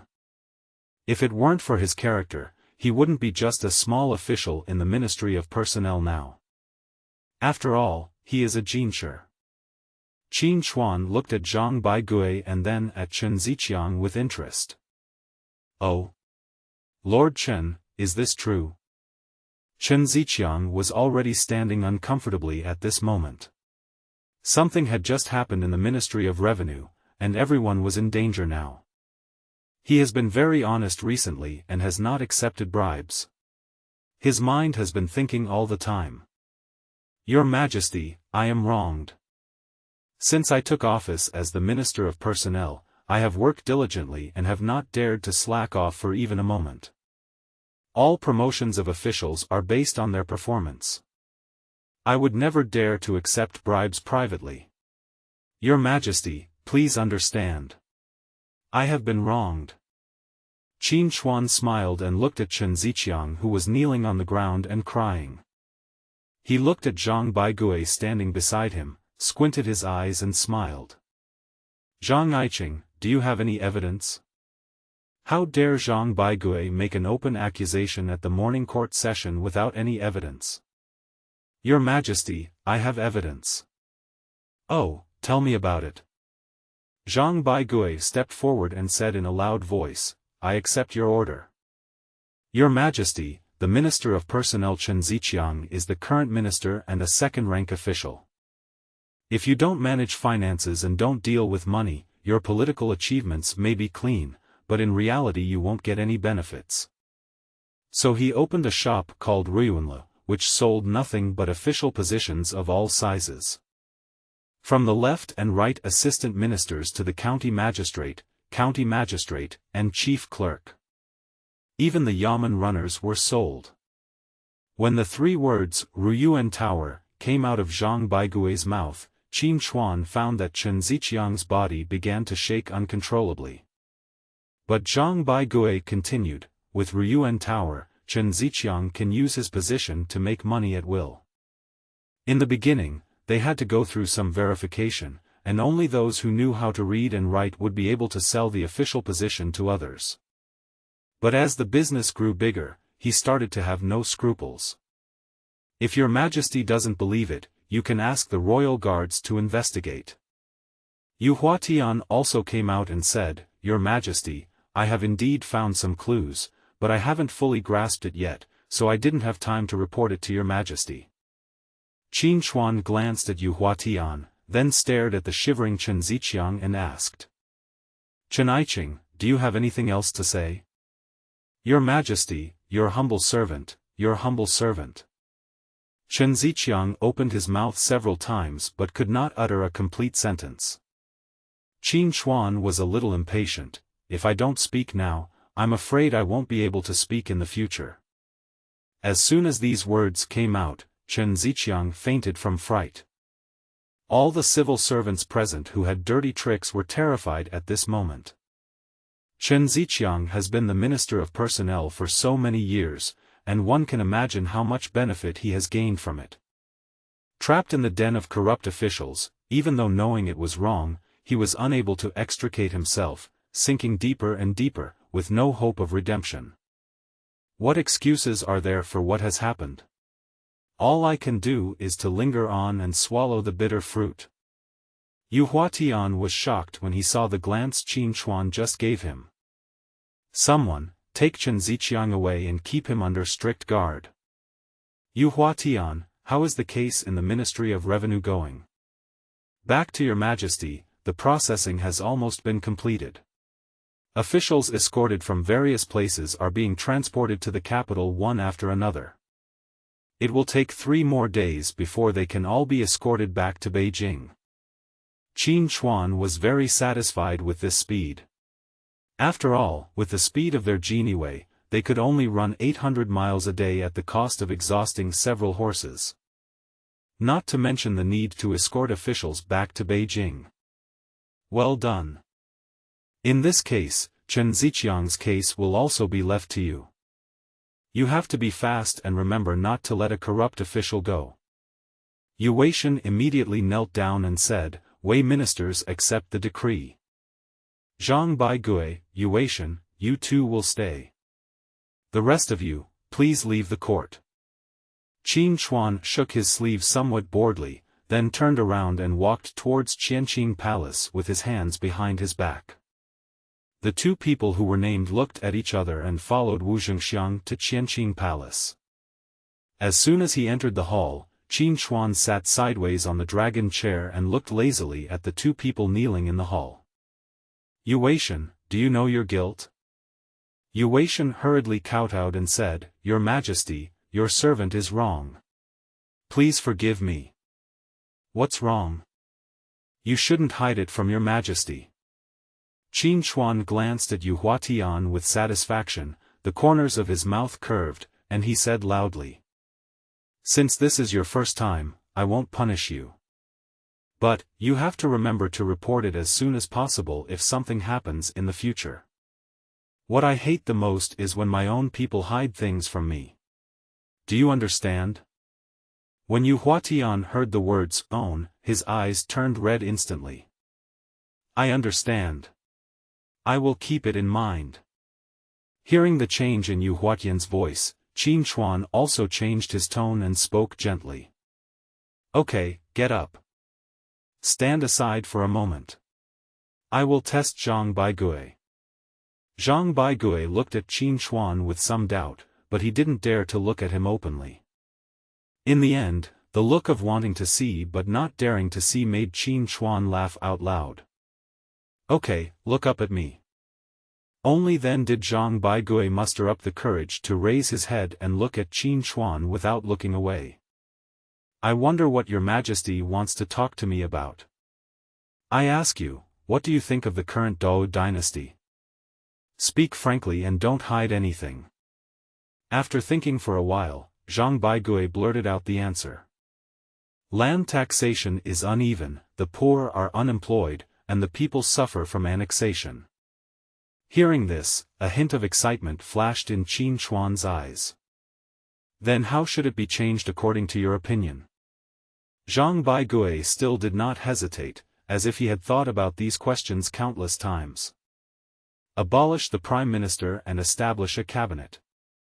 Review opinions, strengthen discipline, emphasize imperial decrees, verify names and facts, strengthen the foundation of the country, and strengthen military preparations. The core is to improve the administration of officials, enrich the country and strengthen the military. To achieve this goal, we must first strengthen national defense and rectify the administration of officials. Hearing this, Qin Chuan was completely excited. Hurry up and use the system capabilities to check Zhang Baigui's abilities. Name, Zhang Baigui. Position, Director of the Ministry of Personnel. Loyalty, 88. Talent, prodigy, excellent IQ, naturally smart, transformation, high probability of discovering shortcomings when dealing with government affairs, and taking measures to correct them, whimsy, increased desire to explore unknown things and the ability to investigate to the end. Martial arts, none. Internal strength, none. Realm, none. He is another 3-talented talent, not bad, and he is also a talent who is loyal to me and must be cultivated. Okay, very well said. Let me think about it carefully. You can go down first. Zhang Baigui couldn't understand His Majesty, but he saluted and left. After he left the Qianqing Palace, Yu Weishan said, Your Majesty, are these remarks made by this son a bit exaggerated? Qin Chuan shook his sleeves and said, No, he is right. It's just that he doesn't have the power to do so now. If he were in a high position, he would still forcibly rectify these malpractices even if I stopped him. When Yu Huatian heard this, murderous intent flashed in his eyes. Qin Hui immediately sensed this murderous intent and quickly waved his hands. This is our ally. Don't hurt him without my permission. Since His Majesty had spoken, Yuhuatian naturally put away his murderous intent. Qin Hui thought about it and made a decision. Zhang Rang, draft an imperial decree to appoint Zhang Baigui as the left vice minister of the Ministry of Personnel, temporarily taking over the position of the Minister of Personnel, and taking charge of all affairs of the Ministry of Personnel. I obey your order. Yuhuatian, however, was secretly smacking his lips. This kid is so lucky. From a 6th-rank official in the Ministry of Personnel, he jumped 6 levels to become the 3rd-rank left vice minister of the Ministry of Personnel. It seems that His Majesty likes this boy very much. Looking at the drafted imperial edict, the eunuch Lu Jin, who was in charge of the seal, immediately stepped forward to stamp it. Zhang Rang, go to the Ministry of Revenue and announce this imperial decree. Then you can intimidate them. I obey your order. After Zhang Rang left, Qin Hui instructed Yuhuatian, keep a close eye on the case at the Ministry of Revenue, and also investigate Chen Ziqiang's case thoroughly. All officials involved in buying positions, regardless of rank, will be dismissed and prosecuted. Also, I asked Heshen to find 5,000 orphans for me to train. Most of these orphans will be taught by the Ghost Shadow Army of the Embroidered Uniform Guard. Tell them to take turns sending people to teach. The number of Jinui is still too small. I obey your order. Yuhuatian is anxious for Qin Hui to develop tomorrow, but there is no point in being impatient about these things, they can only be cultivated slowly. As a rational and pragmatic reformer, Zhang Baigui did not think there was anything wrong with reporting his superiors. But his colleagues don't think so. When he returned to the Ministry of Personnel from the palace, his colleagues covered their faces and looked at him with disdain. Even the guards at the door looked at him sarcastically.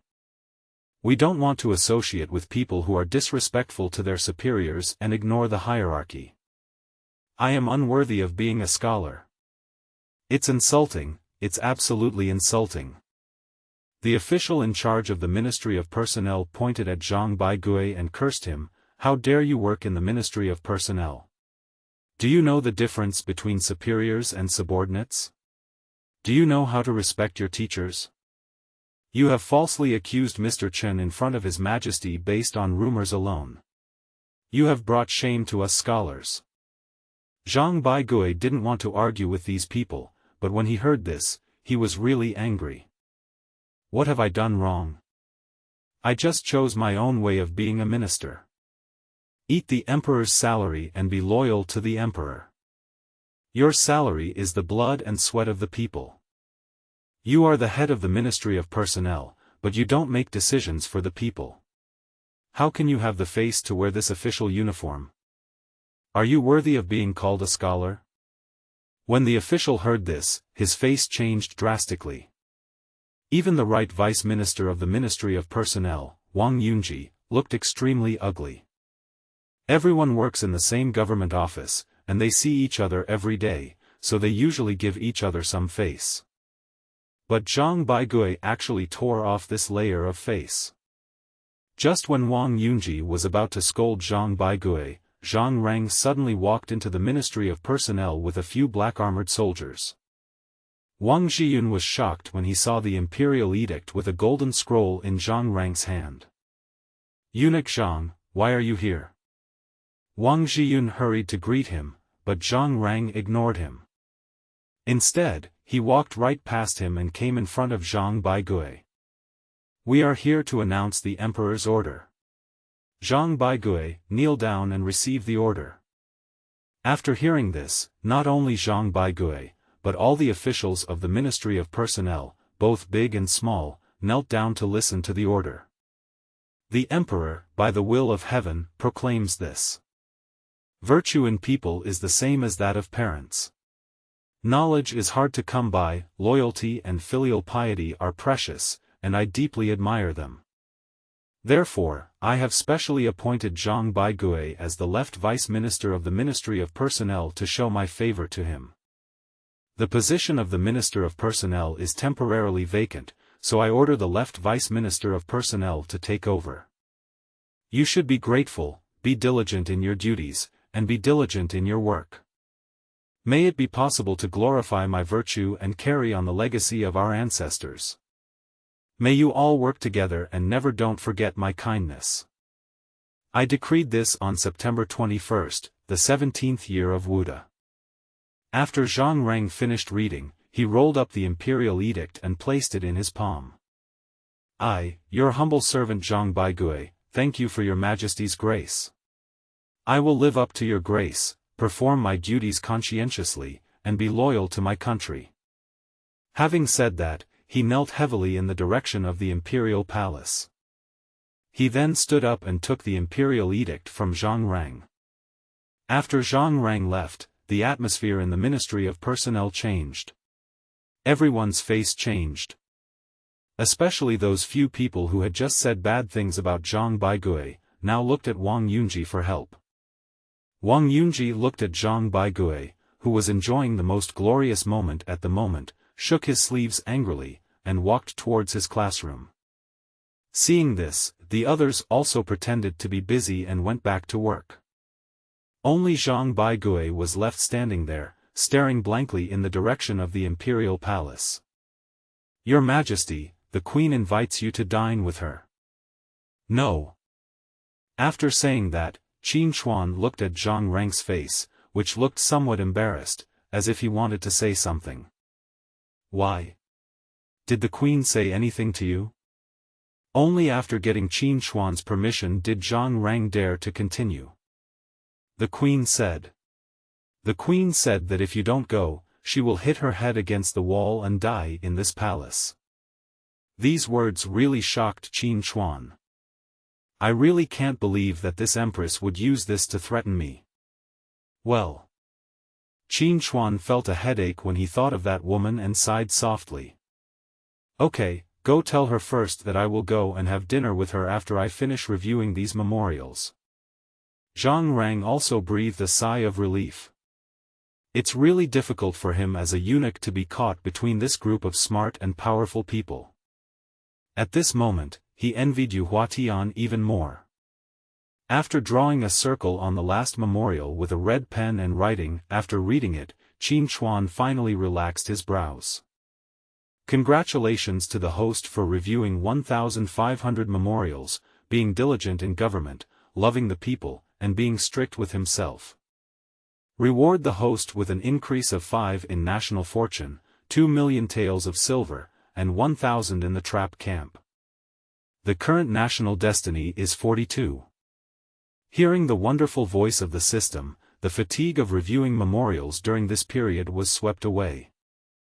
Zhang Reng and Wu Zhengxiang, who were standing by, also felt the emperor's change of mood. Your Majesty, you must go to Weiyang Palace.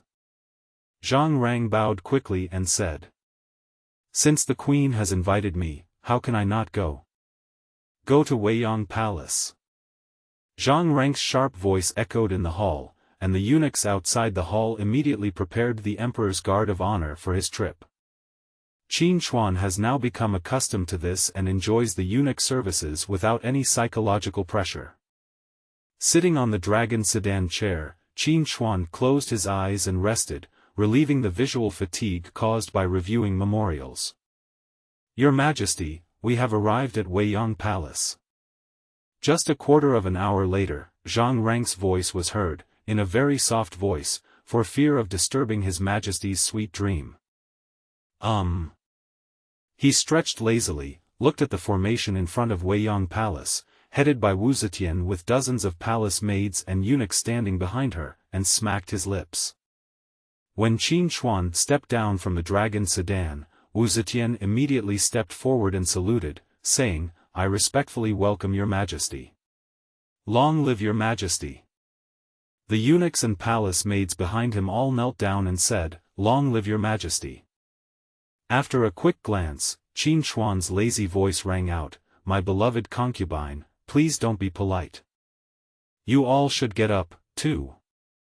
After saying this, he pretended to lift Wu Zetian's arm lightly, then strode directly into the Weiyang Palace. Zhang Rang, serve the meal. I obey your order. Wu Zetian looked at Qin Hui's attitude towards her, frowned slightly, and was a little annoyed. But Qin Hui pretended not to see it and sat upright in the chair waiting for the meal to be served. After a while, I saw roasted winter bamboo shoots, roasted abalone shreds, 5 spiced chicken, steamed yam, and meatballs on the table. There was also a bowl of 8 treasure sweet porridge, and Qin Hui was a little confused. Shengguan Wan'er, who was behind him, had been watching Qin Hui's expression and quickly spoke in a low voice. Your Majesty, the Empress knows that your Majesty has always been frugal, so she specifically ordered that the Empress should eat the same thing as your Majesty every day. Qin Hui looked at Wu Zetian with some surprise, and Wu Zetian felt a little shy at the look. The Queen is thoughtful. That's what I should do. Because of this action, the relationship between the two seemed to ease a little. Qin Hui was not used to needing a eunuch to feed him, so he just picked up his chopsticks and started eating. Seeing Qin Hui eating so happily, Wu Zetian's appetite suddenly increased. The two of them ate in silence, adhering to the principle of not talking while eating. Although Wu Zetian opened her mouth several times to say something, she was interrupted by Qin Hui, who put some food into her bowl. Quarter of an hour later, Qin Hui put down the bowl and chopsticks in his hands, picked up the wet towel and wiped his mouth with satisfaction. Zhang Rang quickly brought a cup of tea. Qin Hui took it and rinsed his mouth.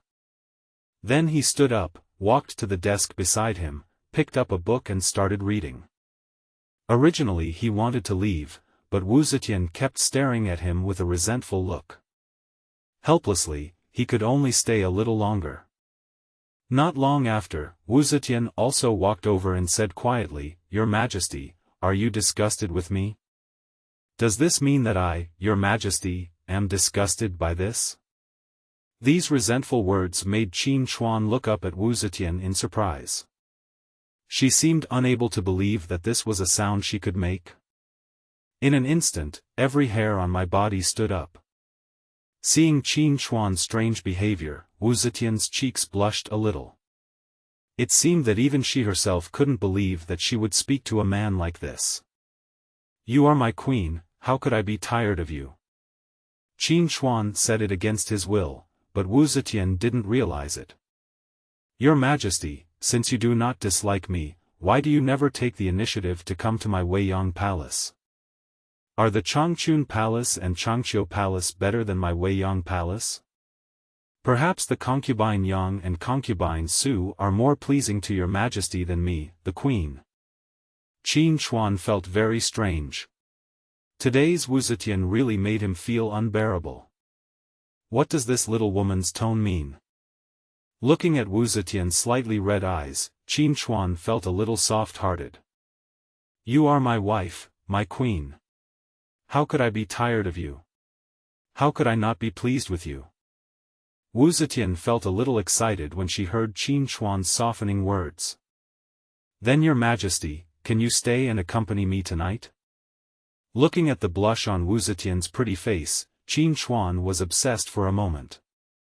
Wu Zetian also liked being stared at by Qin Hui like this. She herself didn't know why, even though the emperors before her had always stared at her like this. I felt bored, but now. I actually expected the emperor to look at me like this. Qin Hui was also asking himself in his heart, should he really accept her?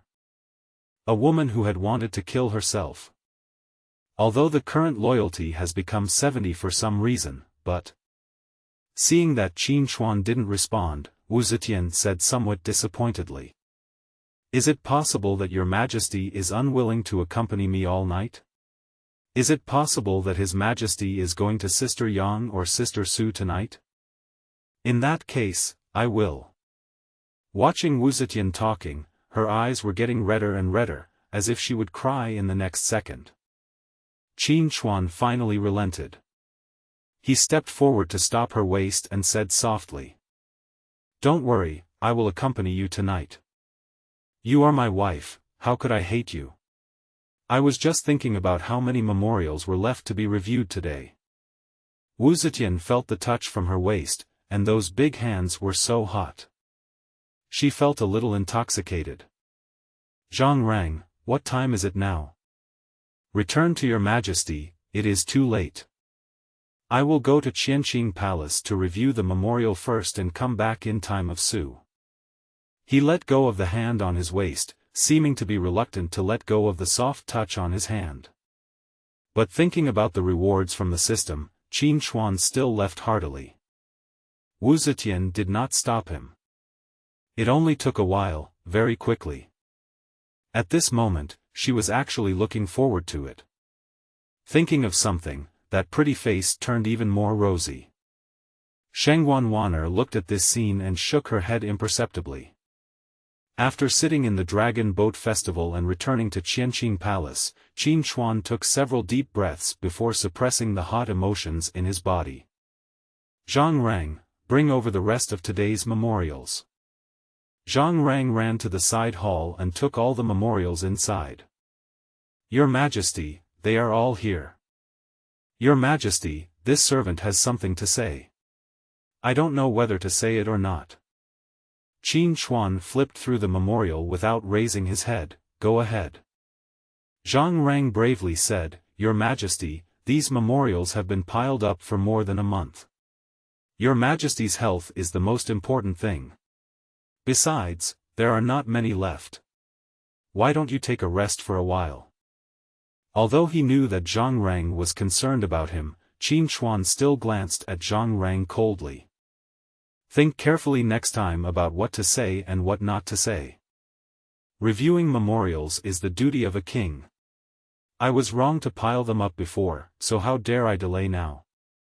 If I delay, what will happen to the officials below? What will happen to my people?"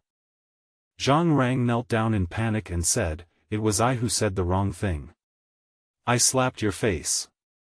Your Majesty, please calm down. Your Majesty, please calm down." Kneeling on the ground, slapping him again and again. It wasn't until there was a trace of blood at the corner of his mouth that Qin Chuan waved his hand and said, "Okay. I'll bypass you today, but remember to think carefully before speaking in the future." "Thank you, Your Majesty. I will definitely keep this in mind from now on." After this little episode, Qin Chuan completely forgot about Zetian's strangeness. I read the memorials one by one and reviewed them one by one.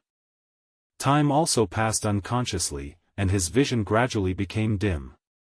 Zhang Rang looked at the emperor who was concentrating on reviewing the memorial and quickly waved his hand. Immediately, the little eunuchs serving in Qianqing Palace also came in quietly one by one to light candles. Putting down the last memorial, Qin Chuan stretched and looked at the burning candles around him and asked quickly. "Zhang Rang, what time is it now?" "Return to your Majesty, it is now the 8th hour." Qin Chuan felt a little annoyed when he thought that he was a quarter of an hour late. He thought that he was too engrossed in marking the papers. "Why didn't you remind me?" Seeing Zhang Rang's embarrassed expression, Qin Chuan gave up. "Forget it, I have reviewed all the memorials for today anyway, I don't blame you. Let's set up the Weiyang Palace." Zhang Rang felt a little aggrieved, but he dared not express it, so he quickly announced loudly, "Your Majesty has ordered to set up the Weiyang Palace." Rubbing his sore arm, Qin Chuan walked out of the palace, sat on the dragon sedan chair, and quickly went to the Weiyang Palace. From a distance, Qin Chuan saw Zetian standing in front of the Weiyang Palace. As soon as the dragon sedan stopped, Qin Chuan stood up and walked forward. Seeing this, Zetian hurriedly bowed. "I respectfully welcome your Majesty." "Long live your Majesty." The eunuchs and palace maids behind Zetian all bowed and said, "Long live your Majesty." Qin Chuan hurriedly stepped forward to help Zetian up and said apologetically, "I was reviewing memorials and forgot the time. I kept you waiting for a long time. Please don't blame me, Queen. Zetian felt sweet in her heart when she saw Qin Hui speaking softly, so how could she blame him? I am very satisfied that your majesty can come. How can I blame your majesty? Your majesty is doing this for state affairs, so I will not blame you. Qin Hui was very satisfied looking at the sensible and considerate Zetian. Let's go, I'm already hungry. Zhang Rang, tell someone to serve the meal. It was still the familiar table, but this time they sat opposite each other, unlike during lunch. But now, the two of them were sitting next to each other. Braised smoked liver with meat slices, willow leaf soup, osmanthus soup, fried prawns, pot-fried pheasant, and lamb and cabbage stuffed buns. Looking at the dishes, Qin Hui was extremely satisfied.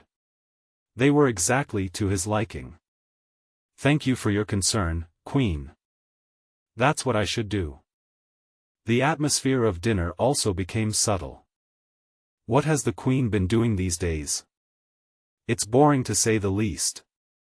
I've just been planting flowers lately and occasionally going to the carp pond to watch and feed the rare carp. Or go to the observatory to admire the moon and the stars.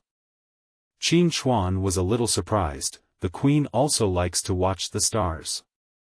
It's just a way to kill time. When Qin Hui heard this, he understood what Zetian meant and felt a little embarrassed. The scenery of the Snow Moon Lake is actually not bad. If the Queen is free, you can accompany me to enjoy it. It is said that the water in the lake is crystal clear, and there are golden carps swimming in it. It is quite different from the carp pond. Looking at Qin Hui who suddenly coaxed her, Zetian smiled happily. Then I will remember that if your majesty is free, I am willing to accompany your majesty. Okay, I promise you. As the ancient said, keep warm and think. This is the case with Qin Hui now. Looking at the charming Zetian in front of him, his heart was filled with heat. Zetian did the same, looking at Qin Hui with blushing cheeks. Feeling the sudden awkward atmosphere, Qin Hui thought for a moment and said, if I finish reviewing the memorials early tomorrow, I will go to enjoy the flowers and water with the Queen. When Zetian heard this, she responded without hesitation. If your majesty is too late to review the memorials, I can still help. This softly whispered sentence instantly exploded in Qin Hui's ears. The hot feeling also dissipated quickly. Zetian also felt Qin Hui's change and asked in surprise. Your Majesty, what happened? I have often helped your Majesty review memorials before. Qin Hui's body was a little stiff, and Zetian's voice kept echoing in his head. It turns out that this is still the same Empress, still the same ambitious woman. Seeing Qin Hui's face gradually turning colder, Zetian also panicked. She said quickly, Your Majesty, I said something wrong. Please punish me. Qin Hui didn't say anything, but just looked at Zetian with cold eyes. Then he sneered, I thought you had changed, but I didn't expect you to be the same. After saying that, Qin Hui was about to get up and leave, but Zetian grabbed Qin Hui's arms. It seemed that at this moment, her emotions could no longer be broken. Your Majesty, as the Emperor, you naturally don't understand the minds of women like me. Have you ever truly loved me from the beginning to now? If you truly loved me, how could you have ambushed so many swordsmen in the bamboo forest behind my Weiyang palace without my knowledge? Your Majesty has never cared about my feelings. I did interfere in politics, but was that my own will? Earlier, Your Majesty ignored state affairs and threw memorials to my Weiyang palace every day. I looked at the piles of memorials. I just couldn't bear it, so why did you treat me like this if you didn't want to? Qin Hui listened quietly, listening to Zetian's hysterics. The harem is not allowed to interfere in politics. This is the ancestral teaching. Do you understand? Now that you understand, why are you involved in politics?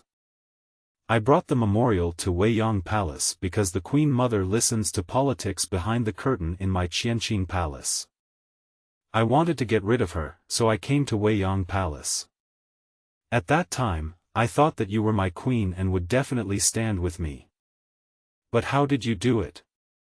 Has that bitch Gao Qiu ever respected me as the emperor? And you actually found someone to poison me. Do you really think I didn't know anything when I was unconscious that day? These sentences exploded in Wu Zetian's ears like thunder. At this moment, she suddenly remembered how she had hated Qin Chuan before and how she wanted Qin Chuan dead. If it weren't for Lu Ji, Qin Chuan would have been killed by me long ago.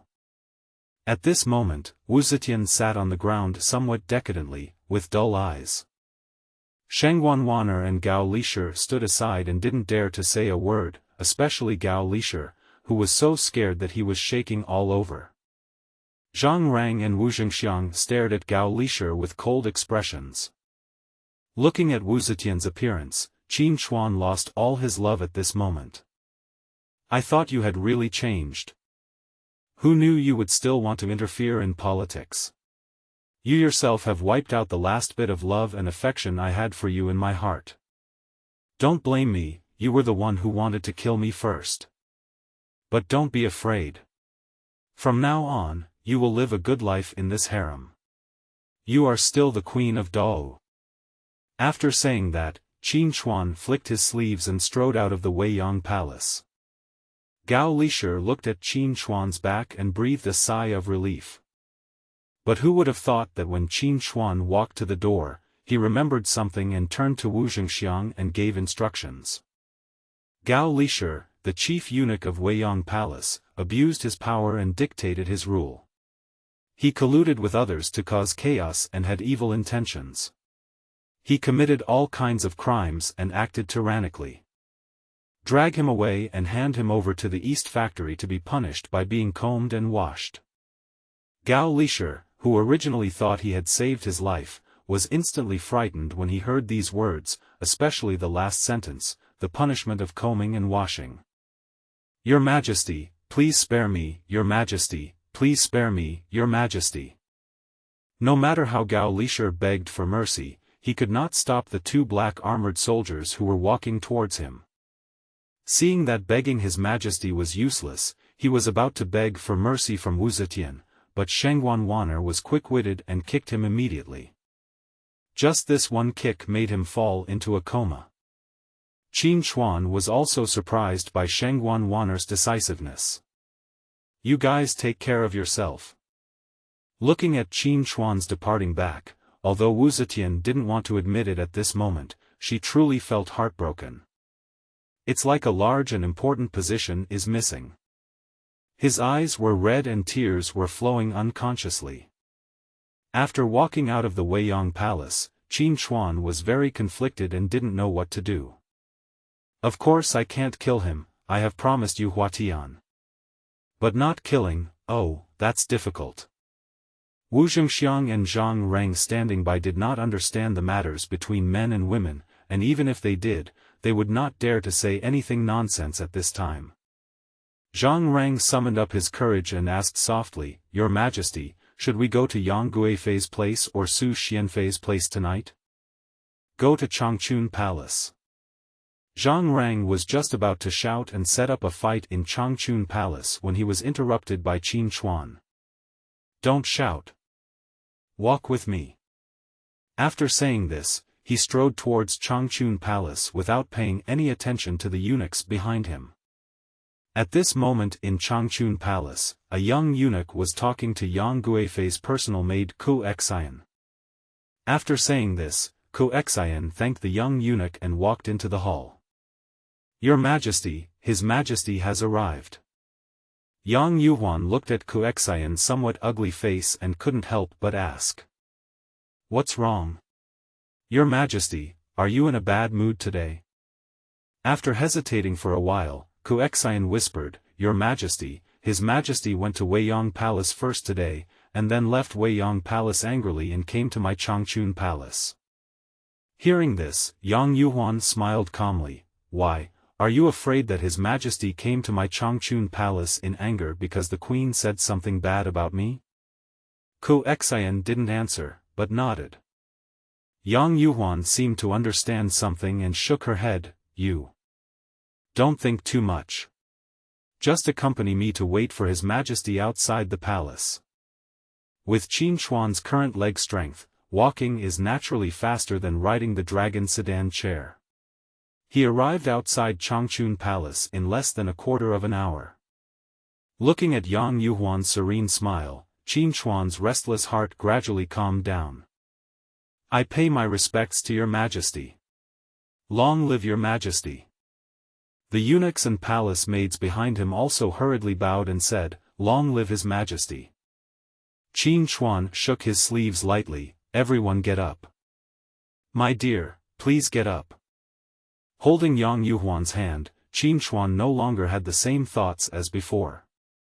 My beloved, please accompany me to the Imperial Garden for a walk. It is my great honor to accompany your Majesty to appreciate the flowers. At this time in the past, Qin Chuan would have laughed happily. But today, Yang Yuhuan noticed that Qin Chuan seemed very sad. He had been following Qin Chuan for more than a quarter of an hour, but he still didn't say a word.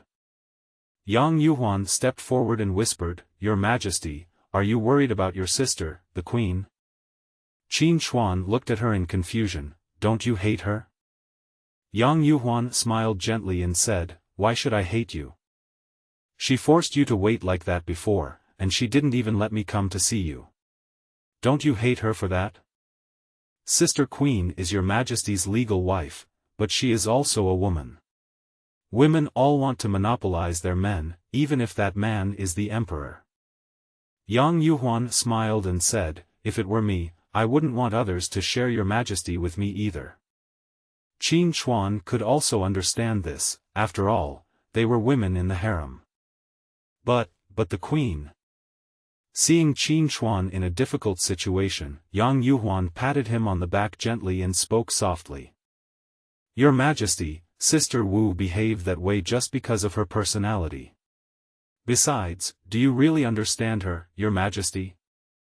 If Your Majesty is willing to truly understand her, you may get to know a different Sister Wu. These words were like a heavy hammer hitting Qin Chuan's chest. Yes, do I really understand her? My first impression of her was all based on my past life history. But that's all subjective impression. The reason why she treated the original owner like that was simply because she didn't want to commit herself to a mediocre monarch. This is also her right. After all, it seems that she didn't marry me voluntarily. Moreover, was it really her who poisoned me that night?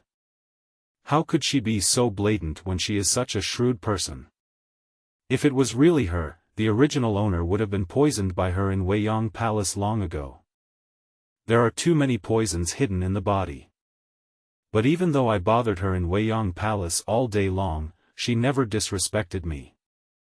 Could it be that I was really wrong? Could it be that there is someone else in the harem who wants to kill me? Qin Chuan didn't dare to think any further and looked at the palace behind him. Like a creeping beast, it devours everything around it. Go back. Seeing Qin Chuan return to normal, Yang Yuhuan also breathed a sigh of relief. It was another passionate night. As soon as he left the bedroom, Qin Chuan saw Zhang Rang holding a bowl of dragon and tiger soup and smiling flatteringly. Qin Chuan was naturally not polite, and he initially thought that there was no need for him to drink. He knew very well that this bowl of soup could cure every stubborn person. It was unusually lively outside Taihe Gate today. A group of young men from poor families surrounded a young man wearing a scarlet robe embroidered with peacocks. The man was about 27 or 28 years old, with deep and bright eyes, as if he could see through everything. Minister Zhang, we should move around more often in the future. Yes, Minister Zhang, our humble family has finally produced a second-rank official. We should help him more in the future. What are you talking about? Brother Bai Gui is not the kind of person who doesn't care about the friendship between classmates. Zhang Bai Gui smiled gently and did not respond. He just reminded everyone, Zhang is only the left minister now, not the minister. My fellow colleagues, please stop making fun of Zhang. However, these children from poor families regarded Zhang Baigui's explanation as his modesty. The noble families around looked at Zhang Baigui in the crowd with sarcasm. A poor family has a third-rank official in the court, and he is also in the Ministry of Personnel. God is really blind. It really is one person who has achieved enlightenment. When Yan Song heard this, he glanced at Wang Dianfu coldly. You said they were the only ones who achieved enlightenment? Then what are we, the officials in the same court as them? When Wang Dianfu heard that Yan Song was angry, he immediately became timid.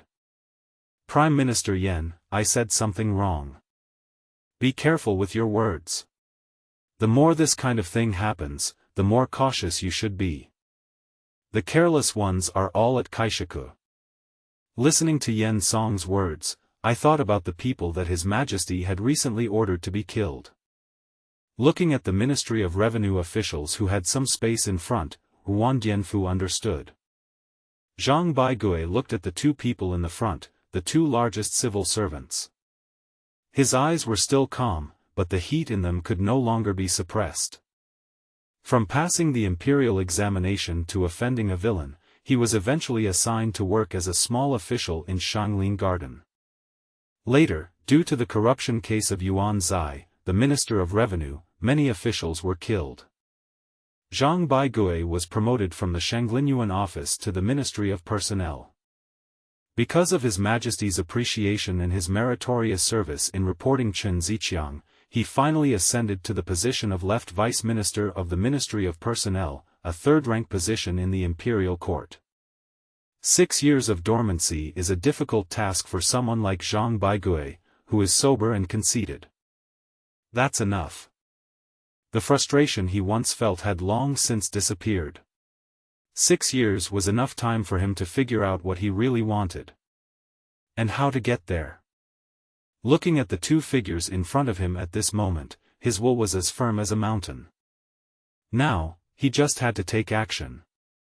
6 years have passed since I passed the imperial examination. He changed from an impulsive and easily angry young man to an introverted, humble and shrewd old minister. It's just that the heart is old, not the body. He witnessed the methods used by corrupt officials and saw the undercurrents in the court. I also witnessed the struggles among the ministers. No matter what, the people will suffer in the end. I saw too many people falling down in front of me one after another. Zhang Baigui was determined to end it all. The method is simple, hold on to power firmly.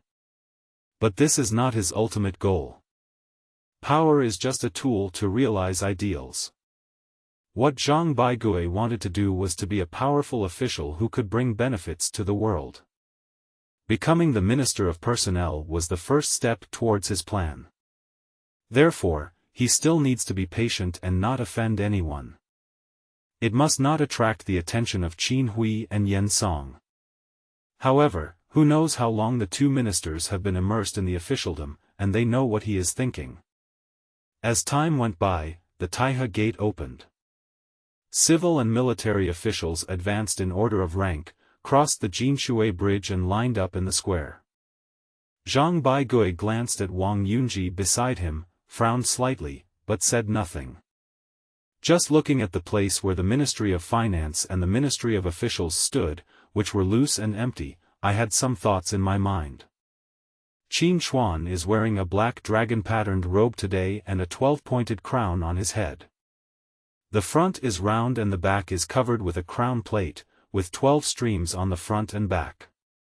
The crown board is made of paulownia wood, 38.7 centimeters long and 19 centimeters wide. There are 12 jade beads on the front and back, and there are 12 jade beads in red, yellow, green, white and black on each ridge. With steady and powerful steps, he walked out of Qianqing Palace, stood on the imperial steps, and opened his arms. The eunuch of the clock and drum also rang the bell. The civil servant is on the left and the military attaché is on the right. They all knelt down and shouted, "Long live your majesty!" Qin Hui glanced around the crowd, looked at Sima Yi's swollen dark circles, and sneered in his heart. Waving his sleeves, Qin Hui's majestic voice containing inner strength echoed among the ministers. "Everyone loves you. Thank you, your majesty." When the ministers stood up, Qin Hui was already sitting on the dragon throne. Zhang Rang also immediately came out and sang, "I have a song to play early, if there is nothing else, I will leave the court." Yuhuatian was the first to leave, and Qin Hui and Yan Song also set their sights on him. They just felt that this eunuch had been very erratic recently, which made them feel a little disgusted. "Your Majesty, I have something to report." "Yes." Yuhuatian bowed and handed over a list. Wu Zhengxiang immediately took it and handed it to Qin Hui. When he opened it, he saw that it was full of names and official titles, and Yuhuatian also started to report at once. "Your Majesty, this is the list of people Chen Ziqiang confessed to. All 276 officials, big and small, were sold through him. There was even a case where a local governor appointed officials through bidding against each other, with the highest bidder winning. These are all from Chen Ziqiang's mouth. Your Majesty, please make the decision." After Yuhuatian finished speaking, he stood aside in silence, waiting for His Majesty to read the confession. At this time, Qin Hui couldn't stand anymore, so he hurried out of the class. "Your Majesty, I have a different opinion on this matter." Qin Hui looked at him and saw that he dared to show his head. He suppressed his anger and asked in a deep voice. "Speak." Qin Hui did not care about the tone of His Majesty, and said, "Your Majesty, please allow me to ask if the confession that Yuhuatian said really came from Chen Ziqiang's mouth. The torture methods used by the Western factory are not something a weak scholar like Chen Ziqiang can withstand. Did any of this result from torture? Your Majesty, you must investigate." Qin Hui looked at Qin Hui coldly, but he did not give in at all. "It seems that I am really not afraid anymore. This is the case in every era. Most people put their own interests first, so idealists who cannot see the reality will fail." Before Qin Hui could say anything, Yuhuatian became unhappy. "Right, Prime Minister, you have to have evidence when you speak. Do you think I have evidence to prove my confession under torture? And what I present to your Majesty is the evidence of Chen Ziqiang's corruption and abuse of power. Do you have anything to say about this?" Qin Hui sneered and said, "Has any of us seen Lord Chen since yesterday's morning court session? And at the court meeting yesterday, Lord Chen did not admit his guilt, so how come it took only 1 day for your West factory to do so? Mr. Chen can give the names of 276 officials. Your Majesty, is there really no problem with this? Not to mention the confession under torture, I even have reason to suspect that the Western factory supervisor Yuhuatian is trying to eliminate dissidents. Your Majesty, he is defying your Majesty's authority. Please understand your Majesty." Qin Hui said this, waving his sleeves and pointing at Yuhuatian. His righteous words and public-spirited appearance actually showed a bit of the pride of a scholar. Qin Hui looked at Qin Hui and found it a little funny. Looking at the loyalty number 12 above his head, he began to feel murderous. Yuhuatian wanted to explain, but Qin Hui interrupted him directly. "Someone, bring Chen Ziqiang to me. I want him to speak in front of everyone to see whether he was tortured into confessing or not." "Yes, sir." Immediately, 4 guards saluted and ran quickly towards the West Factory dungeon. Yuhuatian narrowed his eyes and a sinister voice sounded in Qin Hui's ears. "Okay, very good, Lord Right Prime Minister, please wait for us." Qin Hui remained calm and stared at Yuhuatian without giving in. But the hand and the sleeve began to tremble uncontrollably. Just as all the civil and military officials in the court were waiting for Chen Ziqiang's arrival, the guard who had just left quickly ran back. He immediately knelt down, clasped his fists and said in a hurry, "Your Majesty. This is bad. Chen Ziqiang has hanged himself." "What?" Yu Huatian exclaimed, and asked hurriedly, "When did he hang himself?" The guard looked at Yu Huatian and then at Qin Chuan. "Hurry up and tell me." Qin Chuan couldn't help but shouted. "Your Majesty, it is the Mao hour today." After hearing this, Qin Chuan burst into laughter out of anger. Mao time. The morning court had just begun when someone hanged himself. Okay, well done. Qin Hui seemed to have known this outcome a long time ago, so there was no surprise on his face. Instead, he just stood there calmly. "Qin Hui, you already knew that Chen Ziqiang would hang himself, right?" Yu Huatian stared at Qin Hui with resentment, but Qin Hui was not panicked and said with a smile. "Don't say that casually, Master Yu. Didn't you just say that you need evidence for everything?" Yu Huatian was speechless for a moment. He thought of something and asked the guard. "When you went there, who was guarding the dungeon? Was it Ma Jinliang?" The guard shook his head. "When we arrived, there was a man wearing a 7th-rank official robe in Chen Ziqiang's cell checking his pulse. He called himself Ji Shueyong, and we later verified his identity." Yu Huatian's mind exploded instantly. That man was only a 7th-rank official, but he relied on his power to act arrogantly. How dare such a fool betray our family? At this moment, Yu Huatian inadvertently saw the hidden smile on Qin Hui's mouth. "Old bastard! It's you!" Seeing Yu Huatian walking towards him with his eyes wide open, Qin Hui no longer cared about his manners or the pride of a scholar. He hurriedly dodged among the officials. He wanted to rush up the imperial steps and run to His Majesty, but just as he was about to take a step, he noticed that the guards on both sides of the imperial path were ready to draw their swords. He knew that if he dared to take one step onto the imperial steps, the guards holding the knife handles would immediately draw their swords and chop him to death. So he had no choice but to run among the officials. Whether intentionally or unintentionally, he always circled around Yan Song. "Xiang Yan, fists and feet have no eyes, please get out of the way."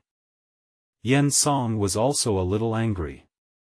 He never thought that this matter would have anything to do with him, and he never thought that Qin Hui would be so shameless. The farce in the square was also stopped by Qin Chuan's angry shout. "Stop it, everyone. This is the morning court. This is not a troubled area, and you are not hooligans. You are my ministers in the court." Feeling that the emperor was really angry, Yu Huatian and Qin Hui immediately stood back in their original positions and stayed still. However, Yu Huatian was really scared, while Qin Hui held his head high with a smile on his face. It seemed like he had already won. "Right, Prime Minister, I want to ask you, if Chen Ziqiang was tortured into confessing, then what about these 276 officials?" "This, I don't know either." "Then I ask you again, if there is no problem with the 276 officials, then why did they go to Ryuanlu to pay the money?" "I checked, there is nothing in Ryuan Tower." Qin Hui rolled his eyes, then smiled and said, "Your Majesty, perhaps those people are bartering and discussing poetry in Ryuan Tower." "Okay, then can you confirm that Chen Ziqiang was secretly executed by Yu Huatian?" Qin Hui's brain was working rapidly. After careful consideration, he said, "This. I am not sure." "Very good, since you are not sure, why don't you let me tell you?" "Long Qi, come out and tell my beloved ministers what happened." Just as the officials were looking at Qin Chuan in confusion, they saw that the shadow behind Qin Chuan actually twisted. The next second, a tall and thin man wearing a red-faced evil ghost mask appeared beside Qin Chuan. Long Qi attends your majesty. Today at the hour of Yin, Chen Ziqiang was resting in prison. At 5 minutes past the hour of Yin, Ji Shuiyong went to see Chen Ziqiang with a letter. After that, Chen Ziqiang hanged himself.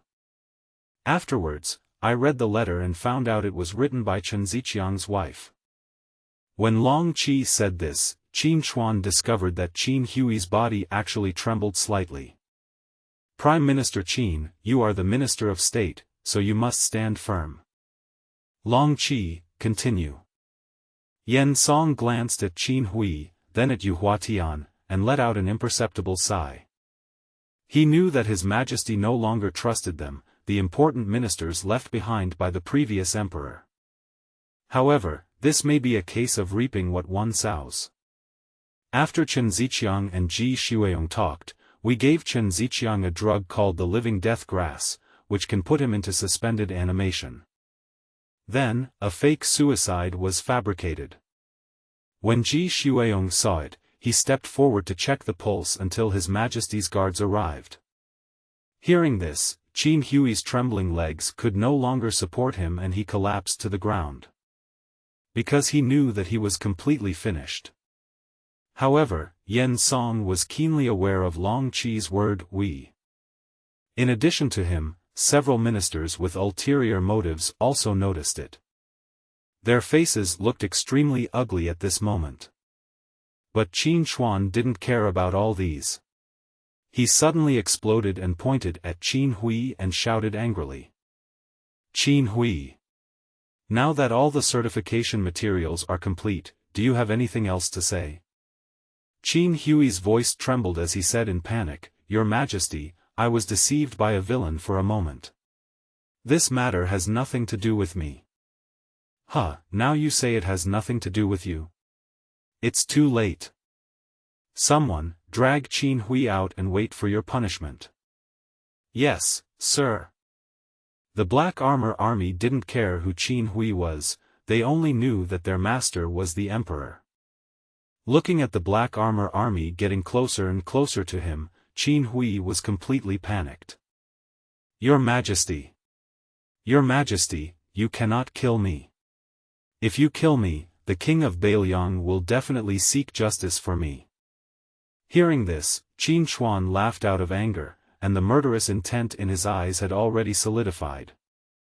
However, Yan Song looked at Qin Hui with even more disdain.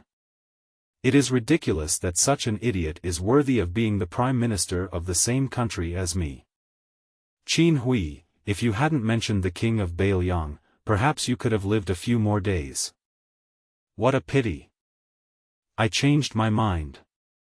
Drag Qin Hui away and execute him immediately.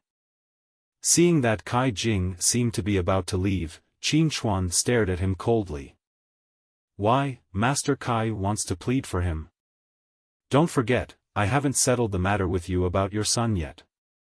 As soon as these words were spoken, Kai Jing, who was about to leave, was stunned. He understood that as long as he kept his official position, it didn't matter if his son was gone, because he could still have another one. But if he lost his official position, it would mean he would lose his life. Xiang Yan, do you have anything to say? Yan Song left the class without any panic. He bowed and said, Your Majesty, I have no objection. Rain in the field. I am here. I order you to conduct a thorough investigation. No matter who is involved in these 276 people, I will bring them to justice. I want to let the world see that I do not tolerate any grain of sand in my eyes. If you want to be an official of my Wu dynasty, you must first consider whether you are fair and honest. When Yan Song heard this, he looked around at the empty square and left the class. Your Majesty, I have a report to make. Yes. Your Majesty, the people in the court are in a state of panic, and there may not be enough reserve officials. Your Majesty, why don't you show mercy and reopen the imperial examination? I'm sure the students in the world will be grateful for your kindness. Qin Hui looked at Yan Song with some surprise. He didn't expect that it was he who took the initiative to propose reopening the imperial examination. I had been planning to find an opportunity to propose it myself, but now that Yan Song has proposed it, then. Okay. You, the left Prime Minister, will be in charge of this matter. Li Linfu, the Minister of Rights, Ruan Dianfu, the Minister of War, Sima Yi, the Imperial Tutor. You three will come together. The left minister will be the chief examiner, and you will assist from the side. The people who were named came out of the class and bowed together, saying, "We respect your order."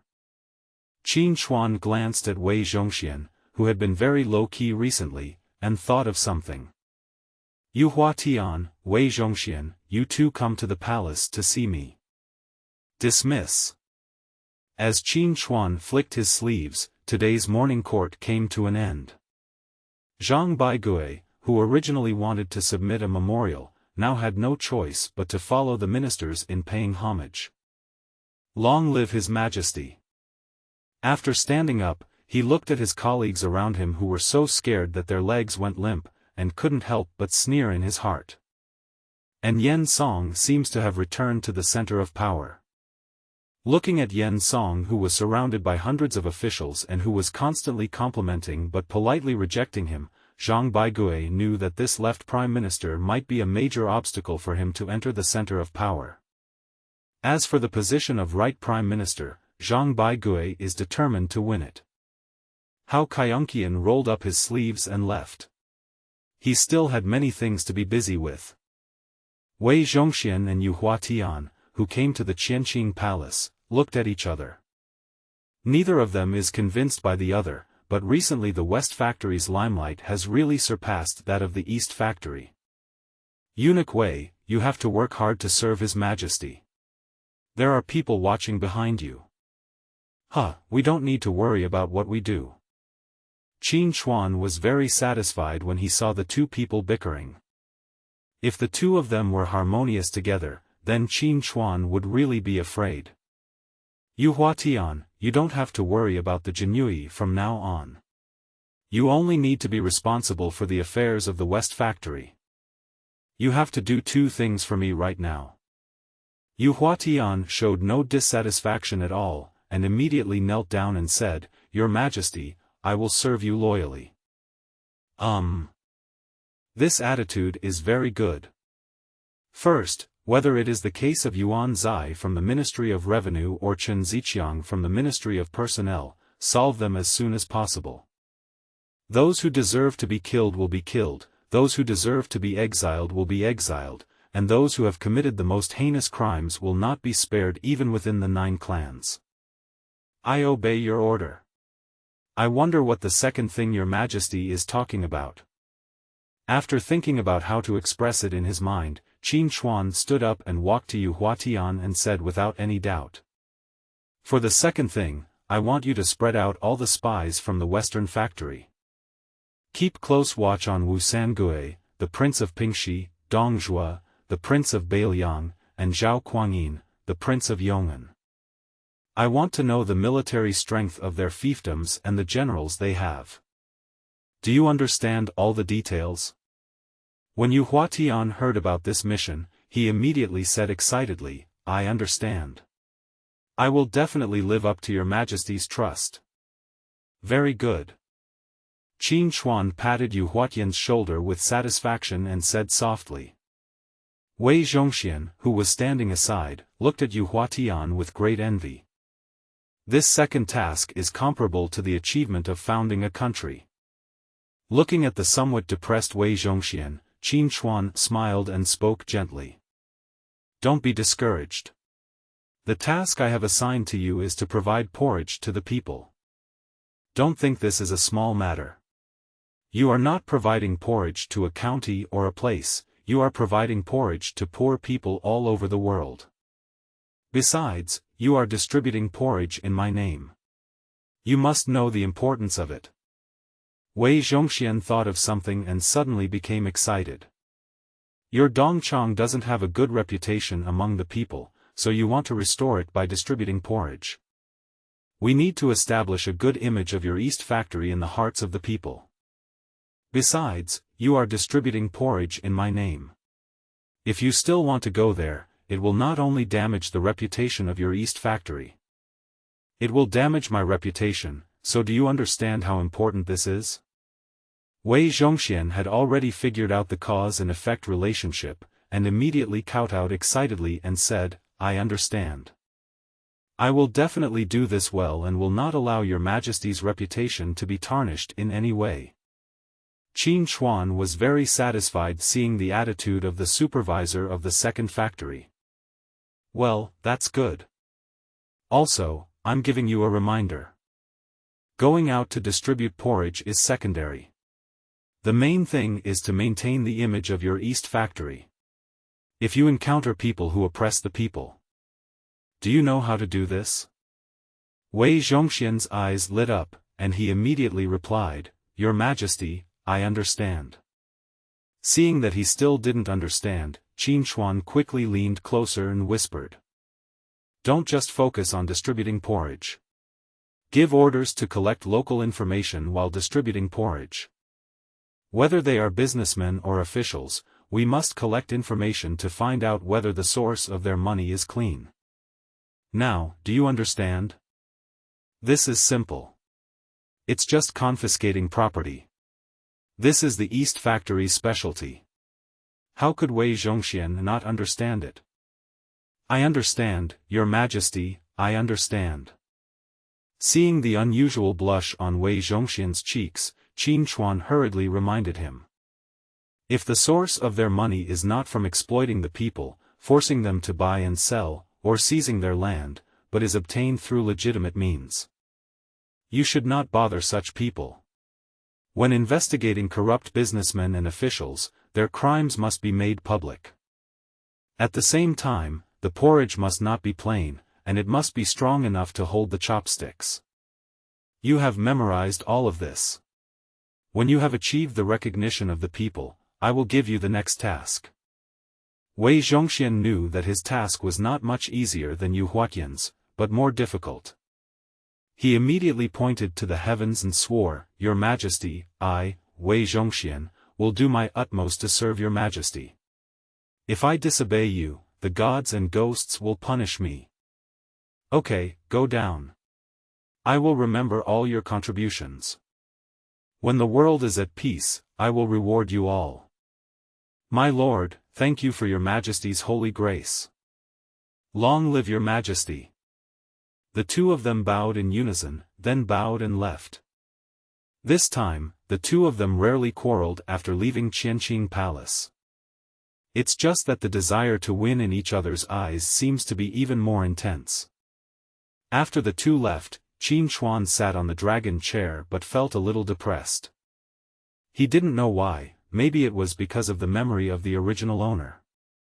From last night to now, all I could think of was Wu Zetian crying and complaining. Such mood swings made him feel a little upset. Zhang Rang and Wu Zhengxiang, standing on both sides, naturally noticed something strange about Qin Chuan. The two of them lowered their heads in a tacit understanding, watching their noses with their eyes and their hearts with their noses. Looking at the appearance of the shoe upper, it seemed as if there was some rare treasure on it that attracted them. Just at this moment, a young eunuch at the door came to report. Upon seeing this, Zhang Rang hurried forward to ask, then came back with a bitter look on his face. His Majesty. Qin Chuan glanced at Zhang Rang and said in a bad tone, What's the matter? Shangguanwana requests to see His Majesty. After Zhang Rang finished speaking, he looked up at Qin Chuan cautiously. Qin Chuan stroked his chin and thought for a while. Let her in. After a while, Shangguanwana, dressed as a scholar, walked in. He looked like a pale-faced scholar, and his every move was elegant and graceful, but his eyes were unusually melancholy. After seeing Qin Chuan, he immediately knelt down and said, Your Majesty. Please go see the Queen. The Queen, she. Qin Chuan unconsciously asked nervously, What's wrong with her? Tell me quickly. Shangguan said in a tearful voice, after His Majesty left last night, the Empress sat in the garden without saying a word. She sat there all night. No matter how the servants tried to persuade her, the Queen did not say a word. Until now, the Queen has not had a single drop of water. Please, Your Majesty, go see the Queen. Hearing this, Qin Hui felt inexplicably irritated. He didn't know what was bothering him, but he still stood up, without saying a word, and walked hurriedly towards the Weiyang Palace. His Majesty? His Majesty? Zhang Rang and Wu Zhengxiang, who had reacted behind him, also hurriedly followed. My lady, His Majesty still cares about you. Shangguan looked at Qin Hui's back, tears streaming down her face, and chased after him. Long live His Majesty. Be quiet. Everyone, get out. The palace maids and eunuchs in the Weiyang Palace knelt down in panic and prepared to pay their respects to Qin Hui, but were rudely driven away by Qin Hui. Qin Hui walked straight towards the back garden. After taking a few steps inside, he saw the woman sitting beside the flowers. You, Queen, are you okay? When Wu Zetian heard the voice that she had been thinking about, she quickly turned around and looked back. At this sight, Qin Hui was stunned. The Wu Zetian who originally had a noble temperament, was otherworldly, and was dressed in luxurious clothes. Those lips, which were once delicate and beautiful, were now pale and dry. That extremely delicate face now looked extremely melancholy, with a pair of dull eyes. She was showing a hint of sadness, and at this moment she closed her lips and looked at Qin Hui without saying a word. Qin Hui couldn't bear it, so he took a few steps forward and got closer to her. Queen, why are you doing this? But she still didn't speak. After hesitating for a while, Qin Hui stared into her eyes, his tone sounding somewhat vicissitudes. I once thought that among all the myriad things in the world, there are only 3 things I love. The sun and the moon are with you. The sun is for the morning, the moon is for the evening, and you are with me from morning to evening. Hearing this, Wu Zetian's empty eyes actually shone with hope. But then, Qin Hui continued. But I never thought that among all the worldly things, there are only 3 things that cannot be found, the moon in the water, the flower in the mirror, and you in my dreams. You can ask for the moon, you can get the flowers, but you cannot get it. I finally understood that love has always been a waste of time, and good dreams are the easiest to wake up from. We will never meet again after parting, and I will end up spending my years alone. Upon hearing this, Wu Zetian's face turned extremely pale, and her eyes were filled with tears. Qin Hui continued to talk to himself. That day, the day I first arrived. When I knew you were my queen, I was actually happy, but one day, one of your men tried to poison me. I almost died at the hands of a few eunuchs. Do you know how angry I was at that time? I am an emperor. An emperor should have a way to die, but they actually poisoned me. After hearing this, Wu Zetian finally understood why Qin Hui suddenly hated her. After she figured it out, she actually laughed. Your Majesty, have you already believed that this poison was administered by me? If it were me, would your Majesty really be able to survive until now? If it were me, why would I send those idiots over there? If it were me, your Majesty, do you really think I wouldn't have any backup plan? In your Majesty's heart, am I really a vicious woman who does all kinds of evil? As she spoke, Wu Zetian could no longer hold back, her nose twitched and her long eyelashes trembled slightly. Transparent tears flowed down her beautiful cheeks. She couldn't understand when she became so humble. Qin Hui's heart began to struggle at this moment, and there seemed to be 2 little people pulling each other in his mind. A little white man said, "Forgive her, maybe she is right, it really is not her." The other little red man said, "Forgiveness?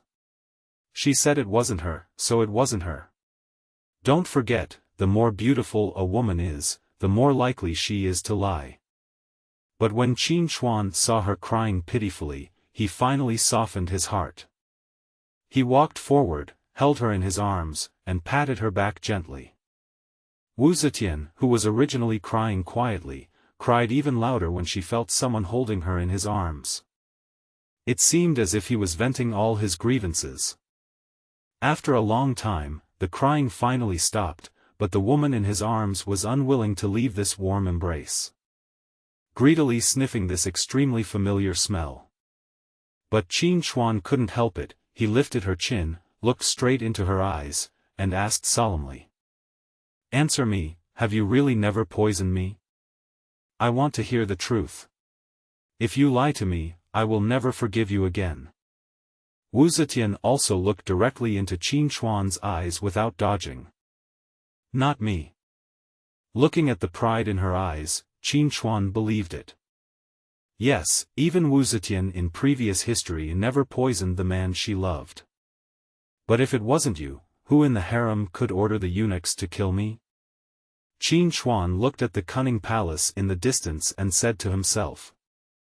Zetian followed his line of sight and whispered, "It's not her." "Why?" "Because she would not betray the late emperor, let alone kill the late emperor's son. The enemy knows the enemy best." But this made Qin Hui feel troubled. Who could it be? If it's not inside the palace, could it be outside the palace? Zhu Di? Wu Sangui? Dongjua? Sima Yi? Or? I have no clue at all. Alas, perhaps I can only wait for the person behind this to make a move again before I can find out anything.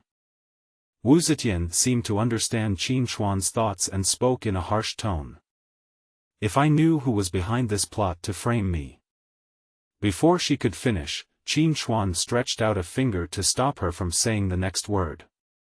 "Don't get involved in these fighting and killing activities in the future. Leave it to me. You are my wife, and I will definitely seek justice for you. I am not a bloodthirsty person, but I am not a good person either. But if you are in love with me, I wish that you and I will be a happy couple from now on. I wish we could be a pair of flying geese, never parting for 100 years. At this moment, the domineering Zetian disappeared, and was replaced by the charming Wu Mainyang. Bless us in the past, and bless you and me in the future. We are all fine. The two of them snuggled up to each other and hugged each other, feeling each other's warmth and enjoying the tenderness of the moment. In the distance, Zhang Rang and the other two didn't dare to make any sound, for fear of disturbing the warm moment of these two ruthless men.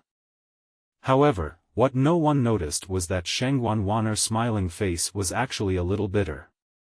It seems like, love but cannot be obtained. When you, is this true? My lord, seriously.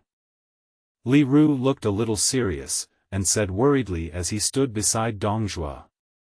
It's 1,600 miles from the capital to Beiliang. It took a spy 3 days to deliver the news.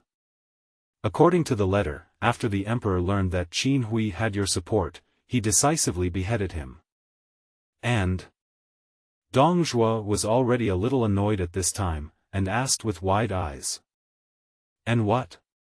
Does that brat want to send someone to chop off my head? Li Ru naturally knew Dongjua's ambition, and where was this place? This was in the territory of Beiliang, and in the residence of the king of Beiliang. So they are naturally not afraid that these words will spread out. Even if they do, what does it matter? No, it's because the emperor has guessed that the person who poisoned her was not Empress Wu. Hearing this, a look of worry appeared on Dongjua's face. But guess it on our heads? Not yet.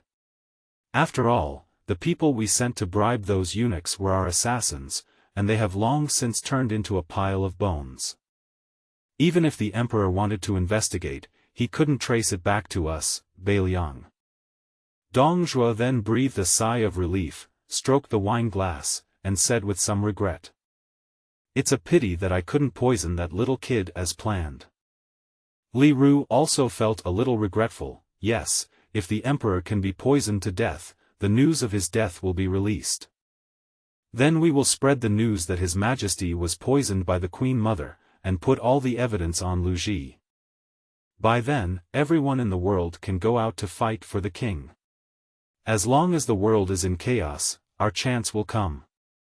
Dong Zhuo raised the wine glass in his hand, drank it all in one gulp, and then slammed it heavily on the table in front of him. He asked in a rather hostile tone, "So what should we do now?" Li Ru was holding his chin and thinking, but Jia Su, who was sitting in the hall, spoke. "My lord, how about we take advantage of their trick?" Li Ru glanced at Jia Su coldly, but heard Dong Zhuo asking, "What's the plan?" Jia Su smiled confidently and said loudly, "Since the emperor has already cast his suspicious eyes outside the palace, why don't we directly help him find out the truth?" Those who could sit in the meeting room were all Dong Zhuo's confidants, either his personal soldiers or his sons-in-law. Those who are valued by him are naturally not ordinary people. So how do you plan to help him find out the truth? Seeing that Dong Zhuo was already moved, Jia Su was secretly delighted.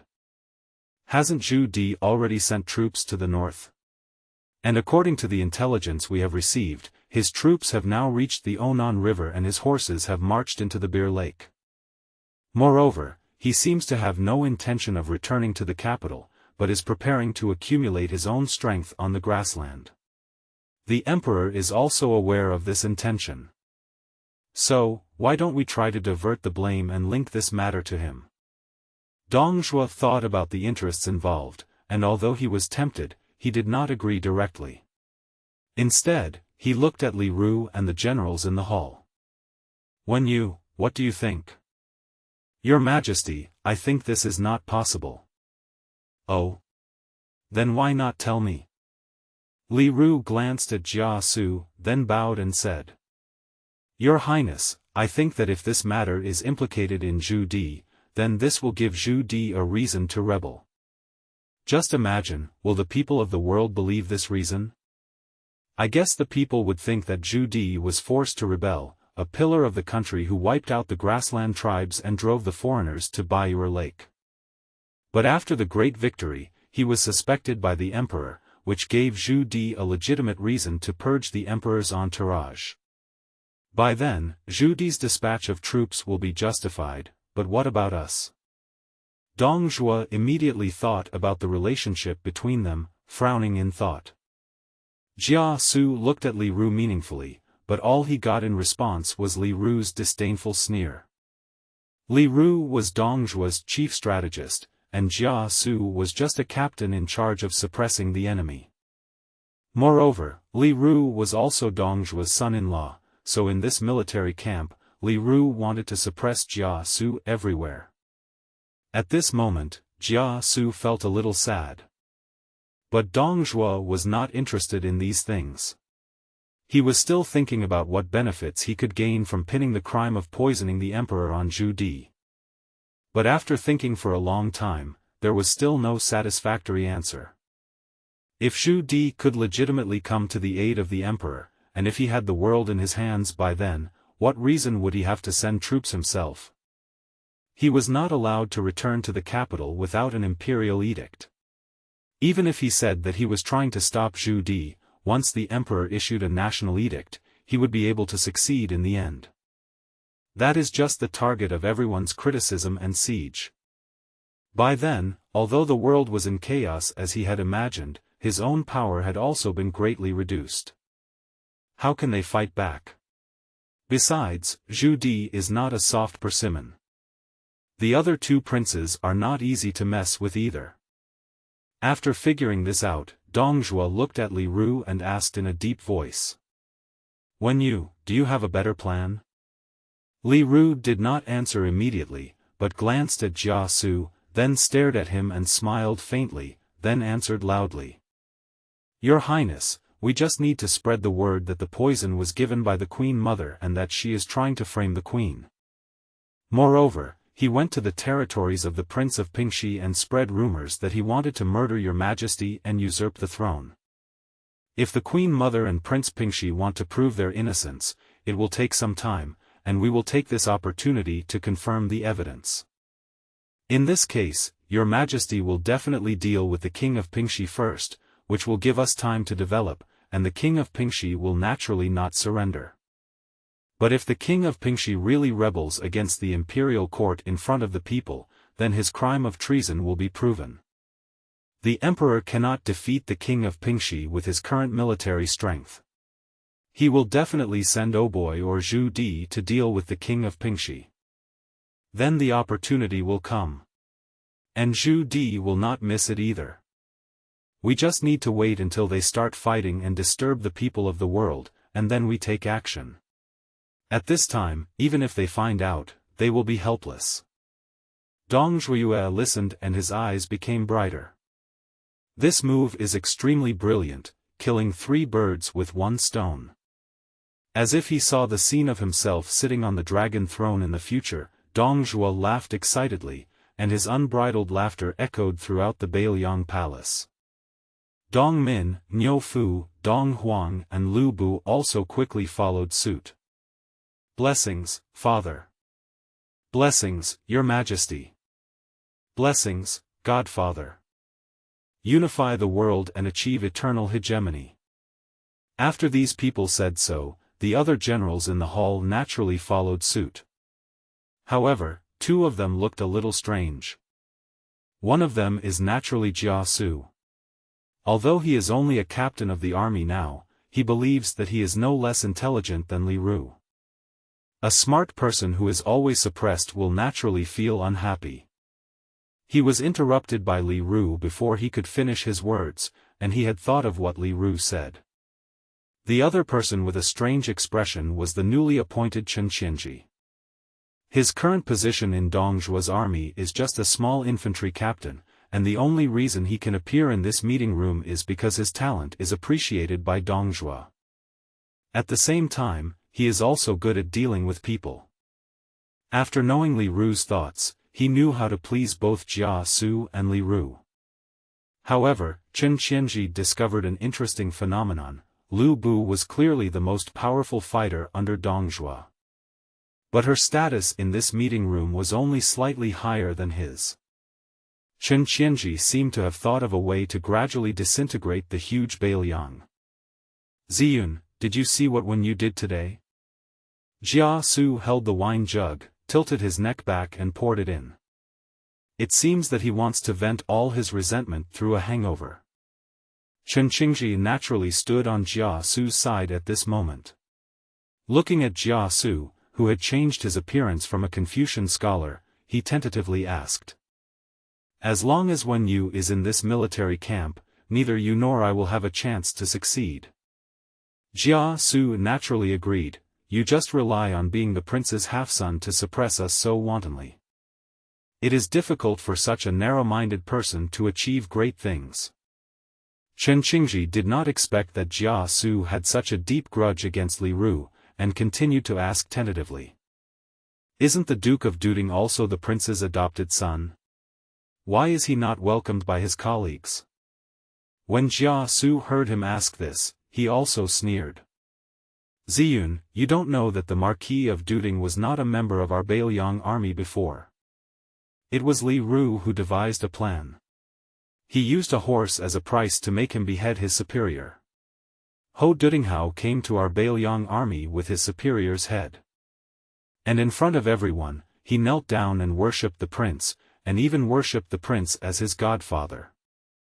We naturally despise those who betray their master for glory, but the martial arts of the Du Tingho Marquis are truly amazing, so although we don't like it, we can do nothing about it. Chen Qianji naturally did not expect that Lu Bu had such a past, and he immediately came up with a plan. If this is the case, then the Marquis of Duding may not be completely loyal to the prince. Jia Su also thought of something and his expression changed immediately. Brother Ziyun, be careful with your words. Don't say this again in the future. Otherwise, I can't protect you. I spoke nonsense, so I should keep it in mind. Thank you, Brother Wenhe, for the reminder. Jia Su raised the wine jug, took a sip of the wine and waved his hand. It's a shame that we met too late. Although we have known each other for a short time, we are rare friends. If something unexpected happens in the future, with our abilities, we will naturally be able to do something. Forget it, let's not talk about this anymore. Today, you and I will just drink to our heart's content. After saying that, he clinked glasses with Chen Qingji and started drinking in big gulps. However, due to Chen Qingji's physical condition, Jia Su would drink a cup while Chen Qingji only needed to take a small sip. Not long after, Jia Su fell to the ground drunk. Chen Qingji looked at Jia Su who had fallen to the ground, shook his head, and his eyes regained some clarity. After dragging Jia Su to the bed, he walked towards Lu Bu's camp. "General, Chen Qingji is outside the tent asking to see you." Lu Bu, who was drinking alone in a depressed mood, looked out of the tent after hearing Zhang Liao's words, his eyes full of confusion. "Let him in." Although he was confused, he still let Chen Qingji in. He knew that Chen Qingji was no ordinary person and had extraordinary intelligence, but he couldn't understand why Chen Qingji came to see him privately. It's such a beautiful day, but Marquis Du Ting is drinking alone. Is he unhappy? As soon as he entered the tent, Chen Qingji's hearty laughter reached Lu Bu's ears. This sentence revealed his resentment, and Lu Bu thought he had met a confidant, so he returned immediately. "Brother Ziyun, please don't make fun of me. I am just a warrior and I don't have the elegance to appreciate the night view. The power of the Marquis Du Ting is so great that he can be the bravest among the 3 armies. Even if there are thousands of troops, he can come and go freely. Why do you have to complain about yourself like this?" Lu Bu felt very comfortable hearing this, and his gaze towards Chen Qingji was particularly passionate. "Ziyun is truly my confidant. Brother Ziyun came to my tent, you are not here to drink with me, right?" Chen Qingji glanced at Zhang Liao in the tent and said meaningfully. "Of course not. I am here to give the general an opportunity." Lu Bu understood what he meant and what he said, and then he gave the order directly, "Wen Yuan, you go down first, and let the soldiers outside the tent stay away." Chen Qingji was very satisfied with Lu Bu's caution. He did not show any modesty but sat down next to Lu Bu, poured him a glass of wine in a familiar manner and drank it all in one gulp. "Good wine." Seeing that Chen Qingji was still preparing to continue drinking, Lu Bu could no longer suppress his inner doubts and asked hurriedly. "If Brother Ziyun likes, you can come to my place to drink at any time, but tonight, Brother Ziyun, are you here just to drink?" Chen Qingji looked at the empty tent, smiled, and then lowered his voice. "A general wants to be a chess piece that is ordered around, or a marginal general that is looked down upon by others. I still want to be a free prince with military power." After saying this, Chen Qingji continued to drink his wine, but Lu Bu's expression changed drastically. He didn't expect Chen Qingji to be so bold. Wasn't he afraid that he would stab him to death with a halberd? "General, you and I both know that it is impossible for us to be reused in the Bailiang army. Besides, the general doesn't really think that he is the prince's adopted son and will be rewarded with enormous power in the future. Don't forget the status of Dong Min, Niu Fu, and Dong Huang in the Northern Liang army. They are the candidates to succeed the prince. Among the counselors, Li Ru bullies us. Even a brave man like the general can only assign low-ranking positions to a man of my talent." After hearing this, Lu Bu already understood Chen Qingji's intention. He also asked in a low voice, "I wonder what Brother Ziyun's intention is in saying this." Chen Qingji suddenly laughed and said softly, "How about we join forces to achieve eternal hegemony?" Seeing the wavering look on Lu Bu's face, Chen Qingji quickly struck while the iron was hot, "General, do you really intend to live under someone else's roof and do nothing for the rest of your life?" Lu Bu was thinking about how Niu Fu had called him a traitor in front of everyone, and he almost couldn't help but stab him to death with his halberd. But his adoptive father pretended not to hear and just drank and ate meat. Thinking of the laughter of those people when they mocked him, Lu Bu couldn't suppress his inner anger for a moment. In an instant, Lu Bu glared with a ferocious look on his face. A real man lives between heaven and earth, how can he be depressed and inferior to others for long? Seeing that Lu Bu's ambition had been ignited by him, Chen Qianji immediately began to persuade him. But that voice seemed to carry a strange charm in Lu Bu's ears. The current situation in the world is that the king of Bailiang, the king of Pingxi, and the king of Yong'an are each in their own camp and are on guard against each other. And Zhu Di on the grassland is also eyeing the Wu dynasty. According to Li Ru's strategy, he may have some chance of conquering the world, but even if he conquers the world, it will belong to the prince. Even if the prince dies 100 years later, the world will still belong to his nephews and nephews. It has nothing to do with you and me. It may even endanger our lives. Lu Bu also understood the reason and asked quickly, then I wonder what we should do, Brother Zetian. We'll wait and see. General, you should expand your army as much as possible and train more before the war begins. When the Great War comes, we can find an opportunity to kill him in the chaos, and then we can legitimately replace him. Lu Bu's eyes lit up when he heard this. He agreed with this point of view very much, and in his opinion, this plan was very feasible. He immediately stood up, walked forward, took Chen Qingji's hand and said, "Brother, your words have opened my eyes to the light, and I am suddenly enlightened." Chen Qingji gave a kind smile but said nothing. Because he knew that as long as Lu Bu was in chaos, no matter how powerful the Bailiang army was, they would be able to divide and annihilate them. Moreover, those scattered white-robed troops of his are also sharp blades that can pierce the heart. However, Qin Chuan, who was far away in the capital, did not know about what happened. Even if he works hard, it will take 3 days for Chen Qingji's secret message to reach Qin Chuan's hands.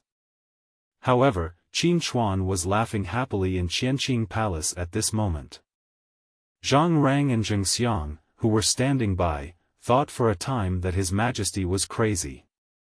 Because of the case of punishing corrupt officials in the Ministry of Household Affairs, the host was recognized by the people. Special reward, Dao national sense of belonging is increased by 20, currently it is 40. The reward for national sports is +5, which is currently 47. The rewards for falling into the camp are 1,000, the black armor army is 10,000, and the white robe army is 7,000. Because the host punished the corrupt official Chen Ziqiang and beheaded 276 people who bought official positions, he gained recognition from the people. Reward the host with an additional 10 points for the sense of belonging to the Dao people. The current value is 50. Reward national fortune +5, currently 52.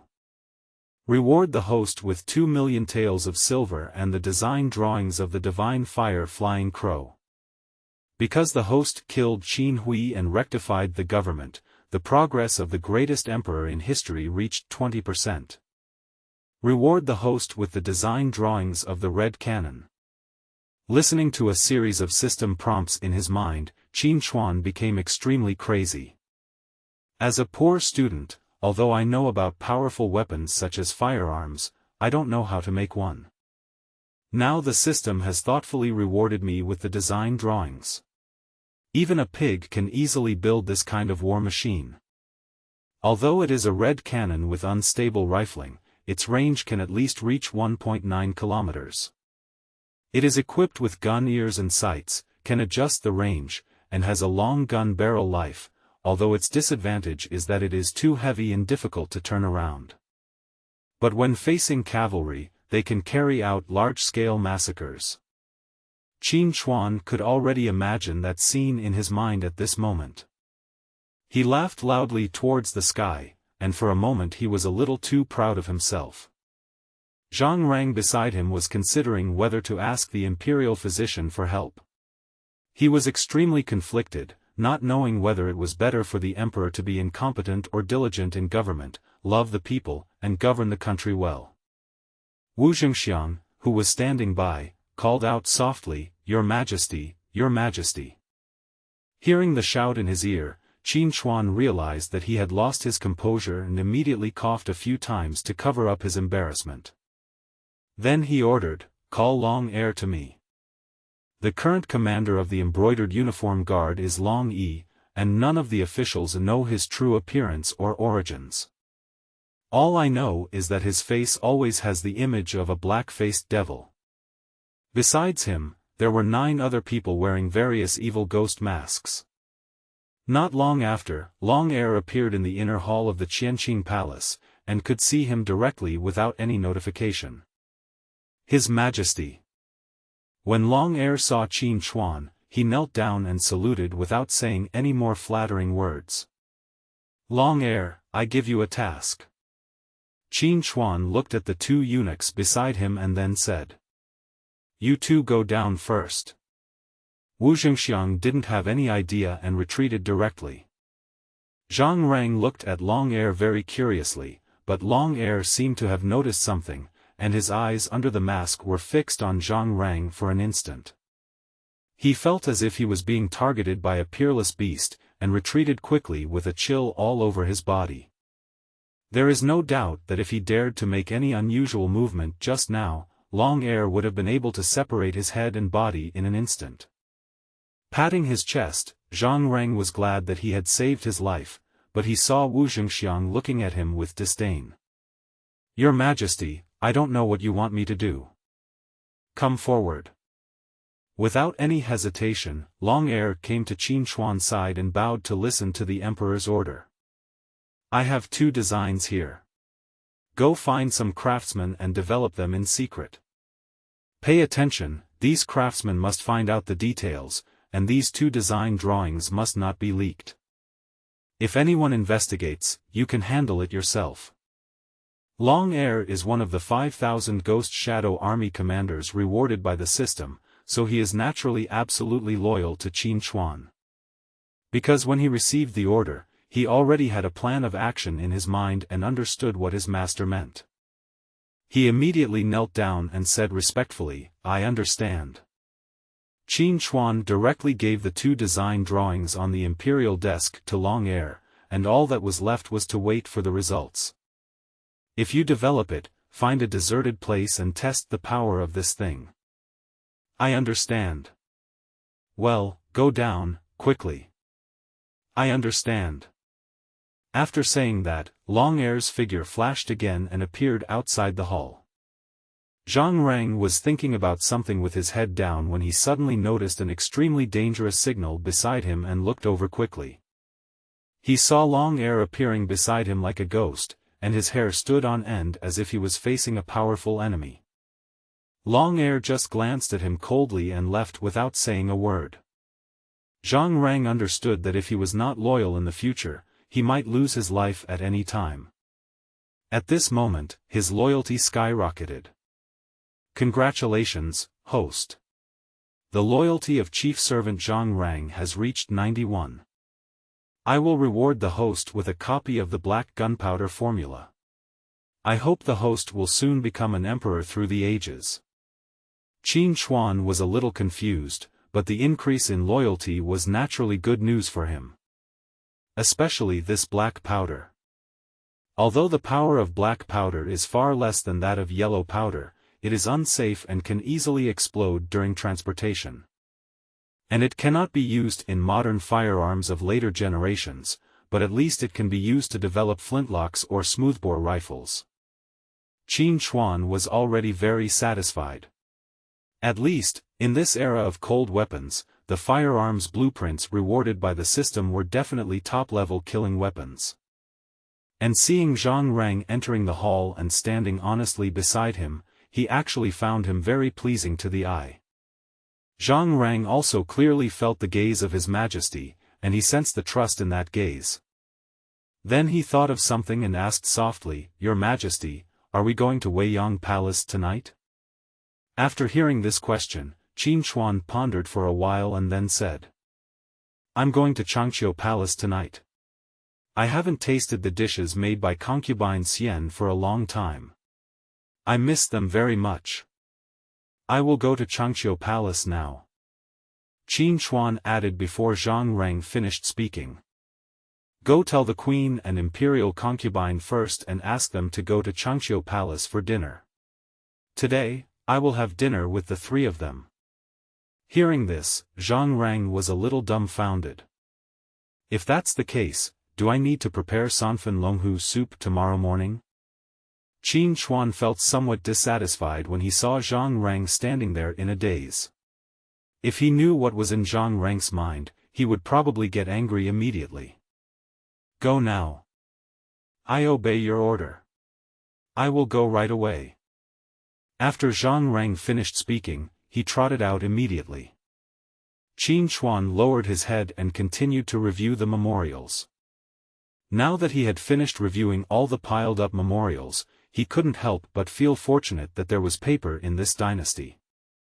If bamboo slips were used, I would probably have to review 100 kilograms of memorials a day. But now with the use of paper, the number of memorials that need to be approved every day has become very few. Of course, the three princes have also made great contributions. The word Qin Chuan writes most often now is, I know. Almost all the memorials I reviewed were replied to in this way. 3/4 of an hour later, after Qin Chuan finished reviewing the last memorial, he looked up and asked. Zhang Reng, what time is it now? Your Majesty, it is now the hour of the dog. Qin Chuan stretched, and Zhengxiang stepped forward sensibly to help massage His Majesty's shoulders. Qin Chuan closed his eyes and enjoyed the comfort on his shoulder, then he let out a comfortable cry. On the other hand, the atmosphere in Changqiu Palace was a bit weird. My younger sister has met the two elder sisters. Su Daji bowed enthusiastically to Wu Zetian and Yang Yuhuan. Yang Yuhuan naturally had no idea and responded enthusiastically. We haven't seen each other for a few days. Let's go enjoy the flowers when we are free some other day. Su Daji naturally agreed happily. But Wu Zetian's expression looked a little unnatural. Although she was smiling, she gave people the feeling that she was aloof. My two sisters, there is no need to be so polite. You and I are both His Majesty's wives and concubines. We are one family in this harem. After saying that, he walked forward and held their hands, acting very affectionate. However, Su Daji and Yang Yuhuan knew the queen's character very well. From the moment she emphasized on wives and concubines just now, the two of them knew that such a strong woman would not truly treat them as sisters in the short term. I pay my respects to your Majesty. Long live your Majesty.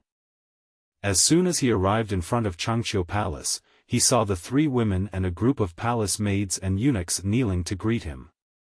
Qin Chuan hurried forward and helped the three women up one by one.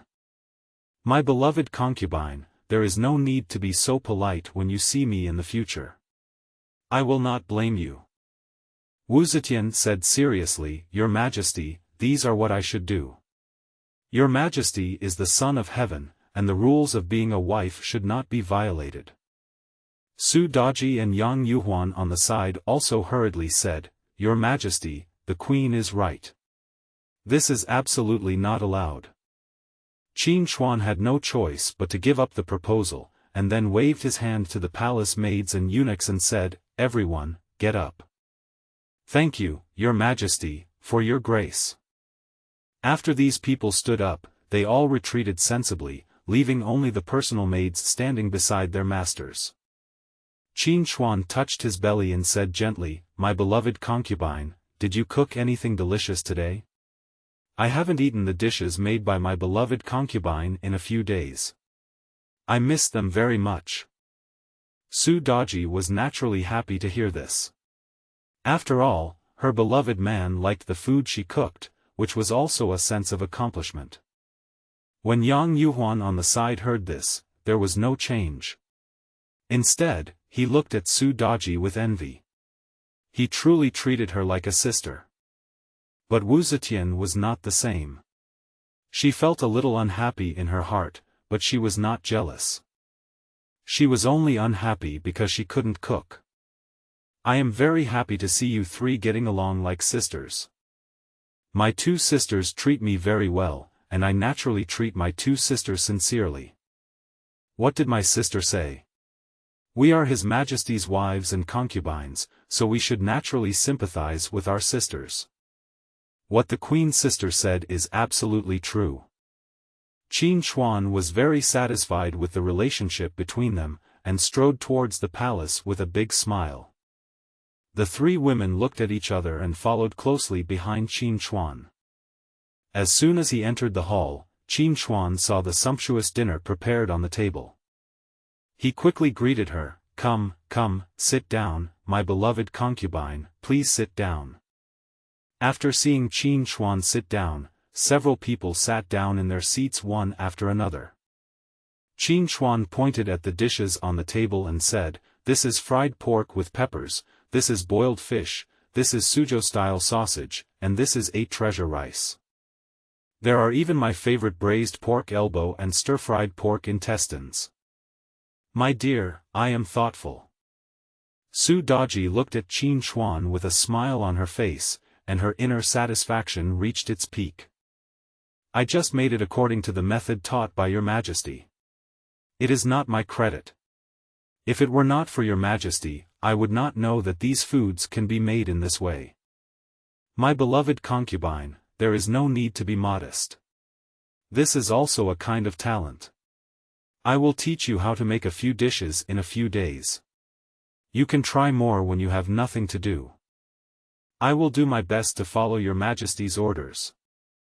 Qin Hui was very satisfied. It was really great to be an emperor. Looking at the three peerless beauties looking at him with tenderness, Qin Hui felt so proud. "Stop looking at me, try it now. Your Majesty, eat first." The three girls spoke almost in unison, looking at Qin Hui lovingly. Qin Hui was no longer polite. He was already very hungry and quickly picked up a large piece of pork elbow. The pork elbow was cooked to be soft, glutinous and sweet. The flesh and bones separated easily with a light pinch of chopsticks and it melted in the mouth. It has a delicate texture, and is soft but not mushy. My beloved concubine's cooking skills are getting better and better. After Qin Hui finished speaking, he saw the three women still looking at him, and hurriedly picked up a piece of braised pork elbow with chopsticks for each of them. The first person to be given the title was naturally Wu Zetian, the queen. The second one is Yang Yuhuan, and the last one is Su Daji. The three women had no objection to this distribution. After all, it was a great honor for the emperor to pick food for them. Wu Zetian was originally a little embarrassed looking at the greasy pork elbow, but seeing Qin Hui eating it with relish, she also picked up the pork elbow from the bowl and put it into her mouth. After chewing gently, the frown relaxed. Your Majesty is right. This pork elbow has distinct flavors and is soft and fragrant without losing its elasticity. Even I, who don't like greasy food, want to eat a few more bites. Yang Yuhuan had no scruples, and she imitated Qin Hui's actions, eating with big mouthfuls. Su Daji was very satisfied seeing how happily everyone was enjoying the dishes she made. Qin Hui had no time to talk. He ate the food on the table with big mouthfuls. It's still more comfortable to pick up the food yourself. While eating, Qin Hui suddenly said with emotion. Wu Zetian also smiled and said, Your Majesty does not like to be served at meals, which is very similar to the late emperor. Qin Hui didn't think too much about it, he was just simply not used to it. I always feel weird being fed by someone, and the originally delicious food becomes tasteless. Looking at the women putting down their chopsticks and staring at him, the love in their eyes became more and more intense. Qin Hui couldn't stand it anymore and said quickly, If you don't eat now, I will eat all of this by myself. As he said this, he started to eat the plate of pork elbow with relish. Zetian was fond of the 8-treasure rice pudding, while Yang Yuhuan and Su Daji were particularly fond of boiled fish. Everyone was very satisfied with the meal. Qin Chuan looked at the 3 girls who were laughing and playing, and sighed in his heart. Well, this is what it feels like to be at home. He really didn't like the strict rules in the palace, and he felt that it was a restriction on these women. But he couldn't change anything now, so he could only start by changing the basics slowly. When the eunuchs and palace maids came forward, they cleared the dishes on the table and brought a pot of tea. A few people gathered together, drinking tea and chatting. But as time got later, Qin Chuan felt a little embarrassed.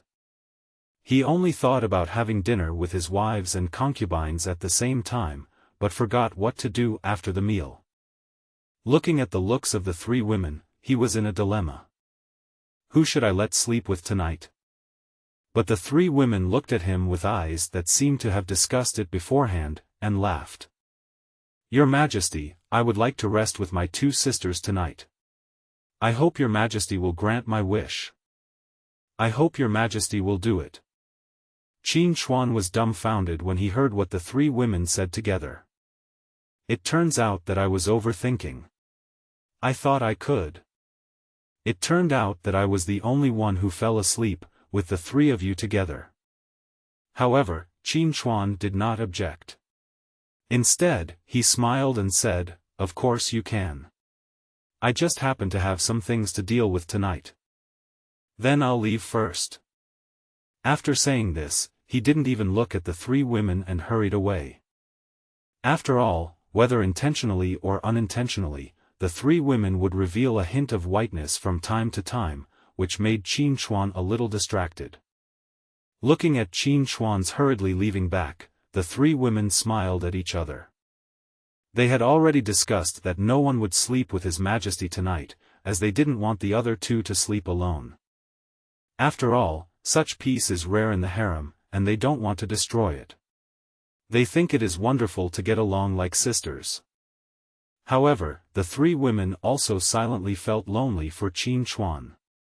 But they didn't know that because of Wu Zetian's previous problems, except for Su Daji and Yang Yuhuan, there was no concubine in the harem.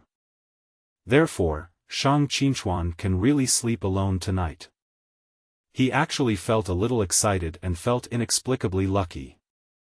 If it really happened that 3 people were with me, then what would happen to me? It was really scary for a while. Zhang Rang didn't understand Qin Chuan's thoughts, he just thought about whether he still needed the dragon and tiger soup. Qin Chuan walked happily towards Qianqing Palace, where he could rest in the side hall. Compared to this warm scene in the palace, Zhu Di on the grassland has not had an easy time recently. It has been half a month since he left for the grassland, but he has not received a single letter from home. He knew that this must have been done by His Majesty, and he was very worried about his wife and 3 sons. I was chewing the dried meat, but it tasted bland. Yao Guangxiao, who was sitting aside and eating the pancake happily, naturally guessed what Zhu Di was thinking. He smiled and said, "General, don't worry. I have said that His Majesty will not harm the lady and the 3 young masters." Zhu Di said depressedly, "I know, but I just miss them." Thinking of something, Zhu Di looked up at Yao Guangxiao and asked meaningfully, "Old monk, what do you think our actions will be judged by future generations 100 years from now? Will they say that I am a thief who stole the country? Will they say that I am a sinner of the Wu dynasty?" When Yao Guangxiao heard this, he laughed. "From ancient times to now, the only one who has conquered this place is you, General. Yes, I am the only one who has fought here. Even if people in the future despise me, they should at least have some respect for me." Thinking of something, Zhu Di stared at Yao Guangxiao and asked, "Old monk, are you going to heaven or hell? If I don't go to hell, who will go down there to save you?" When Zhu Di heard this, his brows relaxed and he looked at Yao Guangxiao, and they both laughed. Okay, that makes me feel relieved." Afterwards, Zhu Di looked far into the distance in the direction of the capital, with a look of more determination and longing in his eyes. And in the general's mansion in the capital, there seemed to be some mysterious connection.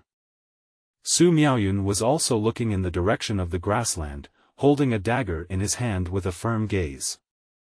He said to himself, military advisor Yao Guangxiao is said to know the future 800 years ahead and the future 1,000 years ahead. He is truly the most eccentric person in the world. But, can this really be accomplished? Is all this also part of the sergeant's plan? The evil monk Yao Guangxiao is a man of extraordinary talent. However, looking at her 3 children, Su Miaoyun couldn't bear it and closed her eyes. Zhu Gaoqi seemed to know what his mother was thinking. He quickly ran to Su Miaoyun, opened his chubby little hands, hugged Su Miaoyun and comforted her. Don't worry, mother. Father will surely be able to drive away those foreign tribes on the grassland. Yes, of course. Gao Qi also needs to grow up quickly. Su Miaoyun looked at her eldest son, touched his head and said with a smile. But the worry in his eyes was indeed stronger. She didn't know what her 3 children would think if they knew that their father was not going to attack the foreign race but was planning a rebellion. After sighing softly, Su Miaoyun looked towards the grassland and said softly, "Husband, are you okay?" On the other hand, Sima Yi has been having a very bad time recently. As a smart man, he naturally knew Yao Guangxiao's abilities, and also knew that Zhu Di would definitely be able to successfully occupy the grassland this time. He didn't know Cao Cao's attitude, he just vaguely sensed that Cao Cao's attitude towards the emperor had softened a lot. Moreover, recently Cao Cao seemed to be deliberately keeping an eye on him and guarding against him. Although Sima Yi had great ambitions, he had no power or influence. Those provincial governors who commanded large armies also sent me letters, but how could I possibly assist them? Even the legitimate emperor wanted to rebel, let alone those kings of the opposite sex who had no legitimate reason to rebel. Sima Yi even secretly cursed them for being stupid. Father, the situation is becoming more and more complicated now. Yes, Father, His Majesty has already shown his decisive character. I'm afraid these people under our command. After hearing what his 2 sons said, Sima Yi said expressionlessly. It's okay. As long as I don't do anything out of line, His Majesty won't do anything to me. After all, I am your Majesty's nominal teacher. Sima Shi said indignantly, but Father, Cao Amon has been crossing the line recently. Yes, Father, Cao Cao actually treated our house as his own and came to visit us at least 3 times a day. Thinking of this, not only the 2 sons were angry, but even Sima Yi couldn't help but want to curse. All his energy-cultivating skills were no match for Cao Cao's shameless behavior. Father, why don't we just hand this Cao a man over to? As he spoke, Sima Shi made a gesture of wiping his neck. Sima Yi said quickly, no, if anything happens to Cao Cao at this time, there will be no place for you and me in this world. Sima Zhao also echoed, brother, what father said is very true. A little impatience can ruin a great plan. Sima Shi felt a little unwilling. He watched his mother being teased every day but could do nothing. This was how it felt. If Cao Cao had not brought Dian Wei and Su Chu with him every day, Sima Shi would probably have been unable to resist taking action. Sima Yi looked at Sima Shi again and patiently advised, Master, remember, Cao Cao is just a small obstacle in front of us. What we want is not just a city or a piece of land, but the whole world. Remember, not only must we not show dissatisfaction to Cao Cao, we must also show goodwill to him so that they can let down their guard against us. After all, our current power is still too small. If we are exposed at this moment, even without your Majesty taking action, we will be doomed. Sima Shi was also a smart man, so he naturally understood the pros and cons of this. He immediately responded, Father, brother, I was impulsive. Don't worry, I know what to do. Looking at his two sons and then looking in the direction of the imperial palace, Sima Yi's eyes showed a hint of worry. Because he couldn't understand every step His Majesty took now. It seems to be disorganized, but every move hits the enemy's vital points. Well. Sima Yi sighed deeply and then walked into the darkness. On the other hand, as the chief examiner of the reopened imperial examination, Yan Song was also worried. So many officials have been executed recently that he can't even remember how many there are. He knew that during the past half-month, people were beheaded every day in Kaishiku. The bluestone road surface had been stained red with blood, and the fishy smell made him very disgusted. But he saw an inexplicable emotion in the eyes of the onlookers. Support. That's right, support. He seemed to feel the people's support for His Majesty, and it seemed that the more corrupt officials he killed, the more grievances the people had been redressed. The support became stronger and stronger. This was something he didn't expect. Now that the imperial examination has been reopened, he feels even more afraid. 10 years ago, there were many factions in the court, and none of them wanted poor students to succeed, so they united together and closed the imperial examination, which was a way for poor students to succeed. But now, the imperial examination has to be reopened. He couldn't imagine how long those poor students had been suppressed in their hearts. If they gained power, would he and his gang really be able to be reconciled? Because of this matter, the Minister of War Wang Dianfu and the Minister of Works Yang Su often came to me. He also asked the Queen Mother for advice, but the Queen Mother seemed to be unconcerned about state affairs recently and was only focused on her flowers and plants. He stayed in Cunning Palace and refused to take a step out, even refusing to see me. In the past, Wei Zhongxian passed on messages to them, but now that old dog Zhao Gao was also an unreliable guy. All he did all day was indulge in pleasure and guard his own little piece of land. Yan Song felt more and more abandoned. Abandoned by the Queen Mother. But he did not feel sad about being abandoned, and even felt a little fortunate. Alas, in this Dao dynasty, there is really only one person who can call the wind and rain. A new emperor chooses new ministers. Yan Song looked at the deep night and felt a little sad. But there is no one around me to talk to. In the Dao dynasty, ever since the death of Emperor Taizu, the ministers in the court have become chess pieces of black and white. But the world is not black and white. Black and white are always fighting, so it is gray. If white has no successor, then it will soon become pure black. The existence of gray shows that there are still people holding on to the white side. However, white is not white, but not so black. Black is not black, but not white enough. That's why it's gray. Having served as an official for many years, Yan Song has witnessed too many intrigues and deceptions, and has seen through and understood people's hearts. He knew that yin is within yang, not opposite to yang. Your Majesty, Gao Dejai has been talking with his generals late at night in the camp recently. I'm afraid he has ulterior motives, Your Majesty. We must be on guard. In this situation, we'd rather kill the wrong person than let him go. Sitting at the top was a handsome man with a dignified demeanor, a pair of sword-like eyebrows and a straight nose on his fair face, looking quite like a gentle and elegant scholar. But those ears were extremely large and gigantic. Guozhu, Gao Dejai is the most powerful general in my army. He has made great contributions to our country and enabled us to gain a foothold in Yunnan and other places. Hu Guozhu was not convinced and said firmly, Your Highness, his merits are his merits and his faults are his faults. If he really had no ulterior motives, why would he have to have a secret conversation with the generals late at night? If he is really above board, how dare he not let me investigate? After hearing this, Wu Sangui's face showed a trace of doubt.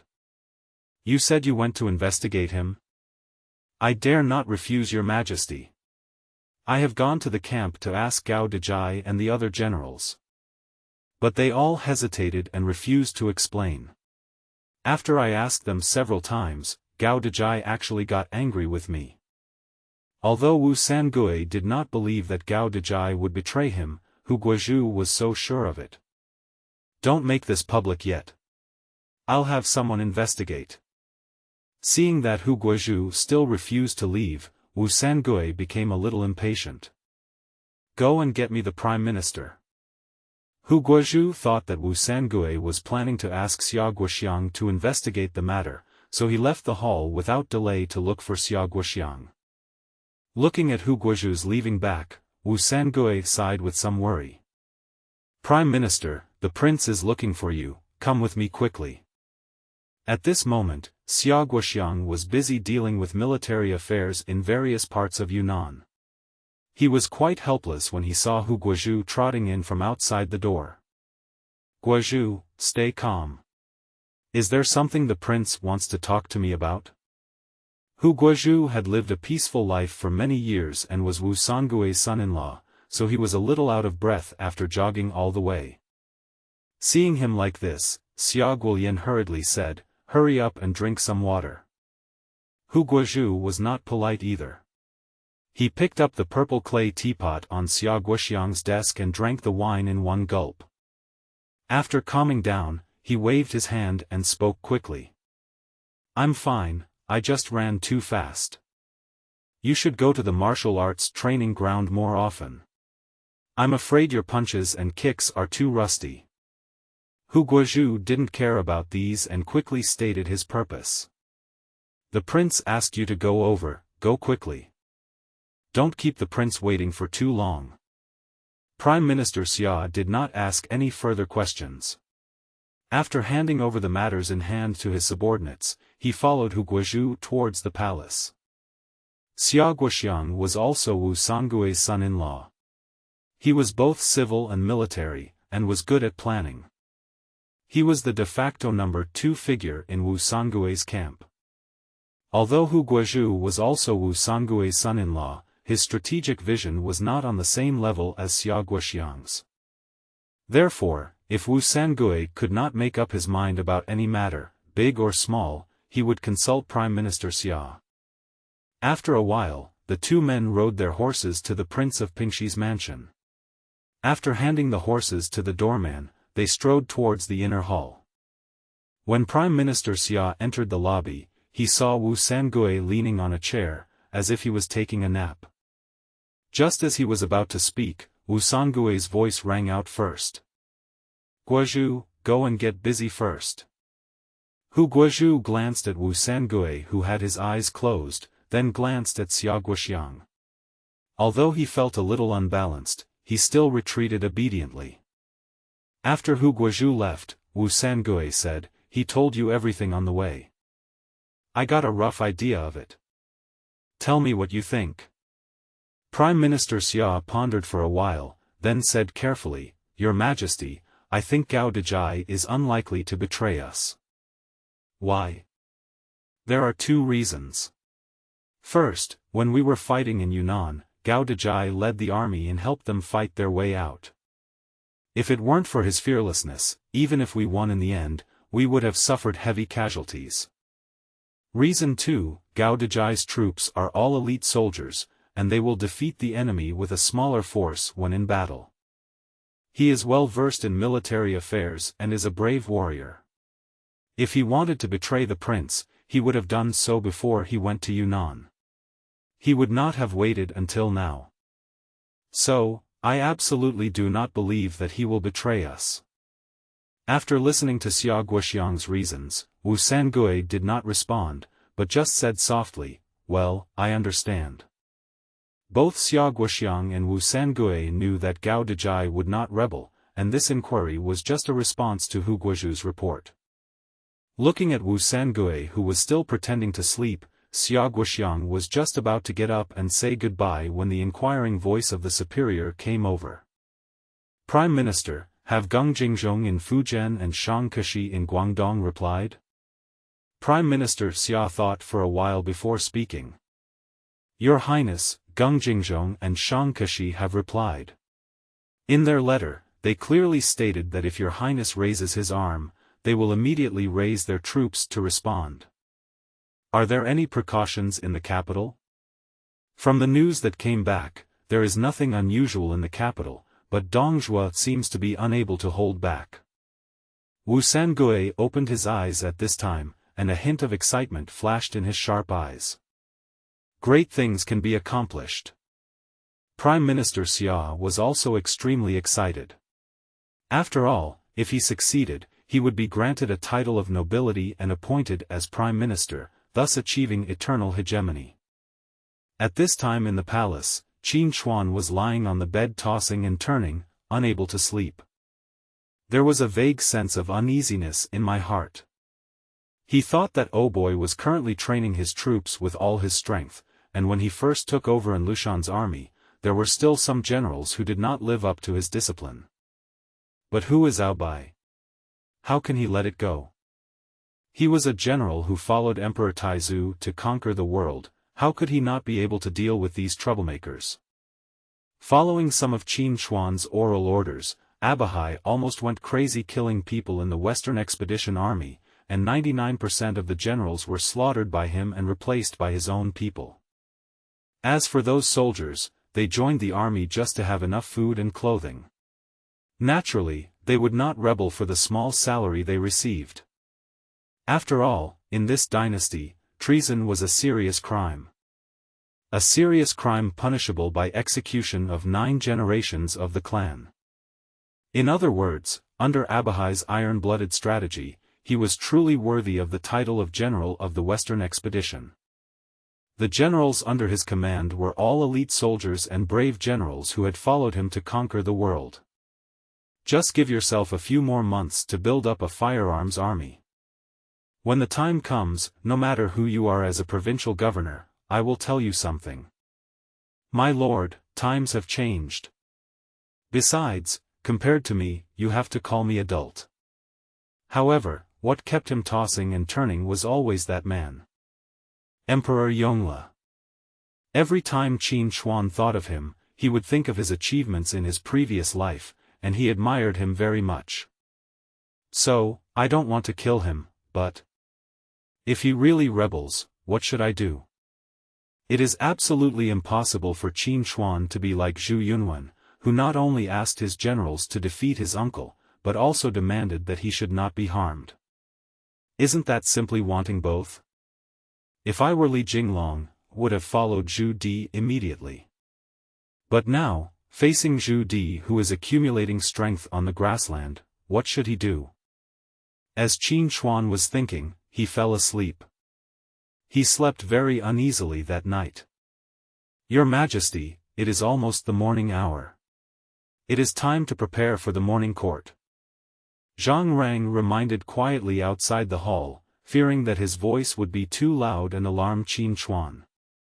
After shouting a few times, Qin Chuan slowly opened his eyes, looked around and then shook his head. Get up, go to a place covered with gauze, take off your dragon trousers, take out your dragon tools, and sprinkle dragon water.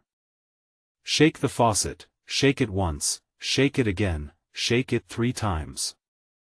After a while of shaking, he looked at the orange liquid in the bucket and made a sound. It seems like I've been a little angry recently. Zhang Rang. Hearing Qin Chuan's shout, Zhang Rang immediately trotted into the dormitory. Come here, help His Majesty change his clothes. Following Zhang Rang's shout, the palace of the Qianqing dynasty suddenly became busy. The maids were holding folded black gauze kerchiefs, coiled collared robes with narrow sleeves, and belts one by one. The belt is made of gold, jade, amber, and rhinoceros. 4 people surrounded Qin Chuan, serving and dressing His Majesty gently and carefully. Qin Chuan has also gotten used to it. After all, it is really too troublesome to wear casual clothes. Qin Chuan looked at the palace maid who was squatting in front of him and adjusting his belt. The palace maid seemed to sense something and looked up cautiously. When their eyes met, the palace maid saw that His Majesty was smiling at her, and she lowered her head instantly, with a blush on her face. Qin Chuan looked calm, glanced at Zhang Rang, and walked out of the hall. Zhang Rang immediately followed and turned to look at the palace maid who had just looked directly at His Majesty. At this time, many ministers were already standing outside Taihe Gate. Among these ministers, many are new faces. Yan Song was still the object of flattery by all officials, not for any other reason but simply because he was now the chief examiner of the imperial examination. Ruan Dianfu and Yang Su stood on either side of Yan Song, followed by Yan Shifan. Looking at the officials behind Zhang Baigui, Yan Song didn't say anything, just glanced at them lightly. But his son Yan Shifan sarcastically said, "A group of children from a humble family think they have climbed to a high tree." "Shut up." Yan Song immediately scolded his son softly. Listening to his father's scolding, Yan Shifan looked at Zhang Baigui with even colder eyes.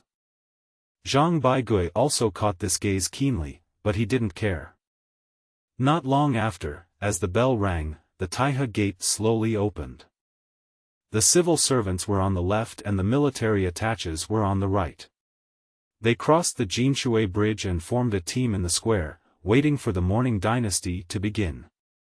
Qin Chuan stood in front of the palace of Qianqing and watched the officials enter one after another. After they stood up, he walked straight to the dragon chair. After Qin Chuan sat down, Zhang Rang stepped forward and sang loudly, "By Your Majesty, long live Your Majesty. My dear ministers, please stand up." After the ministers stood up, Zhang Rang continued to sing, "I have a script to play early, if there is nothing else, I will leave the court." As soon as Zhang Rang finished speaking, Zhang Baigui left the class. "Your Majesty, I, Zhang Baigui, have something to report." "Allow." Then Zhang Baigui took out a booklet and handed it over with both hands. "Your Majesty, these are the newly appointed officials of the Ministry of Personnel. Please have a look at them." Yan Song couldn't help but turn his head and look at Zhang Baigui, as if he felt that he had crossed the line. But thinking of what His Majesty had said about letting him temporarily serve as the Minister of Personnel, he decided not to say more. After Zhang Rang checked the booklet, he handed it to Qin Chuan. Qin Chuan took it, opened it and examined it carefully. In fact, he already knew these lists, and the people on the lists were almost all children from poor families. After closing the roster, Qin Chuan's majestic voice rang out, "All right." After Zhang Rang took it, he read it out in front of all the civil and military officials. Zhao Qian, Ma Renli, Secretary of the Ministry of Personnel. Kong Siren, Xian Lingen, Li Guhuai and Zhou Miyun are among the officials. Zhang Nianxin, a member of the Civil Service Department and a foreign minister. The officials in charge of Fangzheng are Gao Baoyang and Xiarue Xiang. Come forward and receive the order to thank me. Although these children from poor families whose names were read out already knew the outcome, when their names were read out in the morning. At this moment, my heart is excited and my hands are shaking. He hurriedly left the class and came forward to pay homage. "I have received the order to thank you. Long live Your Majesty." Although the character of children from poor families varies, he believes in Zhang Baigui's vision. With one hand lowering his chin, he flicked his other hand. Zhang Rang immediately shouted, "Back off." Several people didn't even dare to raise their heads. They bowed and retreated quickly, returning to their own positions. Zhang Baigui also returned to the class. At this time, Heshen came out of the class. "Your Majesty, I, Heshen, have something to report." Looking at the fat and big-eared Heshen, Qin Chuan showed some interest, approved. "Your Majesty, the general who conquered the north has won victory after victory on the grasslands, and now he has driven the remaining troops of the Oirat and Tatars to the Onan River. Your Majesty, it's time to order him to return to the court." Looking at Heshen's wide-open eyes, Qin Chuan understood everything clearly. This guy must be worried about the money. However, you should save more. After all, you are my treasury." When Cao Cao heard this, he frowned because he knew that Zhu Di would never come back. Not only did he know it, almost all the high-ranking officials present knew it. Hushan also knew it, but he still brought it up. Because even if Zhu Di really didn't want to come back, could he openly disobey the order? However, Qin Chuan's response was something that all the civil and military officials had never expected. "Let's not discuss this matter for now. I have my own plans." But without waiting for Hushan to continue speaking, Qin Chuan waved his hand and asked him to leave. Hushan also returned to class helplessly. After Hushan returned to class, Qin Chuan noticed the vacant position in the Ministry of Revenue and asked, "Yan Song." When Yan Song heard His Majesty calling his name, he immediately stepped out of the class. "Your Majesty, long live your Majesty." Looking at the respectful Yan Song, Qin Chuan found it a little unbelievable, but when he looked at the loyalty level of 60 above Yan Song's head, it was even more unbelievable. When did it go up? Then he looked at his son, Yan Shifan.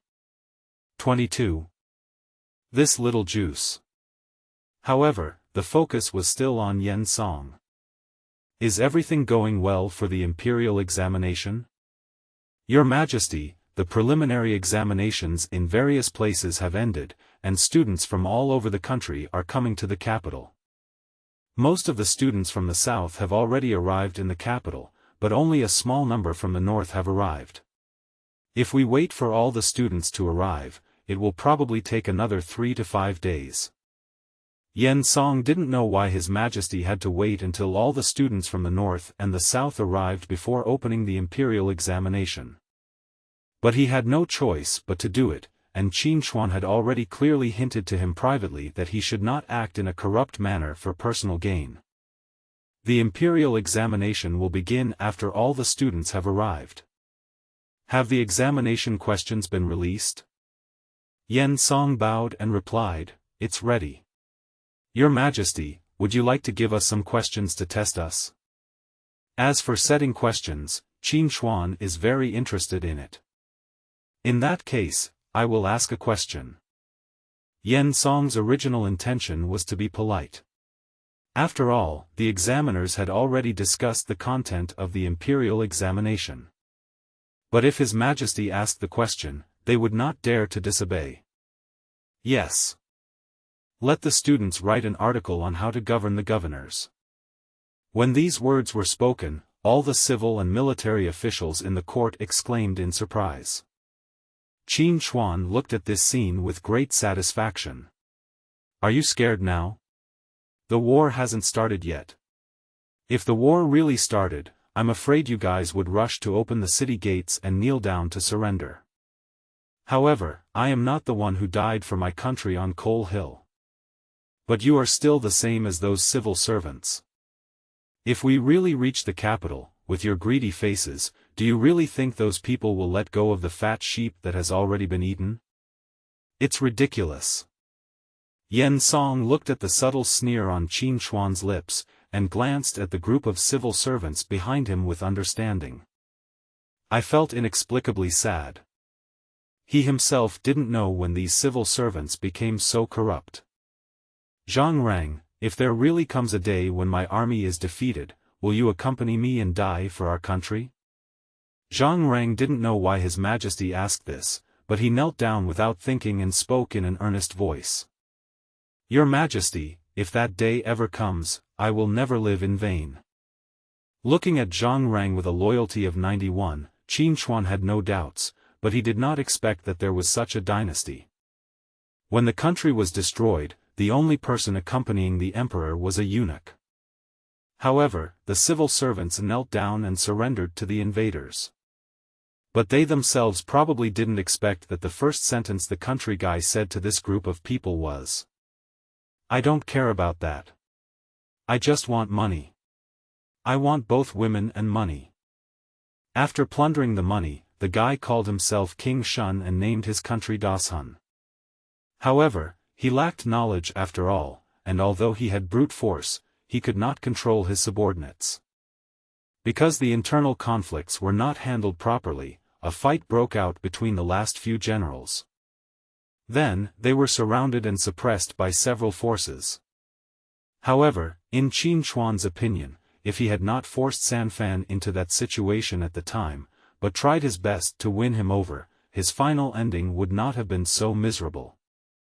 While Zhang Rang was lying on the ground in fear, Qin Hui's mind was already full of thoughts. Qin Hui came to his senses after thinking of something, glanced at Zhang Rang on the ground, and gave instructions. "Change clothes, I want to leave the palace." Hearing that Qin Hui was leaving the palace again, Zhang Rang thought that His Majesty was craving for the braised pork, so he smiled and said, "Your Majesty, do you want to eat some delicious food outside the palace? I will go and prepare some plain clothes for you." Unexpectedly, Qin Hui said, "This time, I am going to the Zhengbei general's mansion." Zhang Rang was confused. He didn't know why His Majesty was going to Zhu Di's residence. Zhu Di is not in the capital, and Su Miaoyun is the only one in the mansion. Could it be that? Looking at Zhang Rang's strange eyes, Qin Hui had no idea what he was thinking. If he knew, Zhang Rang would probably be whipped at least 10 times. After Zhu Di left, the general's mansion was placed under strict surveillance, but it was not stated explicitly. The people didn't know, not even Zhu Di's 3 sons. The guards outside the door had long been replaced by the embroidered uniform guard. Although Su Miaoyun knew this, what could she do? Zhu Gaoqi was reading a book on a stone chair in the front yard. He was concentrating on reading and looked a little naive. He didn't even notice that Qin Hui was standing behind him. It wasn't until the maid beside him knelt down in panic that he reacted. After taking a look at Qin Hui's face, I felt that he looked somewhat familiar, and kept searching in my mind to figure out who this person was. It was not until this face overlapped with the face in his memory that he remembered who it was. "Your Majesty, I, Zhu Gaoqi, pay my respects to you." "Long live His Majesty." "I didn't know Your Majesty was coming. I failed to greet you. I hope Your Majesty will forgive me." Zhu Gaoqi knelt on the ground with some difficulty and lowered his head, but there was a gleam of excitement in his eyes. For no other reason than that he met the emperor. Now he can brag in front of his 2 younger brothers. Thinking of the envious eyes of Gao Su and Gao Sui, he became very excited. Qin Hui looked at the little fat boy kneeling on the ground in front of him and thought he was very likable, so he decided to tease him. "Little fatty, your father is rebelling." When Zhu Gaoqi heard the first words His Majesty said to him, he was stunned for a moment. Looking at his chubby little face, Qin Hui laughed and pinched it. Then he walked straight to the backyard. However, Zhang Rang and Yu Huatian, who had been following behind him, did not speak. As soon as I entered the backyard, I saw a woman standing on a corridor among the flowers. She has a slim figure, giving people a sense of fragility. Her once pretty face now looked pale and thin. There seems to be a lingering sadness in the slightly dim eyes. Is this the legendary woman of her generation, Su Miaoyun, known as the female scholar? As if she had noticed something, Su Miaoyun turned around and met Qin Hui's gaze. "I didn't know Your Majesty was coming. I hope Your Majesty will forgive me." "Your Majesty, I am Su's concubine, and I am here to see Your Majesty." "Long live His Majesty." Looking at Su Miaoyun, who was prostrating herself, Qin Hui said with a gentle smile, "Get up, you should know why I came to visit you today." Su Miaoyun naturally knew it, but she couldn't say it. "I hope Your Majesty will forgive my ignorance. I don't know." Qin Hui didn't care either, and said meaningfully, "I know what you think, and I also know what Zhu Di thinks. He is not an ambitious person. He just doesn't want to see the people displaced and the foreigners acting recklessly on the border. He just wants to make the grassland a horse ranch for our Dou dynasty." I also know that he is loyal to the late emperor, not to me. Do you think I'm right? The sadness in Su Miaoyun's eyes intensified, and the dagger in her sleeve tightened even more. Naturally, this action did not escape Yu Huatian's eyes, nor did it escape Qin Chuan's eyes. He raised his hand to stop Yu Huatian, then waved his hand, "You two go down first." At this moment, at the door of the backyard, 3 small figures were secretly looking at something. Suddenly, a figure appeared behind me. He leaned forward and stretched out 2 big hands, which were like eagle claws. He picked up Zhu Gaoqi and Zhu Gaoqiu one by one. Zhang Rang was also busy, and he also detained the youngest, Zhu Gaosui. Unlike Zhu Gaoqi's elegance, Zhu Gaoqiu was born with a fiery temper, just like Zhu Di. The moment he was lifted up by Yu Huatian, he turned around and punched Yu Huatian in the abdomen. However, for Yu Huatian, it was just like tickling. Zhu Gaoqi looked at Yu Huatian and felt that his gaze was extremely cold. There was no trace of the kind and loving look that the emperor had just shown. "Why did you catch me? Let me go. My father is a great general. If my father comes back, you will be finished." Zhu Gaoqiu used his hands and feet and shouted loudly, but he could not break free from Yu Huatian's grip. After a round of ineffective protests, they were dragged to the front yard. At this time, only Qin Chuan and Su Miaoyun were left in the backyard. Looking at Qin Chuan walking towards her step by step, Su Miaoyun tightened his grip on the dagger. But who would have thought that Qin Chuan would just walk to the chair next to her and sit down, sitting sideways without paying any attention to his image. "I can let you go find him, and let you take Gao Qi and the others with you. You just need to help me convey some words to Zhu Di." Su Miaoyun was already holding the dagger tightly and pursing her lips. Qin Chuan spoke to himself without caring about Su Miaoyun's attitude at all. "I don't know where to start. I can only tell you that the me before is not me anymore. I am who I am now. The me who didn't care about government, was incompetent and appointed treacherous ministers, was not me. And now, I am the one who works hard to govern, knows how to assign people to the right positions, and does everything myself. This is who I am. And, in the near future, my goal is for the country to be peaceful and the people to live and work in peace. I don't know, can you understand?" Su Miaoyun lowered her head slightly and pondered for a while. He said uncertainly, "Your Majesty means that the you before was not you, and the you today is you. The you before was just a means of self-slander. The you who is now decisive and ruthless is the real you. She is worthy of being called Empress Su, who was chaste since childhood, loved reading, and was known as a female scholar. He is really quick-witted. You can understand it this way." At this moment, Su Miaoyun relaxed his grip on the dagger and let out a light breath. She originally thought that His Majesty wanted her to go to the grassland to persuade them to surrender, but she never expected that His Majesty would condescend to explain to his subjects. "Why is your Majesty like this?" Noticing that Su Miaoyun's tense body relaxed a little, Qin Chuan began to tell her the original owner's sad past. "You only know that you are the emperor of the world, and that you are clothed in fine clothes and fed with fine food, and that thousands of people are his subjects. But how could you know that my father died early due to a serious illness caused by years of fighting in the battlefields? My mother also hanged herself when she was besieged by the enemy. Later, my father went through hardships and established the Dowager dynasty, creating this huge dynasty.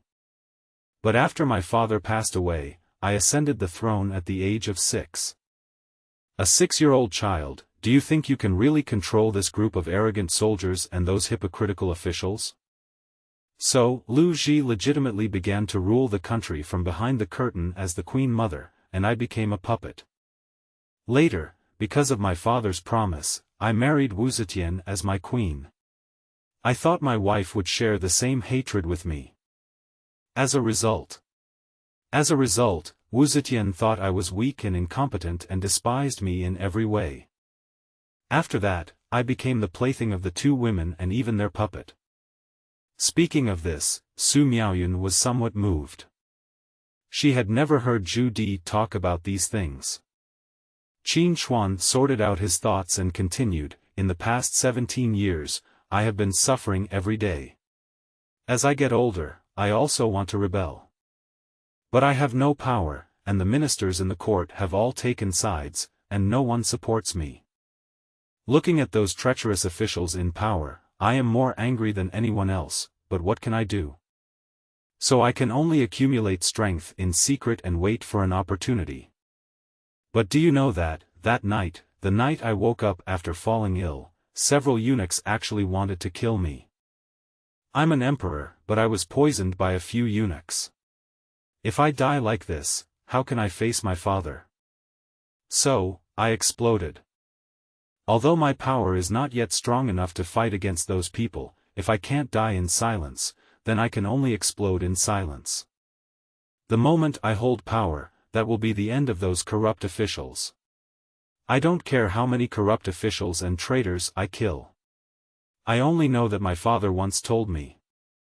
I want to be an emperor who rules for the people and can make the people live a good life. Qin Chuan said this, looking directly at Su Miaoyun, and said word by word, so, do you understand now? This is the real me. After listening to Qin Chuan's story, Su Miaoyun actually felt for a moment that her husband was an unforgivable sinner. She herself was shocked by the thought. Your Majesty, I will remember your words and will tell you word for word. Qin Chuan waved his hand and continued, tell Zhu Di to take care of the foreign tribes on the grassland and then turn around with his army. Send troops to defend Datong, Qingzhou, and Guangning. Su Miaoyun naturally knew whose territory that was. After thinking for a while, he asked softly, Your Majesty, are you worried about Prince Yong'an? He will definitely rebel, so if Zhu Di can capture Prince Yong'an, I will give him a great opportunity. What kind of opportunity is it? Su Miaoyun became curious and asked quickly. You just need to tell him that beyond the vast ocean, there are many lands larger than the Dou dynasty, and the people there still live a life of eating raw meat and drinking blood. And I know the routes to those places. If Zhu Di can help me resist Prince Yong'an, I will tell him the routes. He could go there with his army and his family and establish his own dynasty. Su Miaoyun was somewhat tempted. If this was true, then Zhu Di would not be charged with treason, and by killing the traitor Prince Yong'an, he would also be able to leave his name in history. But she still had a question, how can I trust the route Your Majesty mentioned? Qin Chuan knew that she couldn't believe it so easily, so he handed her the simple map he had drawn. This is the route to the land over there. You only need to ask Zhu Di to send a few thousand soldiers to investigate and you will know whether I have deceived you. Besides, do you think I would deceive you with these things? Looking at the route map in her hand, Su Miaoyun was completely moved. Your Majesty, when can I leave? At any time. The minister wishes to depart immediately. It's approved. Qin Chuan showed a confident smile, and Su Miaoyun was in a trance at this moment looking at the young emperor's wanton appearance. With the help of the halo behind him, Su Miaoyun seemed to really see a lifelike five-clawed golden dragon behind Qin Chuan. At this moment, she sincerely bowed down to Qin Chuan. Thank you, Your Majesty, for not killing me. Look at this legendary woman recorded in later generations, the woman that Zhu Di loved all his life.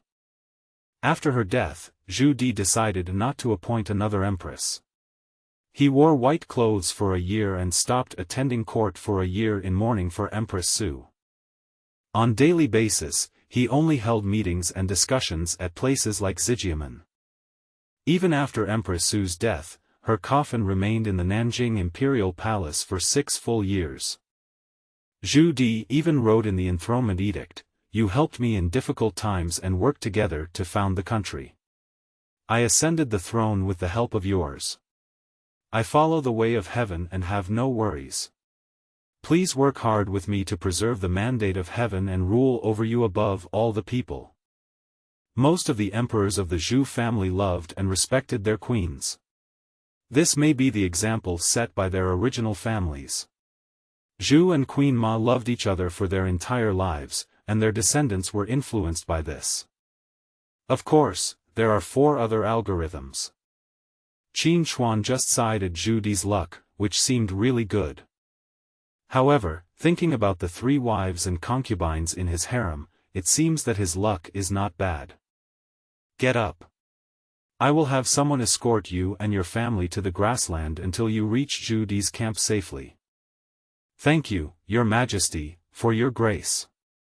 Seeing the paleness on Su Miaoyun's face being replaced by rosy color, Qin Hui seemed to have thought of something. Eat more vegetables and fruits such as radish and cabbage. You should also eat more tofu and corn ribs, and try to eat less oily foods. Su Miaoyun was a little confused, but she had seen these things in books and they seemed to be a therapeutic food. Looking at Su Miaoyun's puzzled eyes, Qin Hui did not intend to explain. After all, it was still early and there was nothing wrong with her body. Your Majesty, is there anything else you want me to say to you? Su Miaoyun looked at Qin Hui, who seemed to be hesitant to speak, and asked. Qin Hui looked at Su Miaoyun seriously, his voice full of majesty. Finally, I want to tell Zhu Di that I am not afraid of him. I do this only out of respect for him. Seeing Su Miaoyun's curious look, Qin Hui said, you don't need to tell him this. You just need to know it yourself. Just treat it as a little secret between you and me. Hearing this, Su Miaoyun's ears turned red. But Qin Hui didn't notice her abnormality. He looked at the sky in the distance and spoke slowly. I just respect the Yongle Emperor. What a domineering name, and what a domineering person he was. I never thought I would get to meet him. Su Miaoyun was even more confused. I don't understand, what does this have to do with my husband? The Yongle Emperor, also known as Zhu Di. Su Miaoyun was completely confused and didn't understand, but Qin Hui didn't intend to explain anymore. Just treat these words as a joke from me. There is no need to tell Zhu Di. Just forget it. After saying that, he turned and left. After returning to the front yard, Qin Hui laughed when he saw the 3 little guys kneeling on the ground, pinching their ears with their hands and looking aggrieved. Everyone, get up. What is this for? When Zhu Gao Qiu heard that the emperor had spoken, and that the words seemed to be in his favor, he quickly stood up and pointed at Yu Huatian angrily. Come on, hit me again. Let's see if you dare to hit me in front of His Majesty. Qin Hui was also happy when he looked at the future golden beans. I walked up to him and pinched his face, telling him to be a good boy and listen to his family from now on. Especially you, Zhu Gaoxiu, you should read more books, otherwise you will suffer. Zhu Gaoxiu didn't know what the emperor meant, he only knew that the emperor pinched his face and smiled at him. I was envious of my brother just now, but now I don't envy him at all. Okay, I'm leaving now. I'll send someone to take you to see your father later. Then you can ride horses and hunt on the grassland. If you catch any prey, don't forget to ask your father to write to me and tell me. The 3 children were all happy to hear this, especially Zhu Gaoxiu. He was active by nature and became excited when he thought of the vast grassland. Your Majesty, if I write to you after I kill the prey, will you really read it? Looking at Zhu Gaoxiu's expectant expression, Qin Hui rubbed his head and said with a smile. I will. Zhu Gaoxiu jumped up excitedly instantly. At this moment, Su Miaoyun, who was standing behind him, looked at the emperor who treated his son tenderly. I was in a trance again. It seems that your Majesty was once as innocent as this, but it seems that the duration of his innocence was very short. Looking at Qin Hui's departing back, Su Miaoyun secretly made up her mind to win Zhu Di's heart back. Even if we follow your Majesty's orders and establish a dynasty overseas, we must never allow him to rebel within the territory of the Wu dynasty. Perhaps, many years later, Su Miaoyun will be glad for the decision she made today. And she, perhaps, will never forget this morning's court session for the rest of her life, when a young emperor stood in the sun and told her about his hardships. What's more, I can't forget the 5-clawed golden dragon formed by the halo behind the young emperor. This will be something she will never forget. Long Yi, send 100 jinui to escort Zhu Di's family to the grassland.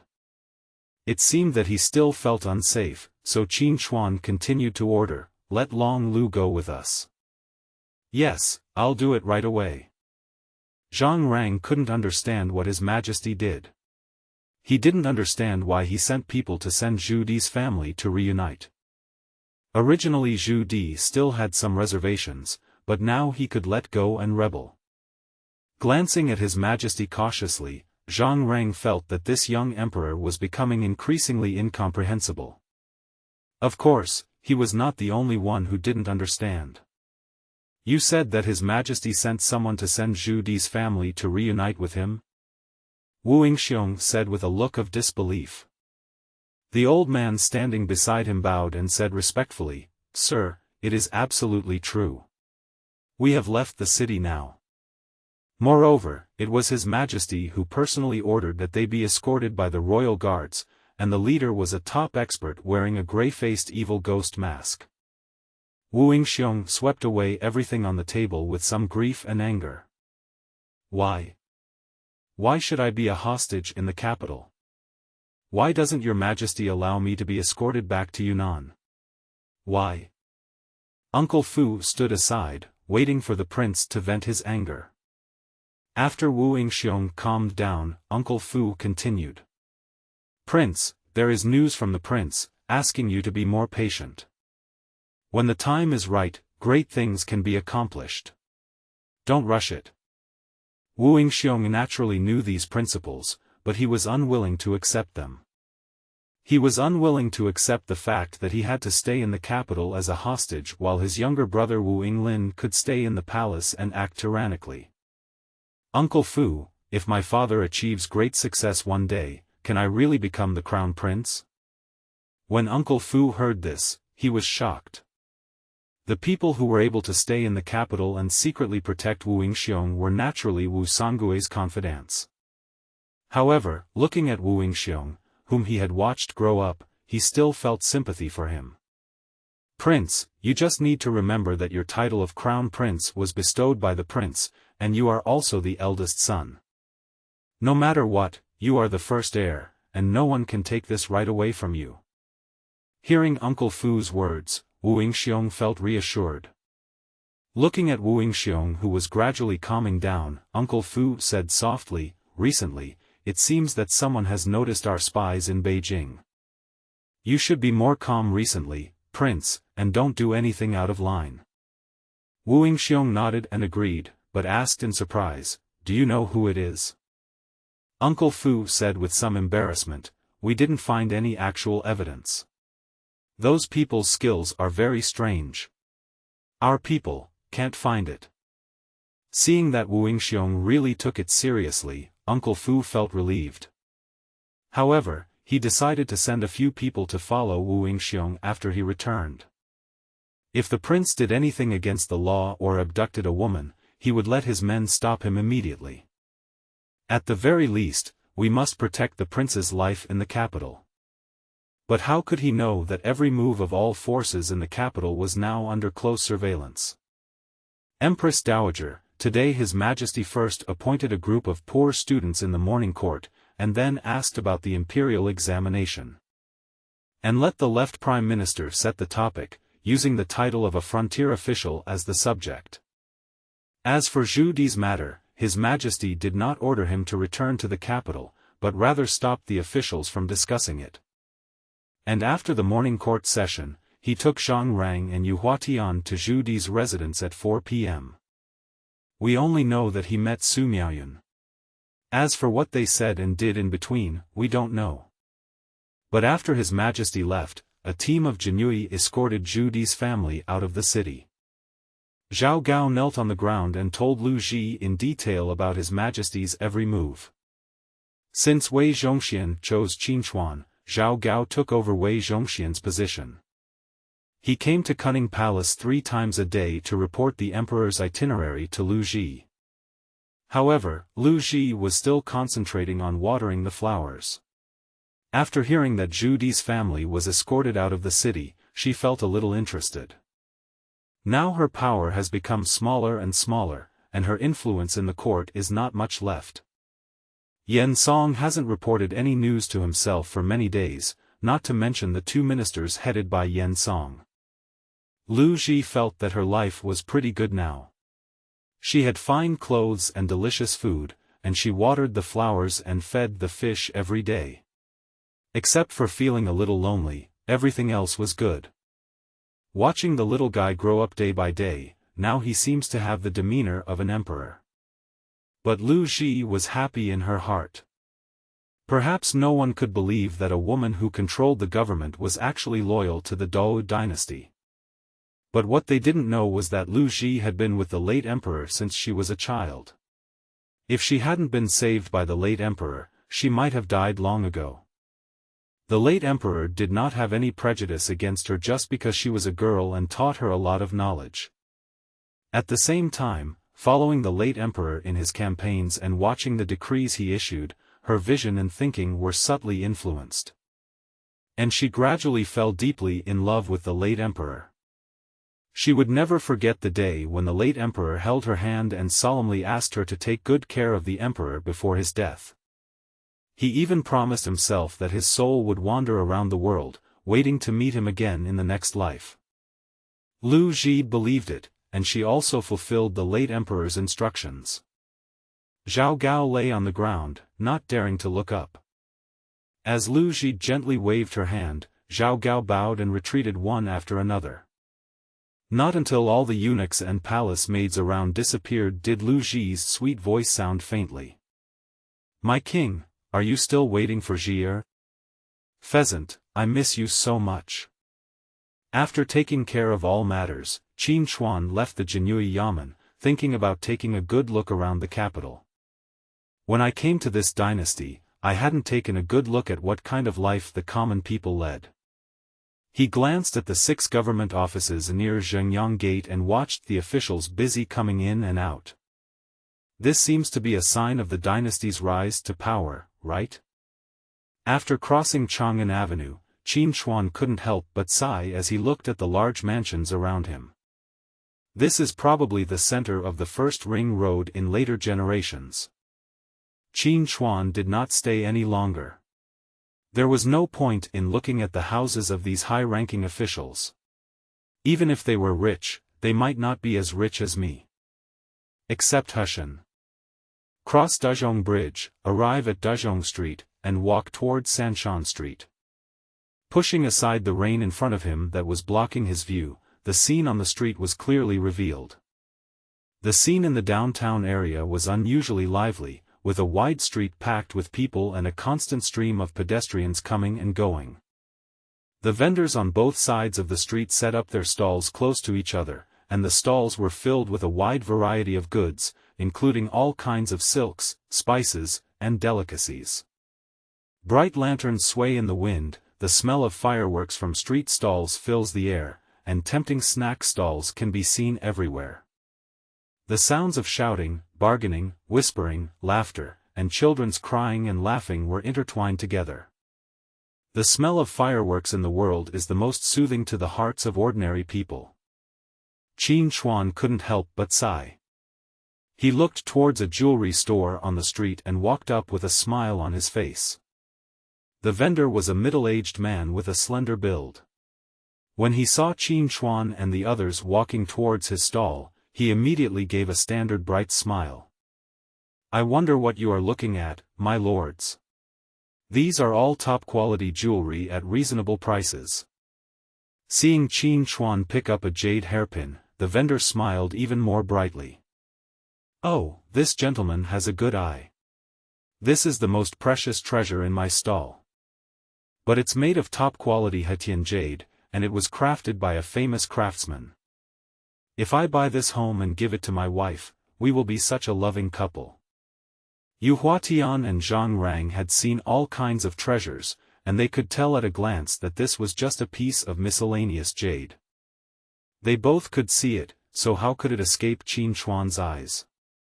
After all, the original owner grew up in the Imperial Palace, so naturally he had high standards. Seeing Qin Hui smiling without saying anything and putting down the jade hairpin, the stall owner's smile froze. After carefully examining the three people's clothing and positions, I immediately understood. This is the young master who went shopping with his servants. After figuring it out, the stall owner slapped himself a few times. Oh, I'm so sorry, sir. I didn't recognize the real thing. This jade hairpin looks too much like my Zetian jade hairpin. I put it in the wrong place. Qin Hui found it interesting, watching the stall owner apologize and slap himself in the face, but the force of the slap was pitifully small. Seeing that Qin Hui seemed to be interested, the stall owner quickly took out a small wooden box. After opening it, there was indeed a jade hairpin inside, but could this be the same? The difference in the material can be seen at a glance. Looking at the emerald green and white jade rui hairpin in the wooden box, Qin Hui really liked it. Because he thought this hairpin matched Mainyang very well, and he had never given her anything. Name a price. When the stall owner heard these simple and straightforward words, his heart was filled with joy and he immediately stretched out his palm. He shook his 5 fingers and said, "Our store is small scale and the prices are affordable. We don't sell this jade hairpin. But I think it is destined for you, so I decided to give it up reluctantly for 5 taels of silver." Qin Hui actually had no idea about silver. After all, he had never even touched it. But Zhang Rang behind him was not happy. 5 taels of silver? Do you think my master is an ignorant peasant? Hearing the shrill voice, the stall owner looked at Zhang Rang strangely and was about to retort, but he inadvertently saw Yu Huatian's gloomy face. Why, do you still want to commit murder in the street? This is the capital, under the feet of the emperor. If you dare to commit murder in the street, I will go to the East Factory to sue you. Upon hearing this, Yu Huatian laughed in anger and was about to step forward to argue, but was stopped by Qin Hui. Although the stall owner is a bit cunning, there is no business without cunning. And from the words, we can also hear that the image of Dongchang in the hearts of the people has indeed changed in recent times. However, a hairpin made of material with poor water content is worth at most 1 or 2 taels of silver, but now she is asking him for 5 taels, which really makes him feel wronged. This jade hairpin is really not the best I've seen. I do like your hairpin, but I don't have to buy it. I'll offer 1 ounce of silver. If you're willing, we can do the deal over there. After saying that, Qin Hui thought the stall owner would bargain with him, but Jing directly handed the hairpin and the wooden box to Qin Hui. Deal, give me the money. Qin Hui was stunned when he saw the stall owner stretching out his hand for money. He looked back at the two of them awkwardly, and after confirming their eye contact, Qin Hui understood. Still gave too much. Yu Huatian handed over a tael of silver very reluctantly. Seeing the stall owner taking the silver with a smile on his face, Qin Hui felt very angry. I always feel like I'm being taken advantage of. Indeed, spending more money equals losing money, and losing money equals being at a disadvantage. Seeing Qin Hui's unhappy expression, Yu Huatian said lightly, "My God, do you want me to teach that guy a lesson?" Originally, Qin Hui was still immersed in the unhappiness of being cheated the first time he bought something, but when he heard Yu Huatian's words, he immediately turned around and looked at him and said seriously, "This matter ends here." "Yes, sir." Qin Hui ignored the two of them, stroking the wooden box in his hand, thinking in his heart. You can't just give this gift to one person, so if you're going to give it to one person, why not give it to all 3? Thinking of this, Qin Hui walked inside until he reached the end of the street, where he came across another stall selling jewelry. This stall was obviously different from the other stalls because he had words written on the side of the stall that said 5 strings of cash per stall, which were randomly chosen. Now Qin Hui was satisfied, because after a rough glance, he found that the ingredients on the stall were very ordinary, even rubbish. But, it's a thoughtful thing. Qin Hui went forward to make his choice, and the vendor just stood aside and watched, without greeting or shouting. After a long period of selection, Qin Hui finally picked out a Xiuyu lotus hairpin and a white jade candle hairpin. After Yu Huatian threw down a tael of silver, the few of them continued to wander around the street. The shops along both sides of the street are crowded with customers. Qin Hui found everything new and interesting, just like the dramas he had watched in his previous life. There were tea houses, pawn shops, and clinics. I was dazzled by the words on the plaques at the entrances. The street vendors were shouting, one after another, as if they wanted to spread their voices throughout the entire street. AI wow, fragrant and soft AI wow. Tea, 1 copper coin a bowl, sir, come and have a taste. Fried glutinous rice cakes, 4 coins for 1, come and have a look if you pass by. Qin Hui looked at these and found them very novel, so he went forward to try them one by one. At first, Yu Huatian tried to stop him. After all, he believed that the emperor should not eat casually. But how could he possibly win over his majesty? Yu Huatian had no choice but to eat with the emperor. Iwao is made of glutinous rice, flour, sugar, etc. Rich taste, good. Iwao has a soft and glutinous texture, sweet taste and snow-white color, and is often decorated with red hawthorn cakes on the outer skin. But after Qin Hui tried a few more, he looked at the Iwao in his hand and gave some advice to the stall owner. Shopkeeper, why don't you add some fillings to this Iwao? The stall owner smiled bitterly when he heard this and said, Sir, to be honest, this recipe was passed down from our ancestors and has never changed. The recipe does mention that you can add fillings, but I just haven't found the right one. Qin Hui thought about a snack in later generations that was very similar to this and made the suggestion. Shopkeeper, why don't you try walnut kernels, sesame seeds, melon seeds, and yam paste? When the stall owner heard this, his eyes lit up and it seemed to be a good idea. A scholar is a scholar. He has more knowledge than us country guys. After saying that, the stall owner quickly expressed his willingness to give Qin Hui a few more Iwawos to eat. Seeing this, Qin Hui quickly took Zhang Rang and ran away. But you can't eat at one house at a time, you have to visit each house one by one. Qin Hui is very familiar with Siba. The glutinous rice flour is steamed, the rice paste is shaped while it is still hot, and then sugar is added for seasoning. It's just that the folk sugar is not pure enough and doesn't taste that good. So Qin Hui walked towards the tea soup. Before I even reached the stall, I saw a middle-aged man holding a large kettle that looked like copper or iron, with steam rising from it. Qin Hui walked up curiously and asked, Uncle, how much is this? 1 copper coin for 1 bowl. Is it delicious? If you ask the stall owner if the tea is good, he will definitely answer, Young man, I am not bragging. Go around the street and ask everyone who drinks my Luoxi's tea and doesn't say it's good. Looking at the familiar uncle, Qin Hui couldn't help but smile and said, Then give us 3 bowls. After giving the money, the big man held the kettle in one hand and a porcelain bowl in the other. It seemed that something was added into the porcelain bowl, and the food was quickly cooked when it came into contact with the boiling water. After a while, 3 bowls of tea were brought up. The 3 of them looked at the yellow liquid in the bowl and seemed to find it a little difficult to swallow. Finally, under the watchful eyes of Qin Hui and Yu Huatian, Zhang Rang reluctantly picked up the porcelain bowl and took a careful sip. The big man at the side looked at the three people and laughed out loud, amused. After Zhang Rang took a sip, he immediately took a second sip, and then a third and fourth sip. So Qin Chuan and Yu Huatian also picked up their porcelain bowls and started drinking.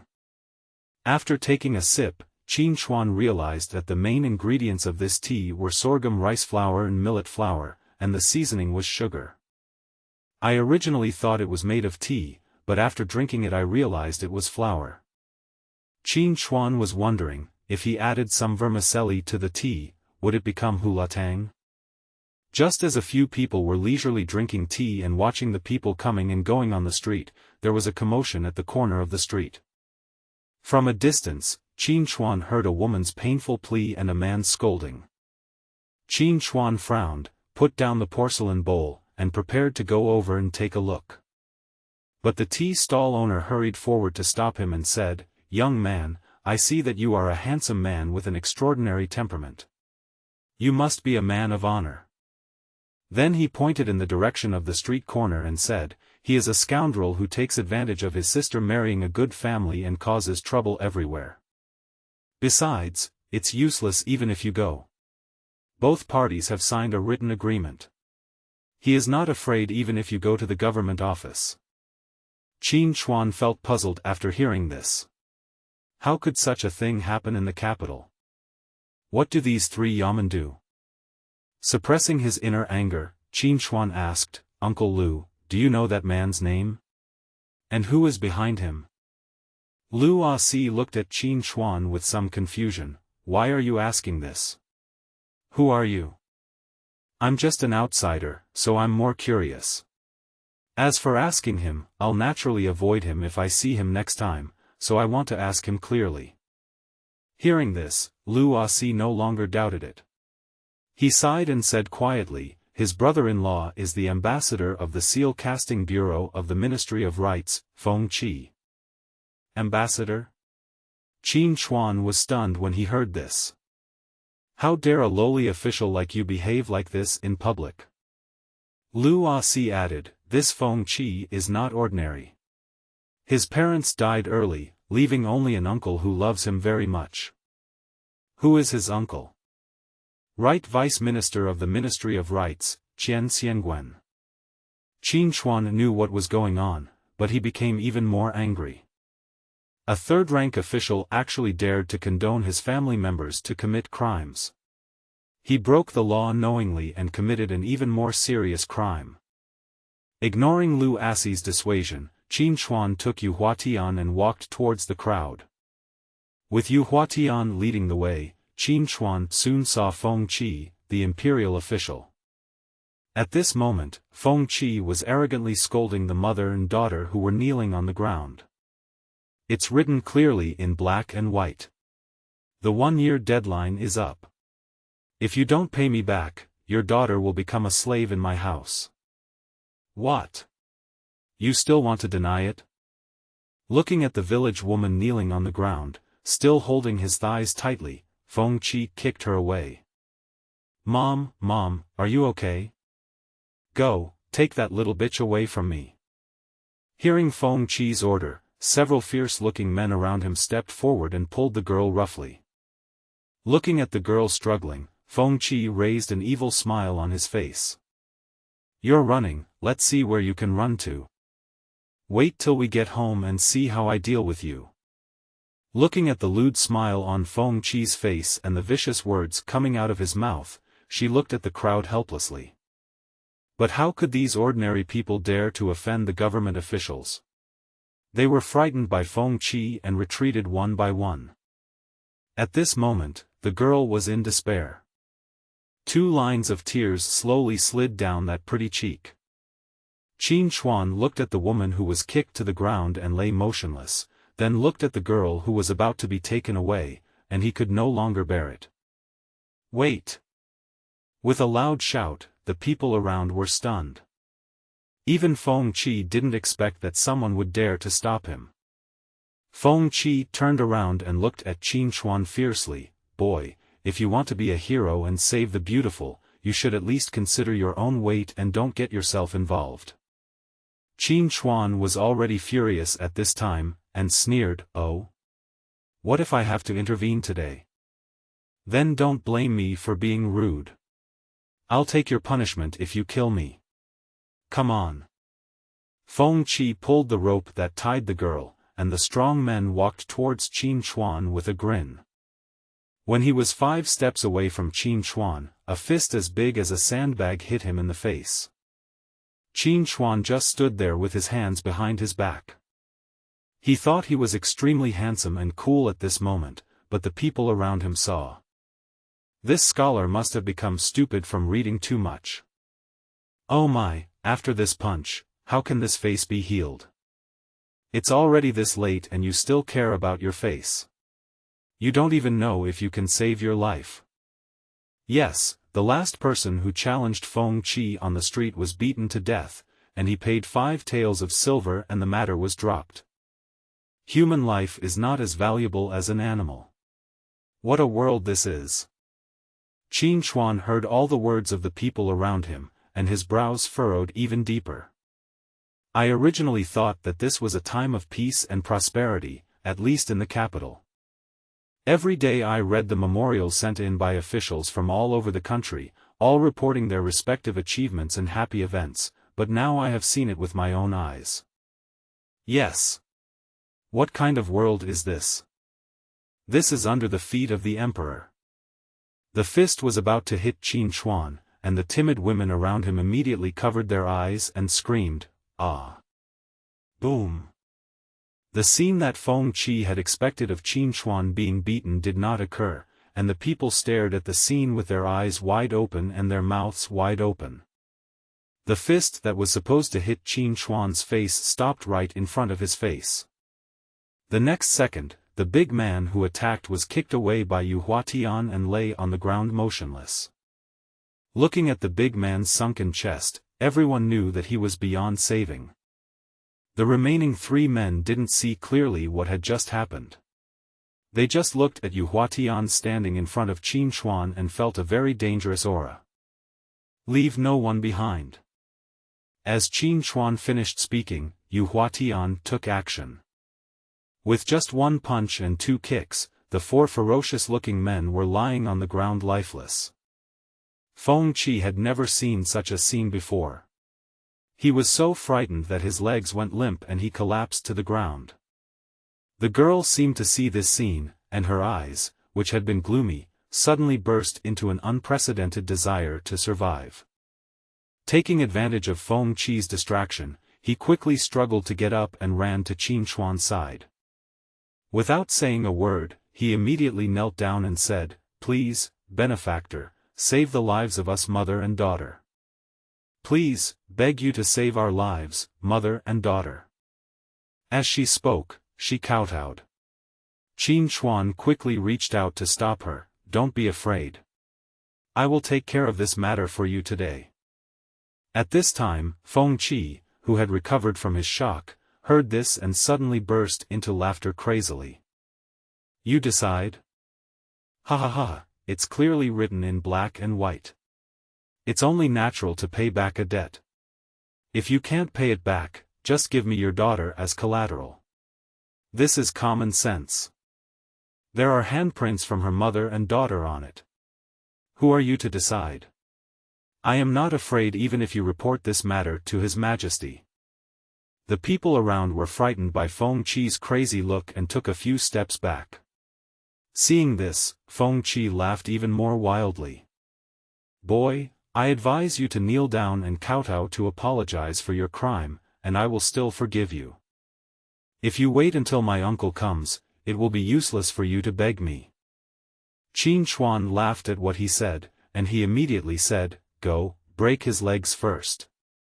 Zetian stepped forward immediately after receiving the order. Feng Qi looked at the murderer walking towards him, and quickly retreated in fear, then shouted in horror. "Boy, if you have the guts, let me go find my uncle." "Do you dare? Looking for your uncle? Even if you call all the ministers of the 6 ministries to me today, they can't save you." Feng Qi didn't believe it. He just thought the boy in front of him was trying to scare him, so he quickly shouted, "If that's the case, then let me go. Wait here. I'll call my uncle over." "Okay, I'll be waiting for you at the tea stand over there, so don't be scared and don't dare to come." Seeing that Qin Chuan agreed, Feng Qi did not stay and hurried to the Ministry of Rites. After Feng Qi ran away, Qin Chuan immediately untied the rope on the girl and then went to check on the woman who had fallen to the ground. "Master, he just fainted, nothing serious." The girl, who was originally in tears, heard this and asked quickly, "Really? Are you really okay?" Seeing Yu Huatian nod, the girl knelt down again. The people around saw this and shook their heads in dismay. Then an old man stepped forward and advised, "Young man, leave now. When the master comes, you won't be able to leave." As soon as these words came out, the people around immediately advised him to do something. But Qin Chuan asked in return, "When this happens under the emperor's feet, does everyone take care of it?" A young man in the crowd said angrily, "Everyone knows that this is the emperor's territory, but who cares? We can't even enter the government office, how can we sue the officials, and even if we do, what can we do?" Seeing the people around him nodding in agreement, Qin Chuan became a little confused. "I heard that Wei Zhongxian from the East Factory has been making decisions for the people recently. Why don't you go find him?" At this time, an old man with a broken leg walked out of the crowd and said angrily, "Go? Why didn't we go? Before I even reached the gate of the East Factory, I was stopped by a group of people. They broke one of my legs and told me that if I dared to complain, my family would never live in peace. How dare I go there again? Young man, hurry up and leave. A wise man never suffers a loss in front of him. Yes, a gentleman does not stand under a dangerous wall. Let's go quickly." Yu Huatian looked at Qin Chuan's clenched hands and knew that His Majesty's inner anger could no longer be suppressed. He quickly gave Zhang Rang a look, and Zhang Rang understood immediately and hurried forward to speak. "Master, let's help this woman to the tea stall. Let the mother and daughter have a good rest first, and then the doctor will come to see them." Hearing Zhang Rang's words, Qin Chuan nodded without saying a word. The two looked at each other and saw the helplessness in each other's eyes.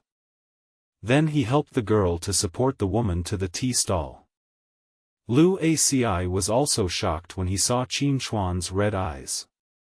"Young man, why don't you go?" Just when Lu Aci wanted to say a few more words of advice, Feng Qi, who had just left, returned with more than 100 servants. The leader was a man who was riding a tall horse and looked very dignified. "Uncle, it's him." Qian Xiangwen looked at the several strong men lying on the ground, then looked in the direction of the tea stall. "How many times have I told you to behave yourself these days? Why don't you listen?" When Feng Qi heard this, he looked aggrieved, completely different from the arrogant attitude he had just shown when facing Qin Chuan. Qian Xiangwen looked at him like this and sighed helplessly, "It's fine this time, but if it happens again, you'll see how I'll deal with you." After saying that, he led the way towards the tea stall. The people who had originally gathered around the tea stall retreated like a tide, leaving only Qin Chuan with his back to Qian Xiangwen. And Yu Huatian and Zhang Rang standing nearby. The first person Qian Xiangwen looked at was not Qin Chuan, but the restless girl. Just one glance revealed his lustful eyes. Because the girl's appearance was truly stunning. In troubled times, even if you are born with a good appearance, if there is no one to support you, the outcome seems to be doomed. "Uncle, it's him." Qian Xiangwen still wanted to show off his grace in front of the girl, so he reached out to stop Feng Qi, who was about to step forward. "Don't be afraid. Come back with me. From now on, follow me, the master. I will ensure that you will have no worries about food and clothing. How do you think?" The girl did not answer, but just glanced at Qin Chuan beside her. At this moment she was trembling with fear. This was her first time meeting a high-ranking official, who was higher than the county magistrate in their village. Go with you? Are you planning to take a concubine? Sir Qian. As he spoke, Qin Chuan slowly turned around and stared at Qian Xiangwen with a gloomy look. Qian Xiangwen was stunned, as if he suddenly couldn't remember who this person was, but the face was very familiar. Afterwards, this face gradually overlapped with the face in his memory, and finally came together, and Qian Xiangwen remembered it. Your Majesty. I didn't know you were here. I'm sorry for not coming to greet you. I hope you will forgive me. Feng Qi was stunned. Not only Feng Qi, but also the girl next to him and the people watching around were stunned. No one expected that Qian Xiangwen, who was so arrogant in the last second, would kneel down and beg for mercy in the next second. And what did he just yell? Your Majesty? Is this young man in front of me His Majesty? Ding dong. The porcelain bowl in Lu Asi's hand fell to the ground, and the crisp sound instantly woke up the people around him. In an instant, everyone knelt down and shouted to Qin Chuan, Your Majesty, long live Your Majesty. Your Majesty. Shut up. Qian Xiangwen was about to explain something when he was rudely interrupted by Qin Chuan. Qin Chuan was furious at this moment, but he tried his best to suppress it. He helped the girl beside him up and looked at Feng Qi again. Feng Qi, I want to ask you, how did you write these words in black and white? Feng Qi took out the document in his arms tremblingly, and tried to unfold the paper with shaking hands, but failed several times. Upon seeing this, Zhang Rang walked over, snatched the document, and then presented it to His Majesty. When Qin Chuan opened it and took a look, he burst into laughter. I'll borrow 5 taels of silver to buy grain seeds. I'll pay you back after the autumn harvest in 1 year. The collateral is 3 mu of thin land, and the repayment is 6 taels and 5 strings of cash. If it is not paid back by the due date, the daughter will pay the debt. The girl at the side heard these words and shouted in grievance. Your Majesty, he is lying. My mother only borrowed 2 taels of silver at that time. Qin Chuan sneered in his heart.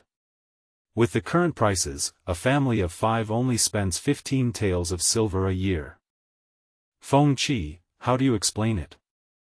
Feng Qi glanced at Qian Xiangwen beside him, but Yu Huatian walked up to him and kicked him lightly, shouting angrily.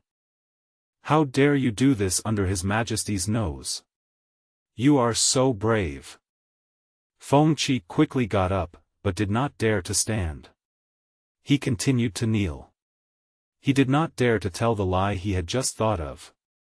He just told the truth like beans pouring out of a bamboo tube. Your Majesty, according to the rules of lending, if she borrows 5 taels, we will give her 2 taels. This is the rule. I borrowed 5 taels and gave 2 taels, and finally I paid back 6 taels and 5 strings of cash. That's great, very good. The girl hurriedly continued, Your Majesty, after Feng Qi gave us 2 taels of silver, he took away all my family's land. He said that my family's thin field was worth 5 taels of silver, so he asked us to pay it back as interest first, and he would lend it to us to farm. My mother was eventually deceived by him and signed the contract. Then Feng Qi drove us away. It wasn't until recently that he approached us and asked us to pay back the money. But we have already given him all the 8 acres of our family's land, why do we have to pay you back? He also said that if I didn't pay him back, he would make me a slave, and my mother has been living on the streets until today. If I hadn't met Your Majesty, I would have been. As she spoke, the girl burst into tears. The people kneeling around felt the same way, and at this moment, their anger towards Feng Qi reached its peak. Qian Xiangwen also looked at Feng Qi in disbelief. Even he couldn't believe that Feng Qi would do such a thing. Feng Qi, do you have anything else to say? Hearing Qin Chuan's voice that sounded like a death warrant, Feng Qi was completely panicked. Your Majesty, Your Majesty. Then he looked at Qian Xiangwen beside him. Uncle, save me. I don't want to die. Qian Xiangwen didn't dare to make a sound at this time. He could only kneel down and pretend not to hear. Just at this time, Wei Zhongxian arrived with a group of his disciples and quickly surrounded all the people brought by Qian Xiangwen. Qin Chuan looked at the people around him, then at the girl beside him, and felt a wave of grief in his heart. He waved his hand and said coldly, "Catch them all. Feng Qi's crimes are extremely serious, he deserves death by slow slicing, and his entire clan will be exterminated. Arrange a master executioner for him, I don't want him to be killed so easily." Feng Qi was just about to shout when Yu Huatian kicked him unconscious. Qian Xiangwen. Hearing his name being called, Qian Xiangwen shuddered all over and quickly said, "Your Majesty, I am here." Ling Qi. Kill all 9 clans. Your Majesty, I am innocent. I knew nothing about this. Please spare my life. Shut his mouth and lock him up with Feng Qi. When the execution is carried out, let them both watch each other being tortured. Wei Zhongxian stepped forward and asked in a low voice, "Your Majesty, what should we do with these people?" Looking at the more than 100 servants, Qin Chuan waved his hands in annoyance and said, "Kill them all. They are not good people." When the people around heard Qin Chuan's words, they instantly became excited. "Your Majesty is wise. Your Majesty is wise. Your Majesty is wise. Long live His Majesty." Hearing the shouts, the people on the entire street came out. The people who were originally unaware of the situation learned what had happened after asking and started shouting, "Long live the Emperor." Qin Chuan looked at the people and raised his hand to suppress them. Looking at this group of ordinary people who were wantonly oppressed and exploited by corrupt officials, Qin Chuan's eyes were somewhat bitter. Then he said in front of everyone, "Wei Zhongxian, come forward and listen to my order. I am here. From today on, we will set up a visiting department, and your East Factory will be in charge of it. If the people encounter corrupt officials who bully the people and there is no one to take charge, they can go to the Ministry of Visitors to file a complaint. If we find out who dares to stop the people from filing a complaint, we will investigate and punish them severely. The visiting department is located in the East Factory, but the visiting department cannot be located in just one place. Disperse all your people. I want to set up visiting offices throughout the Wu dynasty, from the capital to the prefectures, and down to the counties and villages. I want you to visit the ministry and make decisions for the people on my behalf. Give the people a bright and peaceful world. You can do it?" Wei Zhongxian was shocked and bowed down immediately. "I, Wei Zhongxian, will obey your Majesty's orders and devote myself wholeheartedly to your Majesty until my death. If I cannot do this, I will die as an apology." Qin Chuan looked at Wei Zhongxian with satisfaction and nodded, "Very good. Your humble servant, I accept your order." "Thank you." Wei Zhongxian bowed deeply, then stood up and took. Qian Xiangwen and his group left. What happened at the scene spread from 1 person to 10 people, and from 10 to 100 people. In just a moment, the people in the whole city knew what your Majesty had done. At this moment, the whole city shouted, "Long live His Majesty." Hearing the thunderous cheers, Qin Chuan returned to the palace with the support of the people. The girl and the woman were also taken away and temporarily placed in the Western Factory Yamen to recuperate. The girl followed Yu Huatian, but she looked back frequently, and her gaze towards Qin Chuan's back was filled with infatuation. However, she did not dare to show it because of the disparity in status, and she was well aware of it. Yu Huatian watched silently, sighed slightly, and said nothing. When everyone disperses, what happened today will quickly spread throughout the Wu dynasty. In a restaurant at the end of the street, Sima Yi watched this scene expressionlessly, but his heart was filled with turmoil. On the other side, Cao Cao was looking at Qin Chuan with admiration. At this moment, his loyalty had soared again, reaching 80. As he changed, the generals under his command were also subtly influenced. Your Majesty, I, Su Chu, admire what you did today. Me too. That Feng Qi scum, if the general hadn't stopped me, I, Su Chu, would have rushed over to kill him. Me too. Jian Wei, why do you always imitate me? I didn't learn from you. Cao Cao, who was standing aside, kept looking in the direction where Qin Chuan left, but did not say a word. He just listened to the words of the two idiots beside him and laughed softly. So that's how it is. Zhao Gao prostrated himself on the ground and replied calmly, it is absolutely true. What I said is what your Majesty did on the street today. Well, go down. I'll go to Lu Jin to claim my reward later. I bow to thank the Queen Mother. After Zhao Gao left, Lu Ji looked at the hall and said quietly, Your Majesty, did you see that? Your Majesty, I really am becoming more and more like you. It would be nice if you could see it. The Emperor seems to have a strong desire to kill recently. Li Linfu narrowed his eyes, staring at Qin Chuan who was leaving the street with a large group of people, and smiled meaningfully. Master Li, you are so elegant. Now that Qian Xiangwen is gone, aren't you worried that the Imperial Guards will find out something? Worried? Of course I believe in Lord Wang's methods. After all, this isn't the first time, is it? Li Linfu and Wang Wenshu smiled at each other, picked up their glasses and drank them all. As Qin Chuan headed towards the palace, the system's prompts kept echoing in his mind. Congratulations to the host for killing the corrupt officials Qian Xiangwen and Feng Qi. Reward the host with 1 million taels of silver.